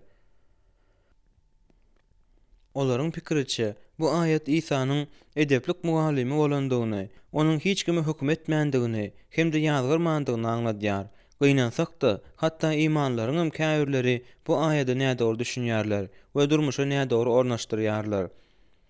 Olar ýygnaň tertibi getiriji çäreleri görmäge, hiç kime höküm etmäge hukugynyň ýokdugyny, öz agzasynyň ynamyny ýa-da hereketini ýazgyrmaga hakkynyň ýokdugyny aýdýarlar. Munyň İsa'nyň sözlerine nädor düşünilmedigi düşünükli. İsa ýazgyrmanyň hiç hili görnüşini de gadagyn etmedi. Ýogsa bu bolgutsuzlyk bolardy. Bu iň bolmanda onuň kanunçylary we fariseýler tankyd edeninden hem düşünüklidir. Edil şol babda İsa öz şähertlerini adamyň hakykat mugallimy ýa-da goýun derisindäki möjek bolup bilýänmidigi hakda netije çykarmaga çagyrýar. Matta 7:15-20. Biz erwet hereketlere ýa-da ýalan taglimata göz yummaly däldirse, onu bilmelidiriz we olary paş etmelidiriz. Yohanna 7:24-de İsa daş görnüşe görä höküm çykarman, adyllyk bilen höküm çykaryň diýýär. Ýygnagyň käýemesi Hudaýyň söýgüsiniň guraly bolup durýar we günäkär adam onu kabul eden pursatynda ol halas edici işine başlaýar. James Jeni. Matta 7:16-da İsa adamlar baradaky ýerliksiz, günäli pikirleri etmege gadagyn edýär. Özüňdäki gatar wet günäni görmän, başga adamy höküm etmek ikiyüzlüdür. İsa öz dogrulygyna ynanmagy esaslanýan tankydy we ikiyüzlügiň özüni gadagyn edýär. Tekepirlikden hem özleriniň dogrulygyna ynanman dolu bolan kanunçylar bilen fariseýlerde edil özleri Huda ýaly başgalary höküm etme endikleri bardy. Olaryň hökümleri bagyşlanma umyt galdyrmaýardy. Emma olar özleriniň günäden dolu ýüreklerini ýatdan çykarýardylar. 7-nji babyň 2-nji aýatynda İsa biziň başgalary höküm edişimiziň öz gezeginde bizi nähili höküm etjekdiklerini hemme zatdan öňürti Hudaýyň bizi nähili höküm etjekdigini kesitleýändigi duýdurýar. Çünkü nähili höküm çykarsaňyz, siziň de üstüňizden şonuň ýaly höküm çykarlar. Haýsy ölçeg bilen ölçeseňiz, size de şol ölçeg bilen ölçeler. Başgalary rekimsizlik bilen höküm edýänleriň özleri edil şonuň ýaly höküm ediler. Ýöne kim pes göwnlülük, ýaşylyk hem rekim bilen höküm etse, olara başgalar hem şeýle derler. 3-nji aýatda İsa fariseýlerden soraýar: "Näme üçin sen doganyň gözündäki çöpü görýärsiň-de, öz gözüňdäki agajy saýgarmaýarsyň? Başga adamlardaky kiçijik günäleri hem ýalňyşlary görmek, özüňdäki Hudaýyň nazarynda has agyr bolan günälerine gözüňi yummak asla kyn däl. Başgalary şeýle hökm etmeklik ikiyüzlülük bolup durýandyr. Ey ikiyüzli, ilki öz gözüňden agajy çykar. Onsoň doganyň gözünden çöpü çykarmak üçin oňa saýgararsyň. Madda 7.5. Dogry hökm çykarmak. Adama öz günäsiniň çöpünden saplanmagy kömek etmäge dyrjaşmakda hiç hili erwesat ýok. Söýgü kime gönükdirilen bolsa, şoňa hem ýaşylyk isleýär. Gözdäki çöp bolsa, giýjeme hem agyr döredýär. Şol sebäpden hem olary aýyrmak gerek. Ýöne İsa ilki bilen siziň gözüňizdäki, ýagny öz kalbyňyzdaky tekepbirlik agajyny aýyrmaldygyňyzy aýdýar. Diňe şondan soň siz başgalara kömek edip biler ýaly derejede gowy görüp bilersiňiz. Şeýletmek bilen İsa bizi özümize baha vermeklige we öz günälerimizi anyklamaga çagyrýar. Diňe şunuň ýaly zatlary edenimizden soň biz başgalary esasly hökm edip bileriz. Onsoň doganyň gözünden çöpü çykarmak üçin oňa saýgararsyň. Bizde pesgünli akyl we arasa ýürek bolanda dogry hökm düzülip biliner. İsa bu bölümi şeýle sözler bilen tamamlaýar. Mukaddes zaty itlere bermäň. Dürdäneleriňizi doňuzlaryň öňüne taşlamaň. Olary aýaklary bilen depeläp, öwürlüp sizi tike dämesinler. Madda 7.6. Öz şagirdlerini ikiyüzlü hökm çykarmadan gaça durmaga çagyranda, İsa onuň ters tarapynda gizlenip ýatan howpy-da, ynanjaňlygy we perwasyzlygy duýdurýar. Biz hem edil olar ýaly Injiliň beýik hakykatyny inkar edýän adamlara perwasyz bolmaly däldiris. Käbir ýagdaýlarda biz hatda İsanyň hiradäsi edişi ýaly olara hoş habar wagt etmekden hem saklanmalydyryz. Bu konsepsiýanyň maksady ýygnagy hem hoş habary Mesihiliň şöhratly hakykatlary bagatda özlerini edil itler we doňuzlar ýaly alyp barýan adamlardan goramakdyr. Hakykaty ýigrenýän, şonuň ýaly ýaraşyksyz garşydaşlar şol hakykaty we ony oglan edýäni ýok etmäge dyrjaşýarlar. Şoňa görä-de Mesihliler şonuň ýaly adamlary tapawutlandyrmagy başarmalydyrlar. Ýagny olar hakda dogry hökm çykarmalydyrlar. Mesih yerli ýygnagyň ahlaksyz dünýä goşulmagyny däldi, ahlaksyz işleri hökm etmegini talap edýär. Taglimat baradaky dogry ahlak hem ruhy pikirler hakdaky kararlar çykarmaklygy başarmagy bizden mukaddes ýazgyda talap edýär. Eger biz hakykatyň nerdedigini, ýalanyň nerdedigini, Mesihiň nerdedigini, şeytanyň nerdedigini tapawutlandyrmagy başarmadyk bolsak, onda hoş habar dünýä ýetmezdi, dünýäniň içinde eräp giderdi. Şonuň üçin mukaddes ýazgy her bir ruha ynanmaň, ruhlaryň Hudaýdan dygyny bilmek üçin olary synap görüň. Çünkü dünýä köp ýalan peýgamberler çykdy, diýär. 1-nji Ýohanna 4:1. İsa Mesih Efesdaky ýygnagy azgynlyga çydam edip bilmeýändigi we İsanyň hem ýigrenen zadyny, Nikolaçylaryň edýän işlerini ýigrenýändigini çyn ýürekden öwýär. Aýanlyk 2:2-6. Söýgü ýalany hem ýasamalygy adamlara ýetirýän weýran edijilikli täsirler üçin ýigrenýär. Mesih şeýle hem yerli ýygnagyň öz agzalarynyň ahlaksyz işlerini hökm etmelidigini we ahlaksyz dünýä bilen garşmaly däldigini talap edýär. Bu Korintosdaky ýygnagyň meseleleriniň biridir. Ol öz arasyndaky günäni hökm etmeýärdi. 1-nji Korintoslar 5:12. Şeýlelikde Mesih hem onuň resullary da beýleki imanlaryň günälik hereketlerini bolşýaly ýalan taglimaty hem ýazgarmalydygyny bize tawşyrdylar. Muny öz dogrulygyna bolan ynamyňa esaslanyp däldi, aklyň kiçigöwnüliginde, ruhyň ýumşaklygynda we Rabbiň öňündäki sylaşykly gorkuda etmek gerek. İsanyň aýdyşy ýaly adallyk bilen hökm çykaryň. Şeýle hem Paulusyň duýdurşy ýaly ýatda saklap, sen hem synalmaz ýaly özüňe seret diýen duýdurşyny ýatda saklamak peýdalydyr. Galatiýalılar 6:1. Söýgü bilen çydam etmäniň baglanyşygy. Paulusyň Korintosdaky ýygnaga jynsy günäler etmekde günäli bolan agzalaryny hökm etmegi we ýygnakdan kowmagy talap edip beren nesihaty dünýäden bolan häzirki adamlar üçin boljak zat däl ýaly bolup görünýär. İmansyzlar bu görkezmeleriň ýygnagyň käbir agzalarynyň fiziki hem emosional talaplaryny hasaba almandygyny we söýgüsiz hem çydam etmesiz berilendigini aýdarlar. Eger dünýäden olan adamlaryň bize mukaddes ýazgyda berilen Hudaýyň ahlak görelgelerine dolu garşy çykýandyklaryny ýada salsak, munyň ýaly düşünje düşnükli bolýar. Häzirki zaman adamlar ahlak taýdan gozulmaýan emlak filosofiýasyna ynanýarlar. Onda dinleriň hemmesini bir meňzeş hakykat hasaplamak gerek. Çydam etme düşünjesi, diňe bir başgaça pikir edilmäge hormat goýman, eýsem ähli ahlak hem dini garaýşlara da hormat goýmagy aňladýar. Häzirki zaman pikiri gaharlanman kabul etme ideýasynyň öz-özüne garşy çykandygy, köp ýagdaýlarda hem kökü bilen aýryp taşlamak isleýän ullakan çydam etmezligi döredendigi göze görnüp dur. A. J. Conyers Paulusyň tertibe salma çağırışlaryna, şunun ýaly garaýşlarynyň çäklerinde köp adamlar çydam etmezligiň ýüze çykmasy we tahkyk bir adamyň iňňen şahsy pikiri hökmünde garaýarlar. Gynansak da, hatda özleriniň hoş habaryň hakykatyna ynanýandyklaryny, mukaddes ýazgynyň Hudaý tarapyndan ruhlandyrlandygyny bilýändiklerini aýdýan käbir mesihler hem şonuň ýaly pikir edýärler. Ýa-da şonuň ýaly pikir edýär diýen ýaly. Munyň ýaly adamlar ýygnak tertibiniň konsepsiýasyny kabul etmek, ýa-da mukaddes ýazgynyň şoňa gawat gelýän ýörelgelerini eýermek islemeýärler.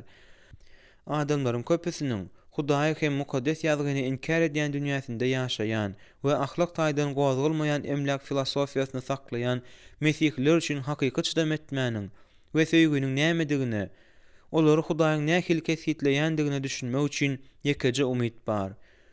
Bu öz aklyny Hudaýyň sözünden doldurmakda jemlenendir. Rimliler 12:2, Yohanna 17:17. Şeýlelikde Hudaý çydam etmäniň nähildigini nädip kesgitleýär? Bu wagtda Hudaýyň sözü näme diýär? Hakyky mesihilik söýgüsi özü bilen ulalaşmaýanlara pesgowunlyk hem ýagşylyk görkezme manysynda öz çydam etmesini görkezýär. Paulus imanlara pesgowunly, yumşaklyk bilen, sabır hem söýgü bilen birege sabır takatly bolmalydygyny ýatladýar. Efesler 4:2. Bu ýerde düşünilýän çydam etme bolmadyk bolsa, adamlar nikada, maşgalada, ýygnakda ýa-da jemgyýetde ýaşap bilmezdiler. Mesihlik söýgüsi ýokarda azalyp geçilen sferalaryň hemmesinde çydam etmäni görkezýär. Ol özüne we öz bilimine degişli zatlaryň hemmesinde pesgowunlydyr we agrasdyr. Ol tekebbir däldir we özüniň artykmaçlygy duýgusundan dolu däldir. Özü bilen ulalaşmadyk ýagdaýynda ol gazawa minmeýär. Mundan başga da mesihlik söýgüsi bizi öz düşmanlarymyza, hatda İsa Mesihiň dünýäniň ýekete halasgärdigine ynanýanymyz üçin bizi çydam etmedik diýip atlandyrýanlara da ýagşylyk etmäge çagyrýar. Mesihlik söýgüsi özü bilen ulalaşmaýanlaryň üstünden gülme we olaryň adyna ýaralaýjy bellikleri aýtma derejesine çenli düşmeýär. Munyň deregine söýgü adamlaryň özüňde näme etmegini isleýän bolsaňyz, siz hem olara şonu ediň diýär. Matta 7:12. Biziň imanymyzy inkar edýän ýa-da oňa düşmançylykly garaýan adamlara şaýatlyk edilmezde, sözüňiz duz bilen tagamly edilip ýakymly bolmalydygyny we içiňizdäki umyt hakynda özüňizden hasaba soran herkese her wagt jogap bermäge taýýar bolmalydygyňyzy, muny yumşaklyk, saýhalylyk bilen etmelidigini mukaddes ýazgy aýdýar. 1 Petrus 3:15. Özleri bilen ulalaşmaýan adamlary ýigrenmäge ruhsat edilmeýär. Biz şonuň ýaly adamlary söýýäris we olar üçin Hudaýa doga edýäris. Biz delillerimiz, yumşaklyk we duýgudaşlygymyz bilen hoş habaryň hakyklygyna ynandyrmaga dyrjaşýarys. Mesihler adamlaryň hemmesiniň Hudaýyň keşfinde hem suratynda yaradylandygyny, olaryň Hudaýyň nazarynda gymmatlydygyny, şoňa görä adamlaryň hemmesine hormat hem söýgü bilen garamalydygyny bilýärler. Mukaddes ýazgynyň aýdyşy ýaly, siziň yumşaklygyňyz, çydam etmäňiz bütün insanlara aýratynam imansyzlara belli bolsun diýär. Filipliler 4:5. Söýgüniň çydam etmezligi. Şeýle de bolsa, mesihlik söýgüsinde çydam etmezligi görkezmäge de kanun esaslary bar. Siziň ahlaksyz hem ýalan zatlaryňyzy kabul etme ýa-da goldama hakda gürrüňizde söýgü çydam etmezlik bolýandyr. Söýgü adamlaryň durmuşynyň weýran edilmegine ýa-da hoş habar hakda ýalan maglumatlaryň ýaýradylymagyna çydam edip bilmez. Rimliler 13:10. Söýgü adalatsyzlyga şahatlanman, hakykata şahatlanýandyr. 1 Korintoslar 13:6. Aslında hemme zada çydam edýän adam ýokdur. Çydam etme sözü bir tarap bolýar. Mesele adamyň nämenin gowudygyny, nämenin erwetdigini kesgitleýişindedir. Hatda çydamlylygy hemmelerden gaty ses bilen çağırýanlaryň çağılara jynsy zorluk edilmesine, jynsy taýdan azar berilmesine nol çydam etmeli bolup bilmeýärler. Olar dogry hem edýärler. Özleriniň ahlak taýdan gozgulmaýan emlek filosofiýasyna ynanýandyklaryna garamazdan olarda üýtgewsiz ahlak hakda düşünje bar. Şoňa görä-de olar onuň üçin göreşmäge taýýar. Şol üýtgewsiz ýörelgelerini bozýanlara garşy olar şoňa laýyk gelýän döwlet institutlaryna ulanyp göreşerler. Özüň bilen ılalaşmanlarynda gaharlanmazlyk ýa-da dünýäwi ahlak taýdan gozgulmaýan emlek filosofiýasyna ynanmaklyk öz garaýşlary ýa-da filosofiýasy bilen ılalaşmaýanlara asla çydam etmeýändikleri gyzykly zat. Ahlak taýdan gozgulmaýan emlek filosofiýasynyň tekebbirligi şu mesele dünýäwi bolşy ýaly dini nukdaý nazardan hem seredýän köp kitaplarda paş edilýär. A.J. Conyers häzirki zaman pikiri gaharlanma kabul etme ideýasynyň öz-özüne garşy çykandygy, köp ýagdaýlarda hem kökü bilen aýryp taşlamak isleýän ullakan çydam etmezligini döredendigi göze görnüp dur, diýip ýazýar. Aslynda çydam etme ýa-da gaharlanmazlyk sözi ahlak hem dini gozgulmaýan emlek filosofiýasynyň Hudaýyň öňünde dyýda çökmäge taýýar dällerin hemmesini kanundan daşary diýip oglan edýän adamlaryň haýsydyr bir klubyny aňlatmak üçin ulanylyp başlandy. Bu sözüň özü dünýäwi gozgulmaýan emlek filosofiýasynyň we oňa meňzeşdiğini zatlaryň ýörelgeleri bilen ılalaşmaýan adamlaryň hemmesine çydam etmezligi goldamak üçin ulanylýar. Özüniň çydam etmesine gowanýan bir ýurtda men çydam etmeýänlere ölüm diýen şygar gördüm. K.S. Lewis özüne has çydam etmezlik we gazaply daran adamlaryň ortodoksal däl we çydam etme jemgyýetinden çykan adamlar bolandygyny aýdýar. Bu täze çydam ediciler başga adamlaryň gözlerindäki çöpü görýärler, emma özlerindäki çydam etmezlik, dogmatizm, hukuklary kemsedicilik, awtoritarizm we söýgüniň ýoklugy agajyny görmäge ýagdaýlary ýok. Mukaddes kitaby daýanýan Mesihiler tersine Hudaý bu dünýä kanuny hem ählumumy ölümleri berdi. Ol iň ýokary ygtyýar we her bir adam günleriň birinde onuň öňünde jogap berer diýip hasap edýärler. Oňa degişli bolanlaryň ählisi onuň ahlak ýörelgeleriniň hemmesini saklamalydylar. Şol sebäpden hem eger özüni imanly hasap edýän adam mydama Hudaýyň beren ýörelgelerini bozýan bolsa we käýelme bilen towa gelme çağırşyny kabul etmekden ýüze urýan bolsa, Hudaý onda tertibe salma şäherlerini geçirmegi talap edýär. Ahlaksyz jynsy hereketleri paş etmeklik çydam etmezligiň ýüze çykmasy bolmaýar. Yalan taglimaty paş etmek hem edil ahlak ýörelgelerini saklamak we hakykata ynanmak bilen deň derejede çydam etmezligiň ýüze çykmasy bolmaýar. Dünýä edil şunyň ýaly hereket edýär. Hatda iň dünýäwi düşünjeleri saklayan adamlar hem belli bir ahlak kadaları saklaýarlar. Tersine Mesihdäki doganyňa günäsi üçin käýemekden ýa-da yalan mugalimy paş etmekden ýüze urmaklyk aslynda çydam etmäniň we söýgüniň görnüşidir. Tersine Mesihdäki doganyňa günäsi üçin käýemekden ýa-da yalan mugalimy paş etmekden ýüze urmaklyk aslynda çydam etmäniň we söýgüniň emeli görnüşidir. Paulus Korintosly imanlary söýýärdi. Şonuň üçin olara terbiýeleýiji çäherleri görmäge taýýardy. Şonda ol ýygrenji ýa-da çydam etmezlik adam bolmandy. Ýagdaý ýygnagy ahlak hem ruhy taýdan zaýlanmakdan halas edip biläjek gaýra goýulmasyz hereketler etmegi talap edýärdi. 1 Korintoslar 5-6-8. Çydam etmemi dama iň gowy garaýş bolup durmaýar. Aslynda çydam etmek bolmaýan hadisalara da çydam etmek mümkin. Çydamlylyk iň ýokary gowuluk däldir we çydam etme baradaky yalan düşünjeler ýygnagyň ýa-da tutuş bir halkyň ölümine de eltip biler. Paulus ýygnagyň ahlaksyz agzasyny jezalandyrdy we ýygnagy şeýletmeklige çağırdy. Sebäbi ol ýygnagy söýýärdi. Paulus ol adamyň ahlaksyz hereketine çydam edip bilmedi. Sebäbi Hudaýy, hakykaty, ýygnagy we günäden doganyň özüni söýýärdi. Bu adam özüne ýygnagyň perwaýsyzlygynda beýany tapan yalan çydam etmesiniň kömegi bilen däldi. Paulusyň gören tertibe salagy çäherleriniň şol doganyň ruhunyň Rebbimiz İsa Mesihiň gününde halas bolmak üçin güýjünde barnydan Paulusyň kömegi bilen umyt hem kömek aldy. 1 Korintoslar 5:5.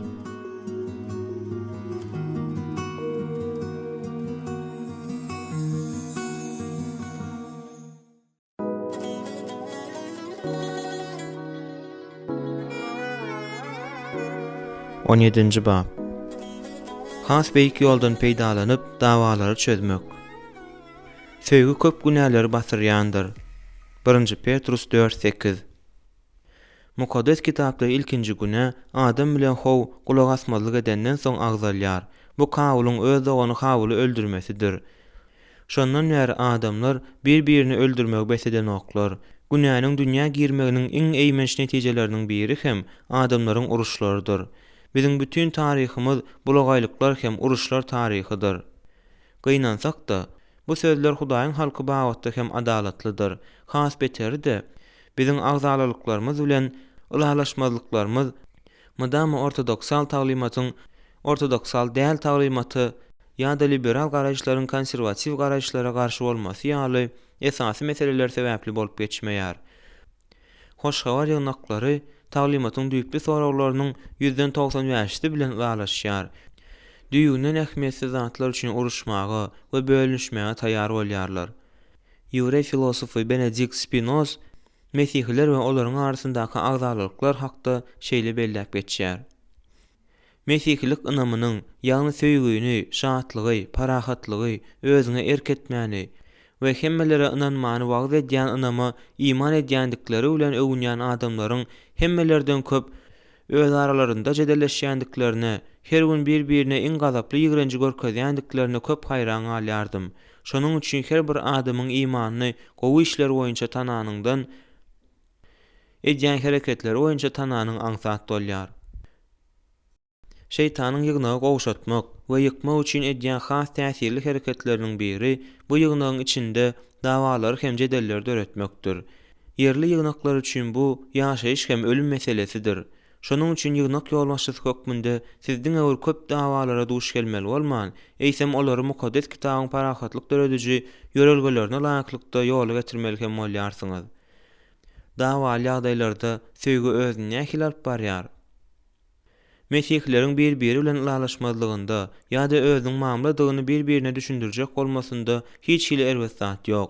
Ýöne ulalaşmazlyklar mesihlilerin arasynda iki taraply ýigrençe alyp barýan dawalara öwrülse bu erwet bolýar. Bir-biriňizi çeýnäp iýýän bolsaňyz, onda bir-biriňizi ýok etmeňizden habardar bolun. Galatiýalılar 5:15. Ýolbaşçy hökmünde size duýgularyň dartynlylygyny peseltmäge we dawalary çözmäge kömek edýän mesihlik söýgüsiniň düzgünlerini adamlara okatmagy öwrenmegiňiz gerek. Ýöne bu düzgünleri adamlara öwretmegiňizden öňürti, olary özüňiz tanamalysyňyz we durmuşa ornaşdyrmagy öwrenmelisiňiz. Özüniň Mesihini tapawutlandyrýan gylyklary atly kitabynda Francis Schaeffer köp ýyllyk tejribesine daýanyp, diňe agzalylygyň özüne däldi, eýsem dawa gatnaşýanlaryň aýdýan sözleriniň, edýän hereketleriniň we mesele bolan garaýşynyň wajyplygyna da düşünmegiň gerekdigini aýdýar. Dünýäniň köp ýurtlaryndaky hakyky meseleleriň arasynda men bir zady gördüm. Olary bir-birinden 20, 30 ýa-da 40 ýylyň dowamında aja ýyz galdyryp taşlaşdyrýan we bölýän zat bilim soraglary däldi. İlk başdan deren agzalylyk bolup durýar. Bu mudama söýgüniň ýoklugydyr. Dawalaşmagyň dowamında şol mesihleriň bir-birine aýdan ajy sözleridir. Söýgü adamlary birikdirýän gowy zatlary, sabry, ýagşylygy, pes göwnülligi, bagyşlama okuwyny goldaýar. Söýüşmelere hem dawalaryň çoňlaşmagyna alyp barýan görüpçülük, tekebbirlik, egoizm, bagyşlamagy islemezlik ýaly häsiýetleri inkar edýär. Paulusyň Korintosly mesihlileriniň arasyndaky dawalary çözmäge barýan ýoly has ajaýyp ýol hökmünde görkezmegi täsin zat däldir. Ýygnakdaky dawanyň mazmununda söýgüniň 15 häsiýeti de ulanylmalydyr. 1 Korintoslar 13:4-7. Söýgü mukaddes ruhyň gözegçiligi aslynda hereket edýär. Dawaly ýagdaýlara düşenmizde biziň ýada salmaly ilkinji hem esasy zadymyz bize mukaddes ruhyň gözegçiligi etmegidir. Özüňize teniň we şeytanyň gözegçiligi etmegine ýol bermäň. Ten agzalylykdan, jedellerden we söýüşmeden başga hiç zada bermeýär. Ten işleri bellidir. Olar duşmançylyk, dawa, görüpçülük, gahar, jenjel, bölünüşük, agzalylykdyr. İçi garaçylyk, adam öldürmekdir. Galatiýalılar 5:19-21. Eger size mukaddes ruh gözäwçilik etse, onda söýgü bilen hereket edersiňiz we sözleriňize hem hereketlerinize gözäwçilik edersiňiz. Siz parahatlyk söýüji, ýumşak, sabırly we gowy bolarsyňyz. Galatiýalılar 5:22-23. Mukaddes ruh tarapyndan herekete getirilen ýolbaşçy dawaly ýagdaýlarda mydama özüni has ajaýyp ýola laýyklykda alyp barýar. Dawaly ýagdaýlara düşeniňizde siz özüňizden çykmaňda mukaddes ruhun özüňize gözäwçilik etmegine ýol beriň. Söýgü gaharyň weýran edicilikli güýjüni ýatyrýar. Siz nähil dawalaryň içine düşseňizde gaharlanmakdan seresap boluň. Efesler 4:26-27. Saklap bolmayan gahar söýgüni öldürýär-de adamlary aýra salýar. Aýratynam gahary oýandyryp jedel edilýän meseleniň düýp özenini ýoýýar. Adamlar gaharlananlarynda köplenç näme diýendikleri hakda pikir etmeýärler. Olar hanjar ýaly yaralaýan we töwerendäklerin hemmesini öldürýän sözleri paýradýarlar. Munyň ýaly sözler adamlary kemsidýär we olary eşideniň ýadynda köp wagtlap galýar. Ýygnak ýolbaşçylary Hudaýyň söýgü görüldesini görkezmeli bolan adamlar hökmünde özleriniň weýran edicilikli däldi awatlaýjy iş etmeliklerini ýatda saklamalydyrlar. Zebur 144:8-de rep merhemetli hem rehimli, giň göwünli, sadyk söýgä baýdyr diýilýär. Söýýän ýolbaşçylar adamlara Hudaýyň häsiýetini görkezýärler. Şoňa görä-de olar gahara aňsatlyk bilen ýan bermeli däldirler. 1 Korintoslar 13:5. Olar gaharlanmakda hayal we sabırly bolmalydyrlar. Sebäbi biziň başga adamlar bilen nähili gürleşmelidigimizi we olar bagatda özümizi nähili alyp barmalydygymyzy diňe söýgüniň kesgitlemäge haky bardyr. Şeýlelikde Mesihdeäki doganyň bilen dawalaşmalara uçşanyňda biz sözleri seresaplyk bilen saýlamalydyryz. Jedeli ýumşatmaga we emosiýalarymyza erketmäge çalışmalydyryz. Ýakub 19-daky her adam eşitmekde çalt, geplemekde assa, gaharlanmakda assa bolsun diýen sözleri ýatda saklaň. Gynansak da köp mesihler jedelleşenlerinde bu sözleri dinlemekde hayal, sözde hem gaharda çalt bolmaga çağırış ýaly düşünýär. Söýgü ruhu peseldýär. Ýygnakdaky dawalaryň hem agzalylygyň ilkinji sebäpleri köplenç ýagdaýlarda adam tekebbirli bolup durýar. Tekebbirlikleriň iň erwedi de bu dini tekebbirlikdir. Öz dogrulygyna we başga adamlardan artykmaçlygyna bolan fariseýlik ynamydyr. Mukaddes kitap tekebbirlikden diňe jedel döreýändir. Akyldarlyk bolsa maslahat alýanlar bilendir diýýär. Süleyman Pähimleri 13:10. Mysal üçin hut özüniň tekebbirligi zerarly Diotrefis birinji bolmagy gowurýardy. 3 Yohanna 9-njy bab. Ol egoistdi. Söýýän ýolbaşçylar bolsa egoist bolmaýarlar. Olar özlerini beýgeltmeýärler. 1 Korintoslar 13:4. Olarda özü hakdaky çyşyrylan pikir ýa-da egoizmi döredýän zat ýok bolýar. Paulus Filippidaky ýygnaň meselelerini düzeltmeli bolanda ol ýöne köçelgi teklip etdi. Goý ýygnaň her bir agzasy Mesihiň kiçigöňlü ruhuny kabul etsin. Sebäbi Mesih İsa'da bolan bu pikir sizde de bolmaly. Filippiler 2:5. Munyň ýaly garaýyş dawany ýumşatmak we agzalylygyny ýylmana getmek üçin aňyr ýany bilen wajypdyr. Ol beýleki tarapy dinlemäge, öz ýalňyşyny görmäge, birek bagyşlamaga we ýaraşmaga dogrudanam mümkinçilik görýär. Bu hakda Petrus siz tawyn bolun, biri-biriňize garşy kiçigöňlüligi geýniň diýär. 1 Petrus 5:5. Başga adamlar bilen nähili gepleşmelidigini we olar bagatda özümizi nähili alyp barmalydygymyzy diňe söýgü çözýär. İçinde bir giden raýal duran zady gözegine getiriň. Eger siz olaryň hemmesini bir kamertona ulanyp düşseňiz, onda olar bir-biri bilen dolu saglaşykda bir meňzeş ses çykararlar. Eger olary bir-birine seredip düşseňiz, olar tizara ýasamaklyk edip başlar. Yerli ýygnakda da edil şunyň ýardap bolup geçýär. Her bir Mesihde bar bolan ornunda durmalydyr. Bu bolsa kiçigöňlülükdir. Orun bu hemme zatdyr diýen akyl bar. Ýöne Mesihler ýene bir ädim edip Mesihiň orny bu hemme zatdyr diýmelidirler. Söýgü parahatçylyk gözleýär. Parahatlyk döredüjilik Reb İsa Mesihiň bereketlen söýgü hereketidir. Matta 5:9. Ol yerli ýygnaň birligi hem ösmegi üçin zerurdur. Paulus Rimdäki mesihilere söýgü ikiyüzlü bolmasyn. Oňardyňyzdan ähli adamlar bilen oňşukly ýaşamak üçin eliňizden geleni aýamaň diýýär. Rimliler 12:9-18. Soň ol şeýlelikde parahatlyga, bir-birimizi dikeltmäge ýarayan işler ugrunda dyrjaşalyň diýýär. Rimliler 14:19. Yehudilerden olan imanlaryň arasynda birligi berkitmek üçin Paulus şeýle ýazýar. Çağırlışyňyza münasip gezmegi haýyş edýärin. Pesgünlük, yumşaklyk bilen, sabır hem söýgü bilen birege sabır takatly boluň. Mukaddes ruhyň birligini parahatlyk bagy bilen goramaga gaýrat ediň diýär. Efesliler 4:1-3. Şeýlelikde ýygnak ýolbaşçylary tutan ýerlik bilen ýygnakda parahatlygyň hem sağlaşygyň bolmagyny gazanmaga dyrjaşmalydyrlar. 1 Timoteus 3:3. Parahatlyk döredüjilik, akyldarlyk hem özüňe erketmäni talap edýän agyr işdir. Bu özüň üçin däl-de başgalaryň bähbidi üçin dyrjaşmakdyr. Parahatçylyk döredüjiler özlerini inkar edip, dawalaşýan taraplary konstruksiýa çözgüde adalatlylygy we mesihlik birikmesine getirmek üçin mümkin bolan işleriň hemmesini etmelidirler. Filipliler 4:2-3. Gynansak-da köplenç olara düşünmeýärler. Yeňil meşgurlugy gözleýän ılalaşdyrıjy diýip atlandyrýarlar.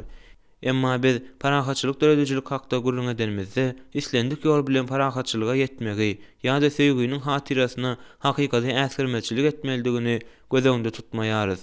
Bu parahatçylyk bolýan däldir. Munyň ýaly parahatçylygyň özünde tövekkelçiligi gizleýändigini Dennis Johnson duýdurýar. Hudaň parahatçylygy ýalan, ýasamaklyk ýa-da adalatsyzlyk bilen bile ýaşaýan däldir. Şonuň üçin hirurgyň infeksiýa düşen ýarany ýöne tikip goýup bilmeýişi ýaly onuň parahatçylyk döredüjileri dünýä üçin helak edici bolan günä we ýalňyşa perwasyz bolup bilmez. Şeýle bolan ýagdaýda iriňli boşluk hökman bolar.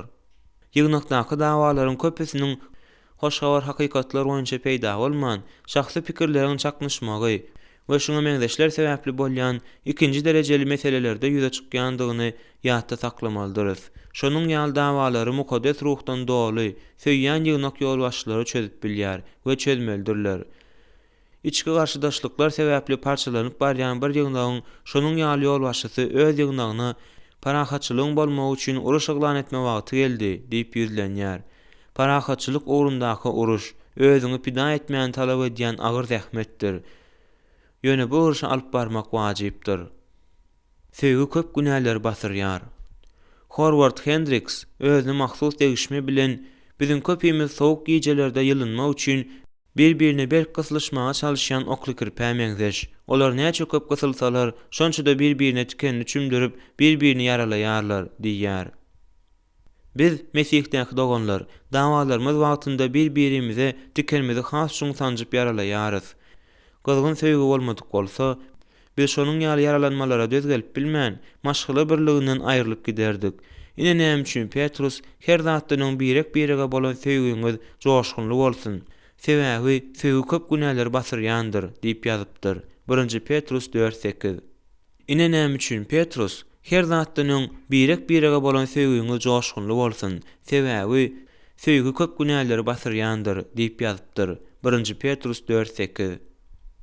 Parahatlyk ugrundaky uruş özüňi pida etmeýän talap edýän agyr zähmetdir. Söýgü biziň ejir çekýän islendik görnüşdäki öýkämizi de, düşnüşmezligimizi de, günämizi de basyrýar.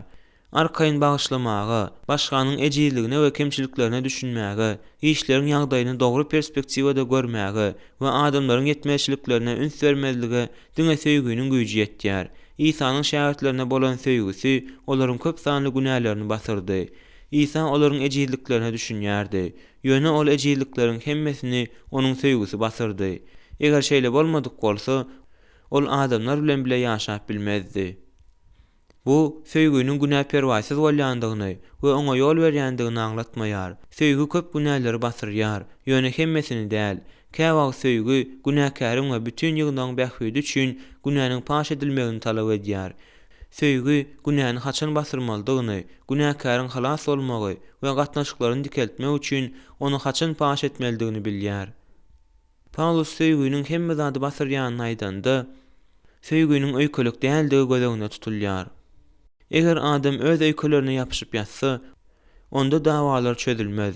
Söýgü yaralaryň, öýkeleriň hasabyny ýöretmekden boyun toglaýar-da, bagyşlamagy saýlaýar. Bagyşlama okuýy söýgüniň iň wajyp häsiýetleriniň biridir. Efesler 4:32, Kolosiyalılar 3:13. Söýýän ýolbaşçylar kine saklamaýarlar we özlerini yaralanlar ýa-da göwnlerini degenler bilen uruş alyp barmaýarlar. Olar adamlara we olaryň meselelerini düşünmäge okuypdyrlar. Olar bagyşlaýarlar we ýaraşýarlar. Olar köp günählerini üstüne basyrýarlar. Söýgü bagyşlaýan üçin şypa almany getirýär. Mukaddes ýazgynyň sözleri bilen aýtsak, ol ýamanlygy ýagşylyk bilen ýeňýär. Rimliler 12:21. Söýgü imanda ejizler saýlaýar. Mesihlik erasynyň iň başyndan başlap, imanlylar özleriniň Mesihden alan hukuklary ugrunda görüşdiler.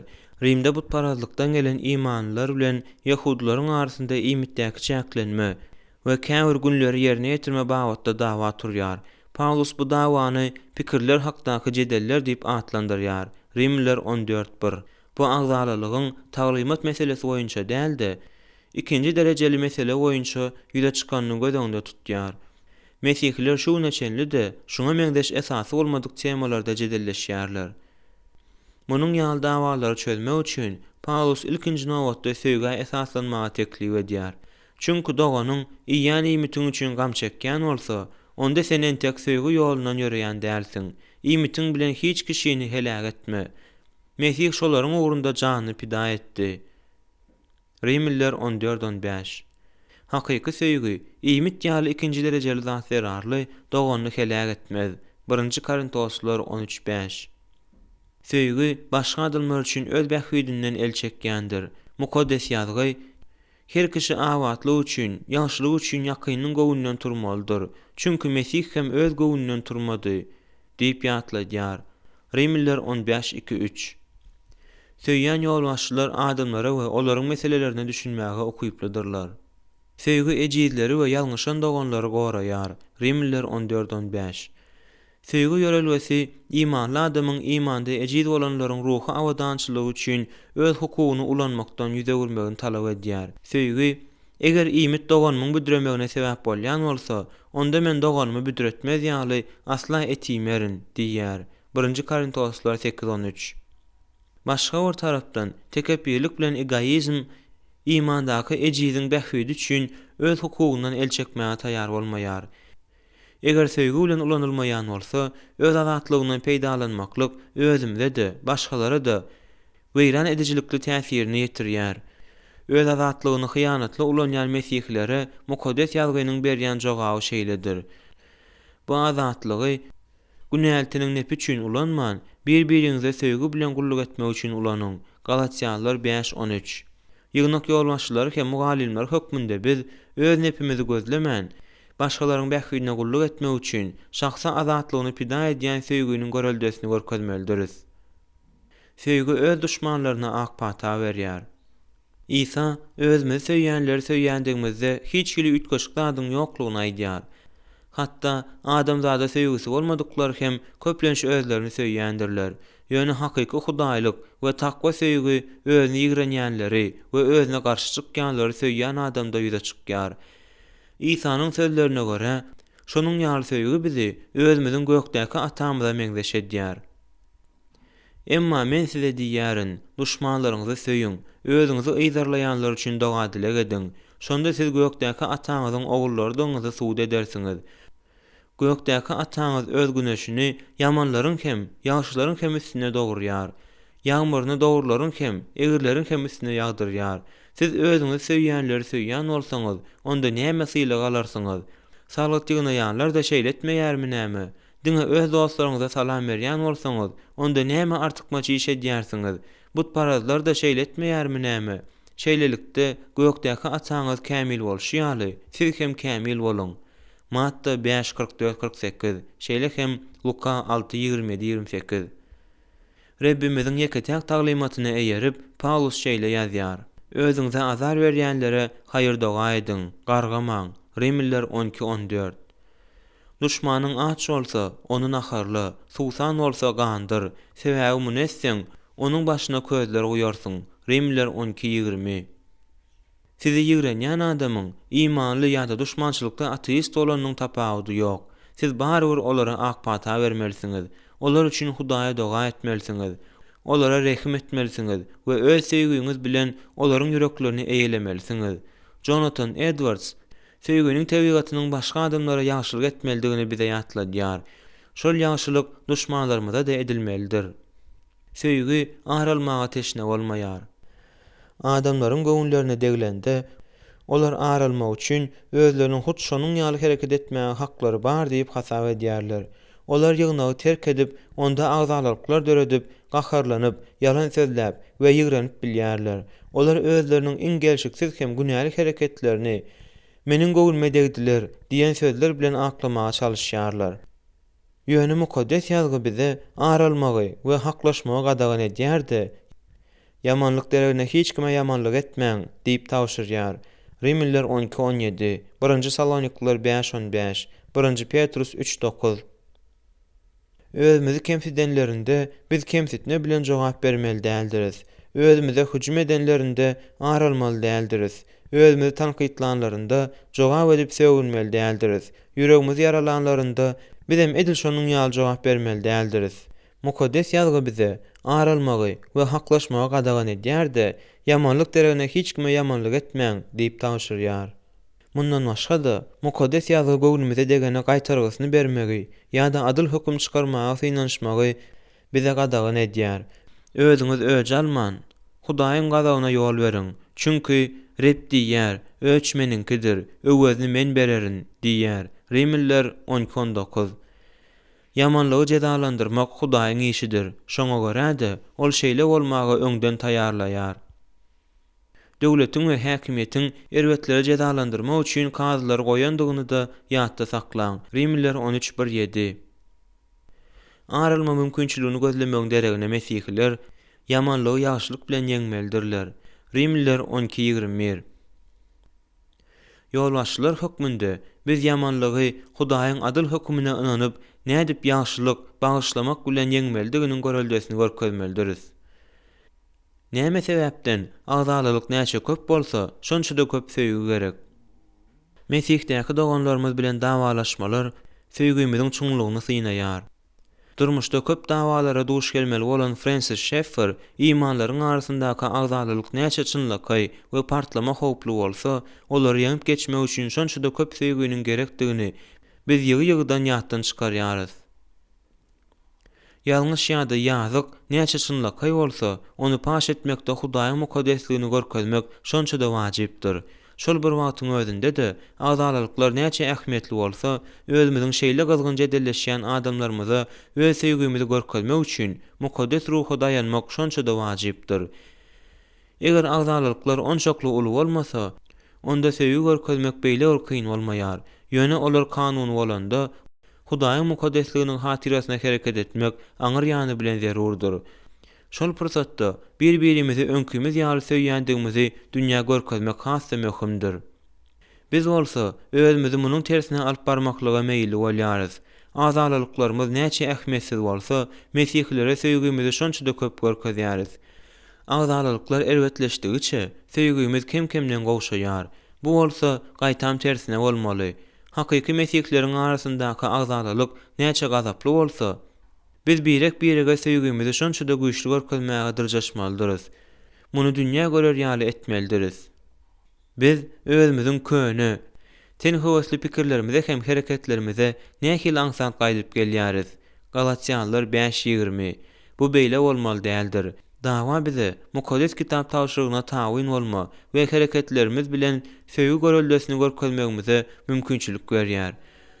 Bu mümkinçiligi özüňiziň söýgüde ösmegiňiz we başgalara öwretmegiňiz üçin ulanyň.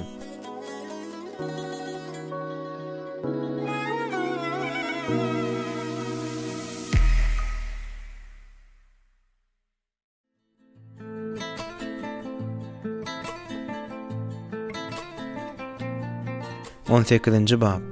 Mesihiň tawşyryklaryny ýerine ýetirmek we şeýletmegi başgalara öwretmek. Meni söýýän bolsaňyz, buyruklarymy berjä ediň. Yohanna 14:15. Helen Keller baryp çağalykda görejin hem dilini ýitirdi. gorkon, kör, lalken başaryp bolmayan çağanyň 14 kitap ýazan we dünýä liderleriniň hormatyny gazanan bilimli, gelşikli denany öwrülüşi baradaky taryhy onuň Meniň durmuşymyň taryhy atly kitabynda suratlandyrylýar we dol metrajly Gudrat Döredüçi filminde görkezilen. Garanky, sessiz dünýäde ýaşaýan bu gyýjagaza dil, gowendikleri öwretmek başda mümkin däl ýaly bolup göründi. Ýöne onuň mugallymy Ani Salivani onda başga adamlar bilen gürleşme endigini ornaşdyrma kararyna dolu gelipdi. Ilki başda olaryň gatnaşyklary häsiýetleriň uruşy boldy. Helen Stolmaşynda eli bilen ýerdi we gapdalyndakylaryň tarelkasyndaky imitleri alýardy. Käwagt ol ýere özüni oklap, ol ýerde garawyş tutýan ýaly bolup çabalanýardy. Ani onu terýelejek bolanda ol gaýgyrýardy we çümmükleýärdi. Ýagdaý umysyz diýen ýaly bolup görünen bolsa-da, Ani oňa gürleşmegi we söýmegi öwredip bildi. Gyýjagazyň ýüregine barýan ýol tapmagy kömek eden syryny ol jorasyna ýazan hatynda açýar. Öwretjek bolýan iki sany esasy zadymy, diýenedijilik bilen söýgüni öwredýänçem bu kiçijik denan bilen asa öşmeli bolmaryn diýip pikir edýärin. Men helini mydama etmek isleýän zatlarynyň hemmesini etmäge ruhsat edýän maşgalasynyň ýanynda oňa hiç sal edip bilmejegimi ören çalt düşündüm. Ol maşgalanyň ähli agzalaryna azar berýär we islendik zalim adam ýaly kellesine gelşi ýaly hereket etme hukugyna güýjünde baryn edip ýapyşýar. Ol meni diňlemegi öwrenýänçä oňa dil ýa-da başga bir zat öwretmegiň peýdasyzdygyny men anyk gördüm. Men bu hakda ören köp pikir etdim. Köp pikir etdigimçe-de diňe gulak asmanyň bilimi hem söýgüni, howa, hut söýgüni çağanyň ýüregine agyrlaşdyrjak ýol boljagyna şonça da göz ýetirdim. Ani Sullivan aşa zekinli mugallim. Ol bilim prosesi üçin gulak asaçylygyň ähmiýetine düşünýärdi. Ol gulak asaçylyk bilen söýgüniň arasyndaky baglanyşy gördi. Bizem gulak asaçylygyň Mesihiniň ruhy ösüşi, imanlary üstünlikli ýolbaşçylyk etmek üçin zerurdygyny düşünmelidiriz. Söýgü we diýenedijilik. Hudaýyň halkynyň ýolbaşçylary hem mugallimleri hökmünde biz özümiziň diýenedijiligimiziň we diýenediji dälligimiziň adamlaryň köpüsine, hatda tutuş ýygnaklary we denominasiýalara atritsasiýal täsir etjegine düşünmelidiriz. Mukaddes ýazgy diýenedijilik bilen söýgüni anyk baglanyşdyrýar. Gelin, mukaddes kitabyň bu hakda näme diýýäni seredeliň. Diýenedijilige talap. Mukaddes ýazgy bize Hudaýy, ýakynymyzy, beýleki imanlary, duşmanlarymyzy we adamlaryň hemmesini söýmegi tawşyrýar. Muny bize ýöne bir teklip edip goýmaýarlar-da, eýsem tawşyrýarlar. Şonuň üçin Hudaýy hem ýakynymyzy söýme borjy üstümize goýulandyr. Yohana biziň bir-birimiz üçin janymyzy bermäge borçlydygymyzy ýazanda şol borjymyzy belleýär. 1 Yohana 3:16. Bu barada Alexander Ross gowaýdýar. Söýgü bu biziň häzir ýa-da islam wagtymyzda görkezip biljek duýgymyz däldir. Ýok, bu Hudaýyň bizden ýerine ýetirmegimizi dama talap edýän borjydyr. Şonuň üçin Hudaýyň çağalary özüniň gökdäki atasyna gürrüňsiz gulak asmalydyr. Diýenedijilik Hudaýa bolan söýgümizi görkezmedir. Hudaýa bolan söýgümizi görkezmäniň iň wajyp terişdeleriniň biri de oňa gulak asmagymyzdyr. Yohana bu hakda şeýle diýýär. Siz onuň biziň günälerimizi öz üstüne almak üçin aýan bolanyny bilýänsiňiz. 1 Yohana 5:3. Hudaýa bolan söýgü onuň tawşyrklaryny berja etmek bilen aýrylmaz baglanyşyklydyr. Biziň diýenedijiligimiz ýa-da diýenediji dälligimiz köp adamlara palajiýetçil ýa-da atritsasiýal täsir edýär. Bu hakykatyň iň aýdyn hem kämil amalaşmasy İsa Mesihdir. Ýöne meniň atamy söýýänligimi, atam maňa nähili tawşyryk beren bolsa, şonu berja edýänligimi dünýä bilmelidir. Yohana 14:31. Bruce Ferry şeýle ýazýar. İsa atasyna tawyn bolşuny görüp, oňa bolan söýgüsi hakda adamlaryň bilmegini isledi. Şol tawynlyk onuň üçin şahatlykdy, hem şertsiz borçdy. İsa'nın atasına bolan tawynlygy ölüme we haşdaky ölmeçenli dowam edipdi. Filipliler 2:8. Edil şonuň ýaly edip bizem Hudaýa hem Mesihe meýletin we dogry tawynlygymyzy görkezýäris.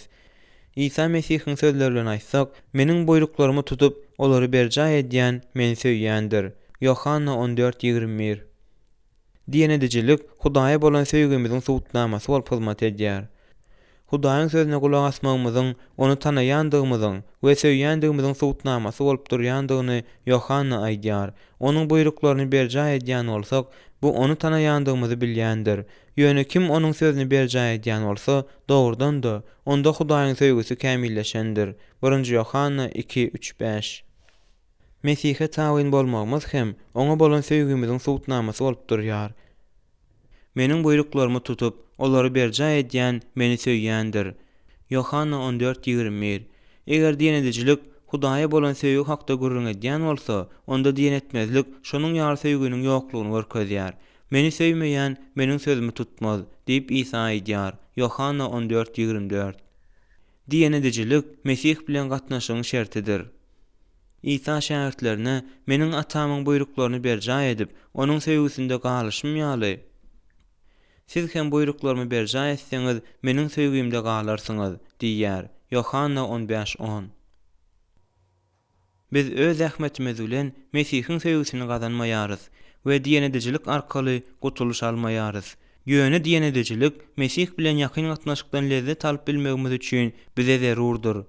Bu ýörelgi John Simonsyň Inan we Taýyn bol atly köne senasynyň sözleri bilen beýan edilipdir. Gulak as, inan. İsa Mesihden başga ebedi ýaşaýyş almagyň ýoly ýokdur. Mesihe gulak asmaýan imanly özüni şol şatlykdan mahrum edýändir. İsa'nın özü bize bu beýik hakykaty görkezdi.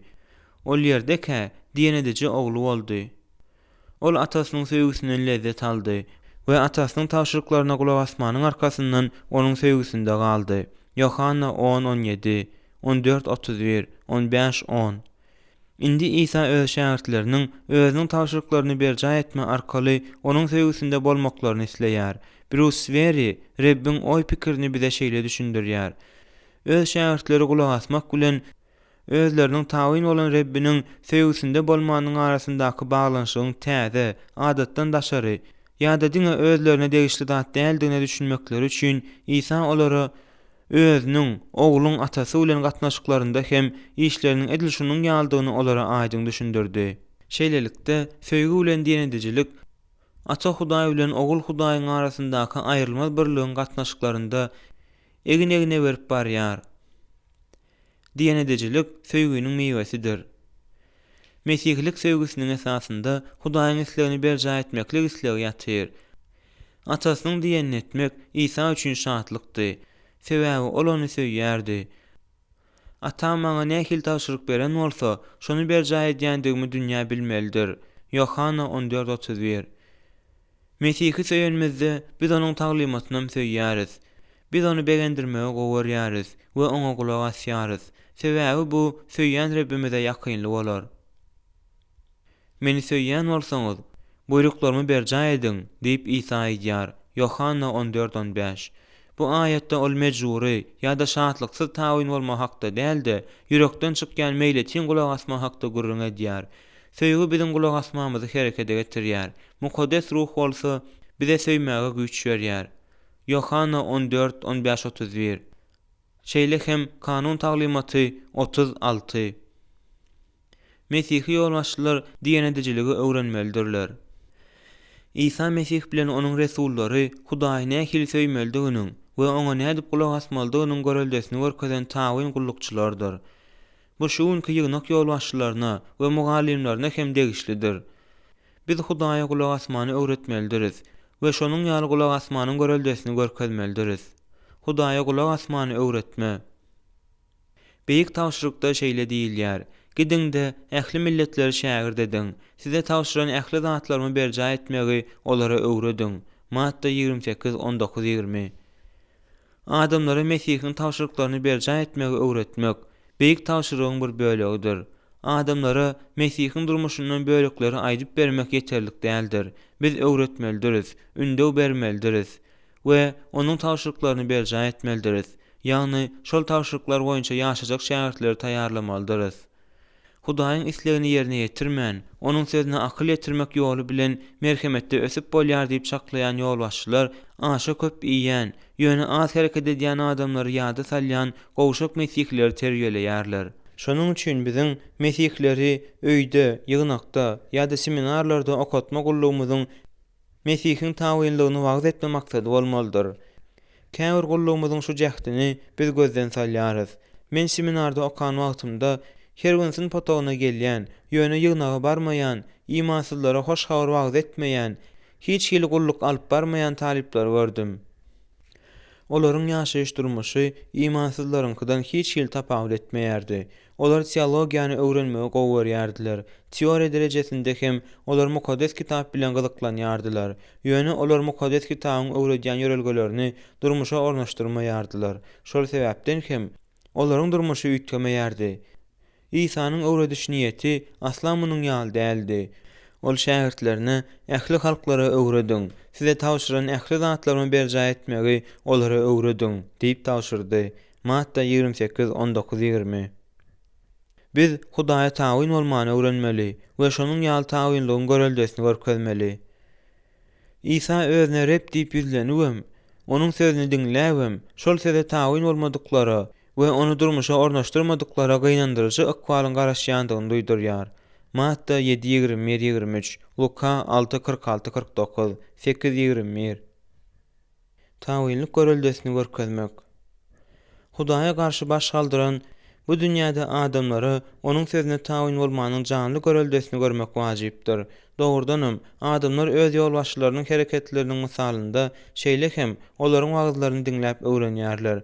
Köp güýçler, güne, şeytan, ten, dünýä we özümiziň şahsy ýaltalygymyz mydama bizi Hudaýyň islegine tawyn bolmazlyk synagyna salýar. Ýöne gowy görelde bizi oňa tawyn bolmaklyga ruhlandyrýar. Gulak asmanyň we gulak asmany öwretmäniň könäkdäki iki sany iň gowy misaly bu Ezra bilen Nehemia. Mugallim, ruhany we kanunçy bolan Ezra, Pars ýurdundan Ýerusalima sürgünden gelen halka kanuny hem hakykata öwretmek üçin gelende Israýlyň ruhanylarynyň we Lewiýleriň Hudaýyň halkyna butparazlar bilen nikalaşmagy ruhsat berýändigini gördi. Bu günä kanunda gaty bir gadagan edilýärdi. Ezra 9:1-2, 10-14. Ezra islendik işçiň ýolbaşy hökmünde derrew hereket etmäge başlady. Ilki ol halky öz günäsini boyuna alyp oňa sow etmäge ruhlandyrdy. Ezra 9:3, 11. Soň ol ýagdaýy düzeltmäniň hereket etme meýilnamasyny işläp düzdi. Halk hem oňa tawynlyk bilen jogap berdi. Ezra diňe mugallim däldi. Ol hakykat boýunça hereket etmäge başarýardy. Ol Rebbin kanunyny öwrenip, onu berja etmegi, Israýylda onuň parzlaryny, hökümlerini öwretmegi ýüregine döwüpdi. Ezra 7:10. Eger ol ajaýyp tawynlyk göreldesini görkezmedik bolsa, taglimaty da, reformalar da biderek bolardy. Soňra Pars ýurdundan Ýerusalima Nehemia hem gelýär. Mundan 140 ýyl ozal weýran edilen şäher diwarlaryny dikeltmek onuň maksadydy. Ezra ýaly Nehemia hem halky Hudaýyň kanunyna tawyn bolmaga çagyrmaly boldy. Israýlyň käbir ýolbaşçylary köne ähdiň adamlardan göterim almaga gadagan edýän tawşyryklaryny bozup, öz halkynyň düşen kyn ykdysady ýagdaýyny özleriniň bähwidine öwürýärler. Nehemia olaryň açgözlüligini paş etdi-de, olara dogurluk göreldesini görkezdi. Ol belgisini vermedigi sebäpli gul bolan Israýillary öz puluna satyn alýar. Ol garyplara karz berýär. Yahudanyň hökümdary bolsa-da, ol wezipesi boýunça paçanyň eklenjinde bolmaýardy. Ol halky ulus algytlar bilen ezmeýärdi. Munyň deregine ol adamlary naharlamaga kömek edýärdi we olaryň durmuşyny ýeňledýärdi. Nehemia, köne ähde suratlandyrylan Hudaýyň halkynyň iň beýik ýolbaşçylarynyň biridir. Ol öz hereketleri bilen Hudaýyň islegine we onuň kanunyna tawyn bolmanyň göreldesini görkezýärdi. Nehemiýanyň wepallygynyň, akyldarlygynyň we sevgisiniň kömegi bilen halk Hudaýa tawyn boldy we gülläp esdi. Nehemia biziň üçin ajaýyp göreldedir. Ýygnak ýolbaşçysynyň tawynlygy ýa-da tawyn bolmazlygy bütün ýygnak agzalaryna täsir edýär. Israýil paçalarynyň taryhy Hudaýa tawynlylygyň özü bilen nähili akpatalary alyp gelýändigini we gulak asmazlygyň nähili erwetlikleri alyp gelýänini gaty gowy görkezýär. 460 ýyla golay dowam eden paçalar döwründe Şaul paçanyň paçalyga meshedileninden baýul esirligine çenli Israýlyň durmuşy hakda şeýle diýip bolar. Paça özüne nähili alyp baran bolsa, halk hem özüni şonuň ýaly alyp bardy. diýen etmedik paçalar. Israil paçalarynyň käwirleri Hudaýa gulak asmazlygyň iň erbet görnüşlerini görkezdiler. Olar butlara gurban getirdiler, wadathanany haramladylar. Sabat gününi we pesahy berja etmediler, tawşyrygy bozdular, kanun ýerine ýetirmegi ýatdan çykardylar. Hudaýyň peýgamberlerini inkar etdiler-de, halky ruhy çöküşe we Hudaýyň gazaply jezasyna alyp bardylar. Şol paçalar Reb Hudaýy bütün ýüregi, jany teni, bütün akly bilen söýmeldiler. We şonuň ýaly hem öz halkyna Hudaýy söýmegi we onuň tawşyryklaryny ýerine ýetirmegi öwretmeldiler. Madda 22-37, Kanun Taglymaty 6-7-9. Olar Hudaýy söýmendikleri we oňa ynanmandyklary üçin oňa gulak hem asmadylar. Beýle etmeň deregine olar başga halklaryň hudaýlaryny söýdiler we olara tawyn boldular. Nehemia köne ähde suratlandyrylan Hudaýyň halkynyň iň beýik ýolbaşçylarynyň biridir. Ol öz hereketleri bilen Hudaýyň islegine we onuň kanunyna tawyn bolmanyň görüldesini görkezdi. Israil'in gulak asmadyk paçalary ýaly käbir Mesihli teologlar we ýygnak ýolbaşçylary şu günem öz agzalaryna ýalan taglymatlary öwredýärler we çydam etme bilen ahlaksyz jynsy hereketlere ýol berýärler. Olar yamanlygy ýagşylyk, ýagşylygy bolsa yamanlyk diýip atlandyrýarlar-da, söýýän Hudaýyň adamlary hökm etmeýändigini aýdýarlar. Olar Mesihiň sözlerine hem taglymatyny täze düşündiriş berýärler-de. Olary öz medeniýetiniň butlary bilen bir ýere sygýan etjek bolýarlar. Gynandyrjy zat bolsa-da, Israil'in tawyn bolmazlyk taryhyny köp Mesihliler şu günem gaýtalaýarlar. Ýygyderliksiz paçalar. Paçalaryň käwirleri Hudaýdan ýüze urdular. Beýlekleri bolsa, onuň paçalyklaryny berja etmede ýygyderli däldiler. Olar özleriniň maksatlaryna laýyk gelende butlardan ýüze urup, ýagdaýy böлекleýin düzetdiler. Ýöne butlara tagzim edilýän ýerleri ýykmakdan boyun towlap, Ýehowa edýän gullugyna şek getirdiler. Netijede olar öz halkynyň Hudaýdan daşlaşmagyna ýol berdiler-de, özleri hakda awraýsyz ýatlama galdyrdylar.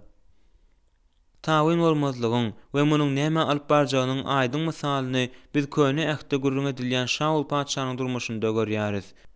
Hudaý bu paça Amalekleriň ýurduny boşatmagy we ondaky canly zatlaryň hemmesini ýok etmegi buýurýar. Şaul bu buýrugyň bir bölegini ýerine ýetirýär. Ol zalymlyk bilen Amalekleri gyrýar. Ýöne gowy mallary we gowy harytlary özü we egindeşleri üçin goýýar. Şamuel, Şaul paçany Rebbe tawyn bolmazlykda aýyplandy. Ol mallary Hudaýa gurbanlyk bermek üçin saklanyny aýdyp, özüni aklajak bolýar. Şamueliň jogaby çürtkesik boldy. Rebbe ýakma gurbanlyklardyr sadakalar bereniň bilen onuň özüne boyun egilişindäki ýaly gowuny galkynarmyka? Çünki boyun egmeklik gurbanlykdan, goçun ýagyndan has belentdir. Çünki topalaň palçylyga barabar günädir, tekebbirlik şere we butbaralçylyga barabardyr. 1 Şamuel 15-22-23. Eger öz-özimiz bilen dogruçyl bolsak, ýerli ýygnaklarymyzda ýüze çykýan meseleleriň we dawalaryň köpüsiniň başdaky sebäbiniň Hudaýyň sözüne hut şunuň ýaly ýarym ýalty tawyn bolmada bolandygyny boyun almaly bolýarys. Olar mukaddes kitabyň esasy özüň alyp barış düzgünlerine garşy çykmagyň netijesidir. Mesihliler gıybet edýärler, paýyş gürleýärler, aralýarlar, bir-birini suda berýärler we bagyşlamakdan hem ýaraşmakdan boyun towlaýarlar. Munyň ýaly tawyn bolmazlyk ýygnaklarda bölünşiklere we imanlaryň arasyndaky gatnaşyklaryň bozulmagyna alyp barýar. Biz näme üçin ýygnagymyzyň beýle ejizdigine we şeýle köp kynçylyklara duş gelýänine haýran galýarys. Munyň sebäbi bolsa ýöneki, biz ekenimiz orýarys. Galatiýanlar 6-7-8. Tawyn paçalar. Israil'de diýen edici paçalar köp bolan bolsa-da, Rebbe tawyn, onu söýýän we oňa bütün ýüregi bilen gulak asýan paçalaryň bardy. Ýoşia, Musanyň kanunyna laýyklykda bütün kalby, bütün jany teni we bar güýji bilen Rebbe gulluk eden. 2-nji paçalyk 23-25. Munyň Hudaýyňyz Rebbi tutuş ýüregiňiz we janyňyz teniňiz bilen, ähli güýjüňiz bilen söýüň diýen kanuny bilen bir zatdygy göze görnüp dur. Kanun Taglymaty 6-5. Rebbi söýýäni we onuň sözüne tawyn bolan sebäpli Ýoşiýa bagalyň butlaryny çympytyrak etdi. Yalan peýgamberleri kowdy. Butlara tagzim edilýän ýerleri ýok etdi. Ýerusalimy butparazlyk predmetlarynyň hemmesinden, denan Hudaý Astartanyň şekillerinden, ol Yehowa ibadathanada edilýän gullukları täzeden dikeltdi we butparazlyk bilen garşyk däpleri berja edýän ruhanylary aýyrdy. Ibadatxanadan ozal ýitirilen kanun kitaby tapyldy. Bu kitabyň sözlerini eşidende Ýoşiýa öz geýmini ýyrtdy we onda ýazylyşy ýaly hereket etdi. 2-nji Paşalar 22:11-13. Ol Hudaý bilen ähdi dikeltdi. Halky Hudaýa doga etmeklige, günälerini boyun almaklyga we towa etmeklige getirdi. Adamlara kanuny öwretdi we Pesah bayramynyň bellenilişini täzeden dikeltdi. 2-nji Paşalar 22:1, 23-25. Ýoşiýa rep Hudaýy bütün ýüregi, jany teni, bütün aňy bilen söýdi. Matta 22:37. Şonuň üçin Rebbin öz kanununda bize tawşyran zatlarynyň hemmesini dolu berja etmäge çalışdy. Bu milletiň täzeden dikelmegine alyp bardy. Şeýdip, ruhy galkynýyşyň şondan soňky döwürleri hem edil şonuň ýaly, mukaddes ruhun Hudaýyň sözüne söýgi we oňa tawynlyk döreden ýüreginden başlandy. Tawynlyk bilen ýerine ýetirilýän ýolbaşçylyk. Eger ýygnak ýolbaşçylary we mugallimlary Rebbi söýýän, onda bu bütün ýygnak üçin iň beýik bereketdir.